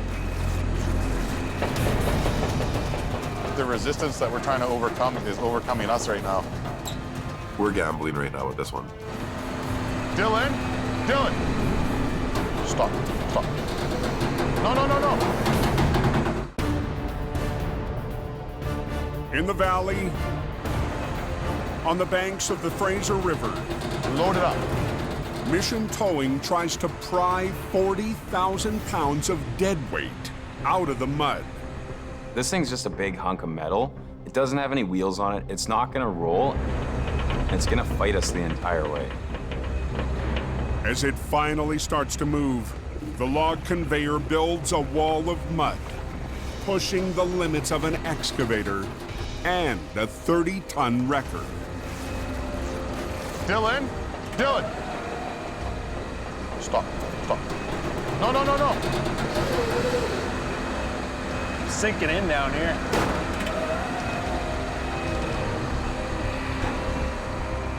We're not moving this. This recovery, it is defeating us. Jordy and Nick need more muscle. Mission Towing's 35-ton wrecker and driver Neil Wakefield. Jordy gave me a call and told me to meet him. They couldn't move it any further. Got there as quick as I could. Neil has spent years customizing Mission's eye-catching wrecker, Truck 70. That truck is my whole world. I am constantly working on it, painting it, rewiring it, polishing it. It's my baby. He's even poured thousands of dollars of his own money into its chrome and gleam. I don't have any other bad habits. I don't smoke or drink, so what am I going to spend money on? Now Neil and the 35-ton wrecker will try to turn the tide on the Riverside recovery. Welcome to the party, Neil. How long is this thing? See where the ropes are? Yeah. Okay, they're probably like 30 feet past that. It's not very often we catch ourselves doubting what we're doing. And this really has us reconsidering whether we should have taken this job on.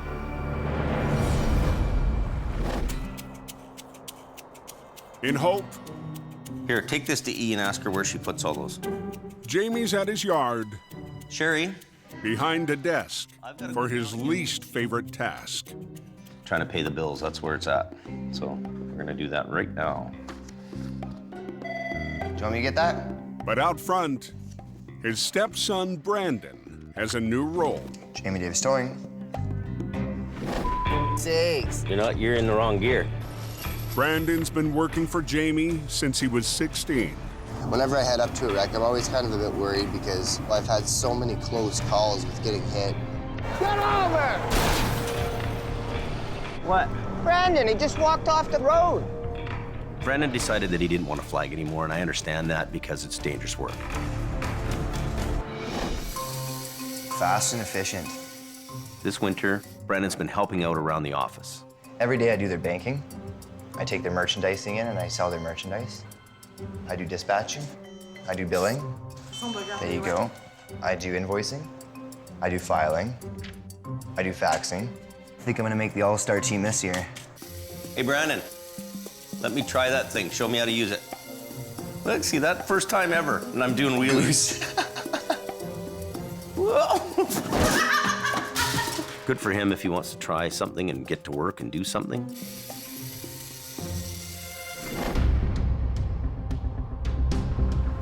At the river, Are we gonna do 2 into 1 or are we gonna do 4 lines? 4 lines. Okay.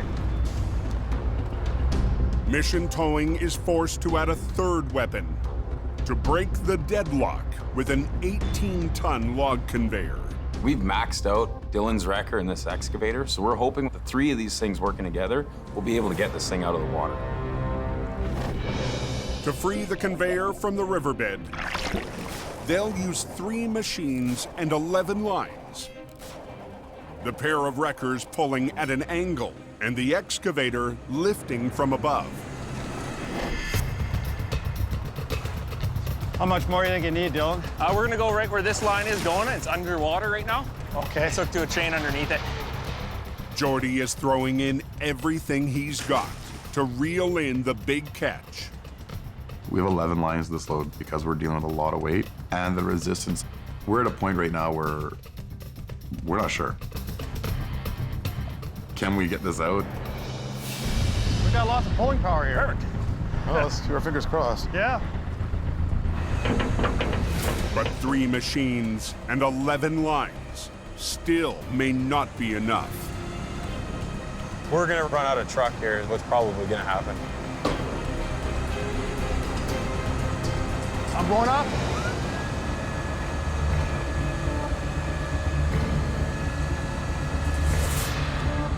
There's nothing worse than walking away from a job. We need to pull it out. This is the moment of truth right here. If it's gonna work, we'll find out right now. Okay, ready? Go ahead.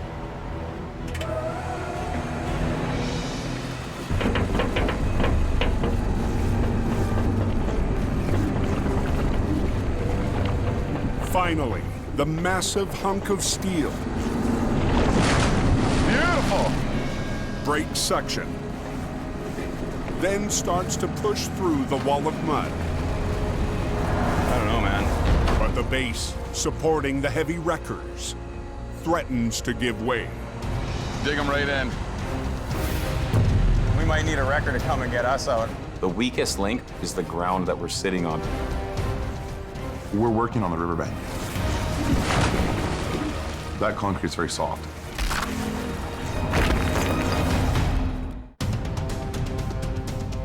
On the banks of the Fraser River, I don't know, man.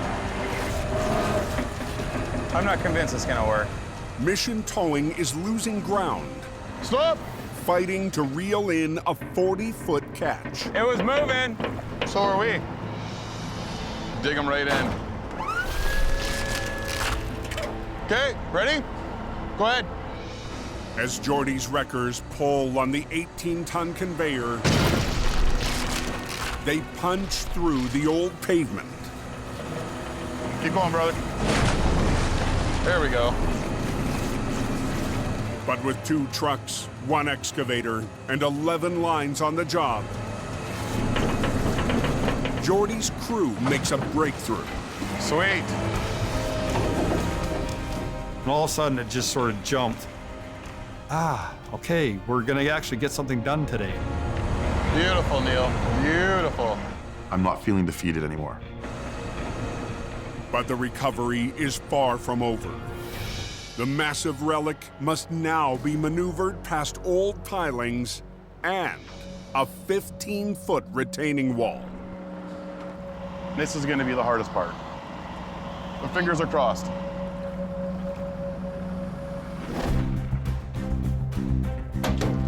Back in hope, Grab one end of that. Jamie loads up for a trip he's been looking forward to for weeks. Lots to do today. The parts loaded in the back of the truck are for a new addition to Jamie's fleet. We've sold a rotator. I need a couple of more paid-for trucks that are refurbished just to kind of back everything up. Big important project for me is to get Mighty Mo on the road. Jamie's rebuilding an old Holmes record he fell in love with decades ago. Yeah, it looks good. Looks really good. He calls it Mighty Mo. It's the largest mechanical wrecker that was commercially built. It was the rotator of the day. Mighty Mo is a big machine. It's by the USS Missouri. Mighty Mo is named after a famous World War II battleship. Jamie's got the love of the old school towing. He still likes it. I think he needs to seek help about that. Jamie hopes the vintage wrecker will be ready to join his fleet before winter's over. But first, it has to start. I'm gonna give it a whirl just for giggles. Okay, you ready? Yeah.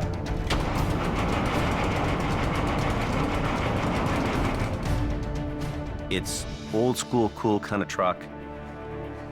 Is it pumping up, Jamie? There's no electronics, there's no onboard scales. It's all manual labor. We had one fault code on the dash, but it ran. We'll figure it out. That's part of the game. I can't wait to take Mighty Mo out and do some recoveries in the snow.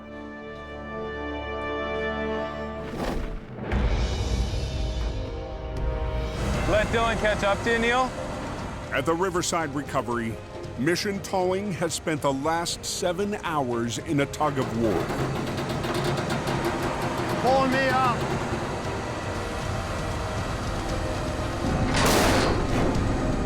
We've worked so hard to get it to where we're at now. Our fingers are crossed. The 40,000-pound log conveyor is free from the mud. But Jordy's crew needs to lift it past a row of wood pilings and a 15-foot retaining wall. Take some weight up.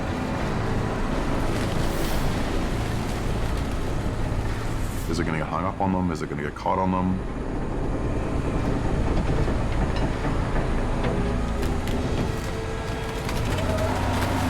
Hang on, we're pulling against each other right now. Hang on.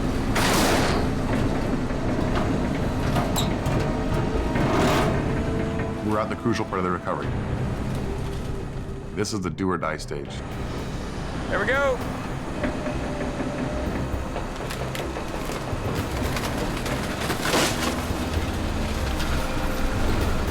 The conveyor clears the retaining wall. Neil, hang on. But gets impaled on a wood piling. No log coming out with it. Let Dylan pull. Let Dylan pull. Pull, Dylan, go. It's worse than a tug of war.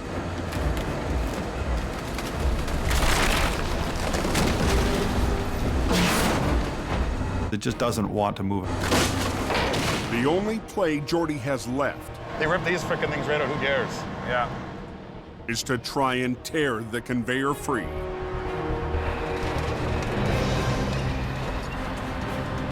We're gonna turn it over to the excavator and let him fight this thing the rest of the way. That's a pretty serious pull. That's gonna go. Whoa, whoa, whoa, whoa, whoa. On the banks of the Fraser River, Whoa, whoa, whoa, whoa, whoa. Mission Towing is in a final showdown with a beast. Hold it. To free the 18-ton log conveyor from a piling, Hang on 1 second. Yeah. Jordy's crew has brought the excavator back into the fight.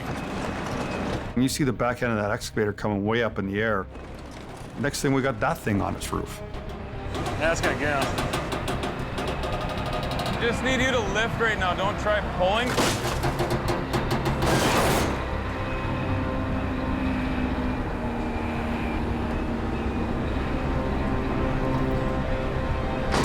There we go. Go. Oh yeah. Finally, after 10 hours, the conveyor scrapes up the bank. Good, I'm gonna have to call you back, okay, honey? Daddy's finishing the job. And Jordy gets a reminder of his most important appointment of the day. I got a hockey game to make. I need to leave in a hurry because I'm on my way to my son's hockey game. Okay, I'm gonna go. Good job, buddy. See you later. Thanks, Dylan. Hey, big brother. Later, dude. Good Nice job. We love a challenge, and we love to do something that people say cannot be done.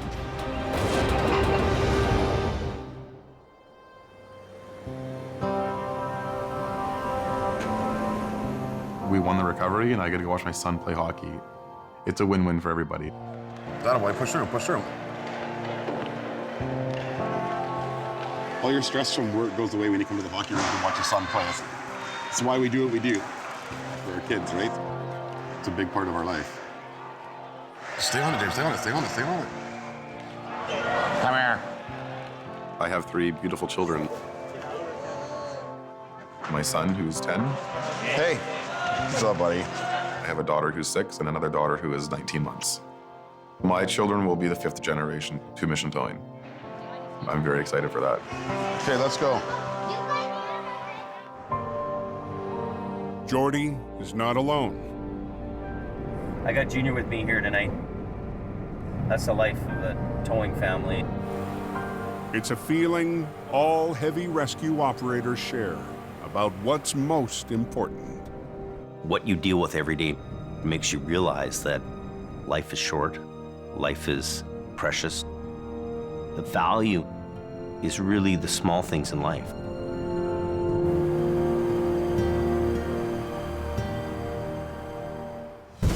Next time on the season finale of Highway Through Hell, a logging truck, It's winking at me, 700 feet down, saying, "Come get me." becomes Al's steepest mountain recovery. A fiery crash has heavy rescue Keep going. battling to clear the canyon. And as winter wraps, Jamie cranks it up for next season.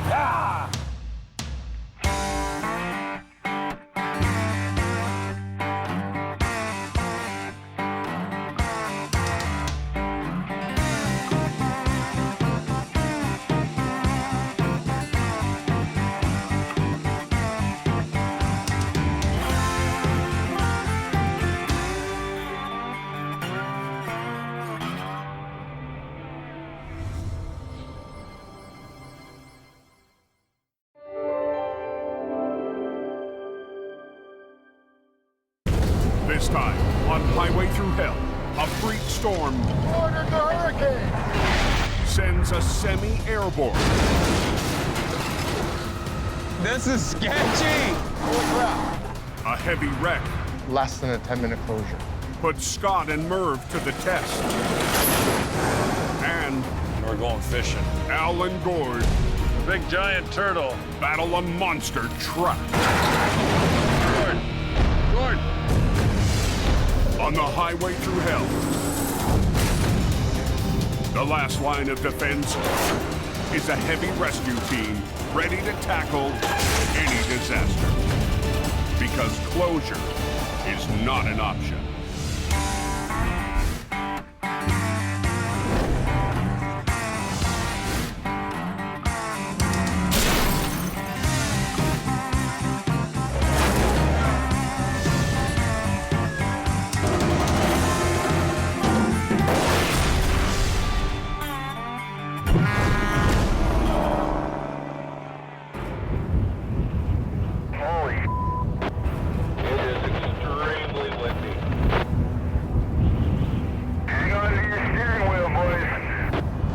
In Hope, British Columbia, Trees down all over the place. high winds and hard rain have truckers and travelers on edge. That's dangerous. Just be allowed to surf in high winds like that. Heading west from his mountain base into the Fraser Valley, Weather's starting to get worse and worse, and this is a dangerous day to be driving.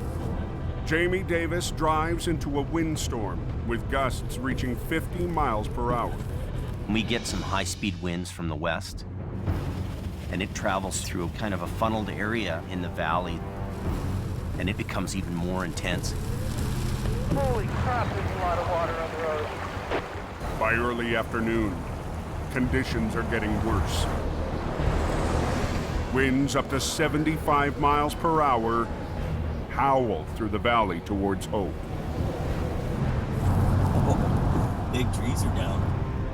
When a windstorm comes through like that, it does damage. Damage, damage, damage. Yeah, well, let's pull a truck over. Holy monkey. Truck is lit. Oh my God, where? On the radio, there's word of the windstorm's first major casualty. Heads up, guys. Sounds like there's an accident blocking the highway. At 12:15 p.m., Al Quiring gets the call. Sounds like we got a semi flipped over in the wind. We haven't had one of those out on the highway here for quite a number of years. Could be exciting. Mission Towing's Nick DeParent has also been dispatched. The fact that the wind's blowing hard enough to roll this thing over on the highway is a little concerning. Could be scary today. The semi is blocking all westbound traffic on Highway 1. I'm the first to arrive on scene. Yeah, I gotta just have a look at it. See what we're up against. Hopefully I don't lose my hard hat today. This is unbelievable. It's hard to even walk. I don't think I have felt wind that strong before. Chances are I'm thinking it was probably empty or a light load, and that's probably what pushed it over. The driver escaped unharmed, but not unshaken. I just got put in midair. The wind was so strong underneath the truck. Because I only have 6 skids on it, it picked me up. Rocked by gale force winds, the lightweight truck becomes airborne.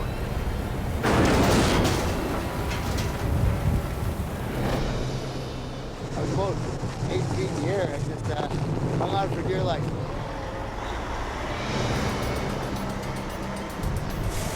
Ten minutes after Nick arrives, Where's that kite? Al Quiring is on scene. This was one of Quiring's customers, so he's contracted to do all their towing. We were there to assist Quiring on the job.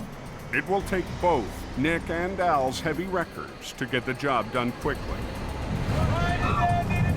Ordered the hurricane! Ultimately, the goal is to work together to get that road open because we got traffic backing up. Al's right-hand man, Crazy. Gord Boyd, joins the battle. You can't have the Trans-Canada Highway shut down. That's just not allowed.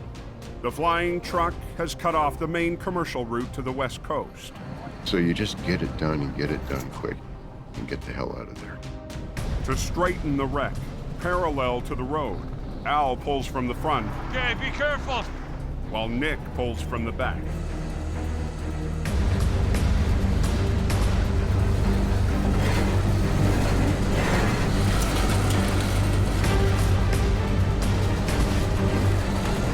I've never felt wind that strong.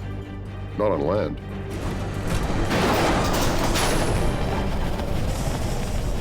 Holy crap.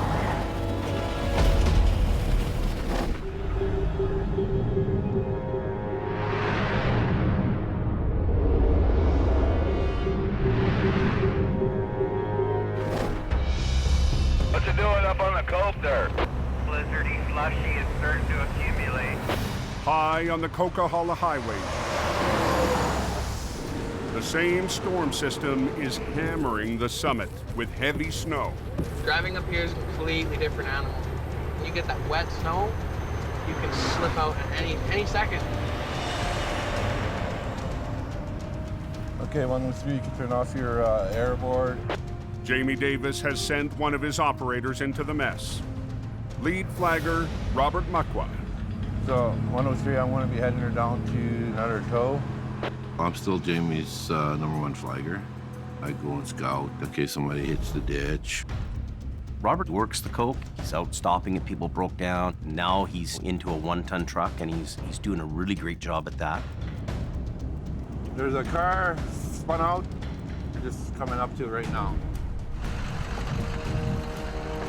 Yeah, that's the one. You're in a bad spot, eh? Yeah. I'm trying to get this young lady on her way right away. In case another vehicle comes along and slams right into her.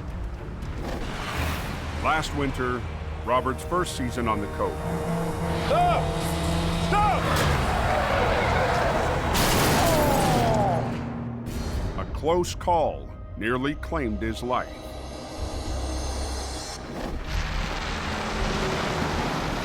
It's a very dangerous situation with fresh snow on the road, especially when there's still ice there. Some of these people are traveling at 140.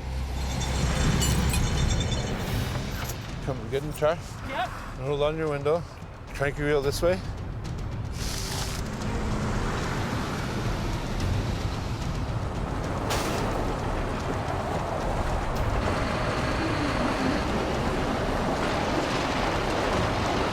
Despite the dangers, Robert gets the driver out. Doesn't matter what these big guys do, let them pass you. Your life is more important than they getting their cargo, and it's important for you to get home to your family as well. Just take your time. Okay, you have a good day now. Robert always has a great work ethic. He stops and talks to people, and he does a great job. It feels good to have a job well done. 103 just... With another 5 inches of snow forecast for the coke tonight, Robert's day isn't over. The roads are very slick and slippery. Recipe for disaster.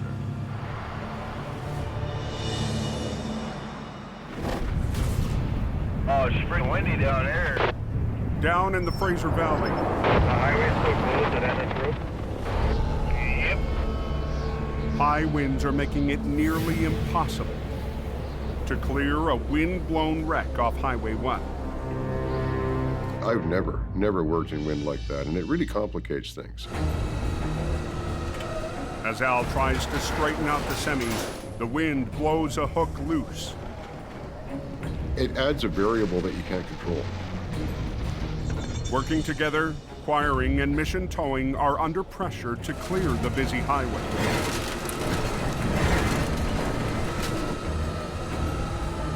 They got the truck coming over there. Watch out. Highways wants the road open, RCMP wants the road open, and you got to get it done quick. Well, I'm concerned once we pick it up in the air that trailer's gonna act like a sail. No matter how we do the job, it's gonna be a little risky. We're gonna do an all-to-grove jelly roll. Just pick it up and then rotate it right in the air. Okay. No worries, he'll walk you through it. Al and Nick will perform an end roll. With their 2 wreckers on opposite ends of the trailer, they'll slowly lift, then roll it back onto its wheels. A technique Al nicknamed the Aldergrove Jelly Roll.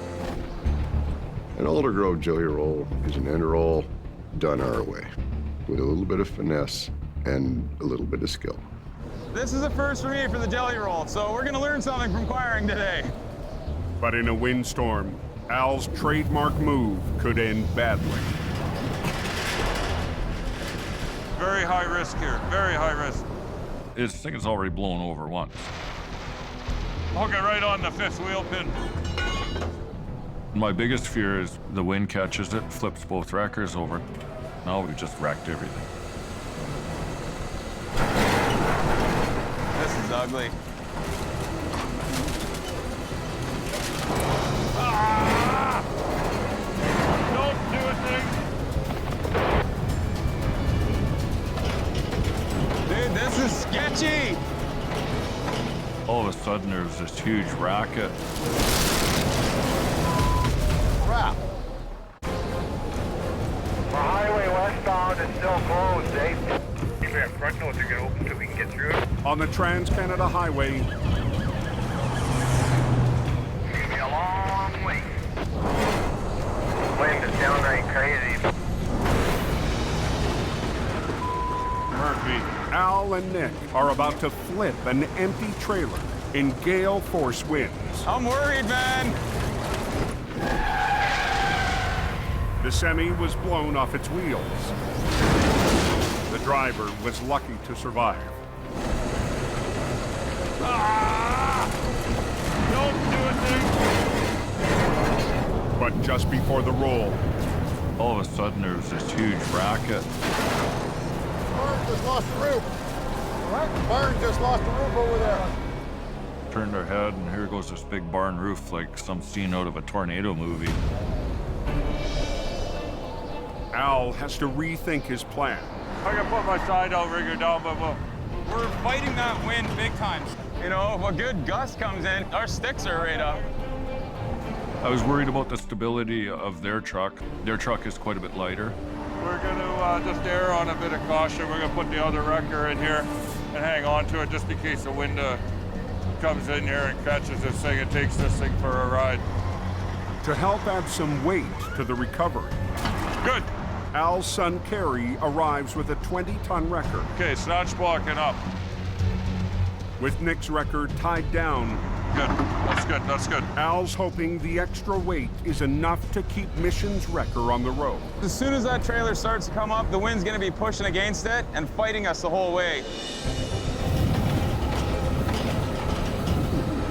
Okay, be careful. When we picked the trailer up, it moved like 3-4 feet in the air.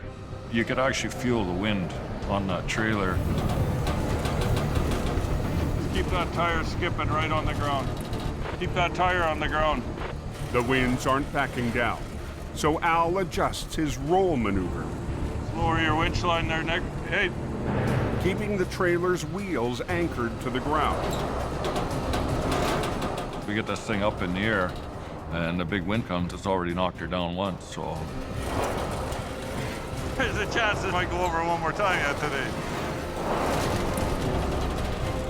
It's always in the back of your mind that something's gonna happen.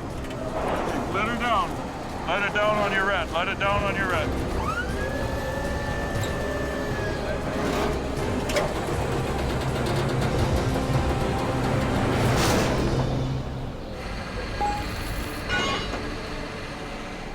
Oh, you taught me something today, Al.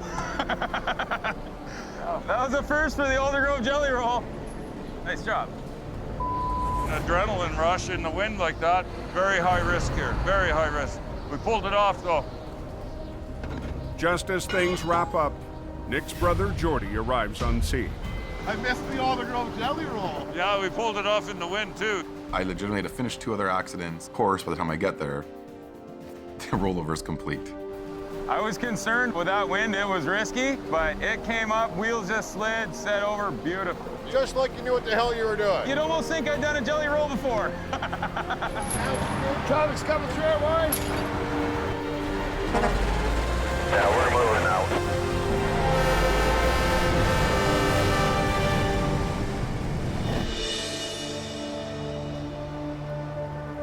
Bit of a nightmare that ain't over yet.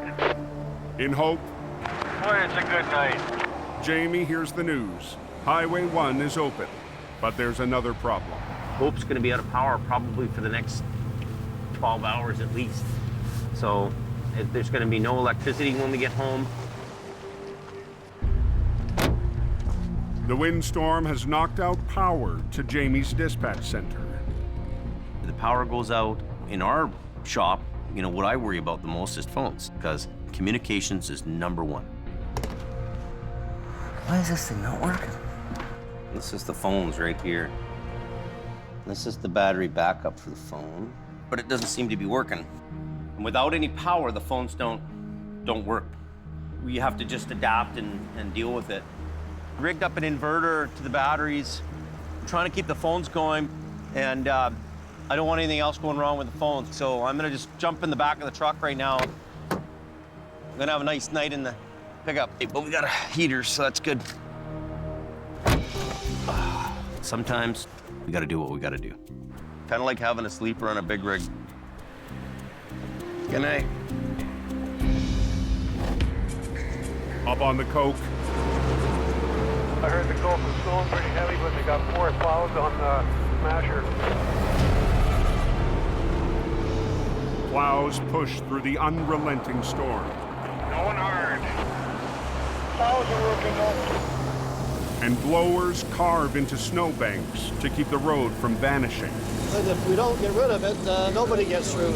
Operator Ron Hagen is constantly watching for anyone in his path. Hey, you got to really watch that people aren't around walking in any of the path where you're going to be discharging the snow. But tonight... Look at this guy. Did you see that? No one was expecting a tailgater on a snowboard. Just went by. I don't believe it. Hey, you guys on the hill there, there's a pickup truck heading south down the hill with a guy behind the pickup. So watch out for him. Oh man, no kidding. Lord. 6 miles up the road. What a moron. Robert's pulling a double shift when he spots a big job for Jamie Davis. I'm coming down Mine Creek Hill, and I see there's a tractor on its side. It was right there. Oh. The tractor and trailer is flipped right over. Just hope nobody's hurt. The driver lost control and flipped into the median. He touched some black ice back there and he lost control. But no injuries, nobody's hurt, nobody's going to the hospital. That's the way I like it. The truck is carrying 60,000 pounds of peat moss. Seeing it's peat moss. It's gonna be heavy. It's gonna be heavy. And look at the weather.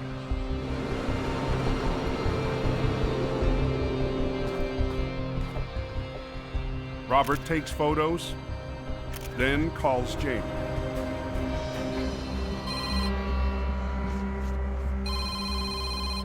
Hello? Jamie. Hey, buddy. Doing a recovery at nighttime is dangerous for your workers. You can't see. This wreck's completely off the road. It's not affecting traffic, so we can wait till tomorrow morning. How are the roads this morning? Oh, the coke is beautiful, man. At 8 a.m., Jamie's lead driver, Scott Bird, rolls up to tackle the peat moss wreck. We've got the green light from highways to do what you gotta do, get it done, get it out. I'm responsible for making sure that this recovery goes correctly. Bumper isn't even bent on this thing. Just a whole lot of ugly for first thing in the morning. Swamper Gord Lundeen has been guarding the wreck since last night. How many is there in there? There's 2 per skid, so it'd be 24 skids, right? Oh, she's front to back, eh? So there's 48 of these bastards. 48. We're dealing with 4 foot by 4 foot by 4 foot plastic bales of peat moss. He's grossed out with weight-wise. So if we try and flip it over with this cargo in it, the bottom of the trailer is going to come with us, and the rest of it's just going to stay where it is. They're big, awkward bales of dirt. So it has to be unloaded for this job. But it'll take more than muscle to offload the supersized freight. Hello? Hello? I need a picker and a 53-foot trailer. My cargo crew, they're pretty tough guys, but 1,200-pound bales, that was a little more than they could deal with. Okay, so what our plan of attack is, we'll get them out, and then we'll move them over. The picker's here. Scott's called in a special crane, a knuckle boom picker. They all gotta come out, and then lift it onto that trailer. The knuckle boom was the choice for this job. It has several different joints in it. They can pull sideways with it, so he could pull the cargo out of the rack. I want to know, how far is that boom going to go out that way? In charge of traffic, Robert spots a hazard. I'm just concerned about the boom swinging over top of my taper, right? There is a big safety issue with where this truck is sitting. The picker truck's swinging over his load and there's a failure, and it swings into oncoming traffic. I can't have that. Watch your back, Scotty. Every second that you have the highway blocked, it's bad.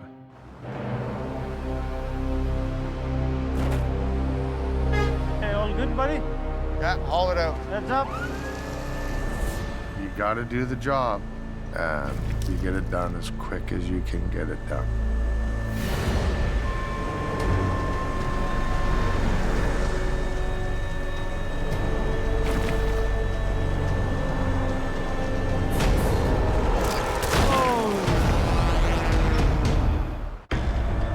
Hey, all good, buddy?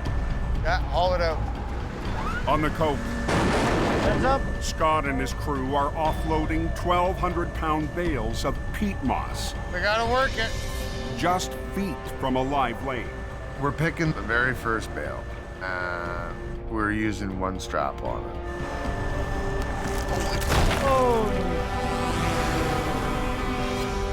I guess that one's pretty much where it's going.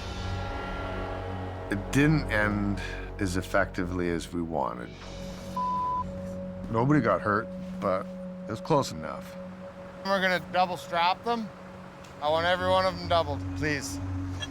After that happened, we decided we were gonna put 2 straps on it. There's really no other way of doing it. It's a time-consuming, slow pain in my arse. Hours behind schedule, the extra step will push the recovery into evening. Faster. You gotta get them out. It is just a nightmare. How far did he got the trailer done? Oh, slow, slow, slow. We're pulling her out one bundle at a time. 8 hours into the offload, the knuckle boom is still hoisting bales from the wreck.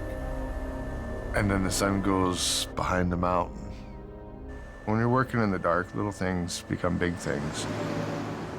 We gotta get it done. Can you foresee any problems if I go into town? I gotta go get a tow truck.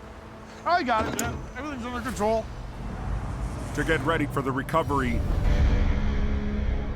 Scott returns to Jamie's yard in Hope and fires up the only wrecker available tonight. MR-60, also known as the Army truck.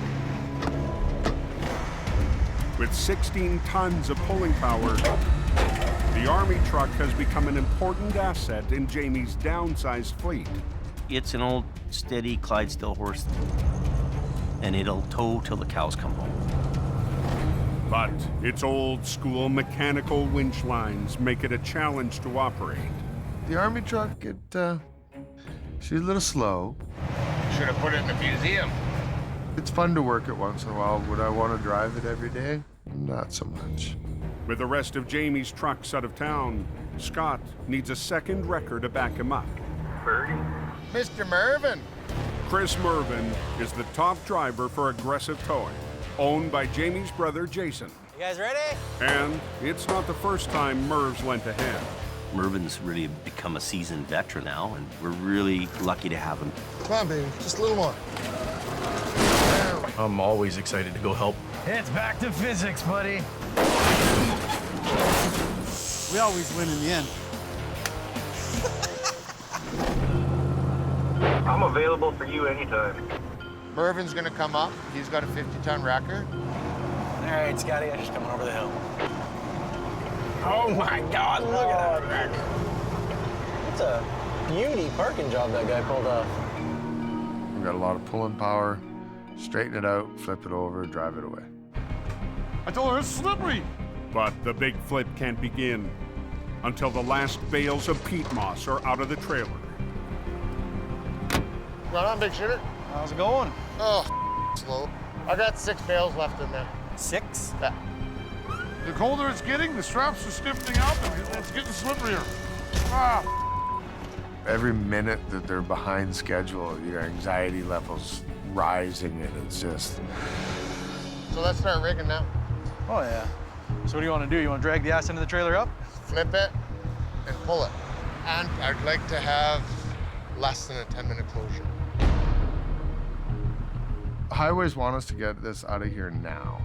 I think our best chance for least lane closure is just drag it right up to the edge. Yeah. And then we'll just roll her right on the road, slam her down, done. As quickly as possible, that was the goal. Okay, well, we'll set up for that then, yeah. We decided to put my truck on the back to do the heavy side of the lifting up. Okay. And Scott's truck on the nose of the tractor to bring it over.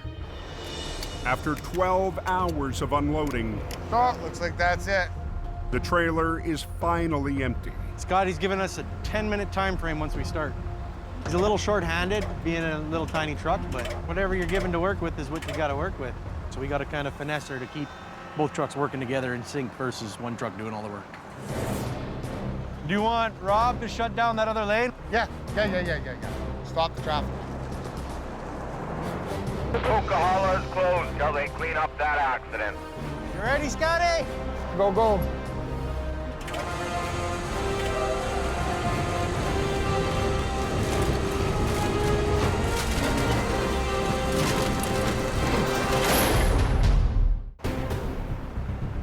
The Coca-Cola is closed now. With all northbound traffic shut down, You ready, Scotty? Go, go. Scott and Merv have 10 minutes to get a semi back on its wheels and open the highway. How long is that road going to be closed for? Who knows? We've got this window to deal with, and you don't want to be the guy failing. Scott's old-school Army truck must keep up with Merv's modern 50-ton wrecker. Merv's winches work a lot quicker than what I have. When you're working with older equipment, you definitely have to pay attention to the other truck. If you operate 2 wreckers at different speeds, worst case scenario, we'd tear the trailer in half. Hold on, Merv.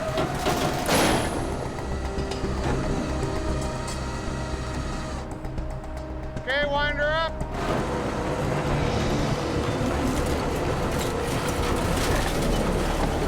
That's good there, Merv. Okay, let's loosen off and rig up to the top. The wreck is within 10 feet of the road. Scott and Merv can prep to get it back on its wheels. Now we're going to re-rig in order to flop the truck and trailer back over. What's going on here? Happy, happy, go forward. Happy, happy, go, go. Yes. Done. Okay. He is. Pulling. I gotta get on this before Mervin outdoes me. Middle line, Merv! Hold on, Merv! Okay, wind her up.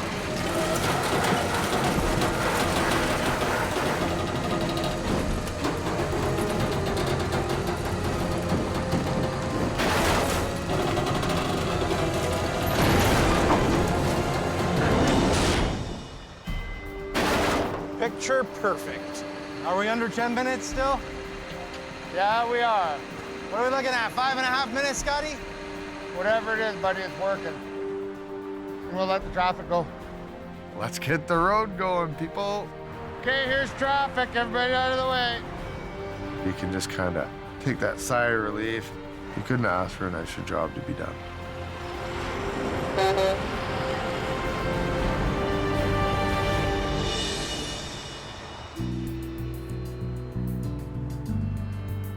Here's the whisper of wind nowhere. Trees dead calm. 2 days after the windstorm, From a big storm to clear skies. crews are still cleaning up in Hope. And the power's back on at Jamie's dispatch. Jamie Davis towing. You can see how devastating the winds were. And the boss is in his back 40. We have a lot of trees that are down here. help pick up the lumber. Come on, let's go. Jamie's recruited his twin daughters, Alexis and Brianna, and son, James Jr. You can do it. It's not that big. Just try. Oh my God. Just try. Sorry.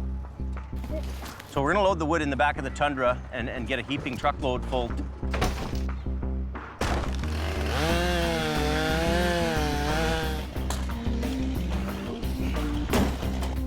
That'll be good enough for today. Get in the truck. It's nice to have all the firewood for the house and for the shop, but I hope we don't have another windstorm for a long, long time.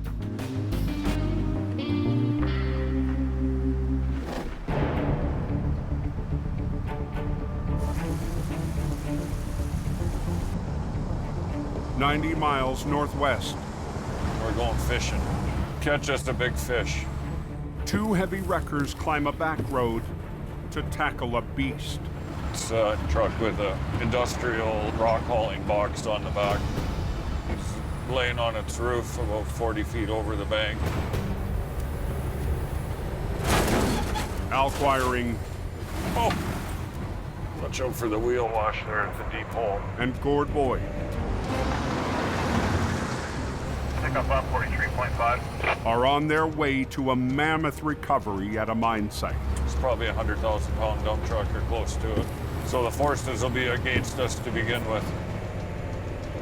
Pickup down 41.2. This is all washout here. Survive and get out of here alive is the goal. Pull in tight by this excavator here. This is gonna be a fun day. The rock truck missed a tight turn and rolled 40 feet down the bank.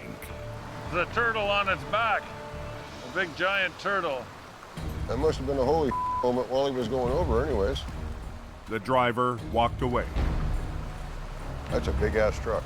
Like, seriously, that's a big-ass truck.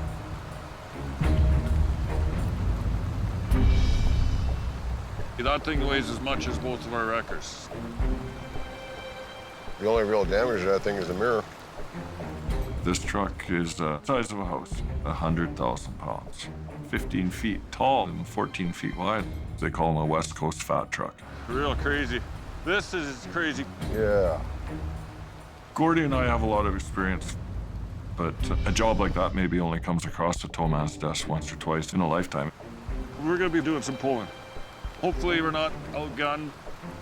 We're gonna walk down and see if we can get a hook in the frame on the far side. The Goliath will be the ultimate test for Alan Gord. It's not gonna get out of there on its own. The sooner we start pulling on it, the sooner we're gonna be out of here.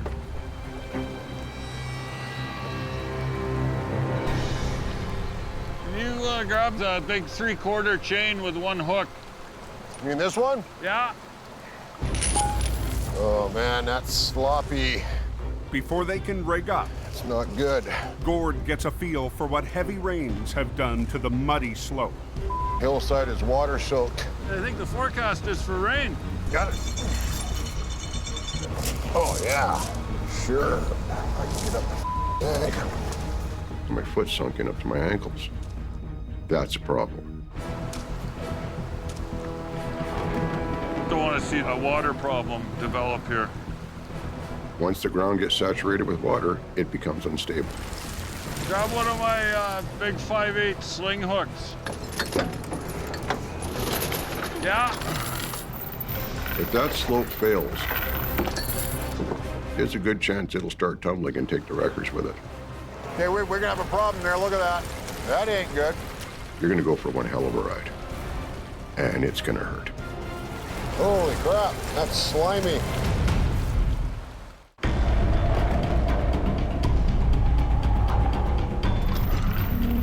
Damn, that's a big truck.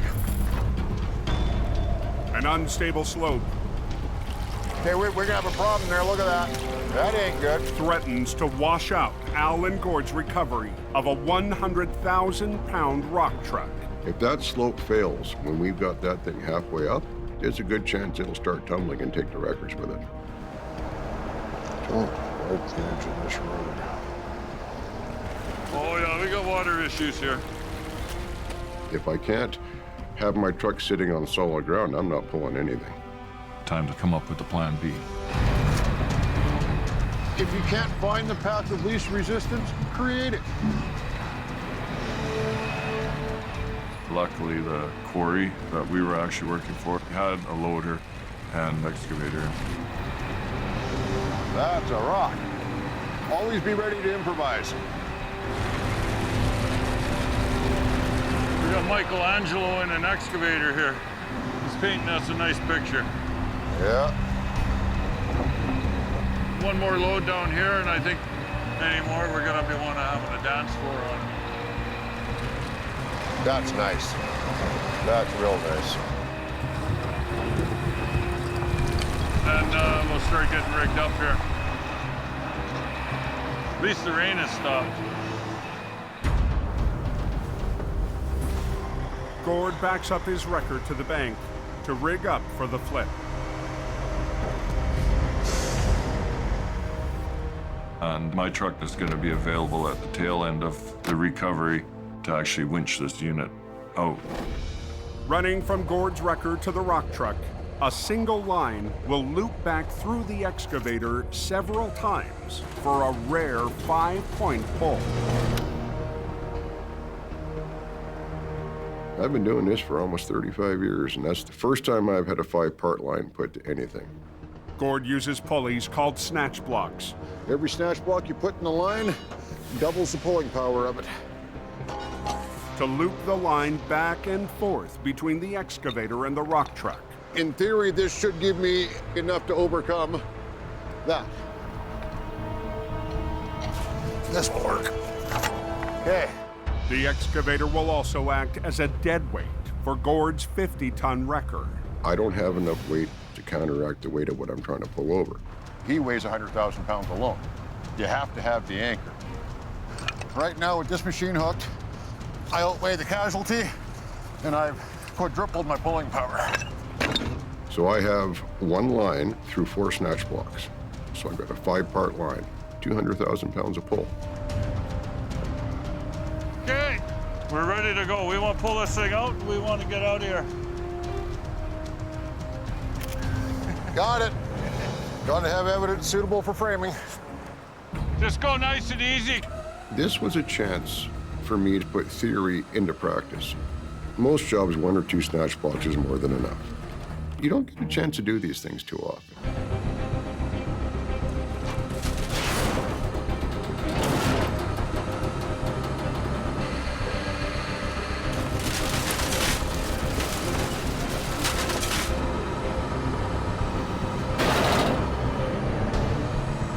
Ah, here it comes.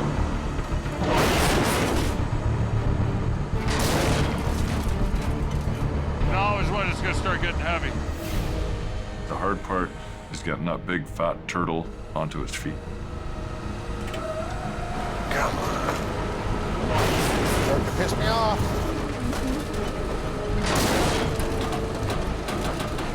Just hold on, Gord.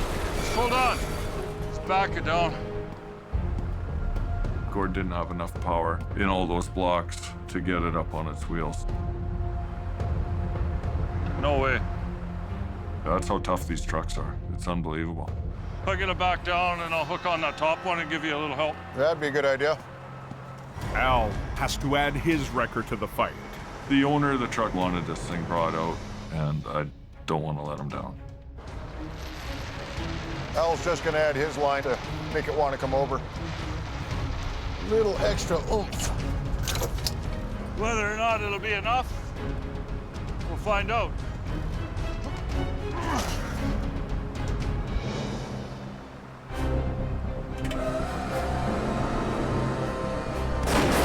Okay, go easy, Al.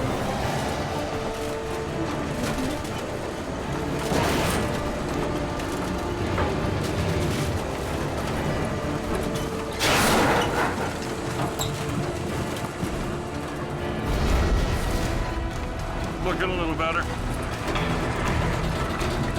We just might get lucky. That's what I like to see.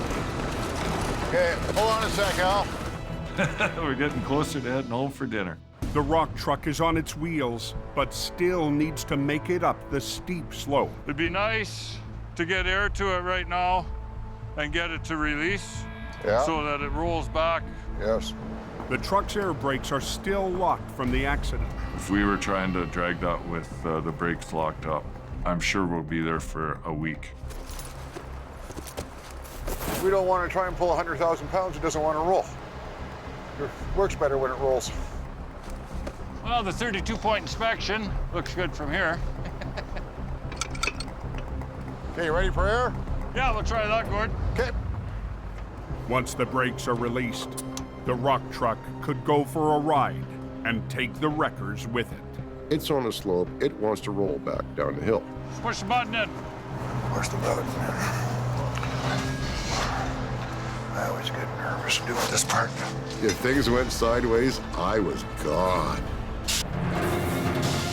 Gord. Gord. Push the button in.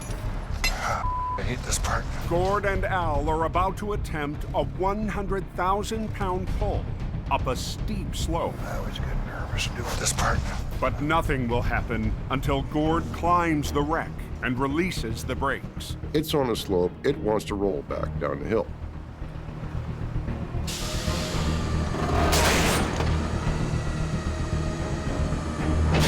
Gord. Gord. We should be okay. I always get nervous doing that.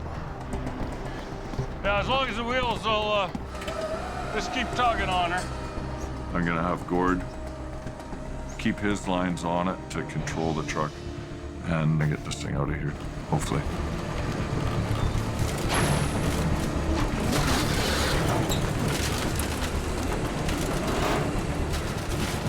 Just keep tugging on her.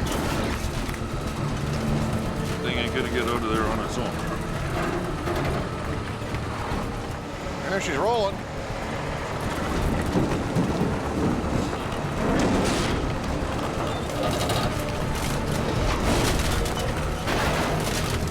Go, go, go. This is going very well. Oh, oh, oh. Beautiful. We're good. Okay. Mission accomplished. There she be. Damn, we're good. I'm happy that we pulled it off. Came out of there without wrecking anything, wrecking our trucks, wrecking ourselves. Chalk another one up for Team Green. Sometimes you get lucky. It's amazing what two guys can do.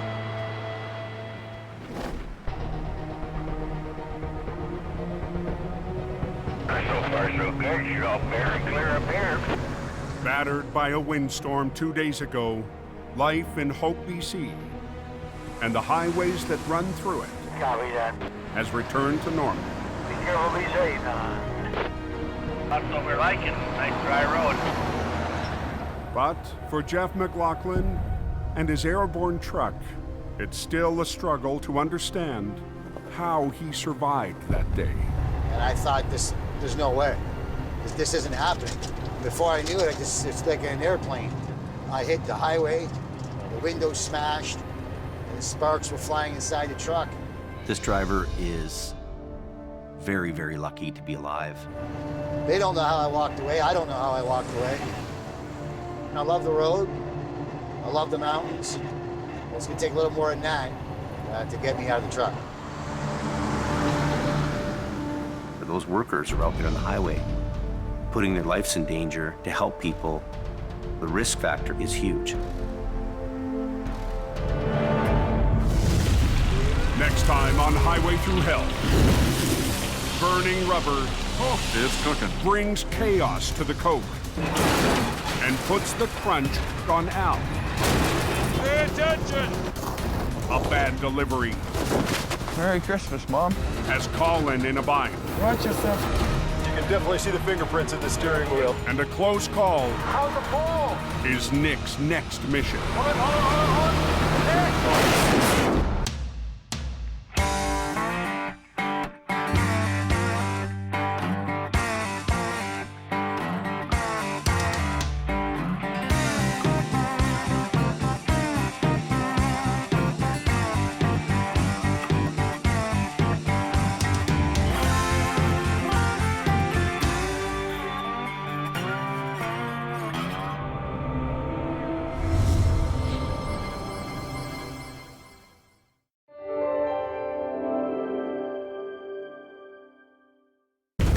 This time on Highway Through Hell. There's carnage all over the place.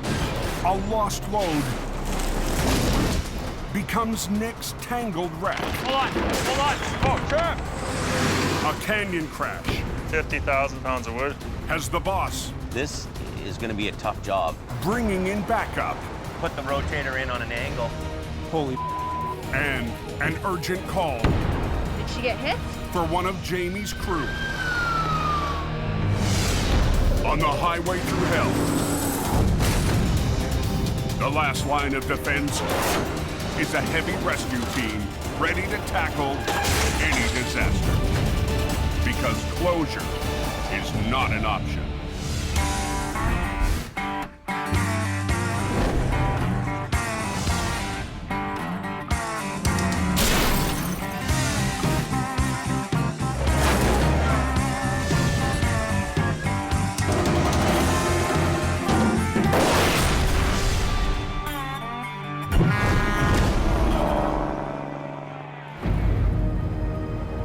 You say chain up on the coast? No one hit. 10 p.m. on the Coquihalla Highway. The Coquihalla in the wintertime is not the place to learn how to drive. I've almost been in the ditch twice. Overnight freight runs struggle to climb the steepest leg of the road. Smasher's ugly. No, she's just going. Up near the highway summit, Hey, Al, can you come down the hill here? yeah, 10-4. There's a truck on there, jackknife. Al Quiring is called out to a jackknife trailer in a dangerous spot. Oh, we got some kind of trailer blocking one of the runaway lanes. Holy, it's a disaster waiting to happen. Got livestock in that thing? The trailer is hauling a special live cargo. How many horses in there? We got a real problem on our hands. The horses are show jumpers, worth more than $1 million. I can't believe it did that The driver is one of the sport's top riders, Kyle King. We were just coming down. I was following real slow behind somebody else, and just kind of started going. I feathered the brakes, which probably shouldn't have, and then just spun. The hitch broke on the thing. Oh. The trailer is blocking a runaway lane, an escape route for truckers if their brakes fail. You're in Hell's Cauldron right here. You expect people to run into you, really. Traffic coming down the hill could lose control, tear into it and break it into a billion pieces. I'll get you off the road here, but you better get on the phone to make some arrangements, right? Hopefully we can rectify the situation. But the hitch is too damaged for Al to tow down the coke. When the truck jackknifed, the fifth wheel hitch was broken. With skittish animals in the back and a nervous driver behind the wheel, Go ahead, turn your wheels hard to the right. Al can only coach the driver out of trouble. Just put it in reverse and just a little bit of throttle. And hope the hitch holds long enough to get him out of the runaway lane. Can you just keep an eye on it? We don't want to break the hitch anymore. The last thing I want to hear is crumple, bang. Little by little, A little more. Just ahead a little bit here. It's easy, easy, easy. Al helps straighten the trailer. We've only got one very slim chance to pull this off. Just tease it a little more. Good, good. Wheels to the left. So I'll get you tucked in tight beside the sign there. But we want to go nice and smooth so we don't piss your horses off. Otherwise, we're going to be having steaks all winter. After 20 minutes, the trailer is cleared from the runaway lane. We got them into a safer area without further incident. Safe and snug as a bug in a rug. The horses will be transferred to a new trailer and hauled off the mountain. Makes me very happy. Okay, let's roll. You never know what the incident is going to be. You've got to be open-minded and be prepared to handle whatever comes. Yeah, it's pretty slick, but it's open.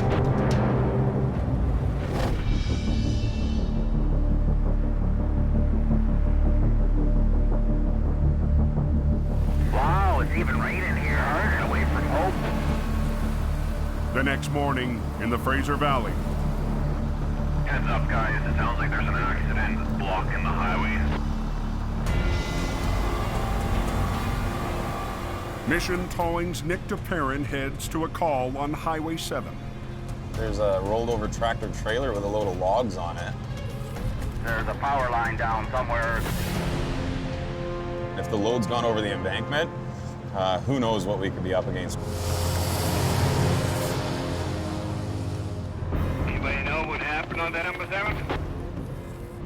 Just hope nobody's hurt.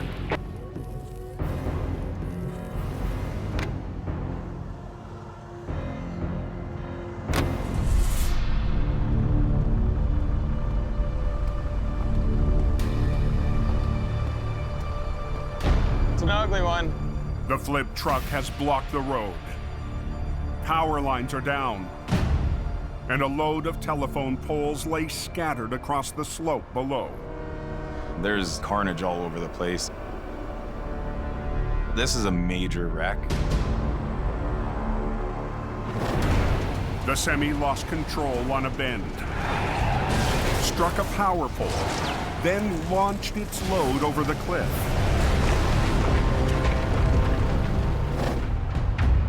The driver escaped with only minor injuries. The guy's lucky to be alive. It would have been a completely different story if he would have gone over the bank with the load. The accident Don't go 7. has blocked Highway 7, an important secondary route to the West Coast, and cut power to the area. Hydro's got to install a new pole, take those lines, attach them up to the pole before we can get anywhere near it. This definitely isn't a typical recovery. Nick puts a call into Mission Towing's lead operator, his brother Jordy. Hey, dude. Oh, buddy. It's a good one. Yeah. Oh, yeah. Since Nick's been back, this is probably one of the biggest jobs that he's had to be on. But Nick can't begin the recovery until hydro crews deal with the power lines. It's gonna be a while. They're just getting started here. Okay. Okay, I'll keep in touch with you. Okay, dude. Bye. One thing that is very important to me is to not disappoint my brother. That one log's just barely hanging on by the tip there, and I think if that one lets go, this one potentially could swing that way. It is powerful enough to kill somebody. Most difficult part for us of this one's gonna be the load. We're gonna have our work cut out for us.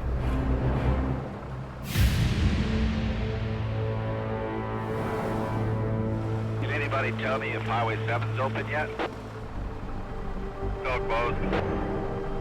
We've probably been here 10, 11 hours now. After waiting into the night, Nick is more than ready to start the recovery. Dying to get to it and start tackling the job. I've eaten 2 lunches since I've been here already. By 11 p.m., the downed lines have been cleared and power restored to the area. All right, boys, it's all yours. You all done? Yep. But the wreck still has the highway closed. Yeah, it's gonna be there a while before they roll it over. Nick's top operator, Neil Wakefield, and the rest of tonight's recovery crew roll in. It's all clear. It's showtime for us. Yeah, let's go. Get this done. Before they can flip the semi, I'm not a fan of the way these logs are sitting. Nick and his crew need to deal with a potential booby trap. It's actually very dangerous. 2 poles, nearly 1,000 pounds each, are tangled with the wreck. The first thing we want to do is get those right out of the equation. We're gonna have Trevor and Dylan attach our medium-duty wreckers and winch them out of the way. The poles are rigged to separate, away from the crew. With it raining as hard as it is, it could be a nightmare. I mean, our straps might just slide right off them.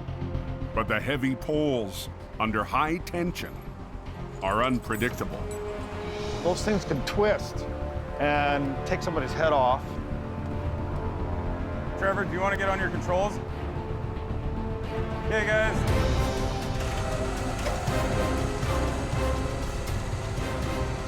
Tension both those lines. Both of them, right away. Hang on, Dylan, hang on. Lead with the low one. Lead with the low one. Hold on, hold on. Oh, crap! We want to bring this one up and then just work the two together. On Highway 7, Trevor, do you want to get on your controls? Nick's team must pry apart 2 telephone poles under high tension. We don't have a whole lot of control over where they're going to go. We might not be able to get out of the way if one of these logs comes rolling at us. It is powerful enough to kill somebody. Okay, lead with this low one. They need to get the slippery poles away from the semi that was hauling them. Tension both those lines. So they can start the recovery and open the highway. Both of them, right away. Hang on, Dylan, hang on. Lead with the low one. Lead with the low one. Hold on, hold on. Oh, sure. Here it comes. Right there, right there. Yeah, that's it. Lay it down. Here we go. Perfect. Exactly what we needed it to do. Good.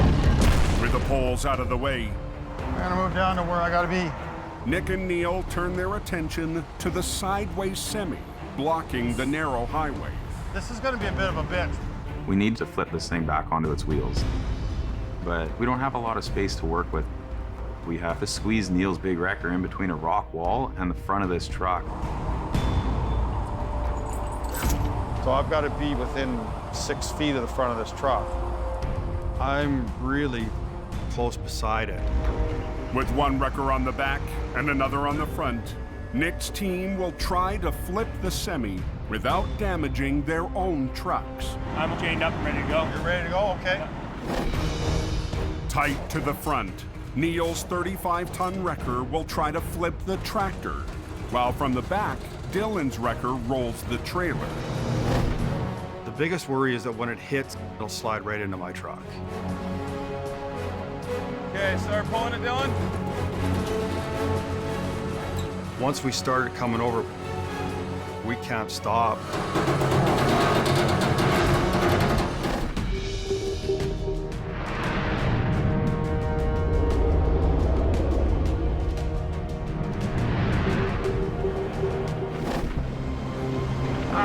Going around Shylock up to the top. Other than that, you're good to go. Up near the summit of the Coke, Well, so far it's better than this time yesterday. It's slippery on the road here. Robert Muckwa's been patrolling this stretch of highway for the last 2 hours. Robert, he's got this work ethic that's really good.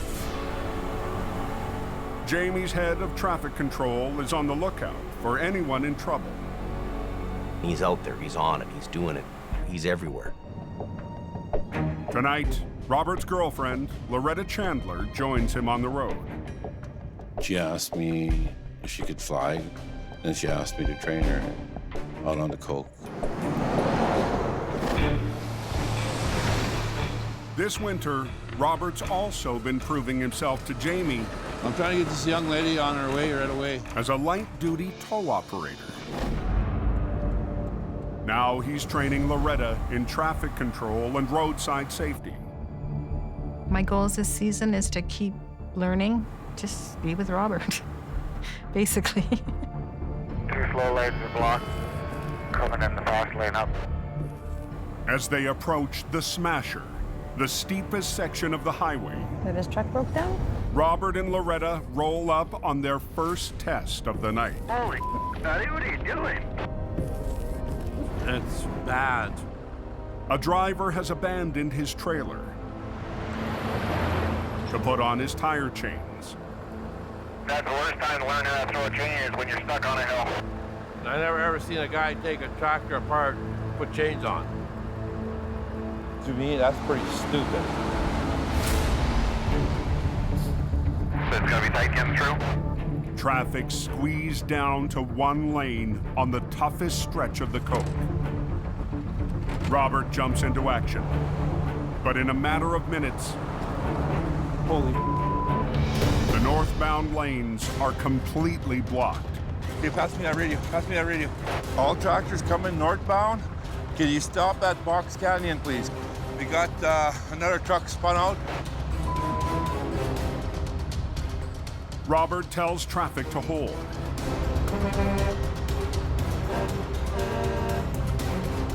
No more coming up. You got one heading your way now. He's got no radio. I looked at it. Damn it. But one driver doesn't get the message. That's screaming up there. Three other ones behind them. They don't even have chains. Good night here, okay? Okay. Do up your jacket, BB, okay? Okay, okay. Robert sends Loretta down the hill to warn drivers. Okay, we got another idiot with no chains that went by me. Then calls for backup. Hey, Scotty. There's 1, 2, 3, 4 tractors spun out. We gotta get up there before there's any more collateral damage.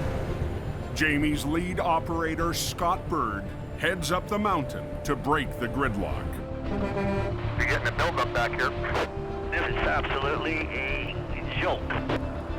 Scotty's on his way up. Should be here right away. The traffic's backed up solid. Robert is helpless. Unreal. Until Scott arrives. Just a whole lot of ugly.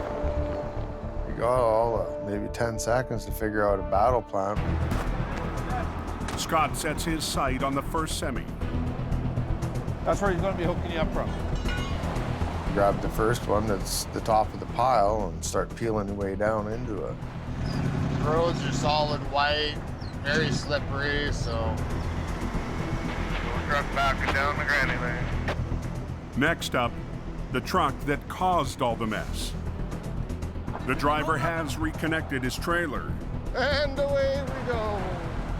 But without Scott's wrecker, can't climb the steep grade. I don't know what he was thinking, but it surely wasn't the right thing to be thinking. Move ahead now. With the highway finally unblocked. Can we go now? Yep. Right on. Robert checks in on his special trainee. Do up your jacket, BB. I won't do up. Me and Loretta are like two peas in a pod. That's why. See, now I got him on one knee. Every warrior needs a princess. What's the Coca-Cola like?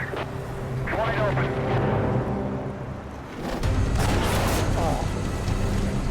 The road is closed. Clean up the mask, let's get going.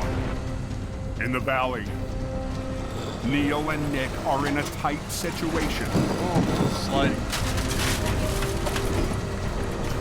Give it a little more, Dylan. They're always stubborn. They're about to flip a semi in a space so small. Oh, no. Hang on. It could land on Neil's wrecker. 12 hours ago, the rig clipped a power pole and launched its own load of poles down an embankment. Now the semi threatens to come down hard on Neil's 35-ton towing machine. This job really has to go textbook in order to land this thing right where we need it to.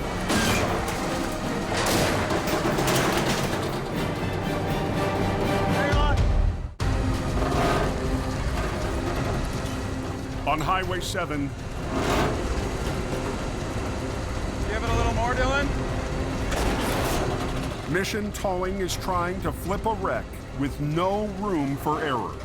We have to squeeze Neil's big wrecker in between a rock wall and the front of this truck to get the right direction of pull. As Neil winches the tractor over, it creeps closer to the back of his wrecker. The biggest worry is that when it hits, it's going to slide right into my truck. We don't want to end up having a catastrophic failure here. Hang on.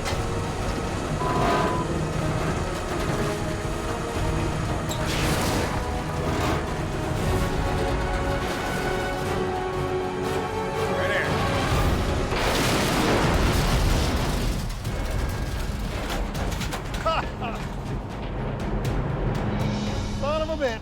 Like that much room. It's less than a foot away from my truck. A little nerve-wracking for a few seconds. That was close, man. Sweet. Yeah, buddy. We'll get hooked up, get this thing out of here, and get everybody rolling tonight. Nick notches another big win for his brother and the family business. I wish Jordy was here to see this. He'd be very happy with what happened here tonight. Nick did phenomenal. Our crew is top-notch. Being this was a complicated recovery, I'm very proud of them today. The wreck is cleared. Yeah, 7 is open. The highway's reopened, but the job isn't over.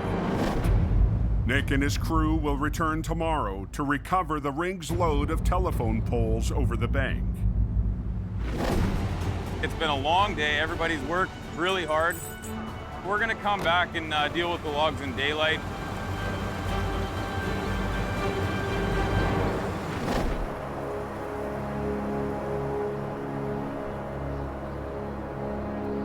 What's happening on the coke? Is it good going or what? Heavy snowfall. High up on the coke, Holy crap, she's coming down here, 4 inches of snow has come down in the last hour. Another 4 is forecast overnight. eh? Just be careful up there, she's slippery.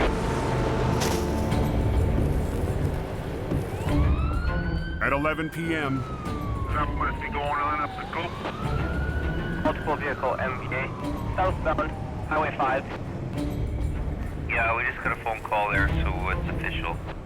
operator Johnny Tipton has been dispatched to an accident near the summit. There's 4 or 5 cars involved in that incident. Yeah, pickup truck. Jamie Davis. On the radio, there's word that one of Jamie's trucks may be involved. That's quite a mess they got there. I just went by, eh? Holy. We just had a call that the Tunder's been into a crash up there. I hope everybody's okay.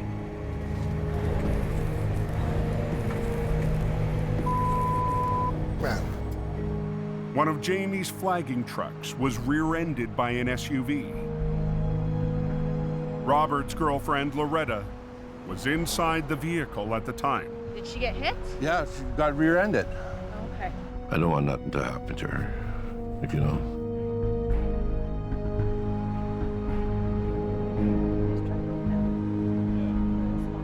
She's my life, right?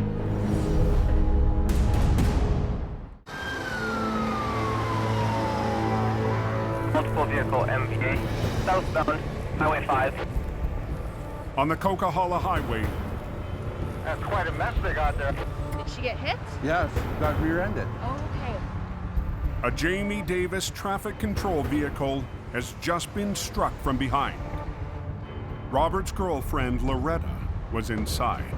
He's gonna go up and do an assessment on her. Robert and Loretta had pulled over to assist at another accident.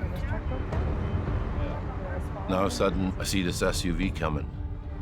I looked at Loretta, and that's when the Thunder got hit. My heart sunk. I don't want nothing to happen to her. I love her. She's my life, right? How's Loretta? Well, she's in pain and everything else. I'm just worried about her. Paramedics discover Loretta has only minor injuries. She could have been really seriously hurt. This how scary it is up here. People want to go 120, 130, 140 on road conditions like that. What's their hurry? Her spinal cord could have broke from that hit. What if she couldn't move? If Loretta hadn't positioned the flagging truck where she did, other drivers could have been seriously injured or worse. I made that decision that night to put the Tundra in front of the 3-car pileup. For the rest of the night, Robert won't leave her side. She's gonna bang up. So we're gonna put on, drop this truck. So I'm gonna take her to the hospital. I got a big heart, you know, I'd do it again.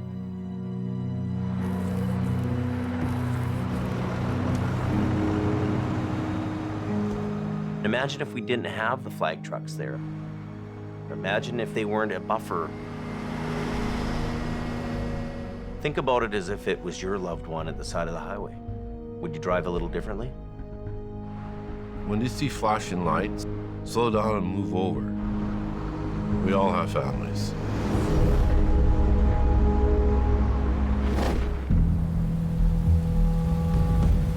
It's just pissing down rain.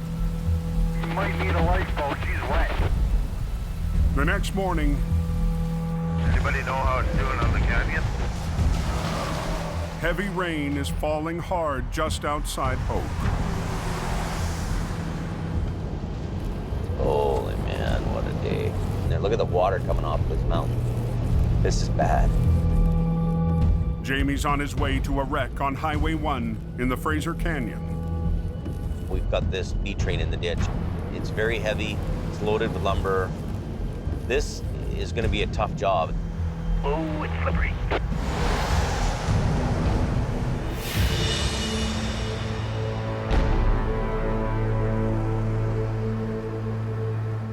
Already on scene is Jamie's younger brother, Jason. 50,000 pounds of wood. Jamie's called him in to help get the hefty, tilted load of lumber back on the road. There goes the boss. He drove it into the ditch. He didn't wreck anything on the bottom half of the trailer. Jason's company, Aggressive Towing, is called in when Jamie needs extra iron on a big job. I tell you, this trailer is not looking very good up here. But the brothers don't always agree on how to get things done. It's gonna do this, boom. And you'll still, like it'll just do this. I don't like this. No, I'm sure we're gonna have 2 or 3 different guys arguing about which way to go, because brother's there, I'm there.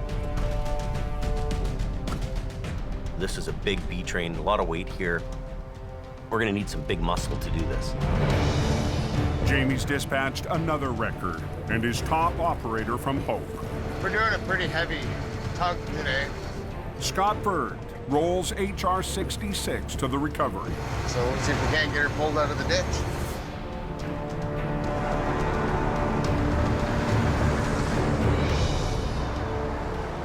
Jason's 60-ton rotator That's a nifty one. and his right-hand man, Chris Mervin, are on standby to tackle the tricky job. That's a big, heavy load. Jamie's been given an immense challenge by his client. The customer doesn't want us to cut the lumber and leave it lying in the ditch. He wants everything brought out together. Gonna be iffy whether it stays. I don't think you're gonna save that lumber on there. Like, it's already enough where you can get a one strap around. It'd be nice to get 2 on each set of lumbers, right? Now, 4 heavy rescue heavyweights need to work out a plan. We need multiple operators. Everybody's vision is different. What my thoughts were, Jamie. Or do we do this and put the rotator in on an angle so it's not... I got bigger lift. So it's not sideways. There's a lot of cooks there, that's for sure. Because if we swing that trailer out, Yeah, 50,000 pounds pulling sideways, we gotta make that decision. And we don't play pickup sticks.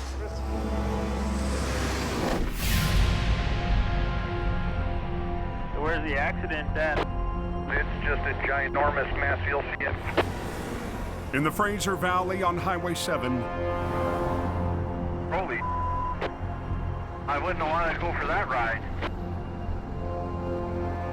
We'll tie off our harness gear to this cement embankment here. Mission Towing is back for part 2 There's a bunch over here. of a messy recovery. Yesterday, a semi lost control on a corner, scattering more than a dozen poles down the bank. Last night, the team pulled off a tight flip Right here. Yeah! To clear the rig and open the road. Let's get geared up, Jay. Today, Nick and his crew must get the massive poles up a 600-foot slope before the end of the day. But the steep terrain and the jumbled poles make this a high-risk recovery. Just below us is a straight drop-off to about 600 feet. It's a very dangerous place for us to be. The plan is to rappel down the bank and rig the poles to the wrecker's winch lines one at a time. We have a lot of logs to pull up, but it's the only way we can do this job. When the wrecker gets the poles to the top of the bank, a picker truck will take the load the rest of the way. And the picker operator will pinch it off of our wrecker and put it on the back of his trailer. All ready to go. Joining Nick for the descent, Already breaking a sweat here. is Mission Towing's Jason LaViolette. Those are gonna be a little sketchy over there, eh? In a giant game of pickup stakes, Nick and Jason need to be careful about which poles to pick. We're gonna have to try and pick the best one first, and hopefully the rest of them don't get freed up and go flying down the mountain. Nick and Jason wrap around the poles using choker straps. We're rigged, pull the line. Let's get over a little more.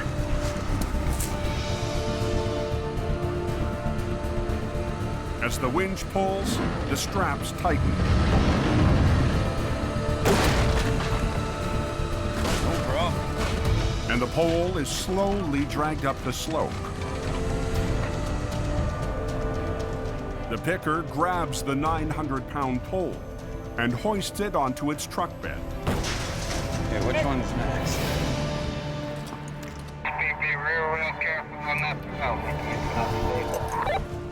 This particular job is very dangerous for us. Okay? Yeah. With all the loose debris, with all the loose rocks, it's very easy to fall and break a leg. So we're trying to be as careful as we can.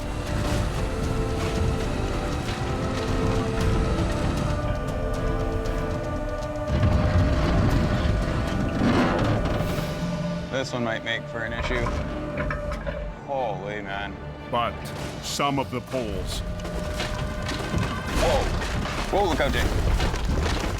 are hard to hold on to. We ain't getting that one back. Keep the power lines in mind. And there's another danger. Dude, watch that wire up there, man, in case that thing comes down. He's right in behind it.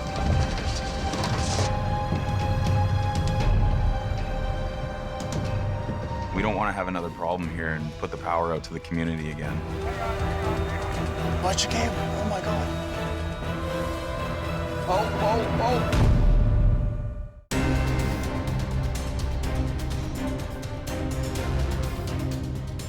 Number 7 is down to one lane. Everybody's got to go slow. In the Fraser Valley, Watch that wire up there, man, and right in behind it. Nick's team is trying to work around power lines to recover a load of telephone poles. Watch your cable. Oh my God. Holy man. We don't want to put the power out to the community. But the picker manages to steer clear of the lines. Thankfully, a potentially bad situation was avoided. The high-angle recovery isn't getting any easier. Let's take it in. But one by one, Pile's getting a little lower. Yeah. Nick and his crew get it done. It's kind of a good feeling, not gonna lie. Every pole that can be salvaged is recovered. That's it, my man. All of them. We did it. Nice job, dude.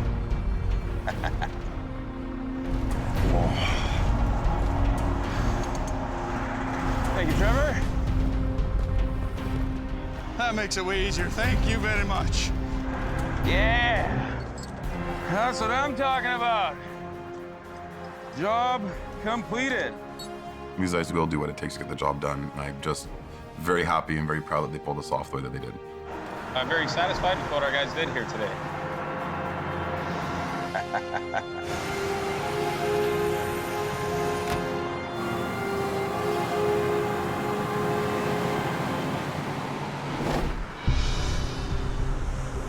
Apparently the truck crashed in the ditch there. That lumber truck fall over. On Highway 1, It's already enough where you can get a one strap around. It'd be nice to get 2 on each set of lumbers, right? Jamie, Scott, Merv, and Jason Those are 16-foot 2x10. They're heavy. are dealing with a 50,000-pound load of lumber tilted into the canyon wall. You could do 4 working lines off the back of him, though, if you use the 2 deck winches sideways to pull down. They need a plan to recover the rig fully loaded and avoid spilling 5,000 planks of wood into the ditch. Be up right in the center of this. And then I'll be in the an same old line. beat up Jamie Davis truck on the front. Okay. To lift and pull this thing out properly, this is a perfect job for a rotator. Jason's rotator is the only one available since Jamie sold his last summer. The rotator just makes jobs simpler. It's a wicked piece of iron. If I can get in the center of this lumber, then I can rotate with it as the wheels start coming up, right? Yeah. The rotator will have 2 lines rigged to straps wrapped around the lumber and another 2 lines for Jason to pull on the trailer while Scott winches the tractor. Pass those up the gourd, both of them. The load is just about on its side, so to be able to bring that up past the halfway point is going to be a tough job. I worry about that little hook. They don't like side pulling either too much, those I things. know. But the limited capacity of the aging 25-ton wrecker could be the wild card. It'll hold, I think. I hope. HR 66. It's a timely piece. Don't get too greedy either, like 15 feet or something like that, right? When you're running the older equipment, you're always running risk of things breaking on you. Ready to make a mess? Element confirmed, total shutdown. Somebody tell me how the canyon's been? Somebody said 5-minute time delay. The tractor and its load combined make for an 80,000-pound pull. When you're dealing with big weight, there's big danger. These guys all have to work as a team, and that's the biggest equation here. Okay, let's go.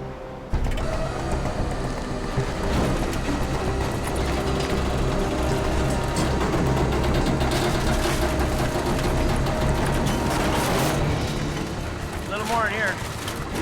Keep them on that one. We don't want to slide in, James. Yeah, keep this one here. Keep these sucked up. Jason controls the boom with the rotator's remote, A lot of weight there. This thing could break. while Merv works the deck winches. Hold on for a sec, Jay. Stand back, guys. What's going on with an accident? Don't go number 1. In the canyon, Keep them on that one. We don't want to slide in, James. Jamie and his brother Jason fight to get a fully loaded lumber truck out of a ditch. Until this thing is all the way on the road, I'm not going to breathe easy. Keep these sucked up. If they lose the load, thousands of planks will spill off the deck. Tighten your yellow one up. This thing could break. Picking this kind of weight up, keeping it all together and intact was really a huge deal. Slow down on this, eh? You don't want it to shift because then it would be matchsticks. 5,200 of them. Stand back, guys. Whoa. Hold it. Slow, man, slow. Okay, hold it. Okay, Scotty, you going ahead? Yeah. Stuck in your middle one. Okay, we're moving. Keep going, Nerd. A little little bit on this. Yeah, keep on the other one. Easy. Not so hard on this one, eh? She's coming. Finally, We're on the road. the lumber truck is on the highway. Perfect. Damage-free recovery. Trucks are one thing. It's the guys running the trucks that makes all the difference in the world. I think we got her beat now. Okay. Everybody worked together really well. That's the art of recovery. Really sweet job. Yeah, nice. Way to teach my brother and Merv a few tricks here like usual, but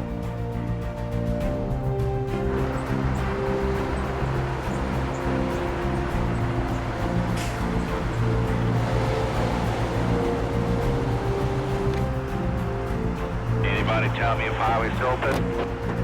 It's open.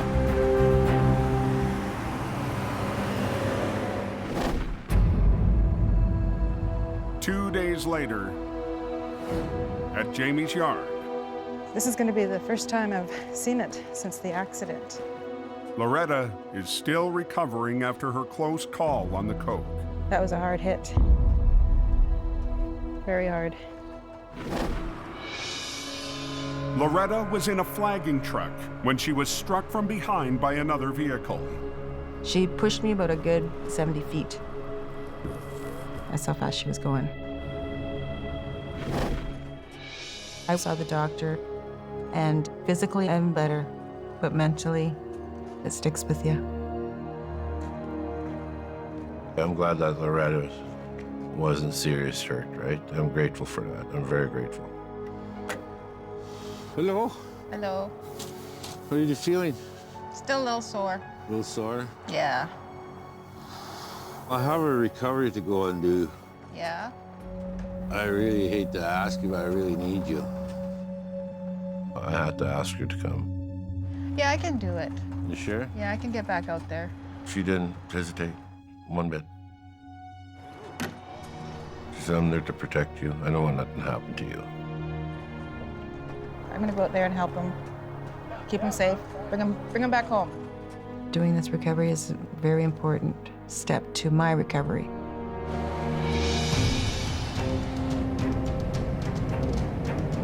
Jennifer, I'll just follow you. Yeah, just follow me. Thank you, my love. Robert and Loretta head to the job on Highway 3. I gotta get back out there. You roll with the punches. You just keep going.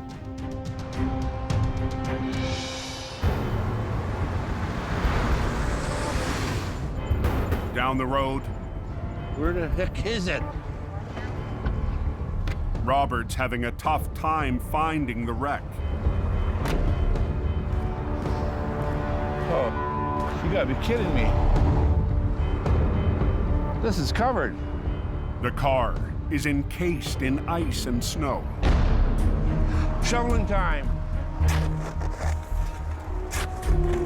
But it's a bigger job than I thought.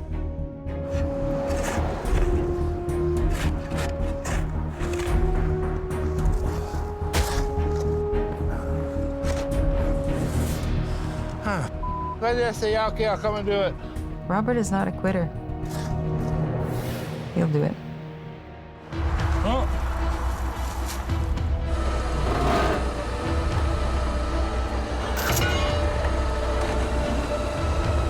Come on, come on. Come on, come on, come on. Whew. That is a big snow hole. That was in there good. Robert, he picks it up, he's getting it, and he's making it happen. G'day! Having Loretta with him is an added bonus. Hey, Loretta, I'm going to be coming up to you. She's top shelf, and so is Robert. Thank you very, very much. Okay? She's my warrior princess, and she's there to protect me. It's like I'm there to protect her. Doesn't matter how hard your job is. When you love somebody, care about somebody, you can get through anything.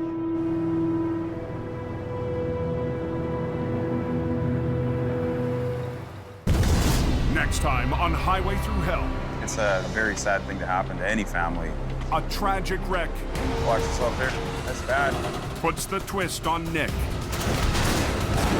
This is what they call family bonding. 3 generations tackle a heavy load. Come on! This is a disaster.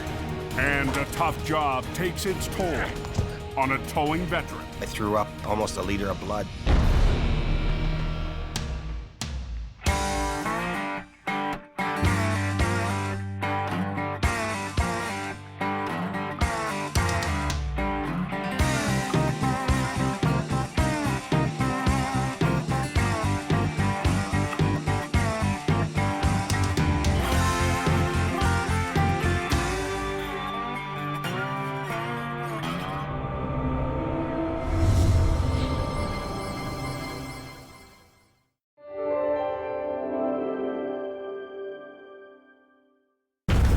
This time on Highway Through Hell.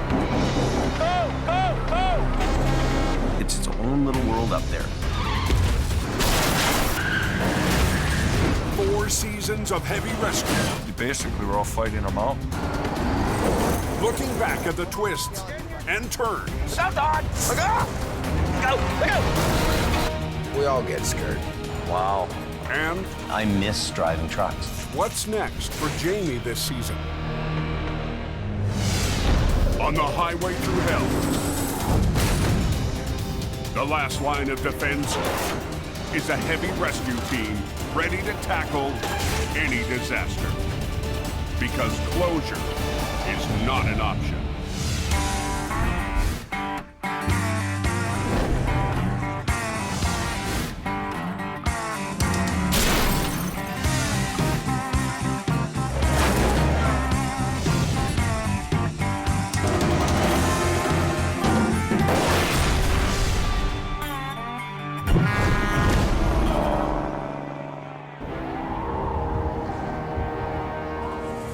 It's its own little world up there. Holy, you poor guys on that coat. It is a very brutal, hard place to work. Welcome to winter. On its worst day, the coke is absolutely horrible. Coquihalla is like being on another planet. The title of the show was Highway Through Hell, and it's really 3 highways that go through 3 mountain passes. And they're the most important transportation hubs in North America. When everybody else is getting off the highway, you're going onto the highway. Highway 5, Coquihalla. When everybody else is getting out of the weather, you're going into the storm. And every time I see the snow coming down up here, I see that acquiring. 42 calls in 24 hours. Go forward! Come on! Basically, we're all fighting them out. These vehicles must be out of here right now! It goes from bad to worse in an instant. Wow. Crashes are just phenomenal. When you get a monster crash, it's big. I got a line up on the right lane, and I got disco lights at the front, so we're here.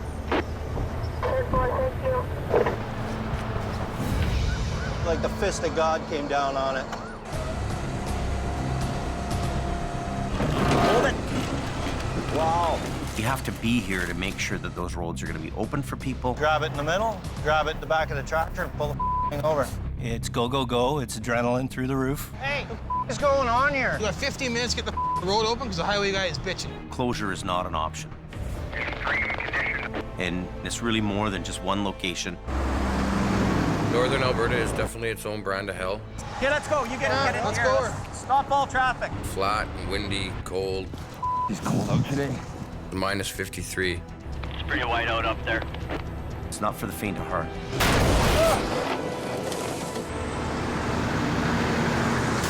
There's 4 things that are going to kill you if you're a tow truck operator. No! Weather, fatigue, equipment, and other drivers.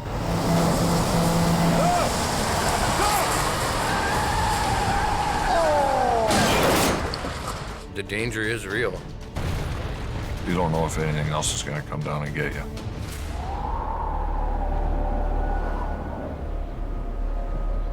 Highway Through Hell is one of the most successful documentary series ever made in Canada.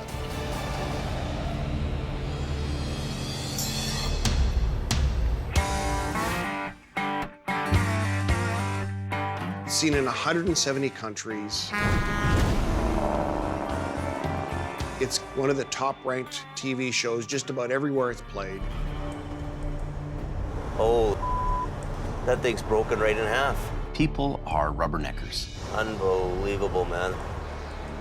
People drive by a car accident, they look, right? So there's this curiosity that people have when they go by a car accident. And they can't believe how a truck goes over 1,000 feet or 3 semis pile up. I don't think there's any flipping this thing over. And you never get to see the world of heavy wreckers and rotators. If we try to lift this trailer up right now, it's gonna be a mess. We come in the middle of the night, we clean up that highway. Let's go, they got the highway shut down. Yeah, rock and roll.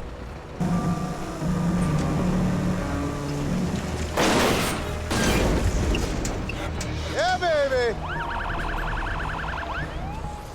At the very beginning, we all agreed we were gonna make a show that really captured what it was like to try to keep a highway open. No holds barred, we were gonna tell the real story. Why doesn't he just pull down on that thing? And the public saw that. Don't yell at me, buddy. Get in your truck and go Don't home. yell at me. And I'll get into a truck stop and I'll see a trucker. And he'll say to me, keep it real, James, keep it real. Well, we are keeping it real. It was real all the time. Just another night on the highway through hell.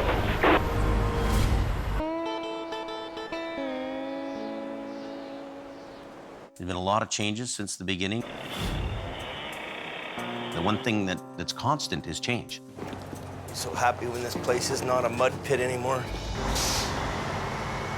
In season 1, we have one location, a couple of big wreckers. We have a small, tight little crew. Pull, come on. 5, 6 guys. You've got Sammy here. Big 10-4. Kevin. Somebody's gonna tag somebody today. Bruce. Come on. Adam. There's neck and neck right now. I don't know.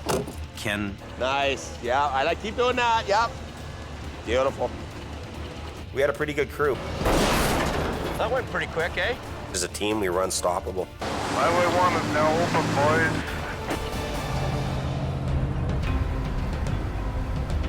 At the end of season 2. Let's get out of here, man, I've had it. This is stupid. Competition was in. They're like dogs chewing on a piece of meat. The wrecks are down. We really are faced with the reality of financial stress. Bills every day. Some of the guys at the barn that we deal with all the time. And you don't feel you can... Well, we can't survive. Survive. Really, we can't survive. They say to us, look, go to Fort Mac. There's lots of work up there. There's money in the oil fields. Go to the oil fields. Go to Alberta. The oil boom's on at that time. The work's everywhere. And we either get on the ride or stay back and die. We really don't have any options. So we go up there. Look at that. Just like money, money, money all up and down this road all morning, eh? Yep.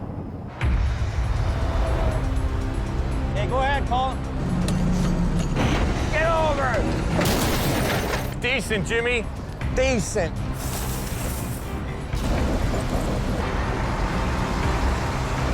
We're back.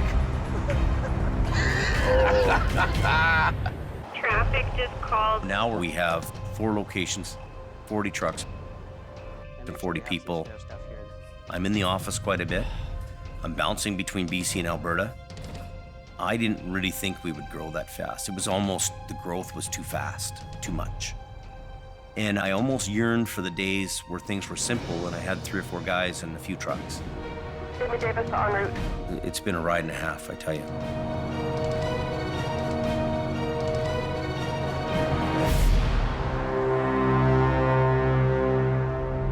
Going from season 4 into season 5, it's really obvious that we need to make some changes.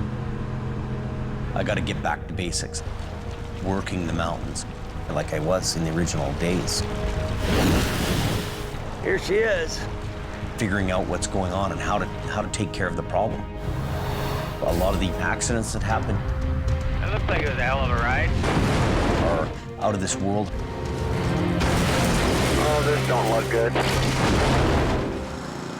It's so complex, and it's so unlike any other job you can do. Oh, keep spraying till she won't spray no more. Spray the hell out of her. You two just keep full tilt. Keep going. Stand back. Now I've got time to do wrecks. Unhook it and get off the road. High five. I'm living to tow. Okay, tighten it up. We've got the guys in the gear, Whoa. Everybody watch out. and our job is to keep the highways open. Yeah, Jamie Davis is en route.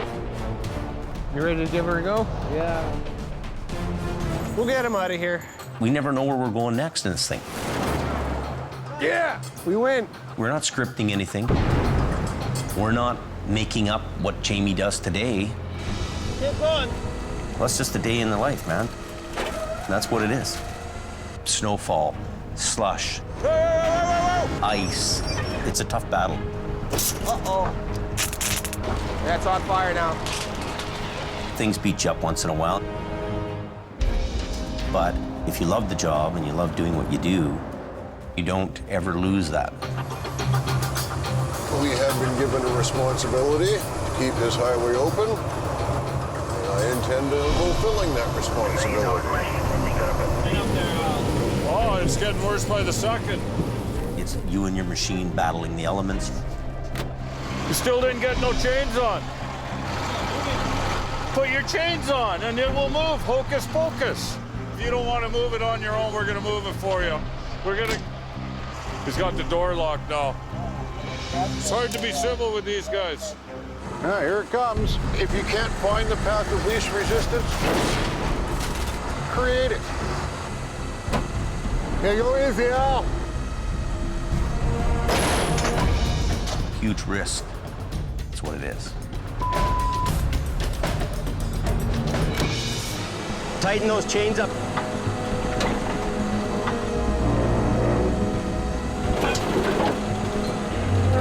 Everybody keep going.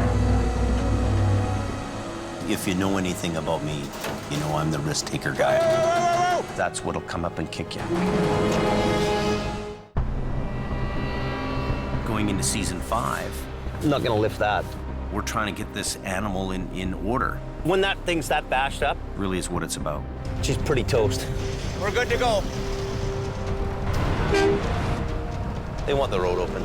Just try to drag it off the bridge. You're either moving ahead or you're moving backwards. To light this thing up. Come on, pull on her. The risks are huge. Whoa! It could go sideways. You know, we're facing a whole bunch of real challenges now. Yeah, we snapped that big chain. And where the road goes, I don't know. Only time knows all. You know, it takes a special kind of guy to be in the wrecker business. It looks like it's going to be a busy night now. There you go. Push it. It's on it. There's a lot of things that make up a good guy who can drive a big, heavy rescue truck. You be careful. You got to be kind of a Marine to be in the wrecker business, especially when you're doing mountain recovery. Are you the guy who caves and falls to the ground? He's up and down the bank. Or are you the guy who stays up and holds the log? Yeah. Do it. It's about, are you tough enough to do the job? If you're physically fit, that's part of the equation. The other part is, do you have the mental capacity? Unbelievable. There's 4 here. 5 pieces, 4 trucks. Sure, you can go buy a wrecker, same as you can go into a golf store and buy clubs, but you leave that golf store, you're not Tiger Woods. It is a mess. You have to be able to think on your feet. Trailer's not wanting to release. Figure it out. Get it done. That's what they pay you for. The biggest problem solving I had to deal with? Rolling over a truck that's 3 times the size of the wrecker I was driving. Keep going. Just keep going. I should put my wheel lift down. Keep pulling on it, man. Yeah, let's run what you brung. Here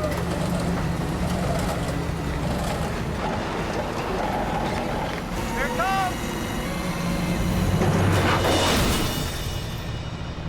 Slaughter Goliath.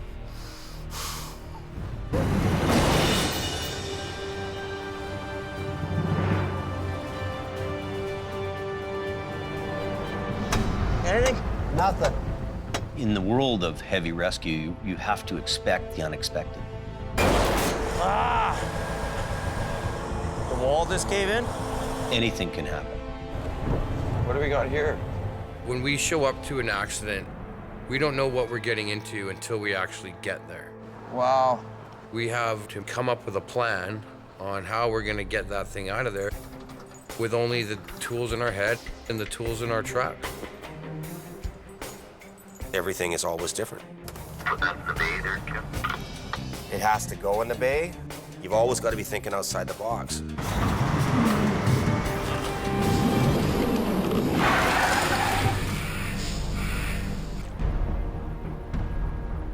In season 1, a prime example of expect the unexpected is an SUV. I can't believe it. These guys live. It's gone over the bank. It's 1,000 feet down, and it's upside down in a river. Belly, belly, bula, bula. Bula, bula, bula. It's got Jamie written all over it, this job. It's like, come get me. You ready to start going down? Yeah. It was decided that me and Sammy would go down and get this thing.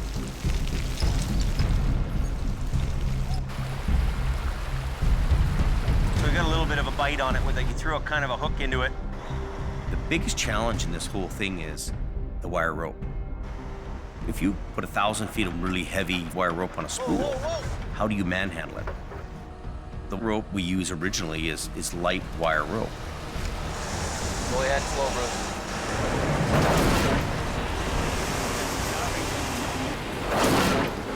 The line snaps.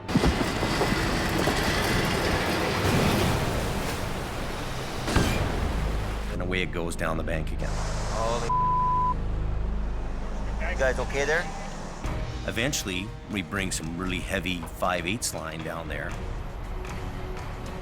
Coming okay? Looking good, buddy. Coming up nice. We got it out finally, and it was a good feeling when the job was done. We got her done.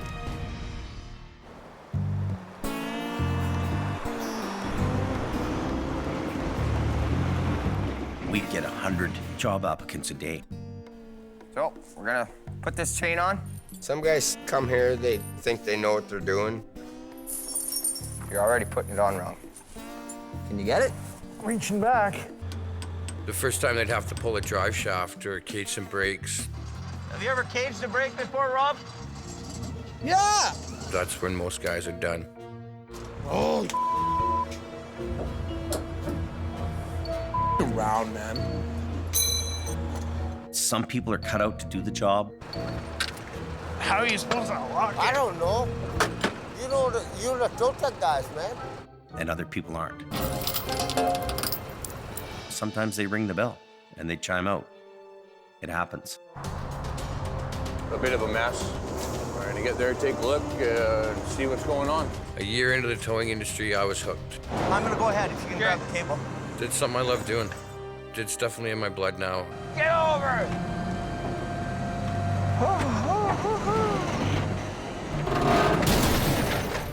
Nice. Okay, this line, but hang on, okay? Go. I enjoy helping to keep the roads open. Front end. Front. I was born to do this. Neil.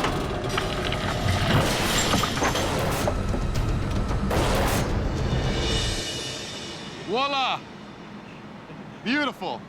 Come on, get over! You got the right gear, We're getting there. you get the right guys. There she goes, watch out! This is what we live for in the recovery world.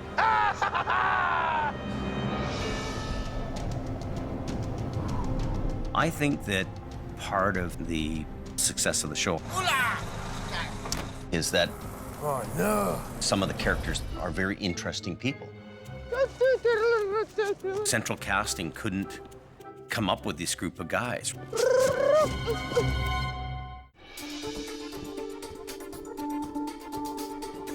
When you're watching Highway Through Hell, it's got such a diverse makeup of people and characters. I even gave you peanuts. I'm not a bad guy.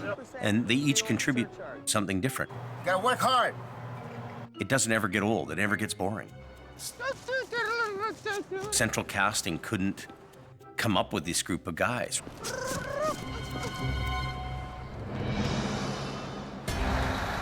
call a tow truck here or what? In season 1, we were a smaller, tight-knit group of guys. Kevin and Adam came as a package. Those two were a package deal. We were his competition.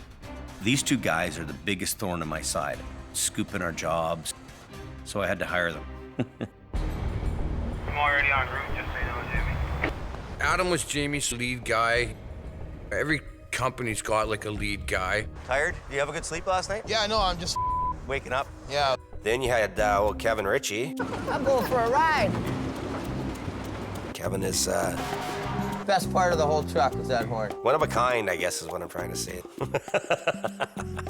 It's my baby. You don't got this truck washed yet? You can walk all the way around, buddy. Sammy came to Jamie as a laborer. We get a wreck tonight, well, then it'll be dirtier for tomorrow. That's right. And as my swamper. He was always a hard worker, and he was always happy-go-lucky. If I scratch the side of my truck, I'm gonna kick your ass. Or no, just learn how to drive. Bula, bula, bula. Bula, bula.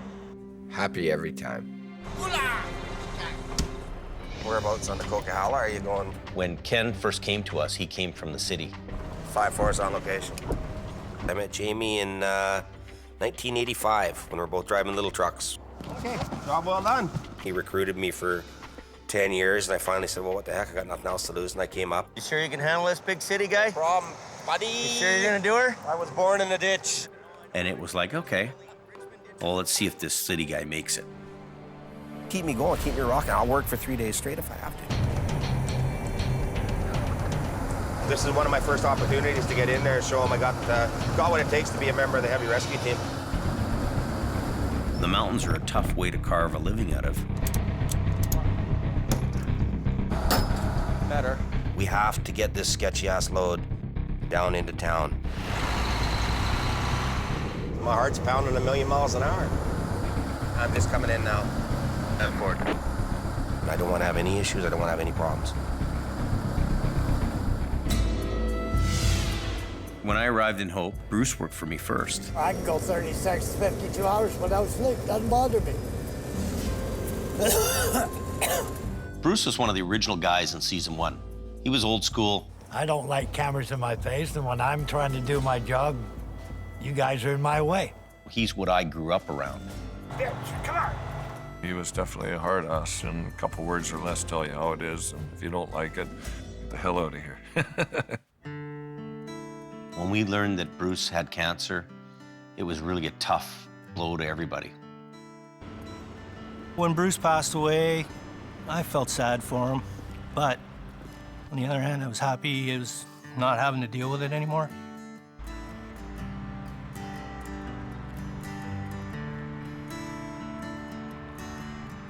He was one of my best friends, and I'm still heartbroken that he's not around. Bruce's truck's parked in the yard, sitting there, and I just can't bear to get rid of it. We still think about Bruce and talk about Bruce all the time. Thanks.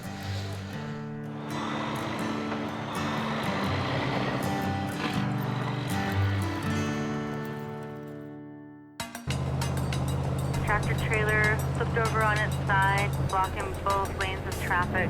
Scott Bird came to work for us in season 2. It's kind of a truck that you can use for a few weeks and at least make some money around here. Well, you know, one nice thing about it is it'll kind of fit in the gap on your museum pieces there. 10-4 Jamie Davis is also en route. Me and Scotty have had always this love-hate relationship. Like, he can get on my nerves like nobody can. But he gets it done. Get or not, that's him. He's been around all my old school wreckers. Running the old General was kind of a kick in the nuts.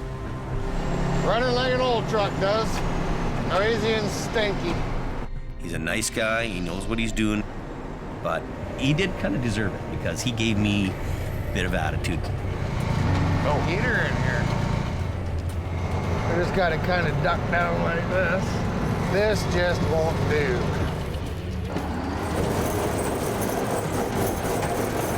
We're hopping a big time wheelie. Maybe the General broke that wild bronc. And now he deserves to drive a nice horse.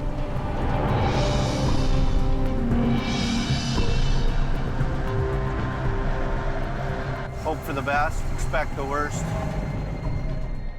Howie came out to work for us during season 3. I call him like the MacGyver of towing. Any problem comes, he knows how to fix it. As long as it's got some work lights on it and 2 winches of work, I'll figure it out. He doesn't talk much. He doesn't make a big fuss about it. He just makes it happen. I don't worry about proving myself to anybody. I just do the job I know I can do. Holy.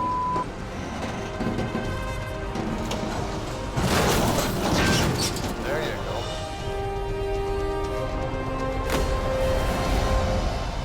Howie and his wife had a horse farm closer to the city. This is Dodge. And it was becoming hard on him and his relationship to keep coming out to Hope. He ended up working back in the city where he was closer to his house, which I can understand. I work for Clover Towing. Mostly do city driving now. I always miss going up on the coast. That's the place to be. He did a great job while he was here. I wish he was back. Colin started out in season 3. We needed him in Alberta. Back up! Here you go, kid, have at her. Let's go! When I started with Adam, Take this side off, run it down there. now I was definitely the new kid coming into his sandbox. Let's go, come on! See you later. Adam isn't with us anymore. I think it got to a point where I surrender, I wave the white flag, man. Adam being in Alberta wasn't what he wanted to do.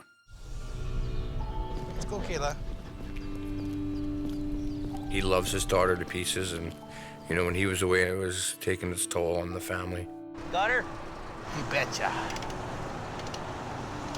You know, Adam and I were great friends before he left. Did you hear that about that story? No. There's a bunch of pileups on 63. I don't really have any hard feelings to Adam, simply that we were on different roads and it didn't work out.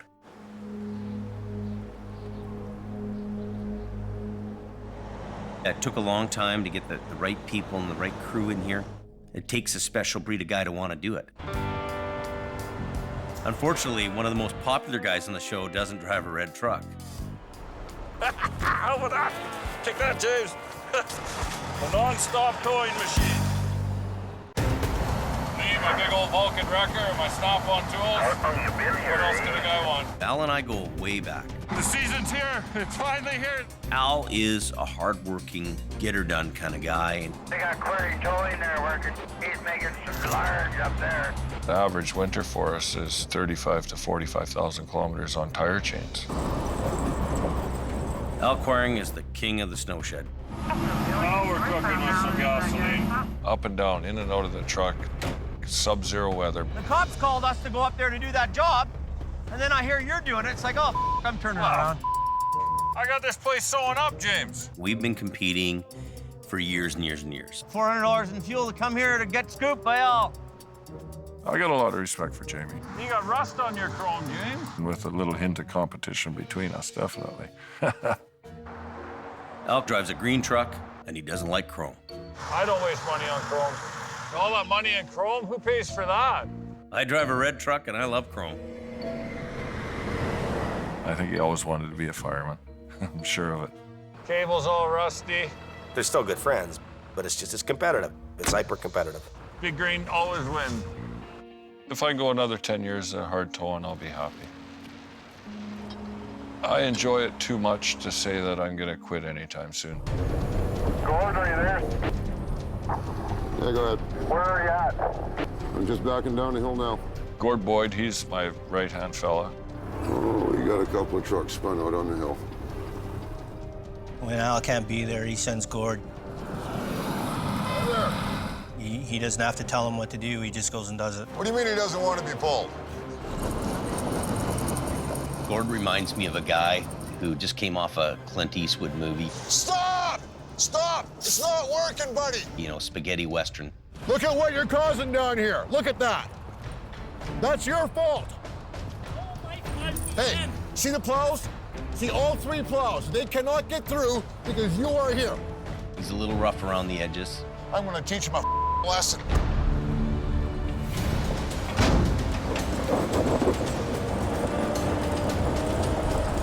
But Al's lucky to have a good guy like that. Just like that. They're few and far between. Welcome to the party, Gord.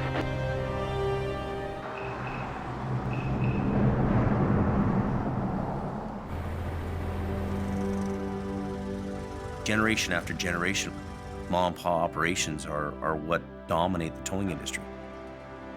We grow up in the business. My dad owns a towing company. Al and I are competitors from birth, just about. Originally, it was my grandfather's business. My dad and myself, and now my sons are getting involved in it. The Davis family and my family and the Quiron family, we're all longtime family businesses. My grandfather and my great-grandfather started this business in 1954. I haven't got big shoes, and they're not that big to fill. Just do the job right. Best operator that I know is my grandfather. That's who I've looked up to for all these years. At a young age, my grandma would send out pillows for the truck, and I'd ride in the truck with pillows, see over the dashboard. But he's still someone I look up to every day. My brother and I were the 4th generation. Well, this season, I can't tell you how excited I am to work with Nick. This is the path I'm looking at right here. Nick and I are on the exact same page. This is going to be our path with least resistance, definitely. We come from the same blood of towing. Lead with your far line just a little bit. Yeah. That's what I'm talking about.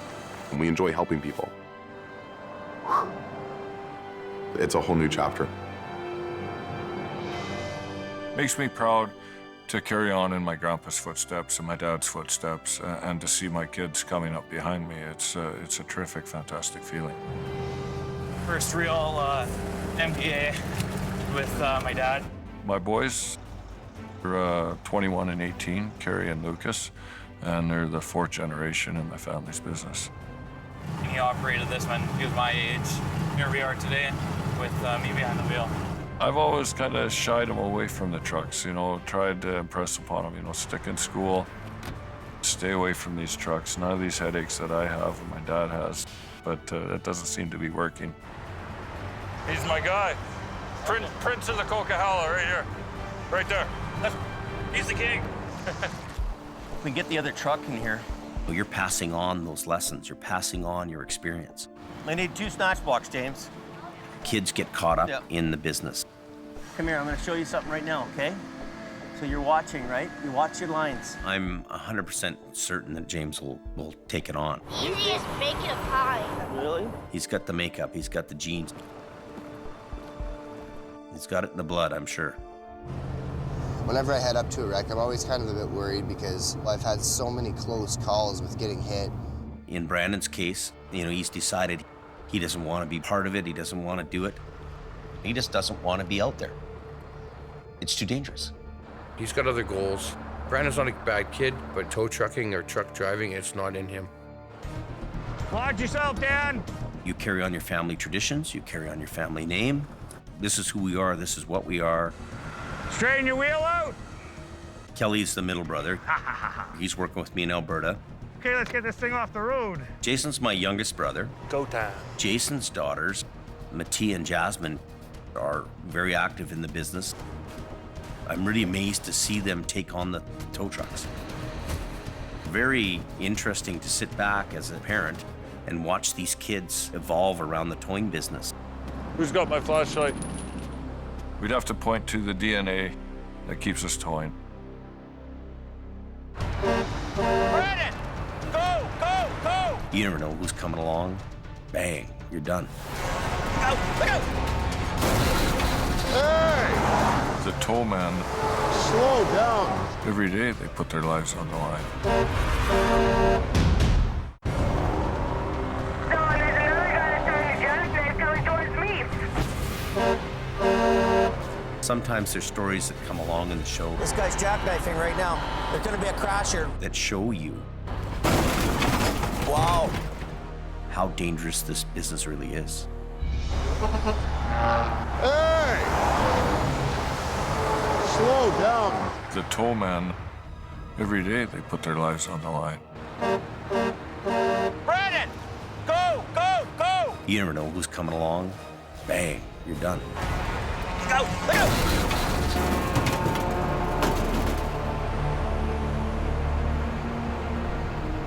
Even getting to a wreck. Got a guy there in the ditch. You're heading to some of them in a blinding snowstorm. I'll just follow you with lights on. I always try and place myself in my truck so that I'm not going to get hurt. Okay, let's go. Let's try this. That's my biggest fear, right? Slow down. Sometimes that shadow in the road is not a shadow. You try not to think about the fact that you could get killed doing this job. Everyone wants to go home at the end of the night. I understand that you got to make a living and everything else, but at what cost? I seen this guy starting a jackknife, and then the plow came and smashed in the back of the back guy. We all get scared. We all get scared. I get called to pull a truck and a trailer that's gone down an embankment up off a Forest Service road. You're right at that real snotty part. I wasn't prepared enough, and I ended up going down a hill backwards. Look out, Don! Get out, get out, get out! Open the door. I don't want to die in a tow truck. I'm probably gonna sooner or later, but I didn't feel like dying that day. Get out! Look out! Get out of the...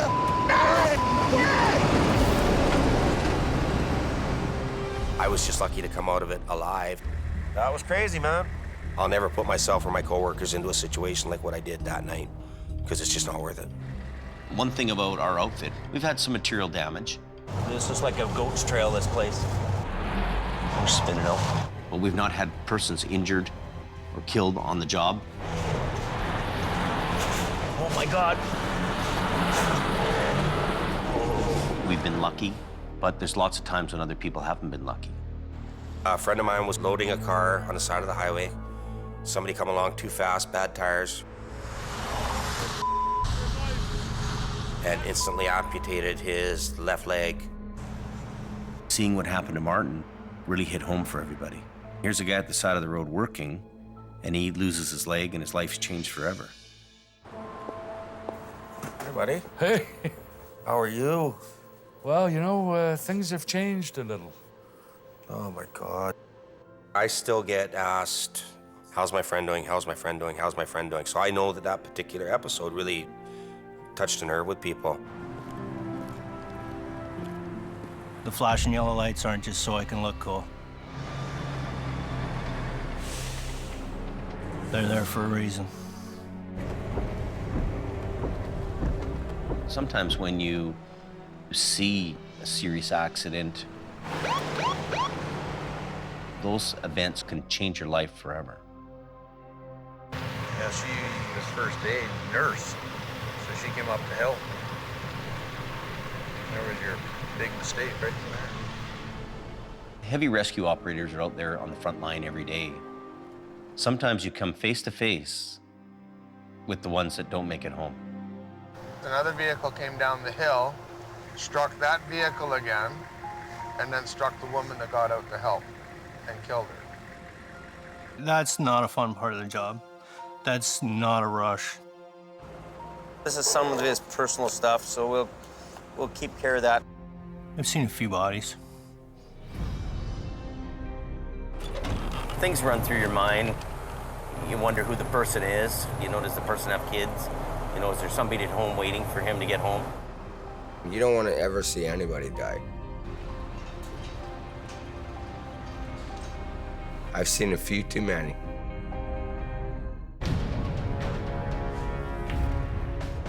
In season 1, Brandon comes along with me to a wreck. Hello? Anybody home? Oh my God. He's on the wheel. And he comes across the driver who's deceased. Guys underneath the wheel. Guys underneath the wheel. Is he really? Guys underneath the wheel. Oh my God. Hey, no, get that out of here. Don't even look at it. And Brandon's only 16 years old. I could see the hollowness in his eyes. This is a big shock for him. I don't want to see that ever again. That's... Oh. That day will stay with him and the rest of us for a long, long time. There's one fatality. And then there was the one up the canyon with the formaldehyde tanker, which took a young kid's life. Somebody makes a poor choice. It's never good. I try not to take it home with me. It's not. It happens. You take the ghost home with you, definitely. I'd be lying if I said it didn't.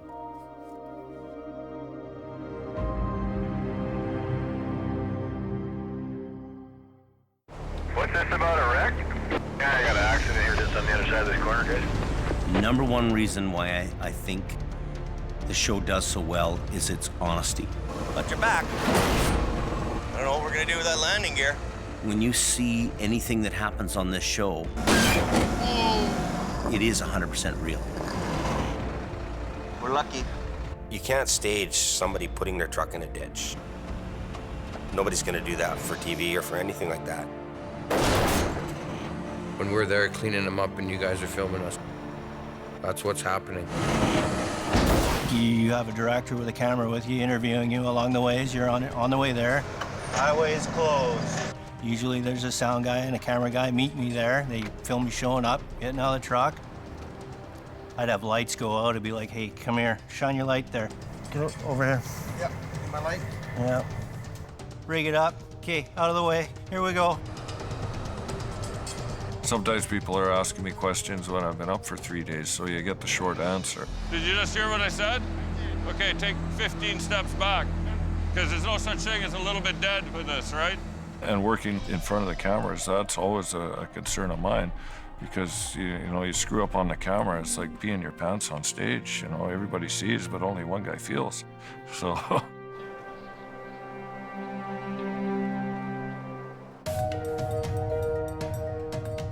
One thing I'm very proud of is the fact that the show has actually helped reduce accidents. Westbound, Highway 1. We need you guys to slow down. It's almost putting me out of business, believe it or not. We got Snowstorm lead with that wind. It's opened a lot of eyes to what really can happen up there, which is a very good thing. I hope the image of the towing industry has been brought up in people's eyes around the world. Take it easy in the westbound lane. There's a truck in the ditch. And it wasn't that long ago, we would be working on the side of the highway, and people would drive by and roll down their windows and yell dirty names at us, throw their garbage at us. Now when people see us working on the side of the road, they pull over, they come up, they shake our hands.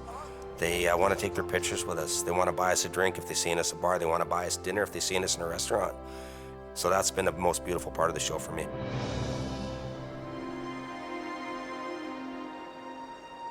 You know, I'm starting to see the quality come out. I'm starting to see the shine come on. I'm beginning to understand that bigger isn't better. Life has its own road. Well, there's a curve in the road, and you deal with the curve in the road.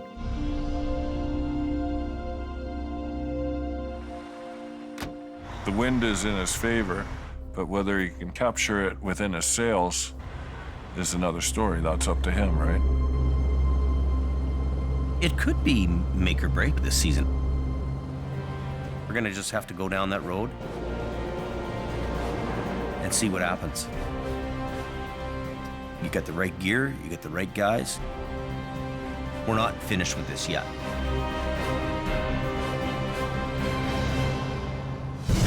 This season on Highway Through Hell. Image is on fire. The fun of trucking. Come on, let's go! Ah! Yeah! Come on.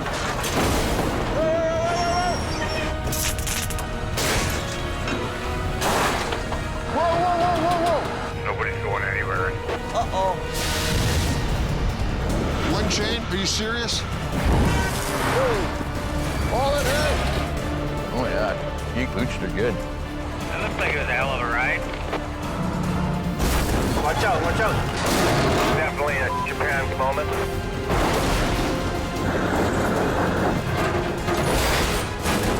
Mission accomplished. Bada boom, bada bang. Here we go, once more into the breach.